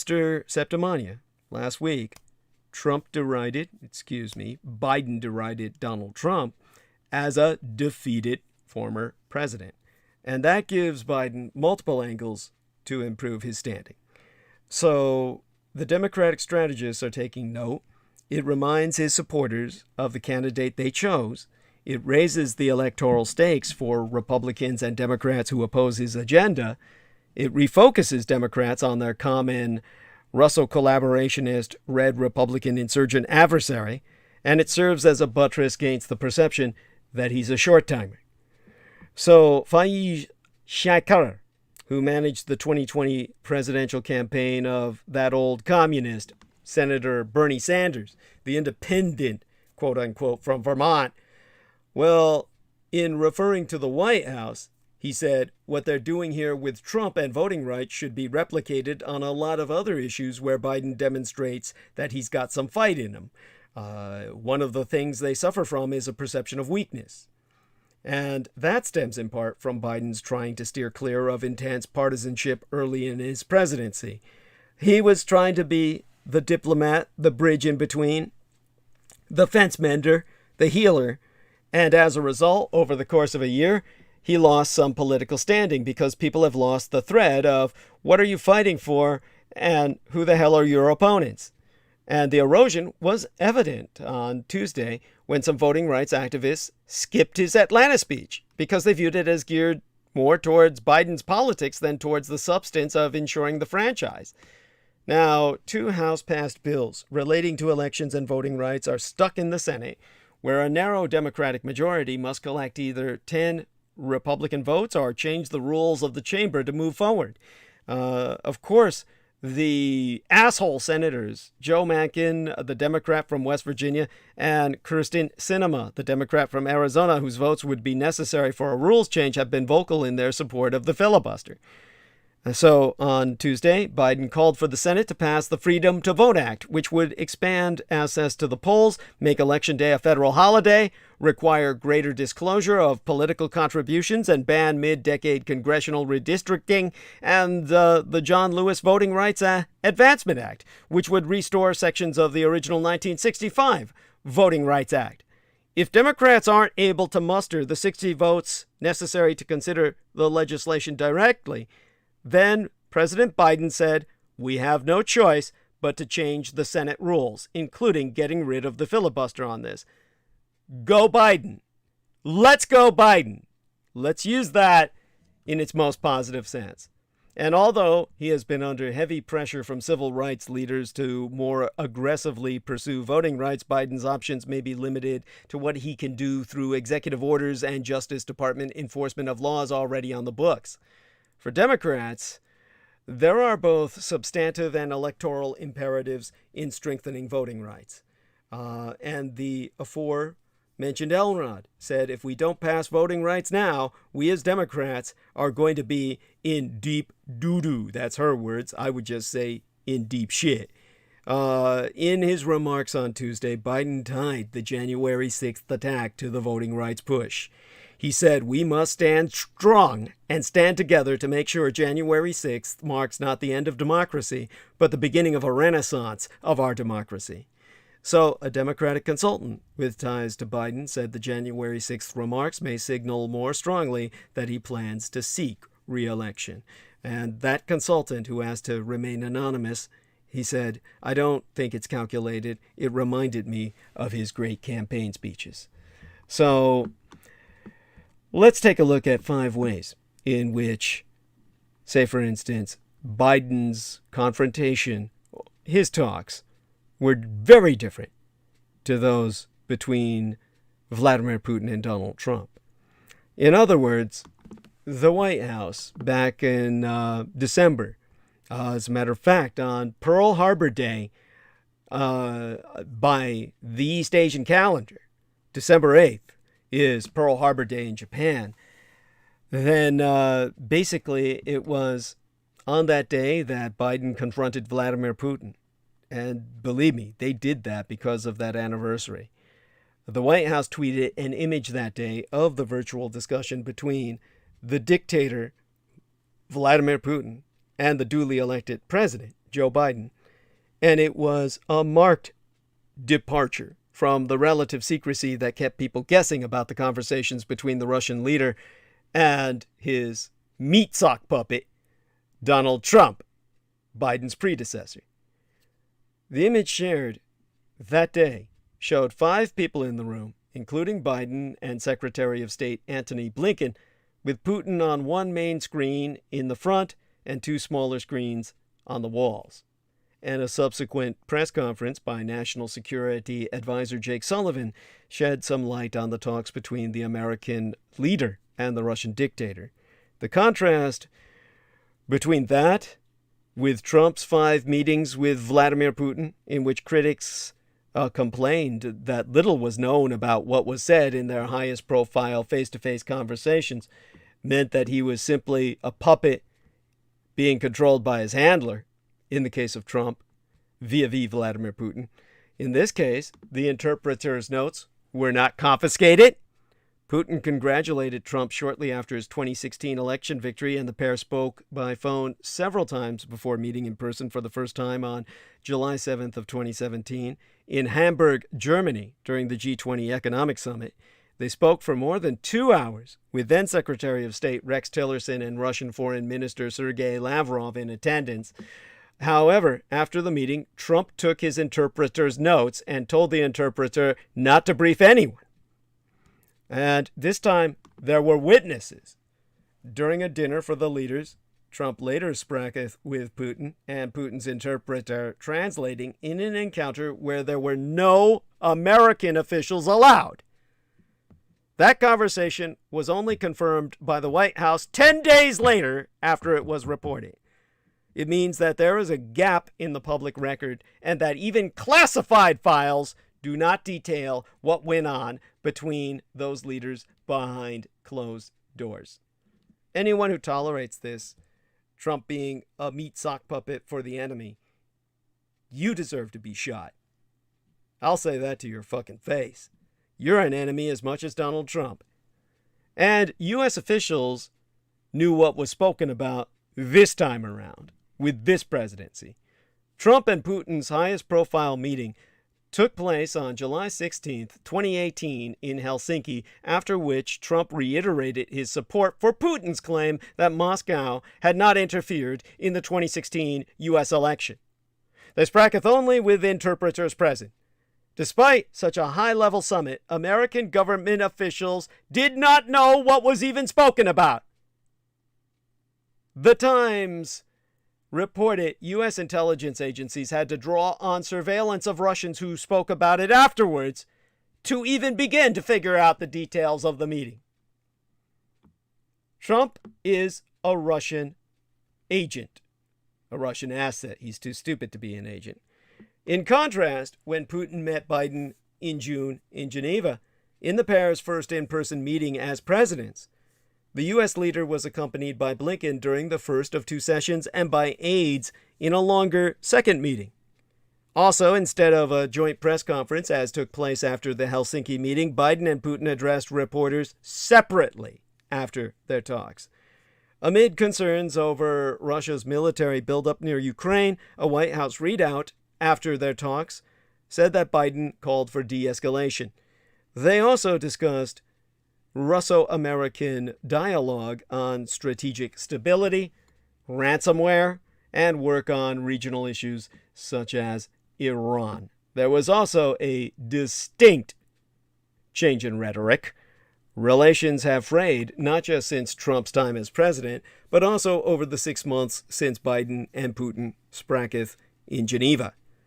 While the Trump administration imposed numerous sanctions against Russia, Trump often made flattering comments about Vladimir Putin as the man.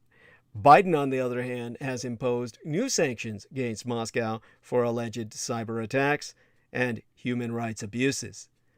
Biden has also joined the international clamor against the buildup of troops alongside Russia's border with Ukraine and threatened tougher sanctions against Moscow, considering a similar move to their annexation of Crimea in 2014. Basically, this change in mood was emphasized when Sullivan told reporters that Biden had told Putin that things we did not do in 2014, we are prepared to do now. I'm so sorry. While I was talking to all of you, I was distracted by this hot chick who's advertising some stupid software company, and I just have to look that up and see if I can find the commercial.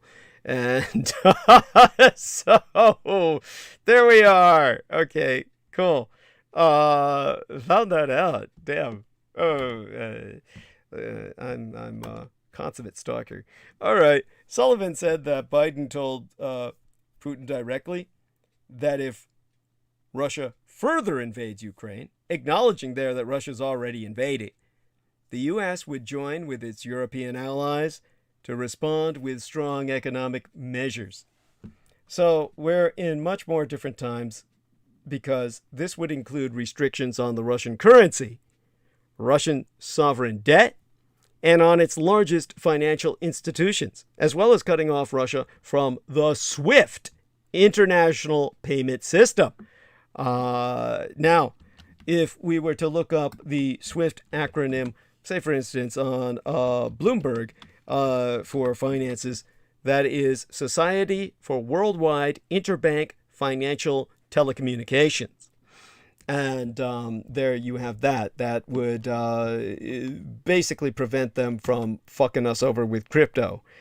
Now, the Kremlin media also reacted differently to both these administrations, for those of you who do not know. After Trump's meeting with Putin in 2018, the Kremlin mouthpiece, the newspaper Rossiyskaya Gazeta, praised the Helsinki summit as a victory for Putin.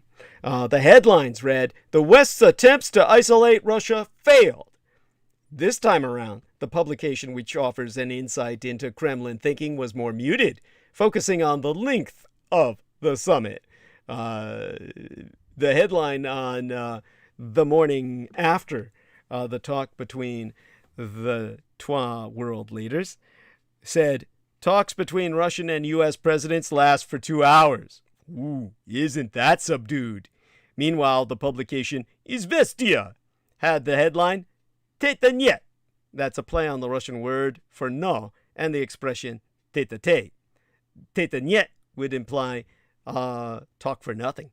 And as Moscow accuses NATO of encroaching on Russian borders, the Kremlin's account of the Putin-Biden talks was very different and called on a guarantee for the alliance not to expand to the east.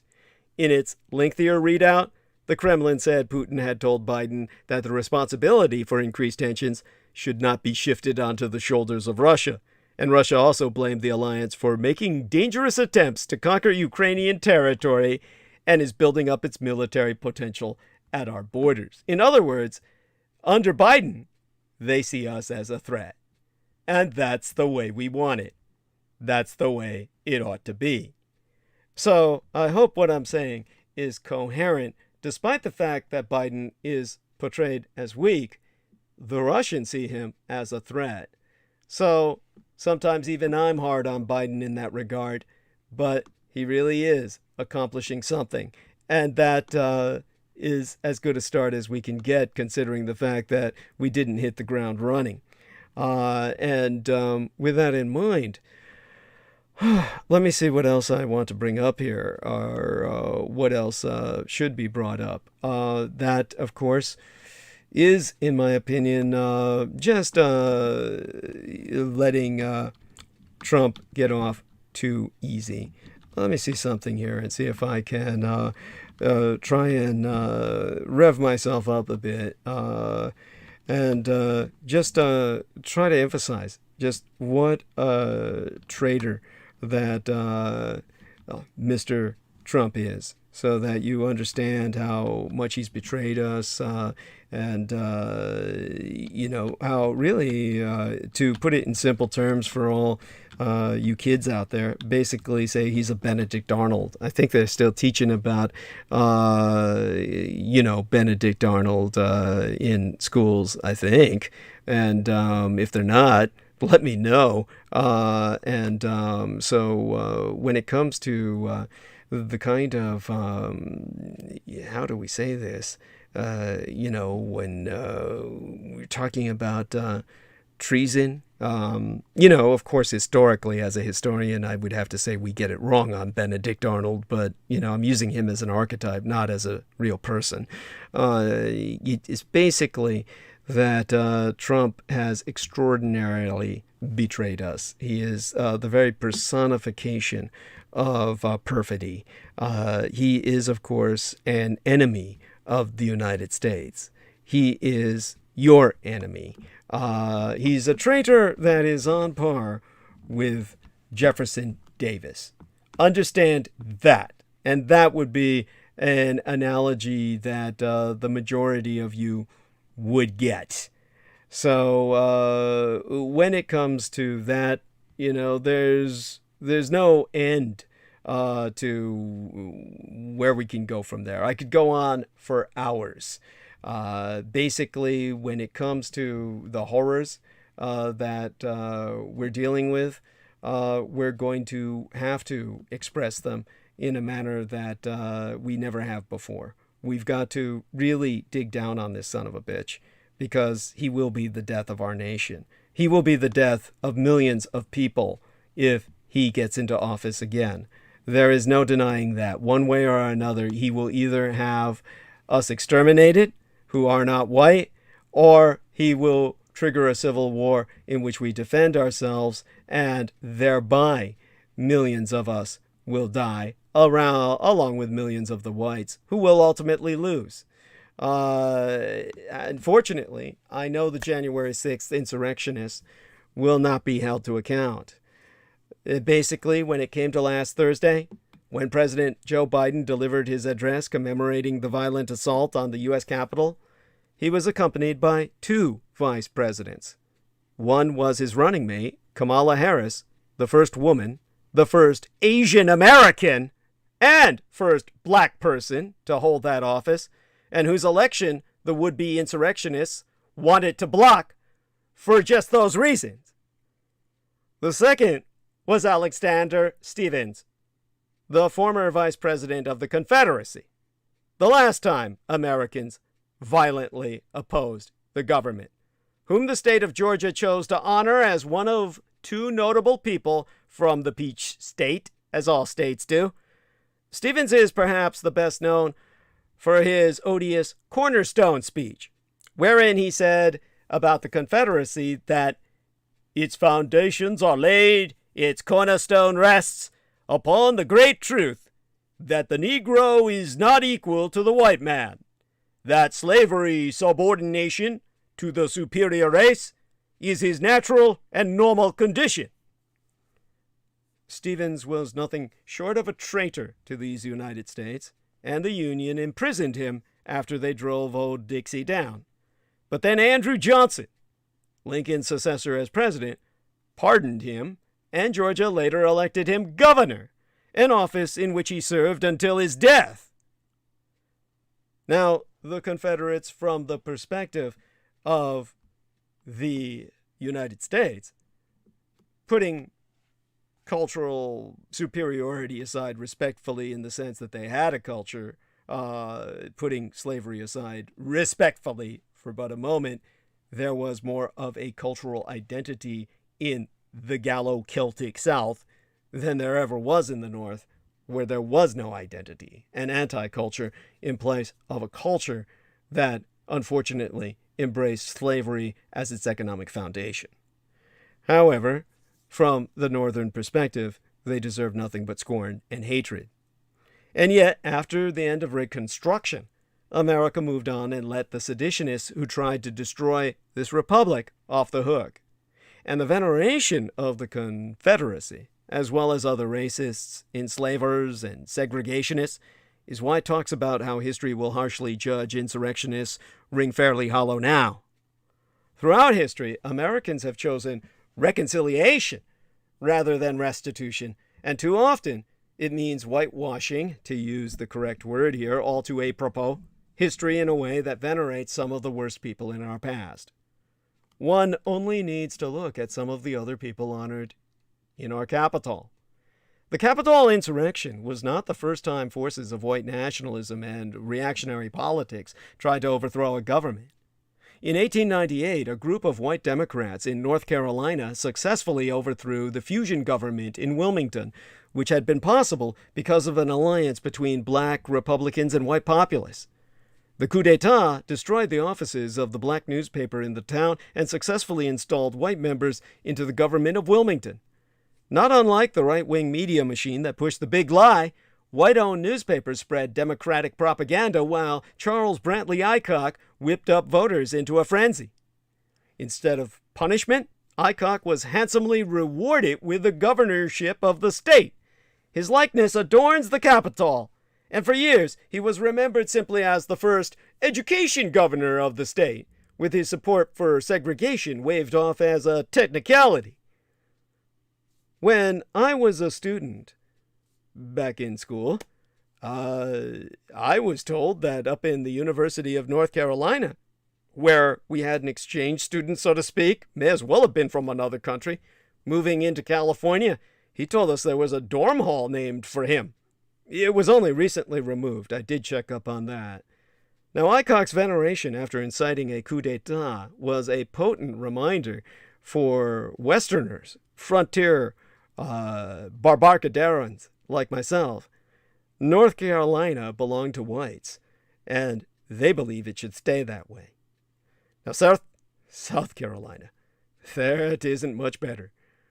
Now, if you're ever on the Senate side of the Capitol, you'll be greeted by John C. Calhoun's portrait, perpetually scowling, as if the presence of Latinos, black people, and women repulses one of the most loathsome men to ever serve in the Senate.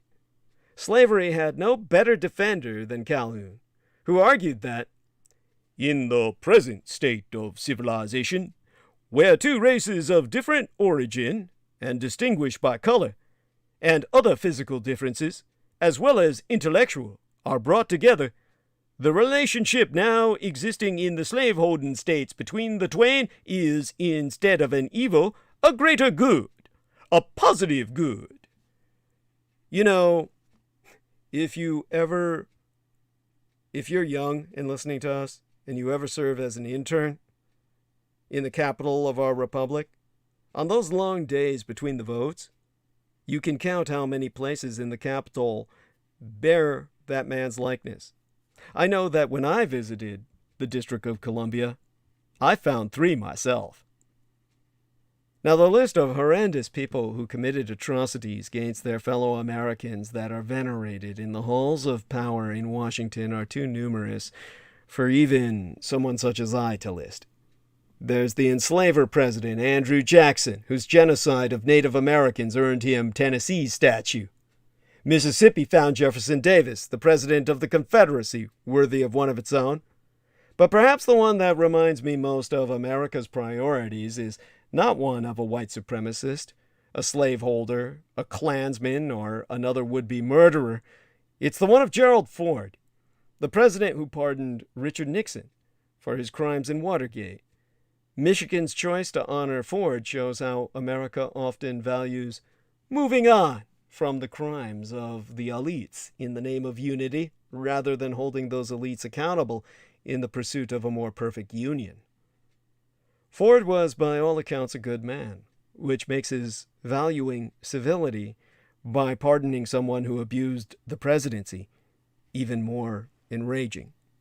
The refusal to hold Nixon accountable is the exact spirit that has allowed Republicans to let Donald Trump escape completely scot-free after he threatened the lives of Democrats and Republicans alike.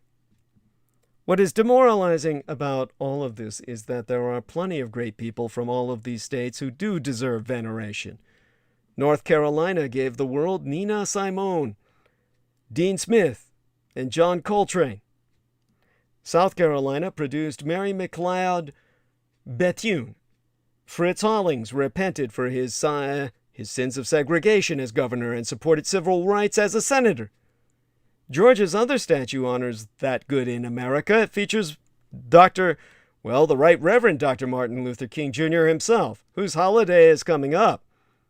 That America is worth saving.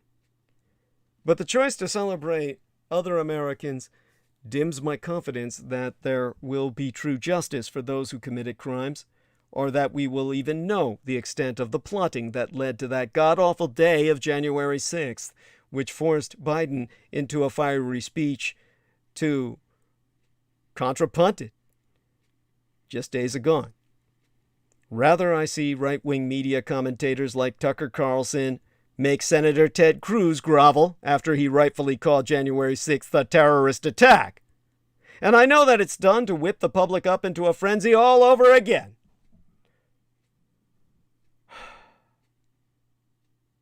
You know, I would encourage any young person listening to us to get a job as a political intern, but only if you're female or colored or both.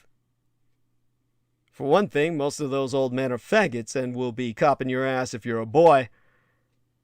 The other is that if you're a colored female, your presence is a middle finger to those who would seek to make America less free.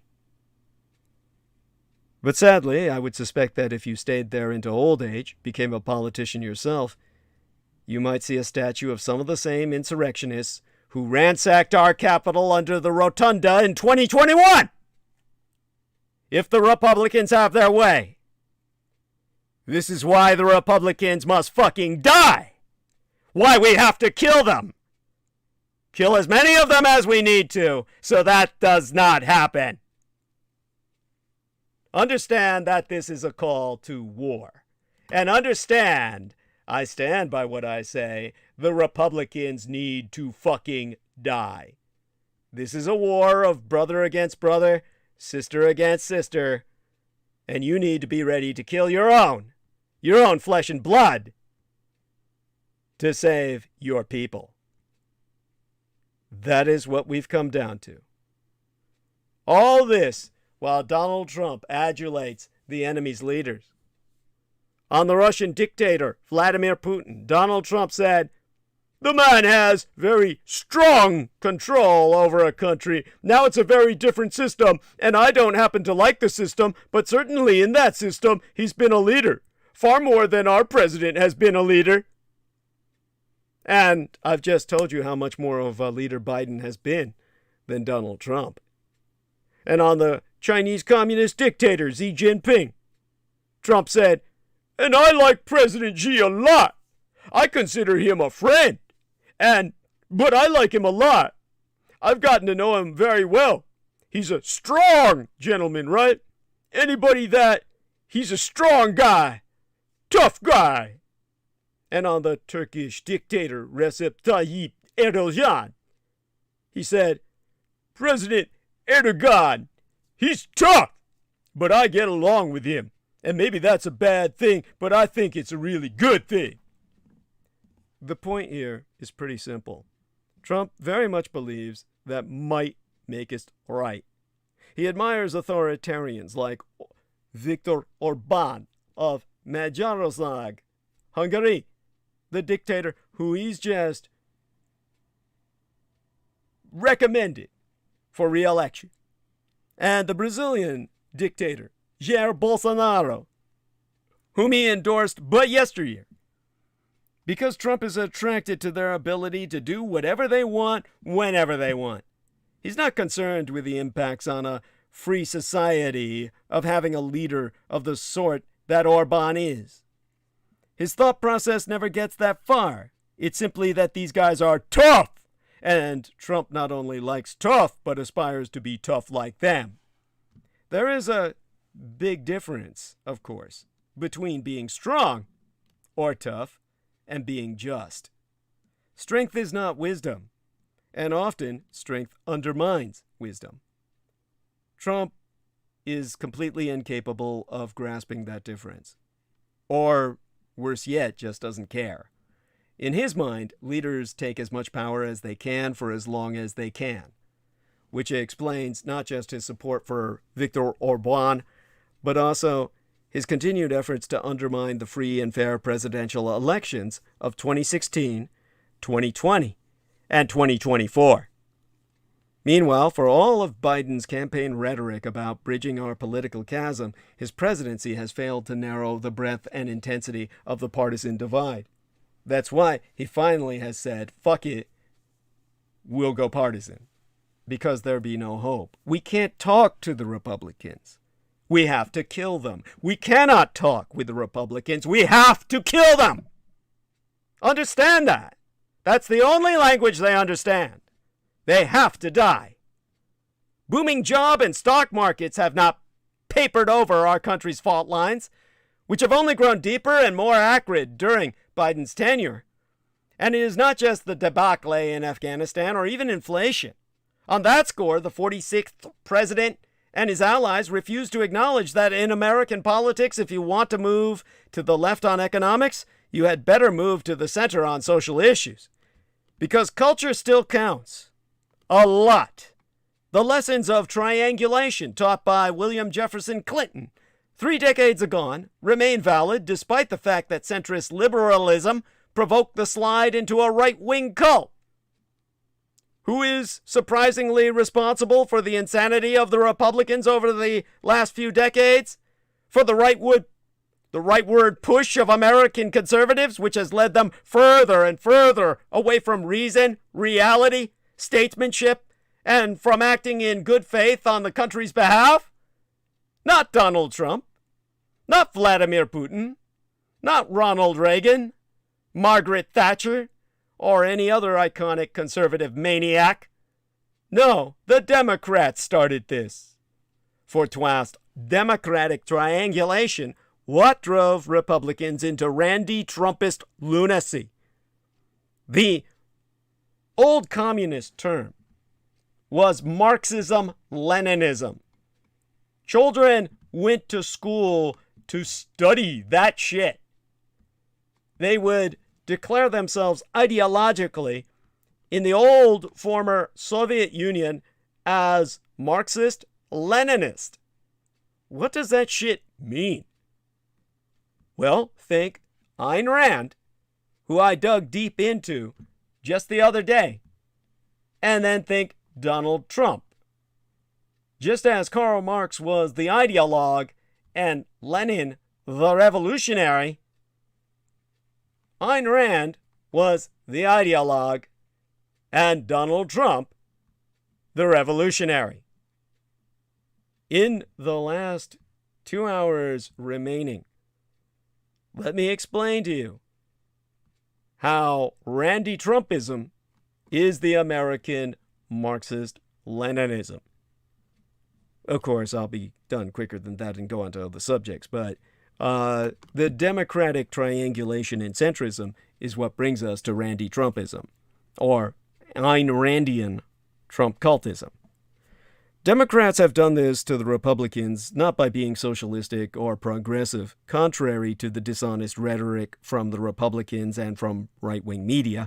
That is, the Democrats did not force the Republicans into exploring the frontiers of authoritarianism, insurrection, and demagoguery by opting for a comparable move towards the far left, because otherwise Bernie Sanders would have been their choice for president.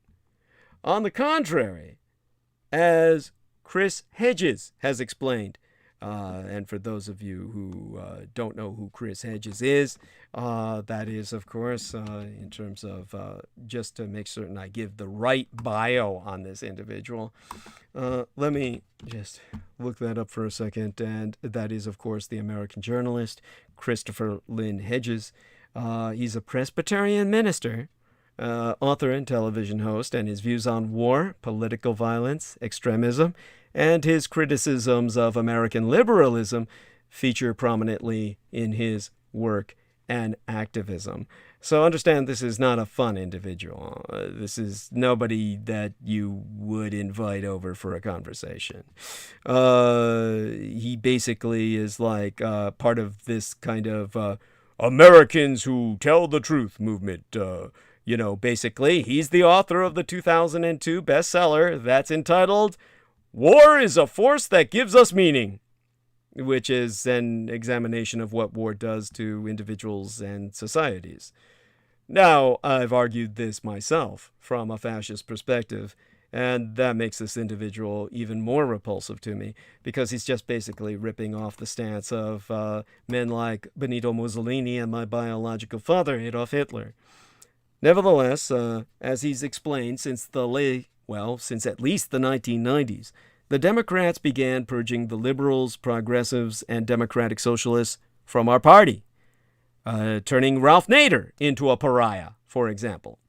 And what the Democrats did was to move our party towards the center by triangulating our policies as suggested by Bill Clinton, and by compromising with Republicans while simultaneously eliminating our leftist wing, selling out our party's blue-collar and progressive values for campaign contributions from the rich donor class.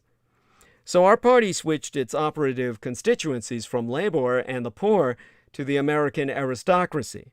That is, to the richest 10% that includes the managers of the transnational corporations and the professional class of coastal elites. In short, James Earl Carter, William and Hillary Clinton, Barack Hussein Obama II, and now the centrist Joe Biden have all spranketh in liberal, I feel your pain, change we can believe in platitudes, while taking over traditional American conservative positions on economic and some social issues.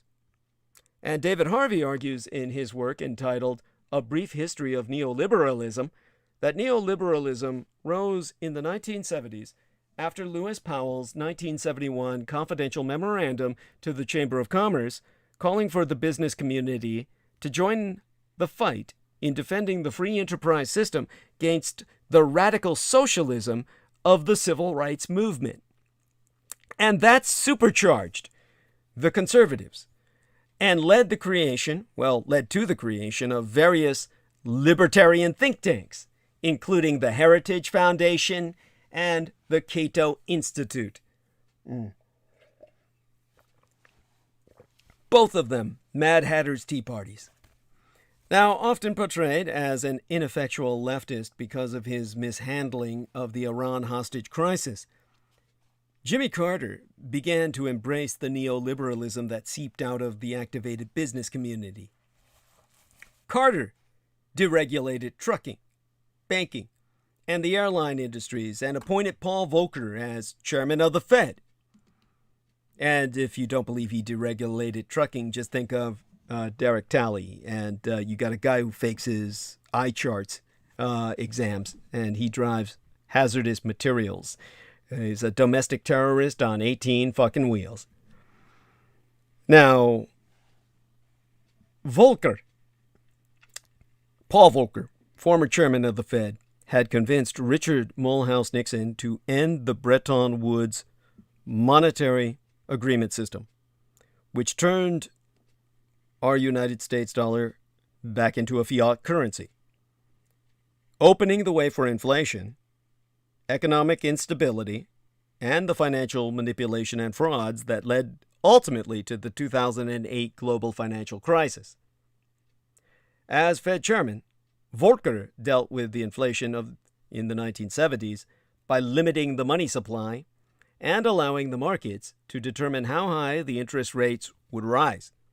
Together with the energy crisis, Volcker's anti-Keynesian fiscal policies produced the recession of 1980 through 1982.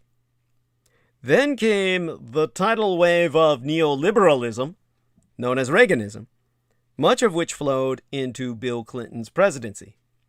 Clinton oversaw NAFTA, the North American Free Trade Agreement, and the resulting exportation of jobs and decline in wages that Trump kept ragging on, as well as the repeal of Glass-Steagall, the Defense of Marriage Act, and the Tough on Crime bill, which made for mass incarceration. After Bush's neoconservatism, there would be Obama's bailout of Wall Street in 2008 and his appeal to Mitt Romney's health care plan, his crackdown on whistleblowers, and his escalated abuse of drone strikes. So much so, they called them Obama strikes. Thus, with the absence of a progressive foil, Republicans had nowhere else to go but further and further to the right to distinguish themselves from the rightward Democratic Party. The Republicans' traditional apologies for grotesque economic inequality and dominance hierarchies were now in the Democrats' purview, because the Democrats deliberately moved to the so-called center, and to the Republicans' old stance of favoring the management class over labor. To distinguish themselves in the two-party system, the Republicans had to purify their conservatism, eliminating their moderates, and firing themselves up for more unabashed tribalism, libertarianism, id-est social Darwinism, xenophobia, authoritarianism, and disconnections from logic and empirical truth. So it'd be no coincidence that Fox News was established circa 1996 after Clinton lost control of Congress in 1994 and while he was practicing his strategy of triangulation. Roger Ailes had been instrumental in the makeover of Richard Nixon, which enabled Nixon to win the presidency despite his awkwardness and paranoia. Rupert Murdoch, the man who truly runs Australia, tapped Ailes to lead Fox News to conduct similar operations in selling or obscuring the far reaches of insanity the Republicans would have to plumb, given the absence of an effective left wing of American political discourse.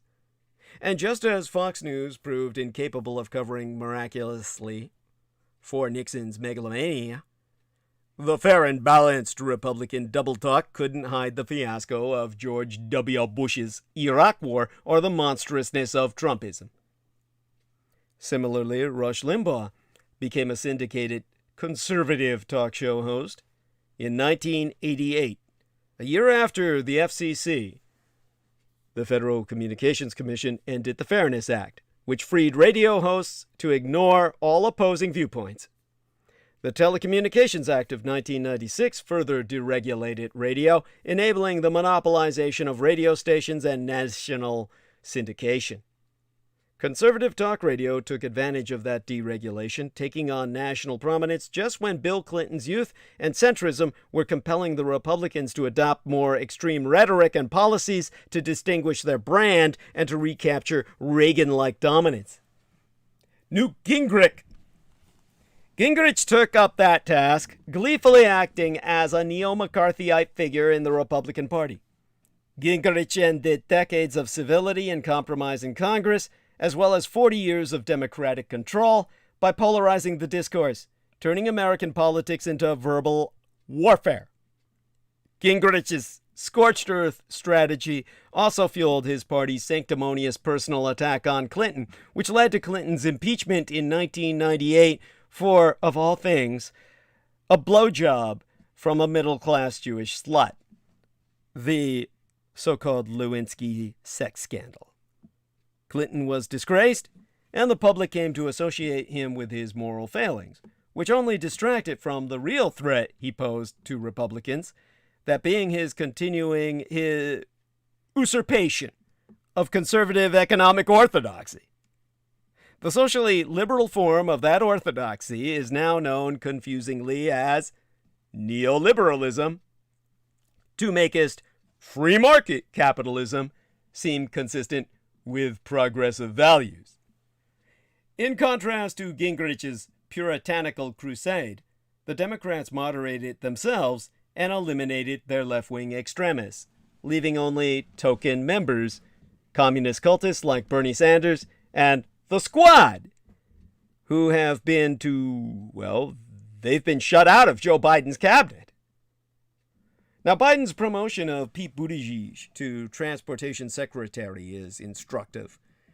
Buttigieg's homosexuality gives cover to the Democratic centrists and neoliberals, just as their hollow progressive slogans did, because Buttigieg signs on to the strategy of triangulation, of adopting the Republicans' Darwinian economics policies.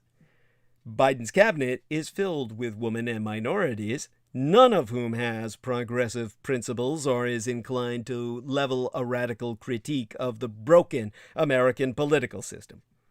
Biden obscures his centrism also by hiring progressives to sub-cabinet positions, setting them up to be overruled by the centrist cabinet heads.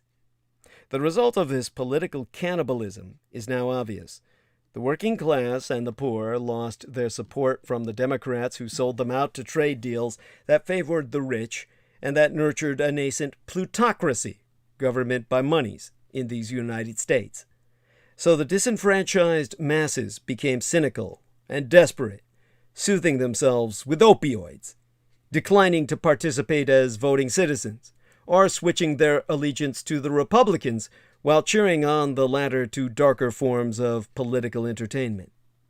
That's how the country ended up in the black hole of Trumpism and in what Biden calls an uncivil war.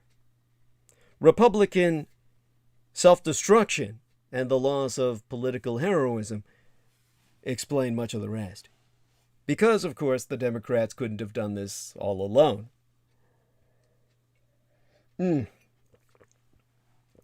If a third of the country lacked the potential to act like trolls or know-nothing traitors, Democratic centrism couldn't have pushed that third over the edge. The Republicans might have welcomed the Democratic compromises, and the two parties could have focused on practical ways of improving the life for the upper class, ignoring the rest of the country as dictated by their shared trickle-down economic policies. Instead, the Republicans whipped up and tribalized their base to fight a phony culture war with imaginary socialists who were just neoliberal centrists, and to make it seem like the Republican base hadn't been disenfranchised at all. That base became enthralled to President Donald Trump, I say that in quotes, because Trump was enough of an outsider to embarrass and to tear down the establishment that had ignored the average conservative voters, and to deliver on the savage implications of those voters' Americanized Christianity, again in quotes, and socially Darwinian libertarianism, again that must be said in quotes. What then was supposed to have been the endgame of this triangulation? Did centrist Democrats imagine Republicans would welcome the collaboration? Both parties would meet in the middle and Republicans would be forced to purge their extremists as the Democrats had done? Only politicians that could have forgotten their country employs a two-party system could have afforded such a fantasy, and that would have been political malpractice. No, there would be no point in having two parties if both came to agree on the essentials of neoliberalism. The only place the Republicans could go was ever further to the right, further into self-destructive hypermasculinity, religious fundamentalism, egoistic libertarianism, white supremacy, and populist demagoguery. Thus, the foreseeable result of democratic triangulation is the self-destruction of the Republican Party. By failing to heroically defend their progressive or socialist principles, Democrats drove Republicans into Trumpian supervillainy, into unveiling the conservatives' theocratic and neo-feudal prejudices that had been inhuman all along, but had at least been protected by modern humanistic progressive rhetoric.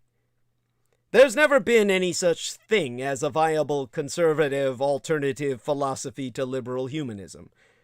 Modern conservative casuistry began with Edmund Burke's moderate but still elitist compromises with Enlightenment liberalism, which is to say that conservatism has been in a box since the birth of modernity, that is, since the end of monarchy, feudalism, and Christian theocracy in the West. Those revolutions of modernity spelled the death of authentic conservatism, since the latter was only ever so much propaganda for the default social order that prevailed for thousands of years all around the world and that took its inspiration from the evolutionary dominance hierarchy that's been so successful in distributing power amorally in most social animal species.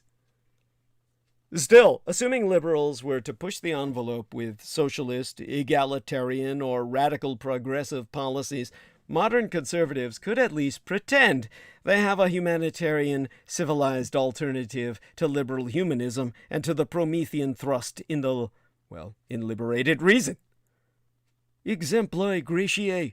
Conservatives could rhetorically resist the pull of full-blown progressivism by pretending their economic and social values have something to do with Christianity. Yet eventually the Democrats abandoned their grassroots constituencies and their liberal and progressive principles, opting for underhanded collaboration with Republicans who had lost all sense of statesmanship.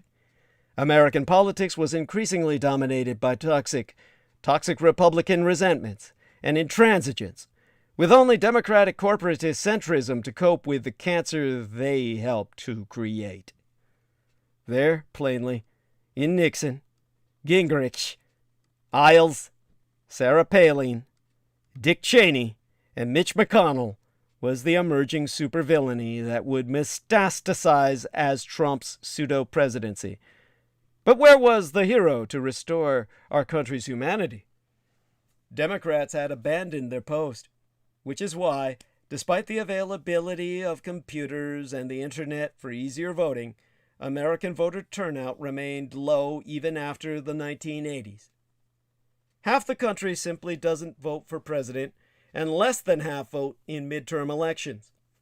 Even in the 2020 election to rid the country of an obvious cancer, the voter turnout rate rose only to 67%. This is largely because roughly half the country has lost faith in our system, since these people observe that neither of the major parties has come to represent them with any more than rhetoric. Democrats represent their corporate donors and the coastal elites, whilst Republicans champion the interests of the plutocrats and, thanks to Donald Trump, the wild rural trolls. The morbidly inbred. As I must say yet again, with all apologies to the innocent therein. The rational, moral, non-tribal, civil everyman is bereft of political representation in the American two-party system. Like much else in these United States, including our prisons, our media outlets, and our healthcare system, the political parties have become businesses with mainly profit motives, and half the country is too poor to be of real interest to the privatized two-party system.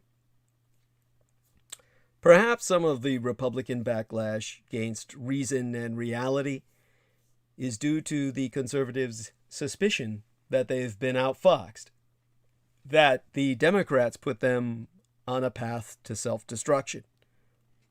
There's talk now of Trump at least threatening to form a third party to avenge his narcissistic ego, to split the conservative vote by way of punishing Republicans for not destroying American democracy in his name and awarding him the 2020 election that he so decisively lost. That would be the fruit of democratic triangulation and centrism, but the self-destruction of Republicans would hardly be a victory for progressivism. It's not as though the Democrats would be poised to act as the only party left standing to monopolize the voters' interests. After all, the 74 million Americans who voted for Trump in 2020 would sooner commit suicide or move to Saudi Arabia or to Vladimir Putin's revanchist, revisionist Russian Empire than to vote Democratic, because they've been so radicalized by the dynamic of democratic centrism. Perhaps the Democrats would have to face off against Republicans 2.0, against much more extreme and dangerous apologists for the conservative fraud. A second civil war would not be off the table. Remember, then, that while Republicans are certainly responsible for their descent into troglodytic neo-totalitarianism, the Democrats can be blamed for their flight from heroism, for becoming Republican light, and for driving Republicans into brewing moonshine.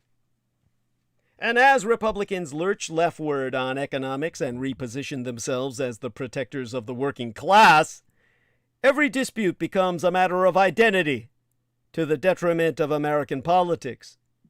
The future of American politics is taking shape, and it is frightening. It is the forever culture war. I, along with many others, thought, or at least hoped, that Joe Biden's tenure in the White House would allow enough Americans to unspool themselves from the daily efforts of outrage and apocalyptic thinking. Biden was bland enough that politics could revert to something more measured than it had been under his predecessor, Donald Trump. This was wishful thinking, of course. Politics seems more existential, not less. Pundits and partisans cast everything as a culture war, even those things that have little to do with culture. Policy debates that might have otherwise been boring, over COVID testing protocols, or the cost of the Build Back Better bill, for example, have become as part of an apocalyptic battle between the forces of good and evil. As the conservative writer Jack Butler characterized the growing unease, to quote his T, "We're in a battle at the end of time, and the Prince of Darkness is already at the door, and the whole world is now a contest between activist left and activist right." In retrospect, it was a mistake to think that the sheer intensity of recent political debate was unusual or temporary, when it was likely to be neither. After a couple of relatively tame and boring decades, the shift made itself apparent during the Trump years.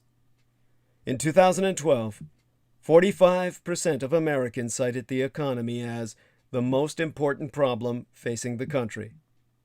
Yawn. By 2017, that number had dropped to around 10%. The United States was far from exceptional, however.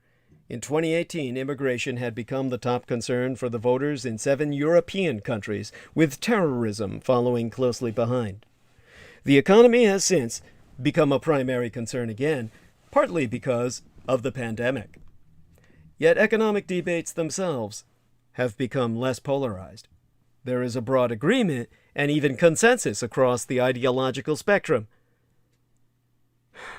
In much of Europe, right-wing populist parties have taken a sharp left turn, positioning themselves as the true defenders of the welfare state and the working class. The American right has lagged behind. Traditions of frontier libertarianism and trickle-down economics make old habits hard to shake. Like an old man when he's taken a piss and has to shake his penis to get the liquid out. But this too is changing, helped along by Republicans' growing indifference to deficit spending. Trump's embrace of far-right nationalist tropes has obscured the Republican Party's lurch leftward on economic issues, a shift that the writer Matthew Iglesias calls unhinged moderation. This impulse of right-wing identity politics and economic populism is inspiring a younger generation of conservatives on the new right, profiled recently by Sam Adler-Bell in both The New Republic magazine and David Brooks in The Atlantic magazine. Trump was radical in style and occasionally on policy, at least by conservative standards. He abandoned earlier Republican efforts to privatize Social Security and cut Medicare. His scrambling of traditional left-right politics gave license to young conservatives to embrace economic populism, which isn't very conservative. The influential journal American Affairs, initially launched as a quasi-Trumpist, pseudo-intellectual organ, welcomes contributors from the other side and features more socialist ideas than unabashedly capitalist ones. Indeed, I read an essay published in that journal on formulating a new left-wing populism. Various right-wing intellectuals have long fantasized about an electoral holy grail of economic populism and social conservatism. In Britain, they were known as Red Tories, but such grand projects of realignment tended to fizzle out. They were compelling in theory, but not necessarily in practice, perhaps until now.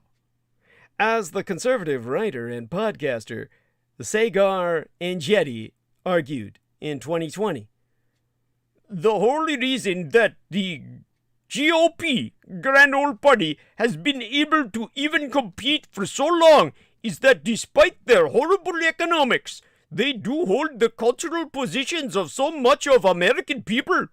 But they keep thinking they're winning because of their economic policy and losing because of their cultural policy when it's really the opposite. Telemapu. Now, as Democrats hemorrhage working class support, not only among white people, but also among communities of color whom the party was counting on, the new right sees an opportunity. Glenn Youngkin's victory in the Virginia gubernatorial elections was an early test case. Youngkin, a Republican, was happy to pledge increased spending on education, for example. Few in his party seemed to mind. What mattered was culture, which is precisely what the otherwise mild-mannered former executive zeroed in on in the campaign's final weeks. Education was the dividing line, but these weren't your old Bush-era debates about charter schools, class size, teacher training, test scores, and budgets. Republicans may have weaponized the threat of critical race theory, I can't even pronounce it, CRT, but school closures and remote learning undoubtedly forced parents to pay closer attention to what their kids were actually learning or not learning. The divide wasn't about whether kids were solving their math problems. It was about values, history, and culture. The fear that the state, through its schools, was discarding the pretense of neutrality and instead promoting contested ideological propositions. Let me get my voice back. Now, whether this growing sense of cultural overreach by the left ultimately pushes Republicans to Ronald Reagan-style electoral victories is an interesting question. An even more interesting question is what this shift, if it becomes permanent, means for the future of American politics. And what it means is discouraging at best. In effect, because of the Russo-collaborationist Red Republican insurgency's dash to the center on spending as well as on industrial and trade policy, economics has been neutralized as our country's primary partisan cleavage. To the extent that a left-right divide is still meaningful, it matters much more on race, identity, and the nature of progress than it does on business regulation, markets, and income redistribution. Because the former are fundamentally about divergent conceptions of the good, they are less amenable to compromise, expertise, and technocratic fixes. These are questions about who we are rather than what works. Elites in both parties enjoy a certain privilege, one appropriate to a rich, advanced democracy that allows them to emphasize culture while deprioritizing economic well-being. Civilizational concerns gain more political resonance precisely as perceptions of civilizational decline intensify on right and left alike. But this particular kind of decadence characterized, per the New York Times' Ross Douthat, by reproductive sterility, economic stagnation, political sclerosis, and intellectual repetition, is an ideal foil for young conservatives cum reactionaries. It giveth them something worthy of reaction. And importantly, it doesn't require being religious as much as it requires a recognition that religion is a vital societal good, regardless of whether it's true.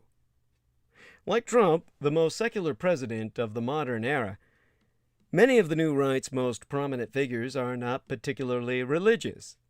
Their potential, I must emphasize that word potential, constituency of young Republicans isn't particularly religious either. The number of unaffiliated Republicans has tripled since 1990, much of that concentrated among the young and the relatively young. Civilizational health, to use the term of the Claremont Institute's Matthew Peterson, is what unites believers and non-believers alike. They appreciate religion's role and utility in buttressing Western civilization, offering as it does transcendence as well as tradition. And of course, elevating religion as the wellspring of morality is a pretty good way to own the libs for those who place special value on that. If this division around morality, the meaning of the American founding and civilization, in quotes, solidifies, we should all be at least slightly worried. It would mean a multifaceted culture war for perhaps the rest of our lives. That's why we have to kill them now, or this will never stop. And I'm not putting it somewhat dramatically, because there is good reason to view some changes, rather than others, as extremely sticky, if not quite permanent. There wasn't always a left-right cleavage organized around class, redistribution, and the means of production. But it came to be, and it has persisted for a very long time. In their seminal 1967 study, published the year after I was born, Party Systems and Voter Alignments, that was the title of the study, Seymour Martin Lipset and Steen Rokan, the authors thereof, argued that state formation, the Industrial Revolution, and urbanization allowed economic divides to supersede religious ones. That economic cleavages are, or were, paramount in most Western democracies then, is no accident. Over time, the economic dimension of conflict in Western democracies became frozen in the form of parties that self-defined according to economic interests. Parties play an important role too. They decide what issues to prioritize in order to distinguish themselves from the competition. As the political scientists Adam Pravorsky and John Sprague note, class is salient in any society if, when, and only to the extent to which it is important to political parties which mobilize workers. But neither Democrats nor Republicans are likely to become workers' parties anytime soon. Conservatives' rhetorical interest in the working class remains largely electoral and opportunistic. Meanwhile, the left is preoccupied with language policing, elite manners, and a kind of cultural progressivism far more popular among hyper-educated white liberals than working-class Latino, Black, Asian, and Arab Americans. Republicans and Democrats may simply converge round a diffuse and vague economic populism and call it a day. To distinguish themselves from each other in a two-party system, they will have to underscore what makes them different rather than what makes them similar. And what makes them different, unmistakably different, is culture. This isn't just instrumental, however, a way to rally the base and mobilize turnout. If one listens to what politicians and intellectuals in these two warring tribes actually say, it seems clear enough. They believe that civilization is at stake. And who am I to not take them at their word? If the end of America as we know it is indeed looming, then the culture war is the one worth fighting. Perhaps forever, if that's what it takes. In order to prevent that, we've got to kill the Republicans. Because sadly, the realities that brought America to its present inflection point are not disappearing anytime soon. Tribe, place, and resentment stand to define and drive our politics for as far as the eye can see. Barrington Moore Jr. once said, "No bourgeois, no democracy." And these days, the middle class feels buffeted by forces outside its control. A recent Republican fundraising missive framed the debate in these United States as between Americans and Democrats. Ergo, Democrats are not American. To the Republicans, we are a foreign invasion force. We're communist niggers. So this is where we are. The Republicans want a white republic. They will destroy America to get it. Understand that. And in the last hour and a half remaining, we'll deal with that. And let me get my breath to do so.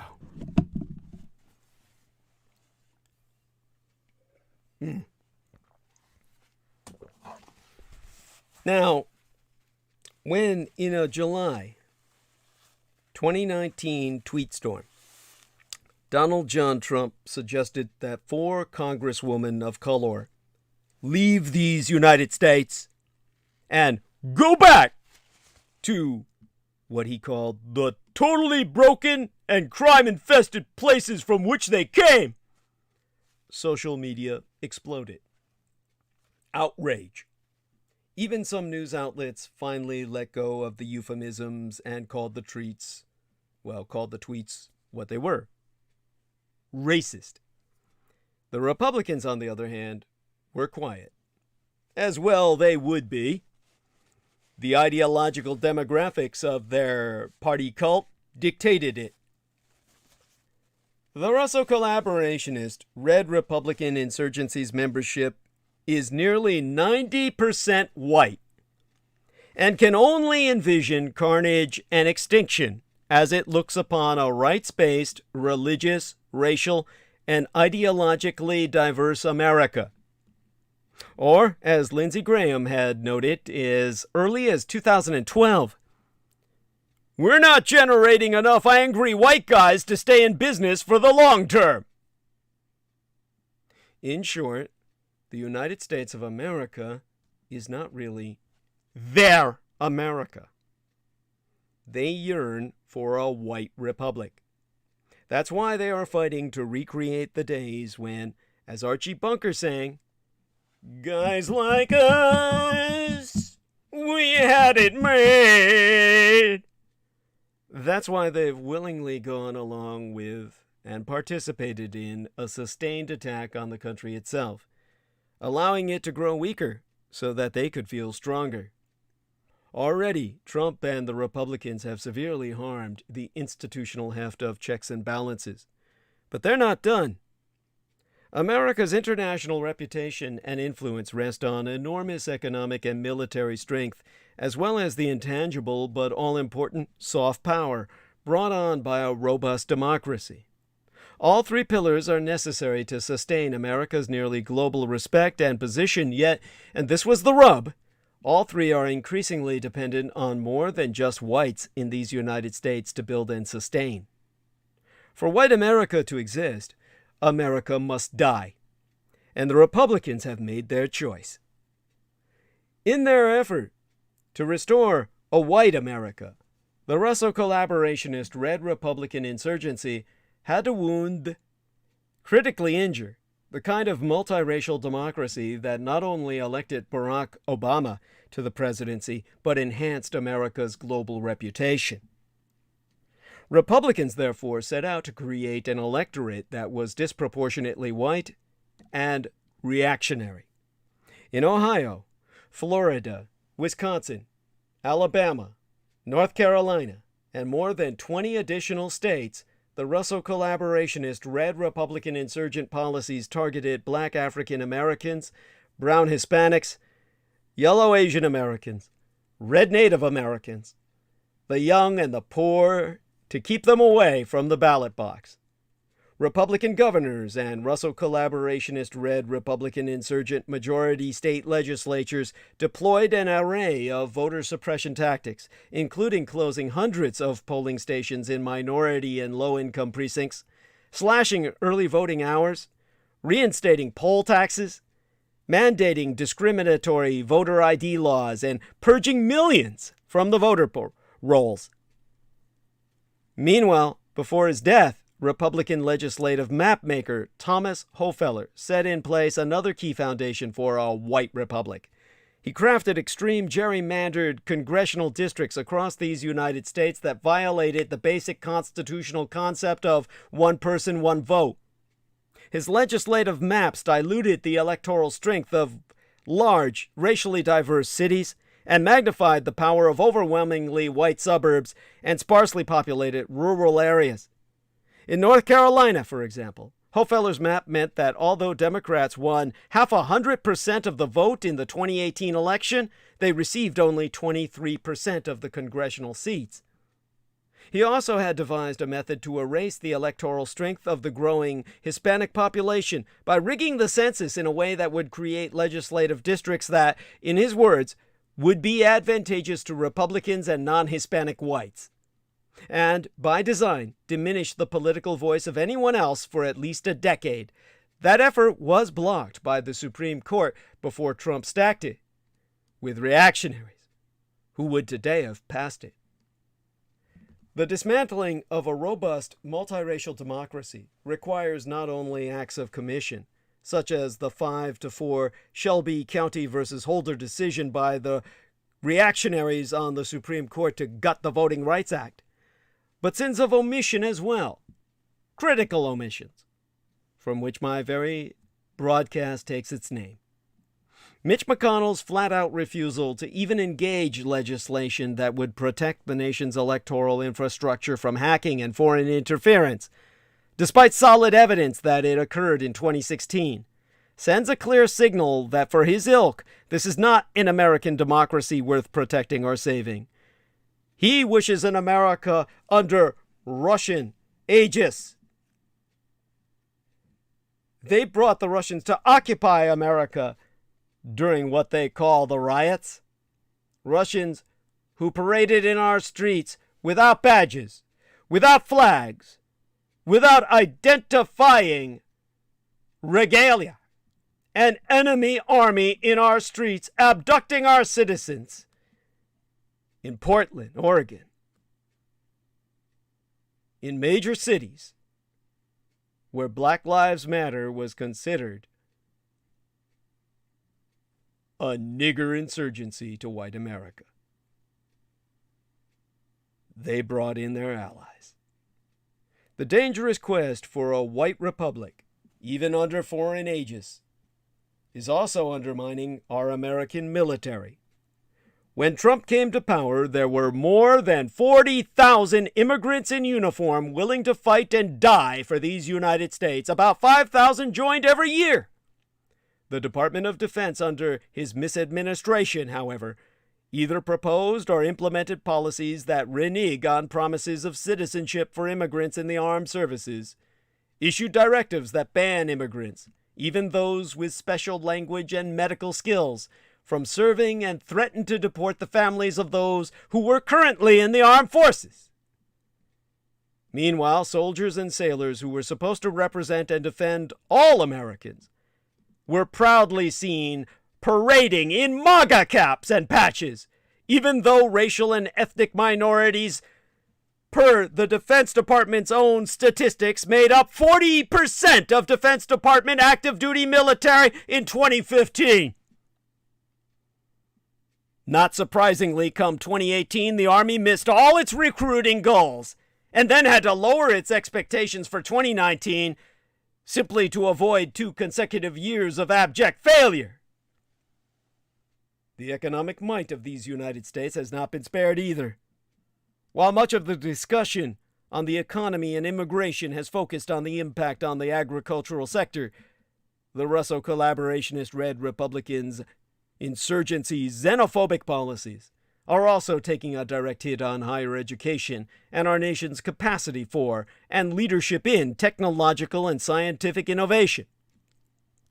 A 2013 report noted that international students enrolled in American universities accounted for 70.3% of all full-time graduate students in electrical engineering, 63.2% in computer science, 60.4% in industrial engineering, and more than 100% in chemical, materials, and mechanical engineering, as well as in economics, which is a non-STEM, a non-science, technology, engineering, and mathematics field.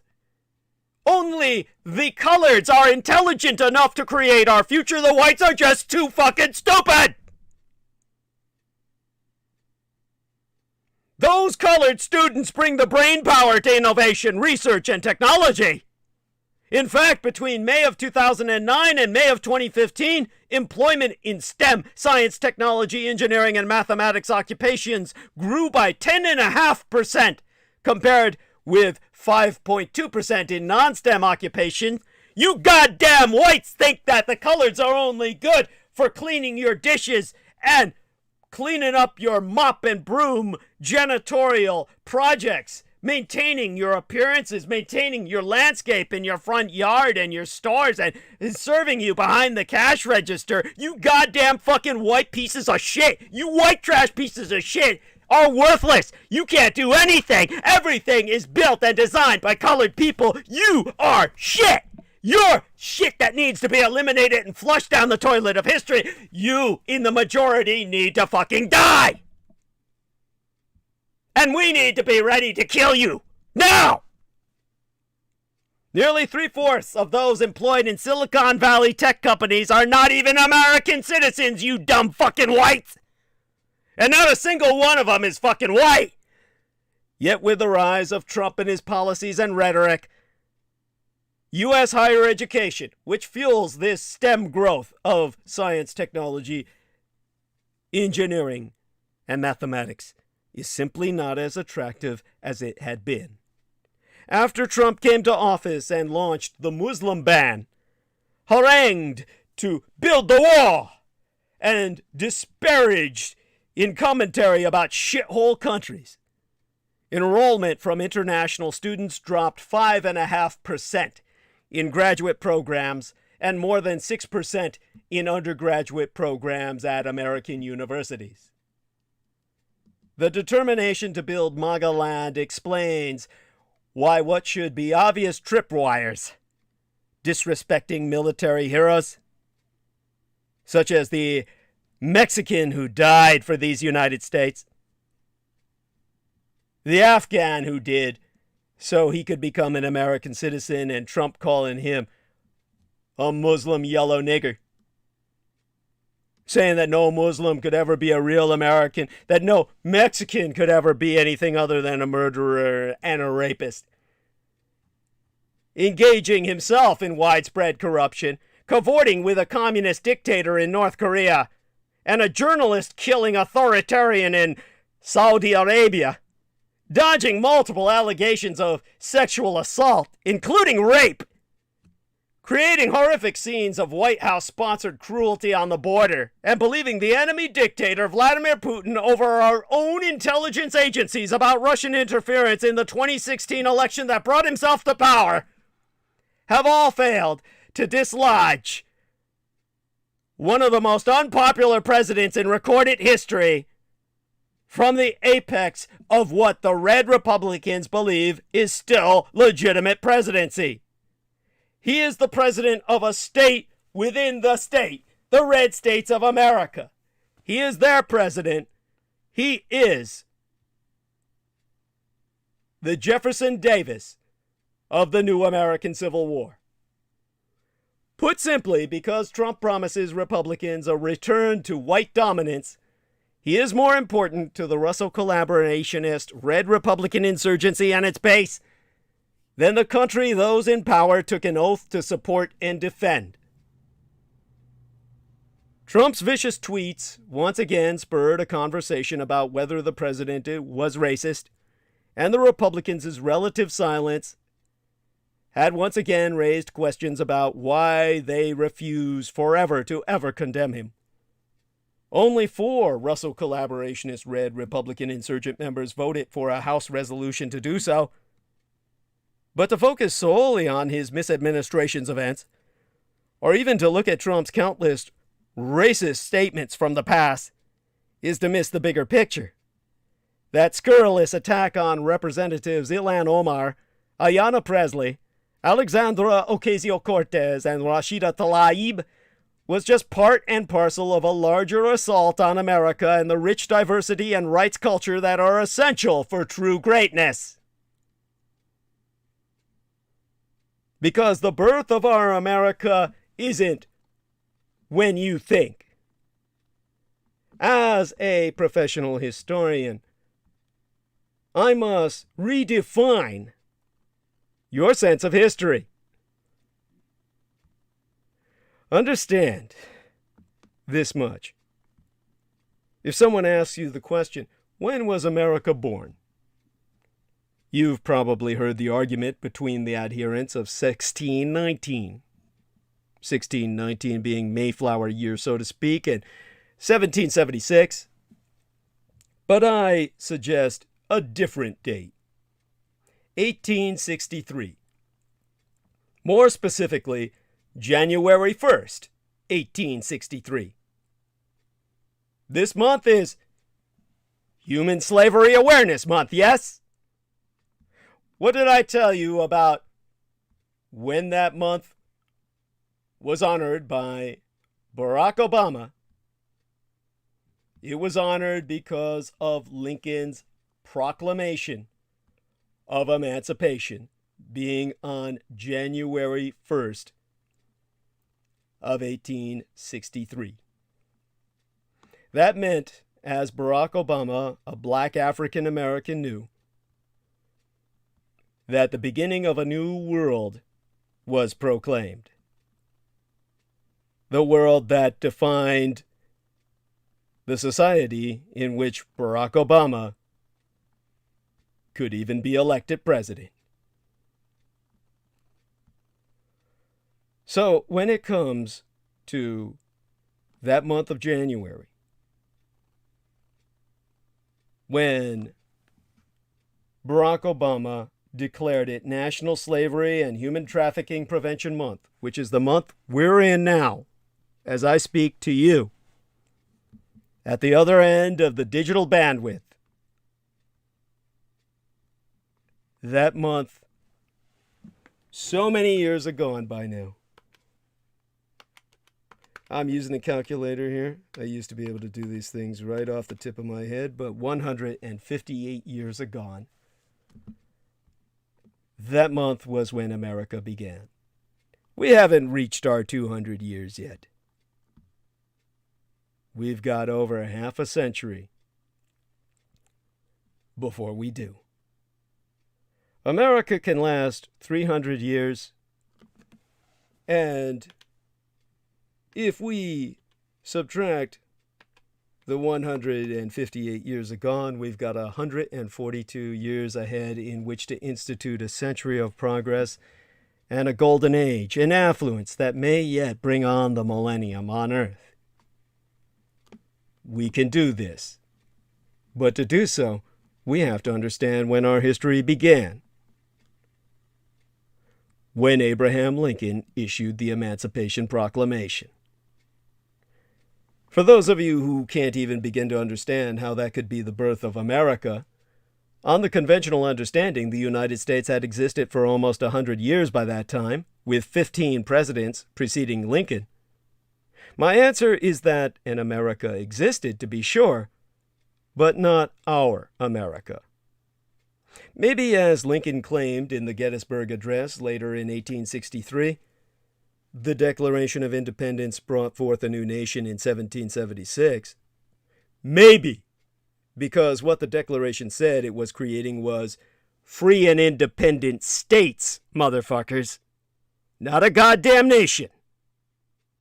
And it most certainly was not this nation. We didn't have a union until that union was forced in blood. Why not?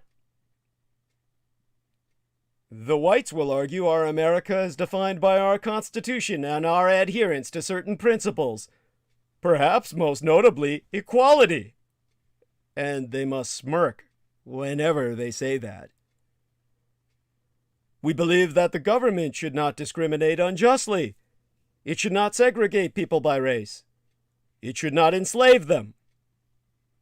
Those principles are in our Constitution now.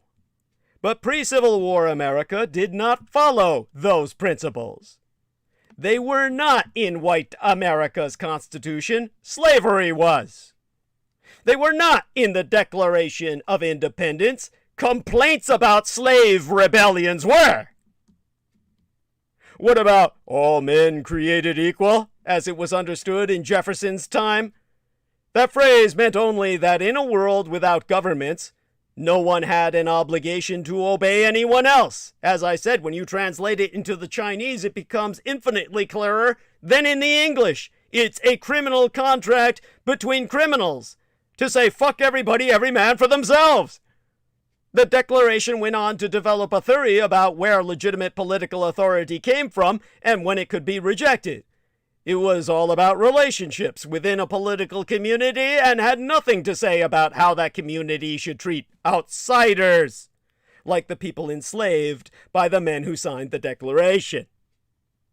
According to the Supreme Court, under the Founders' Constitution, those people could never become American citizens.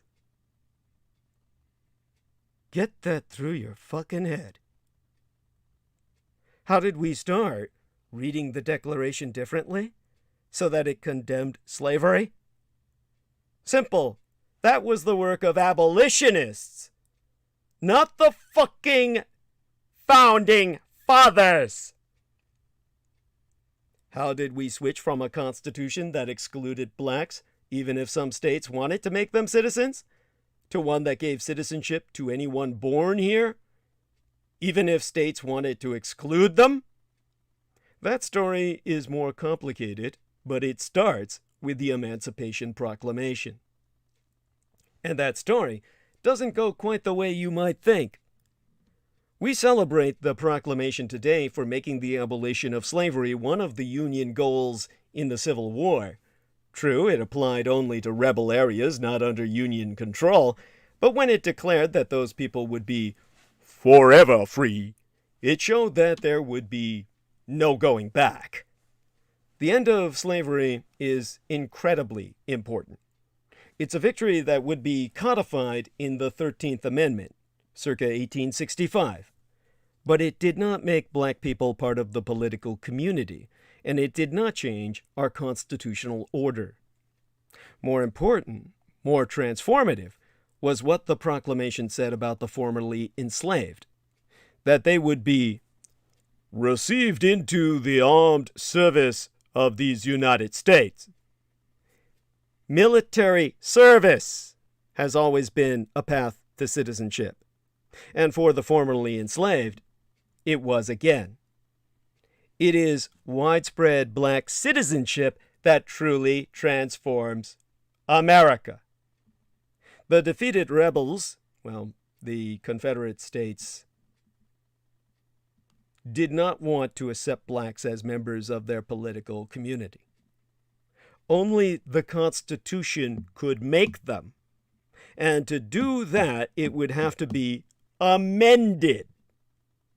The 14th Amendment, proposed in 1866, 100 years before I was born, granted citizenship to everyone born in these United States, including at its heart those who had risked their lives to defend the nation.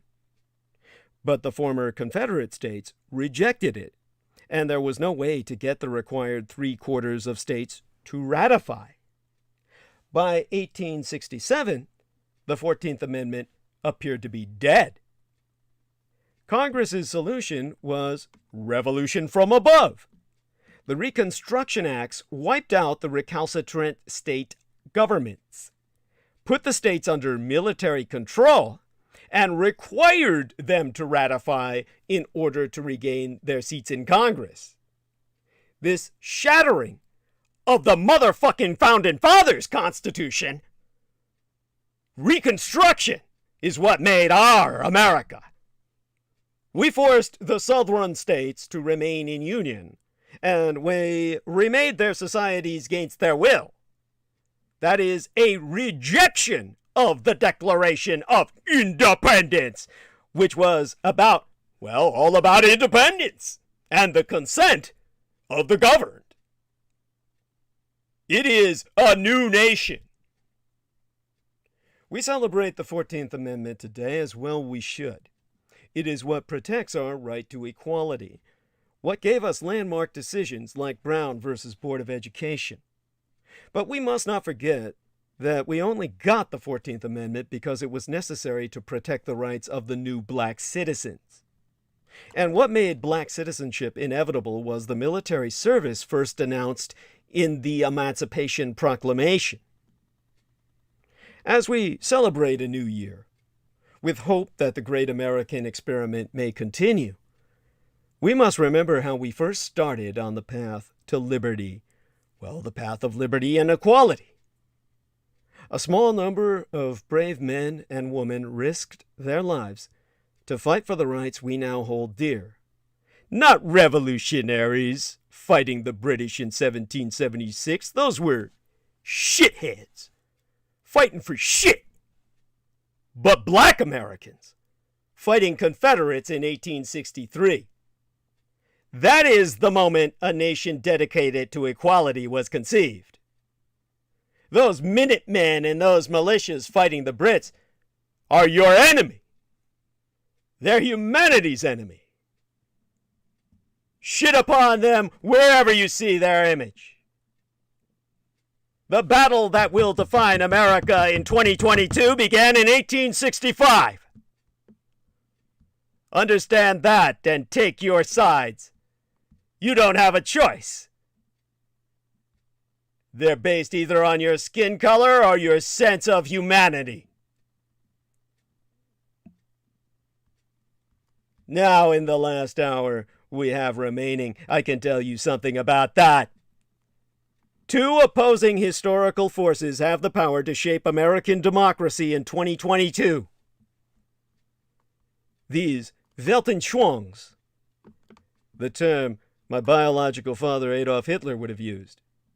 These worldviews took shape in the aftermath of the American Civil War between the states, and have ever since undergirded America's legal and legislative systems, national policies on voting rights and criminal justice, and our understanding, or at times denial of, historical memory since 1865.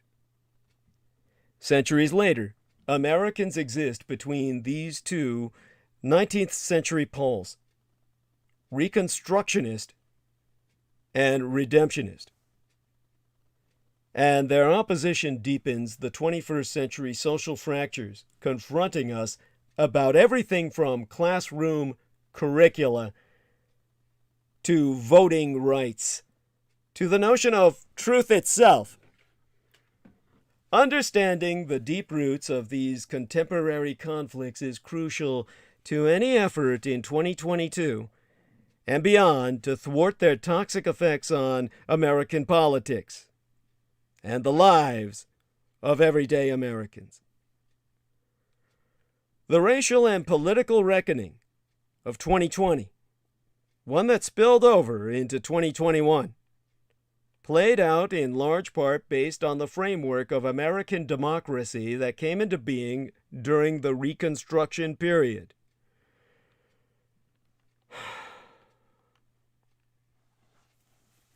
That's because the clash between the Reconstructionist and Redemptionist perspectives was, at its heart, a battle over the story we told the world and each other about ourselves and our country.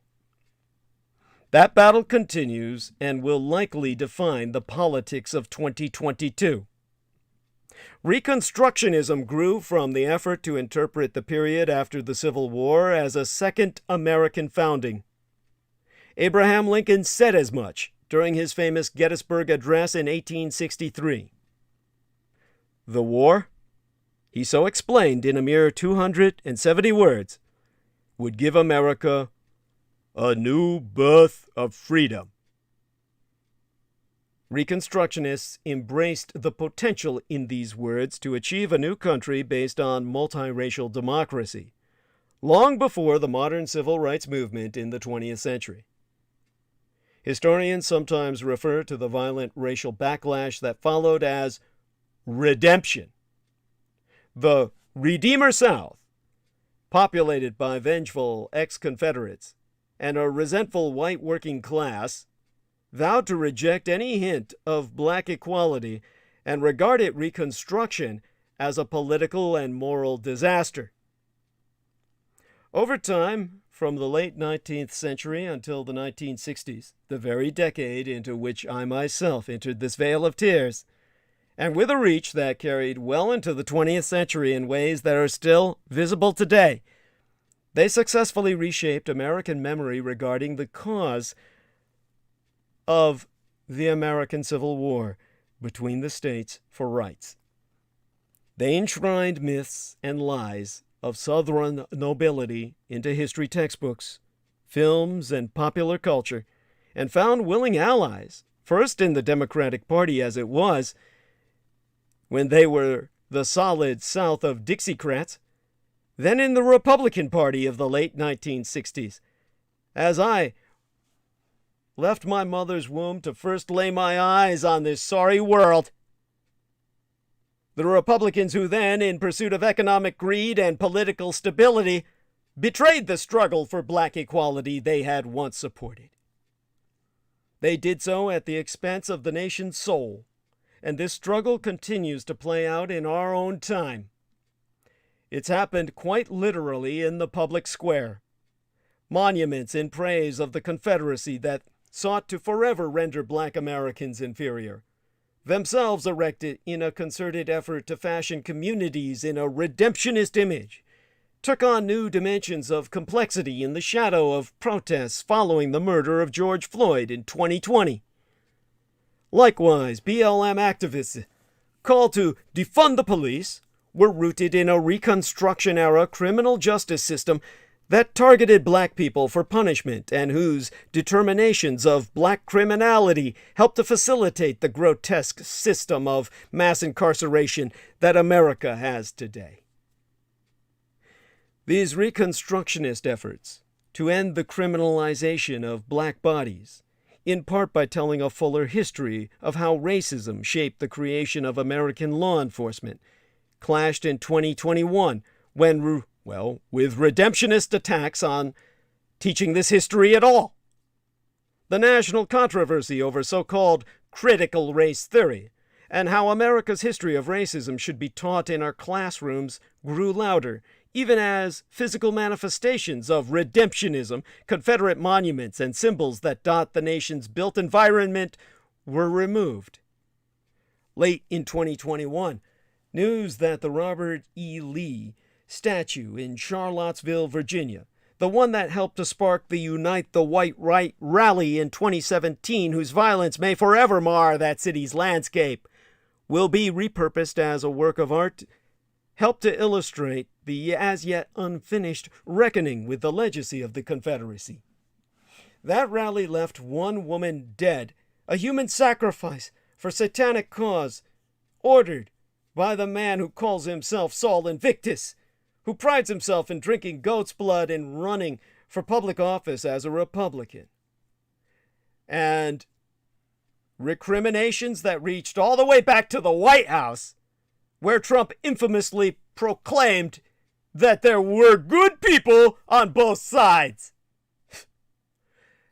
This Lee statue, one of many erected in tribute to the Confederate general who famously surrendered to Union Chief Ulysses S. Grant outside the Appomattox Courthouse in Virginia in April of 1865, will be transformed by a local African American heritage center into a piece of public art that affirms, rather than denigrates, the ongoing search for racial justice in America. And there's nothing the whites hate more.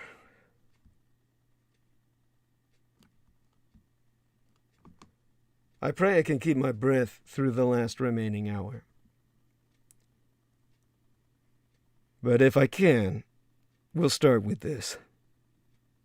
Another Lee statue in Richmond, Virginia, the headquarters of the old Confederacy, has been removed with the statue and its enormous pedestal scheduled for transfer to the city's Black History Museum. The Lee statue will become part of a public art effort, Swords into Plowshares, designed to transform symbols of racial hatred into evocative works of public memorial. This has already occurred in Richmond, where 2 miles from the place where the statue of Lee once stood, a new Emancipation and Freedom Monument, consisting of 2 12-foot bronze statues, has been erected. This public art display, in contrast to symbols of the Confederacy, memorializes and celebrates the abolition of slavery and the resilience of the black family, symbolized by the statues of a man, a woman, and an infant child between and connecting the twain. These efforts at repurposing memorials and symbols related to America's history of racial violence is part of a larger process that may lead to national healing. Consider the recent efforts to atone for a massacre and coup d'etat that took place in Wilmington, North Carolina in 1898 and left hundreds dead, a brutal imposition of white political rule after the progress of Reconstruction. Give me a second here.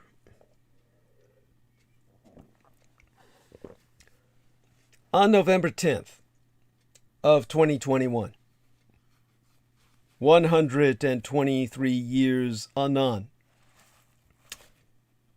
from the Wilmington Massacre,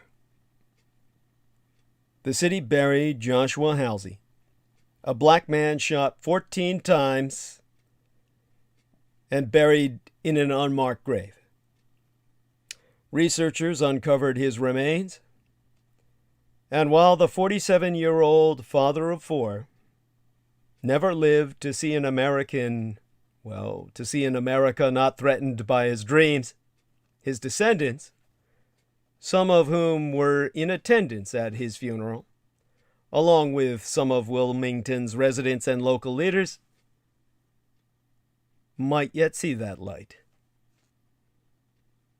Wilmington's and this nation's shame in this remarkable instance turned into an opportunity for shared mourning, cross color lines, and political divisions. Linda Thompson, the Chief Diversity and Equity Officer of New Hanover County, wherein Wilmington is located, told the New York Times, "There are so many people in our community who had no clue. They are certainly trying, wanting to know more. Such an example offers a path forward toward a creation of a new politics that is not held hostage by the continual stranglehold of ancient grievances. After the grotesque display of violence, privilege, and racism at the American Capitol during the January 6th insurrection, a year and 13 days agone,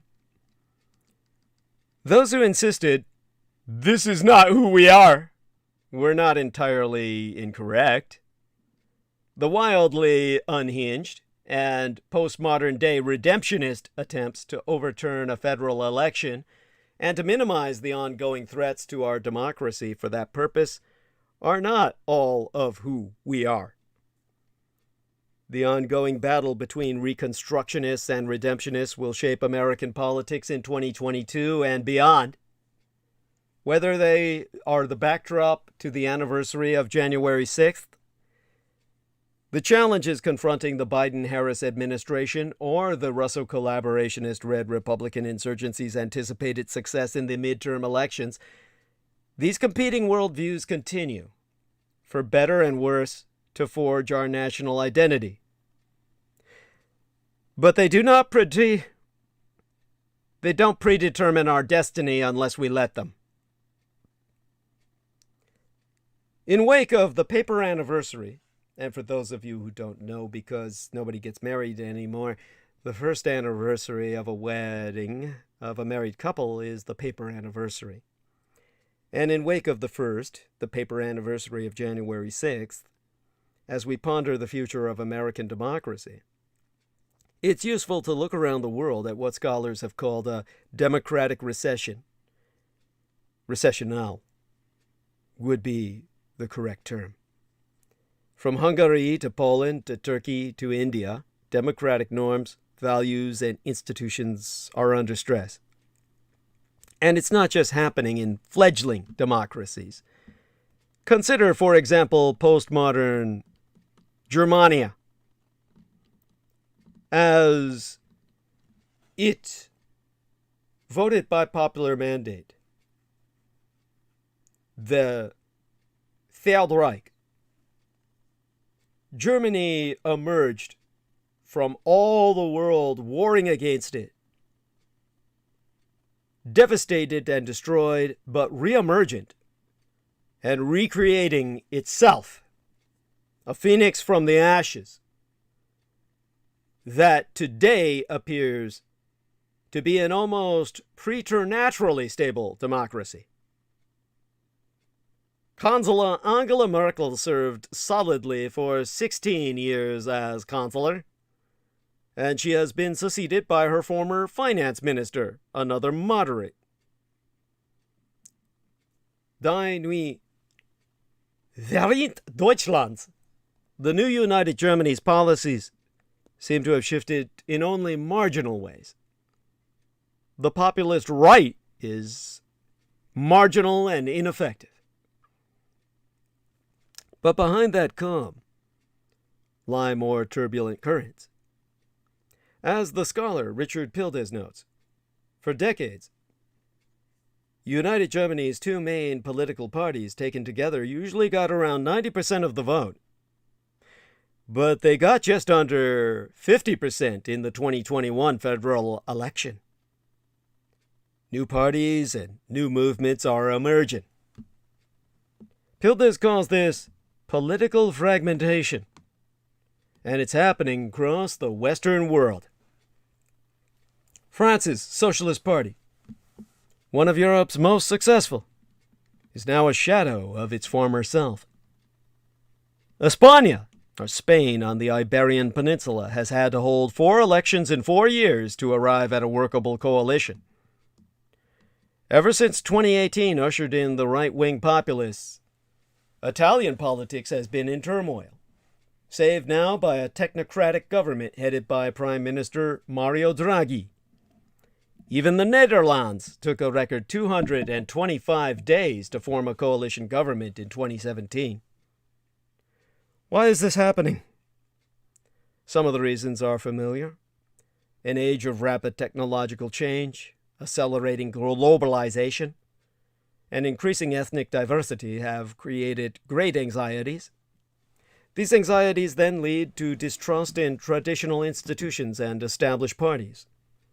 New figures crash onto the political scene, some of whom peddle fear and offer simple solutions to get rid of all this new complexity and take the country back to when times were more stable, back to when the country was great in the misty, often mistaken memory. But why does American democracy feel more threatened than, say, French or Spanish democracy?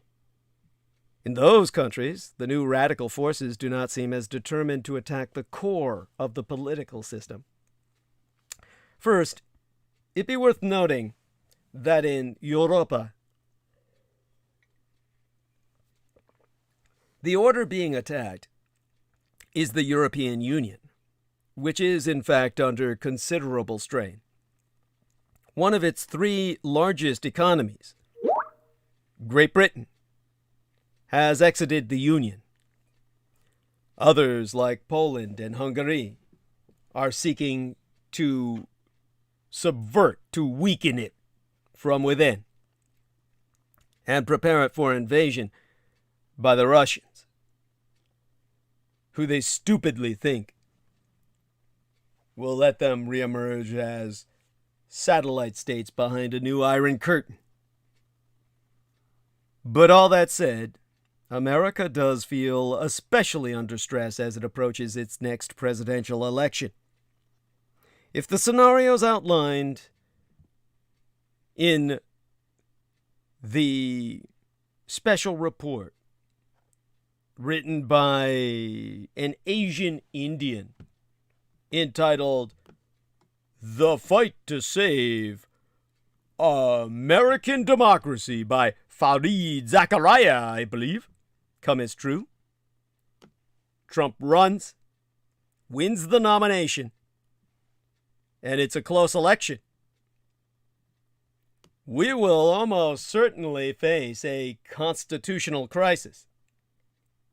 More worrying, given the changes to election procedures, we will likely face this kind of contestation after every close election in America moving forward.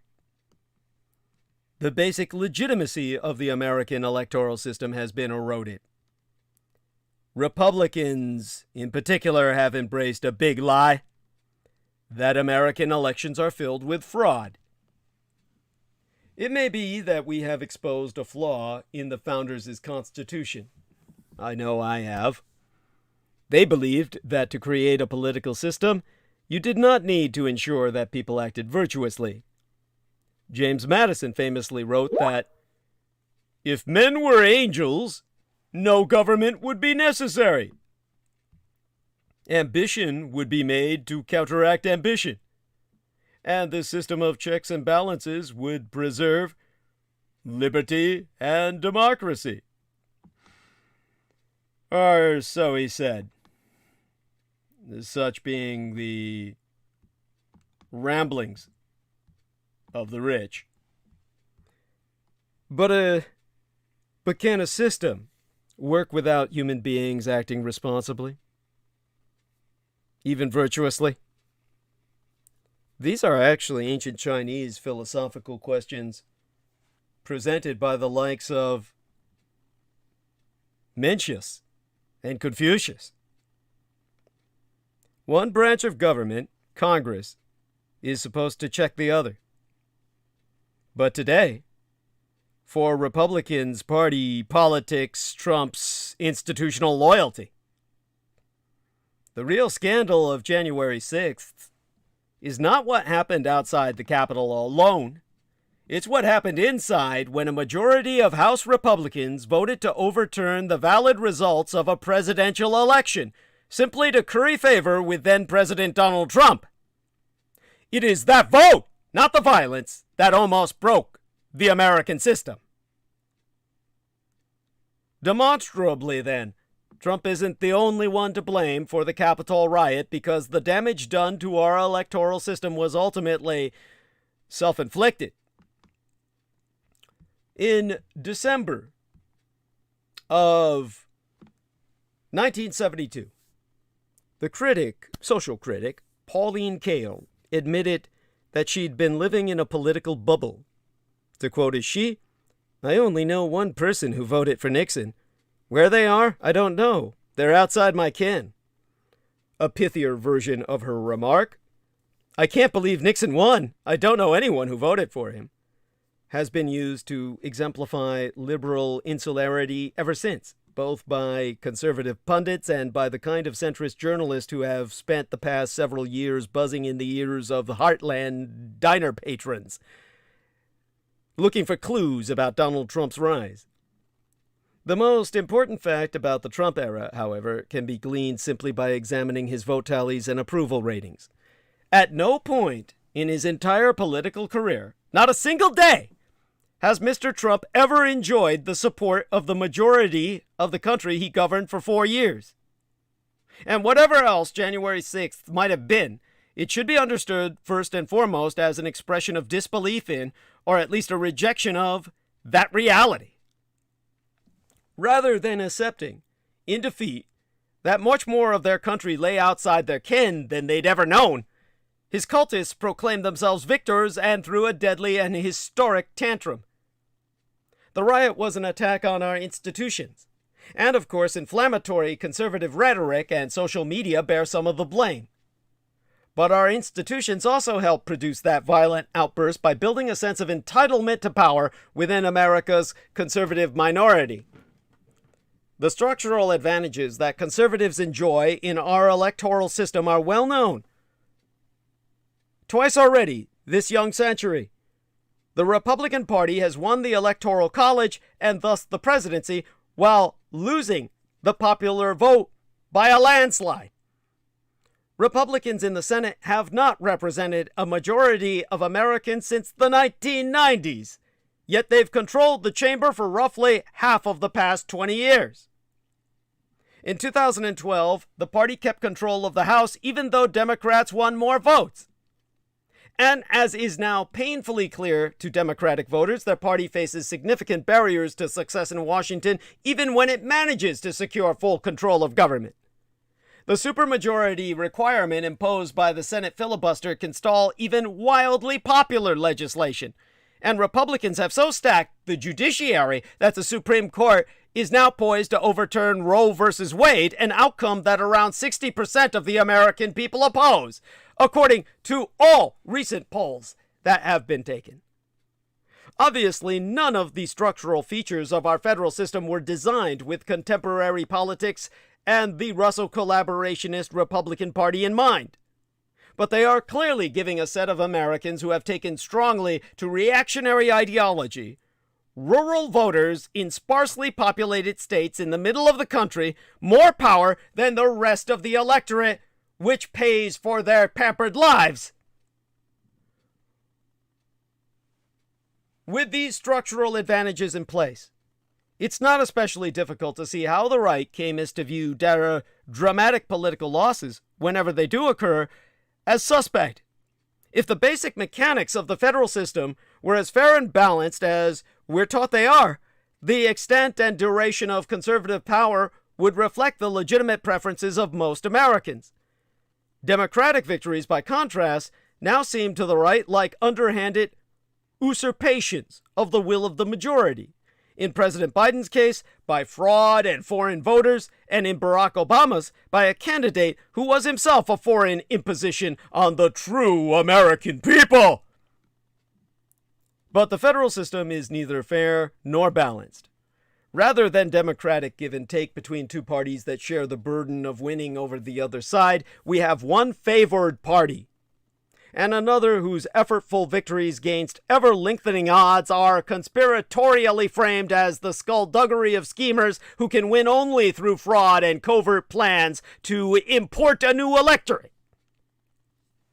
It doesn't help that Republican advantages partly insulate the party from public reproach. Demagogy is more likely to spread among politicians if there are few electoral consequences. This is a recipe for political violence. January 6th wasn't the first or the deadliest attack to stem from the idea that Democrats are working to force their will on a non-existent conservative political and cultural majority. We have no reason to expect it will be the last. And while much of the language Republican politicians and commentators use to incite their base seems outwardly extreme, it's important to remember that what was done on January 6th was done in the name of the Constitution, as most Republican voters now understand it, as an eternal compact that keeps power in rightful white hands. Tellingly, during his January 6th rally, Mr. Trump cannily deployed some of the language Democrats have used to denounce voting restrictions and foreign interference. To quote his "Now it is up to Congress to confront this egregious assault on our democracy. I know that everyone here will soon be marching over to the Capitol building to peacefully and patriotically make your voices heard. Today we will see whether Republicans stand strong for the integrity of our elections. The mainstream press also had a hand in inflating the right sense of itself. Habits like the misrepresentation of Republican voters and operatives as swing voters plucked off the street, and the constant reductive blather about political homogeneity on the coasts, even though there were more Trump voters in New York City in 2016 and 2020 than there were in both Dakotas combined, create distorted impressions of our political landscape. The tendency of journalists to measure the wisdom of policies and rhetoric based on their distance from the preferences of conservative voters only reinforces the idea that it's fair for politicians, activists, and voters on the left to take the reddest parts of the country into account without the right taking a reciprocal interest in what most Americans even want. That premise still dominates and constrains strategic thinking within the Democratic Party. A year after the Capitol attack and all the rent garments and tears about the right's radicalism and the democratic process, the party has failed to deliver promised political reforms.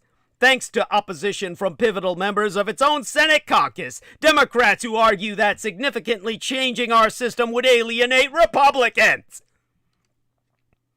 Given demographic trends, power in Washington will likely continue accruing to Republicans, even if the right doesn't undertake further efforts to subvert our elections and our electoral process.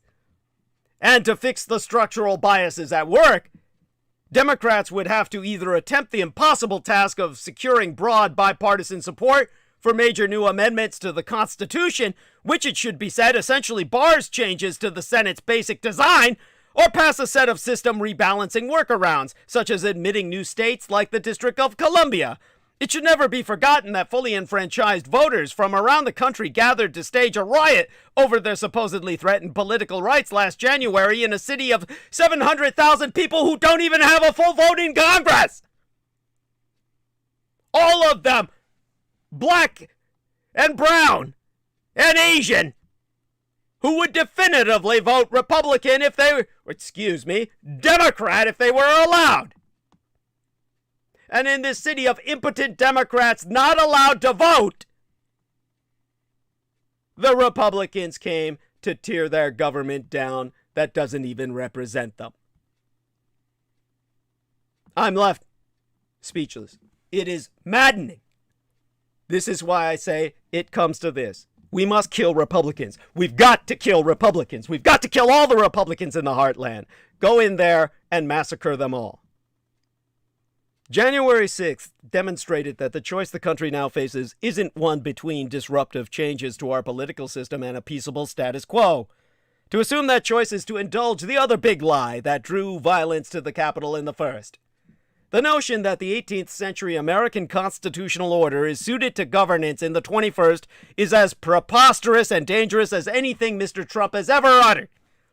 It was the supposedly stabilizing features of our vaunted system that made him president to begin with and incubated the extremism that turned his departure into a crisis. So if Congress won't protect democracy, Americans must. Not the whites, I mean you and I.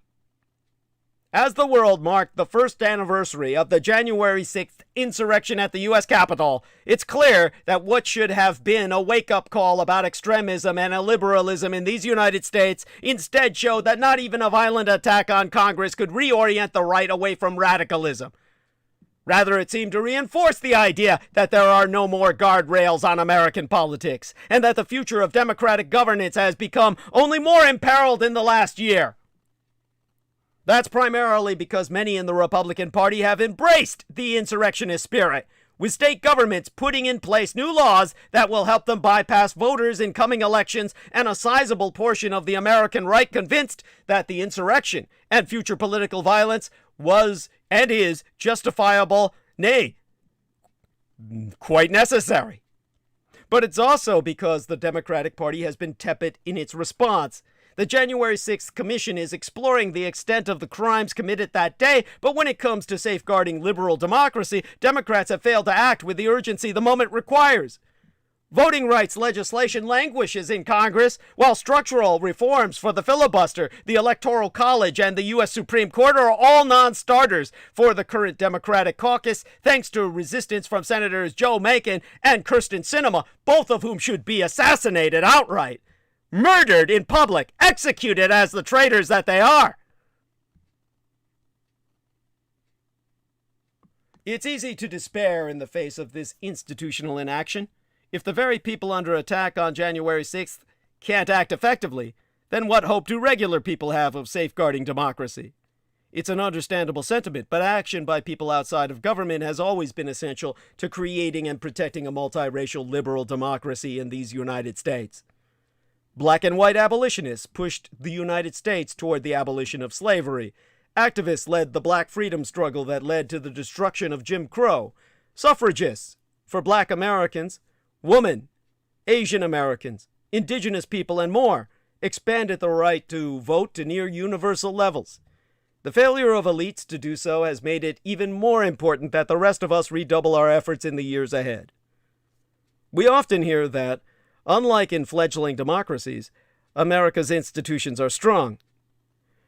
But as Ralph Waldo Emerson said, an institution is but the lengthened shadow of one man. If people abuse them, attack them, disregard them, they will collapse, even if slowly. For all of us, that is the most important political issue right now. Not your views on Iran or green subsidies. Those differences can wait. Let's first save American democracy. So what do? Obviously, the first thing all of you liberal crackers of whatever country of origin your ancestors may have come from, whether you're European or African or Asian American or indigenous Native American, gather your goddamn firearms and prepare yourself for war. Tell the truth about what happened on January 6th. There is a concerted campaign on the right to rewrite the history of the insurrection, arguing that it was nonviolent and that the people who have been arrested are victims or political prisoners of the Biden administration. That narrative has taken full root among Republicans, a majority of whom in a new ABC/Ipsos poll say the insurrectionists were protecting democracy. If you exist outside the right-wing media ecosystem, that rightly sounds like absurd propaganda. But just because it's untrue doesn't mean it has no power. For more than a century, the dominant interpretation of the Civil War in these United States was that soldiers in both the United States and Confederate armies fought for noble causes, and that efforts at biracial government in the South in the years that followed were a mistake. That lost cause narrative was not rooted in reality, but it took root in a lasting and damaging way. Retelling the real story of the insurrection and making clear the threats to democracy that have mounted in the year since then is the first step in countering the emergence of the right's new lost cause. Talk about values, not norms. During the Trump years, people rightfully recoiled at the rampant violation of norms. Violations that had, in fact, been happening for years. I could go on about that for hours. Many political observers have called for Democrats to recommit themselves to upholding norms as a way of defending liberal democracy.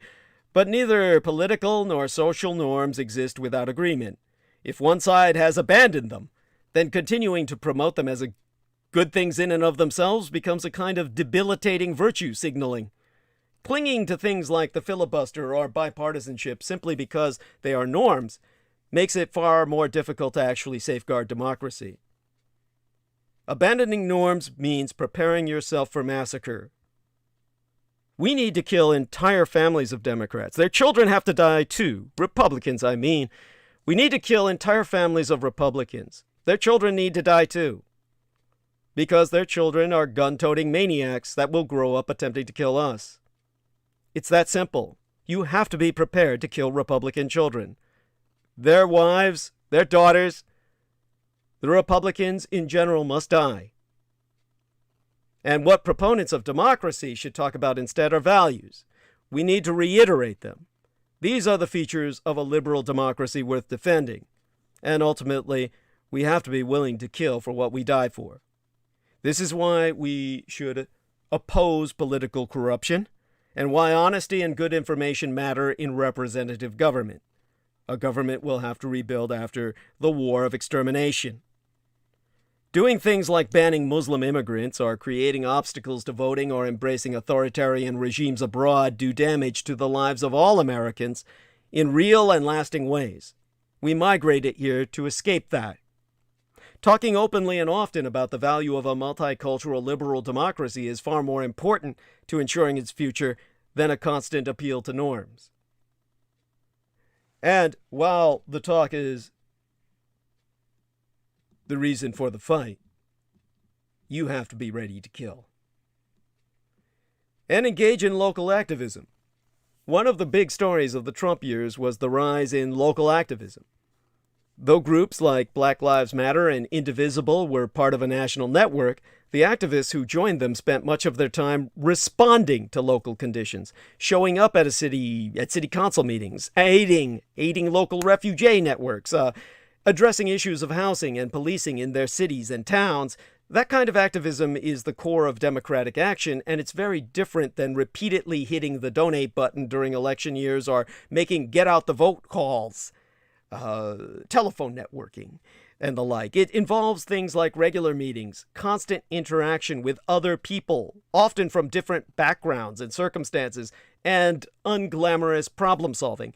Yet precisely because it is an interactive, frustrating process of compromise and consensus, because it requires understanding the work of governance and change in a granular way, local activism can be a way to not just voice democratic values, but actually live them. And it is a site of genuine change, too, as the right-wing activists now flooding school board meetings proves. The only way to win those arguments is to show up. And eventually, be prepared to kill the other side, because they're bringing guns with them. And at some point, they'll be pulling them out. If you got the right to conceal carry, you go armed.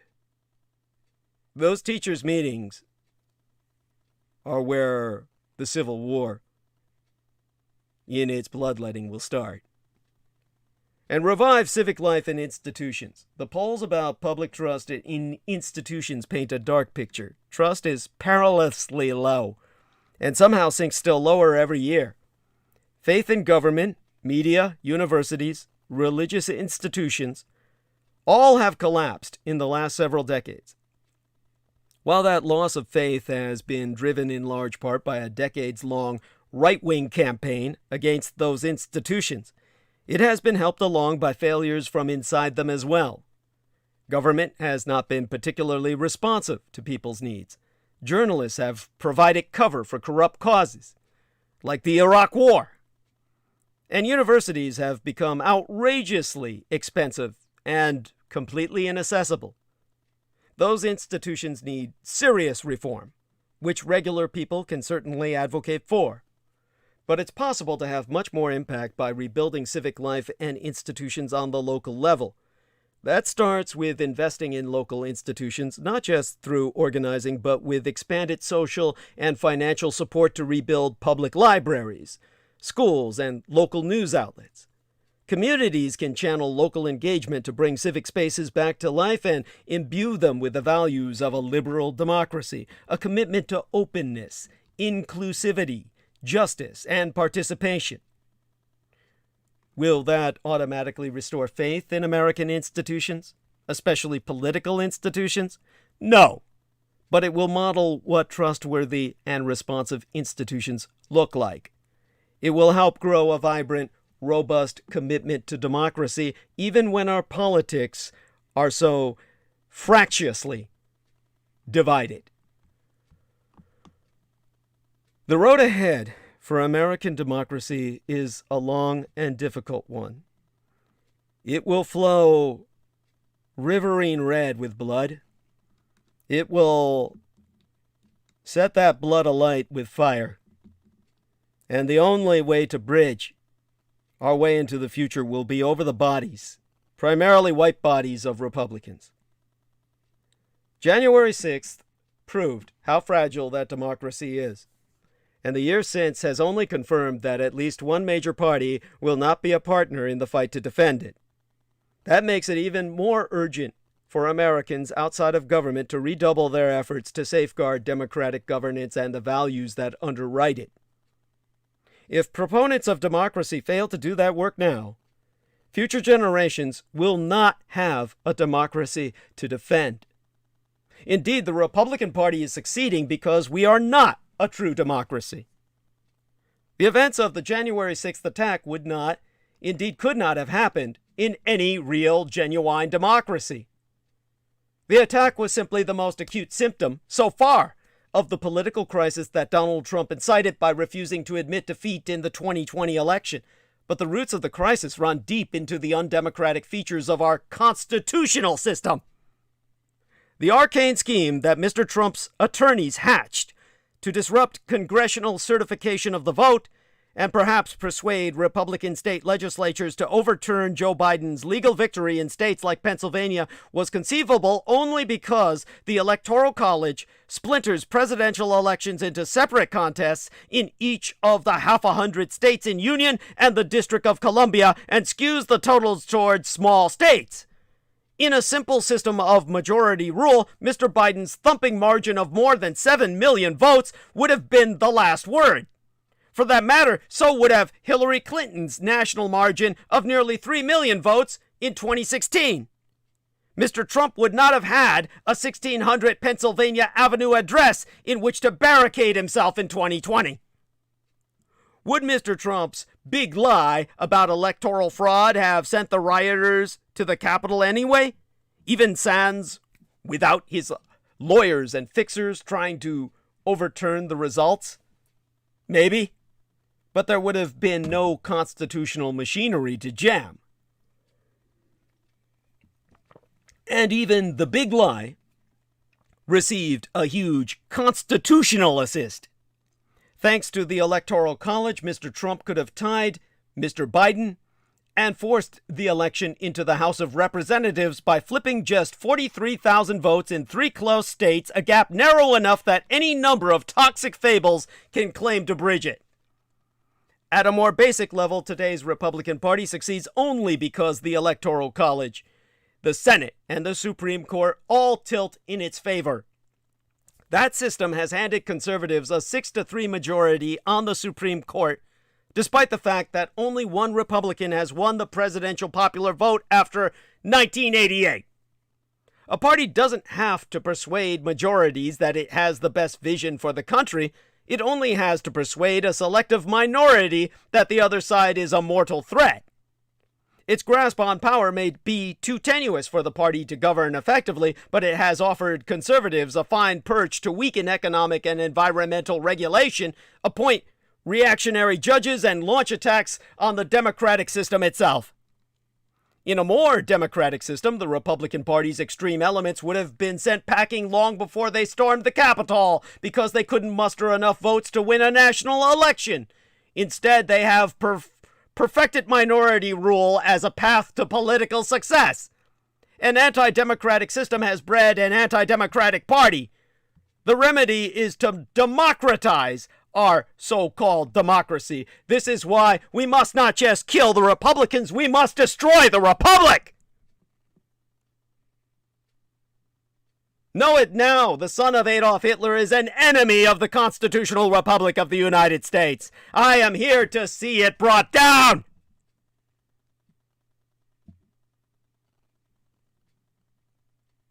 James Madison boasted that the Constitution achieved the total exclusion of the people in their collective capacity. Its elaborate political mechanics reflect the elite disdain and mistrust of majority rule that Madison voiced when he wrote, "Had every Athenian citizen been a Socrates, every Athenian assembly would still have been a mob." Madison's condescension has never gone away. Walter Lippmann, perhaps the most prominent intellectual of the short American century, reckoned that citizens were ignorant, confused, and emotional. Democracy brought an intensification of feeling and a degradation of significance to whatever it touched. If Madison and Lippmann could have seen the QAnon shaman break into the Capitol, then meander around like a tourist whose phone has lost its signal, they would have muttered, "This is what democracy looks like." Democracy receded from the popular imagination during the blandly optimistic decades that followed the Cold War's end around 1989. In the quarter hour remaining us, let me remind you that American leaders predicted that the world would inevitably come to embrace some combination of elections, capitalism, and personal freedom. Serious thinking about what democracy meant and what could threaten it seemed more like intellectual history than practical politics. We live in the shipwreck of that unearned optimism. January 6th and the 4 years before it were a forcible reminder that democracy is a task, not a birthright. Having rediscovered that we must take democracy seriously, we should now put it first in our politics and prepare ourselves to take it by force. Majorities of the people, not the Electoral College, should be able to pick the president and decide who controls the House and Senate. All who make their lives in these United States, including the incarcerated, people convicted of felonies, and non-citizens, must be allowed to vote. This might sound alarming to inland Republican voters who imagine themselves besieged by a permanent coastal majority, but in a working democracy, there are no permanent majorities or minorities. Forging partnerships in a truly democratic system, inland conservatives would soon find new allies, just not ones determined to break democracy itself. Some of these changes probably require amending the Constitution. Hard changes have come through constitutional amendment before. Shortly before World War I, activists successfully pressed state legislatures to ratify an amendment giving up their power to choose U.S. senators. Maybe we can revive mass movements for amendments, starting with one that would make the amendment process itself more democratic. If the public supports a constitutional amendment to limit money in politics, restrict gerrymandering, or enshrine a core abortion right, a committed majority should be able to say what our fundamental law is by popular vote, rather than having to go through the current complicated process of ratifying amendments through state legislatures or dozens of constitutional conventions. This may sound wild-eyed, but it would not always have. James Wilson, one of the most learned and thoughtful of the Constitution's framers, believed that as a matter of principle, the people may change the Constitution whenever and however they please. This is a right of which no positive institution can ever deprive them. That's a quote. Even Madison conceded that if we thought of the Constitution as a national charter rather than a federal arrangement among sovereign states, to quote his T, the supreme and ultimate authority would reside with the majority, which had the power to alter or abolish its established government. It is hard to deny that since 1789, the Constitution has become a national charter in the minds of most Americans.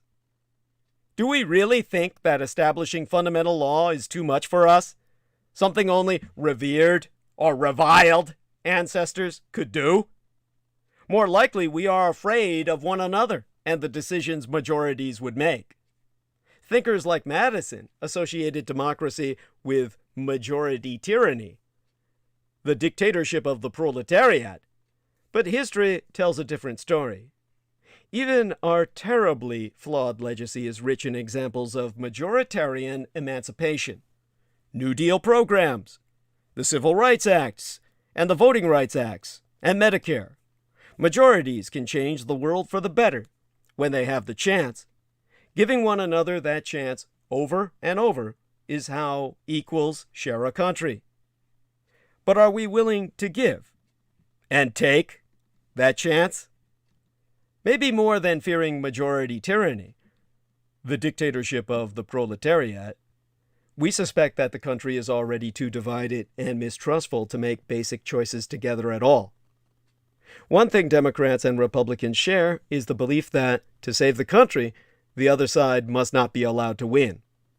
Every election is an existential crisis. In our current political climate, any proposal to democratize the system would immediately be coded as partisan, and half the country would reject it from the start. In such an anxious and suspicious country, the current system can be seen as a kind of peace treaty, nothing more. Maybe that was what Mr. Biden meant when, just after taking his oath of office 2 weeks after the Capitol riot, in a Washington guarded by 26,000 troops, he praised the resilience of our Constitution. But the Constitution is not keeping the peace. It is fostering crises. Far from being resilient, it is adding to our brittleness. Resilience would come from a shift to more constructive politics. Majorities would come from they should be able to choose parties and leaders to improve their everyday lives, starting with childcare, family leave, health care, and the dignified work that still evades many at a time when employers are complaining of difficulty hiring workers and there is upward pressure on wages after decades of stagnation. Democracy matters not because there is something magical about 50% plus one in any given vote, but because it gives people the power to decide how they will live together. If we don't claim that power, the market, a court, or a minority government will always be pleased to take it off our hands. Aristotle called democracy the rule of the poor. And he was onto something. Democracy, when it works, puts the ultimate political power in the hands of the people who work, worry, and wish they could promise their loved ones more than they can. It gives us back a bit of our world. Of course, we must not make the perfect enemy of the good.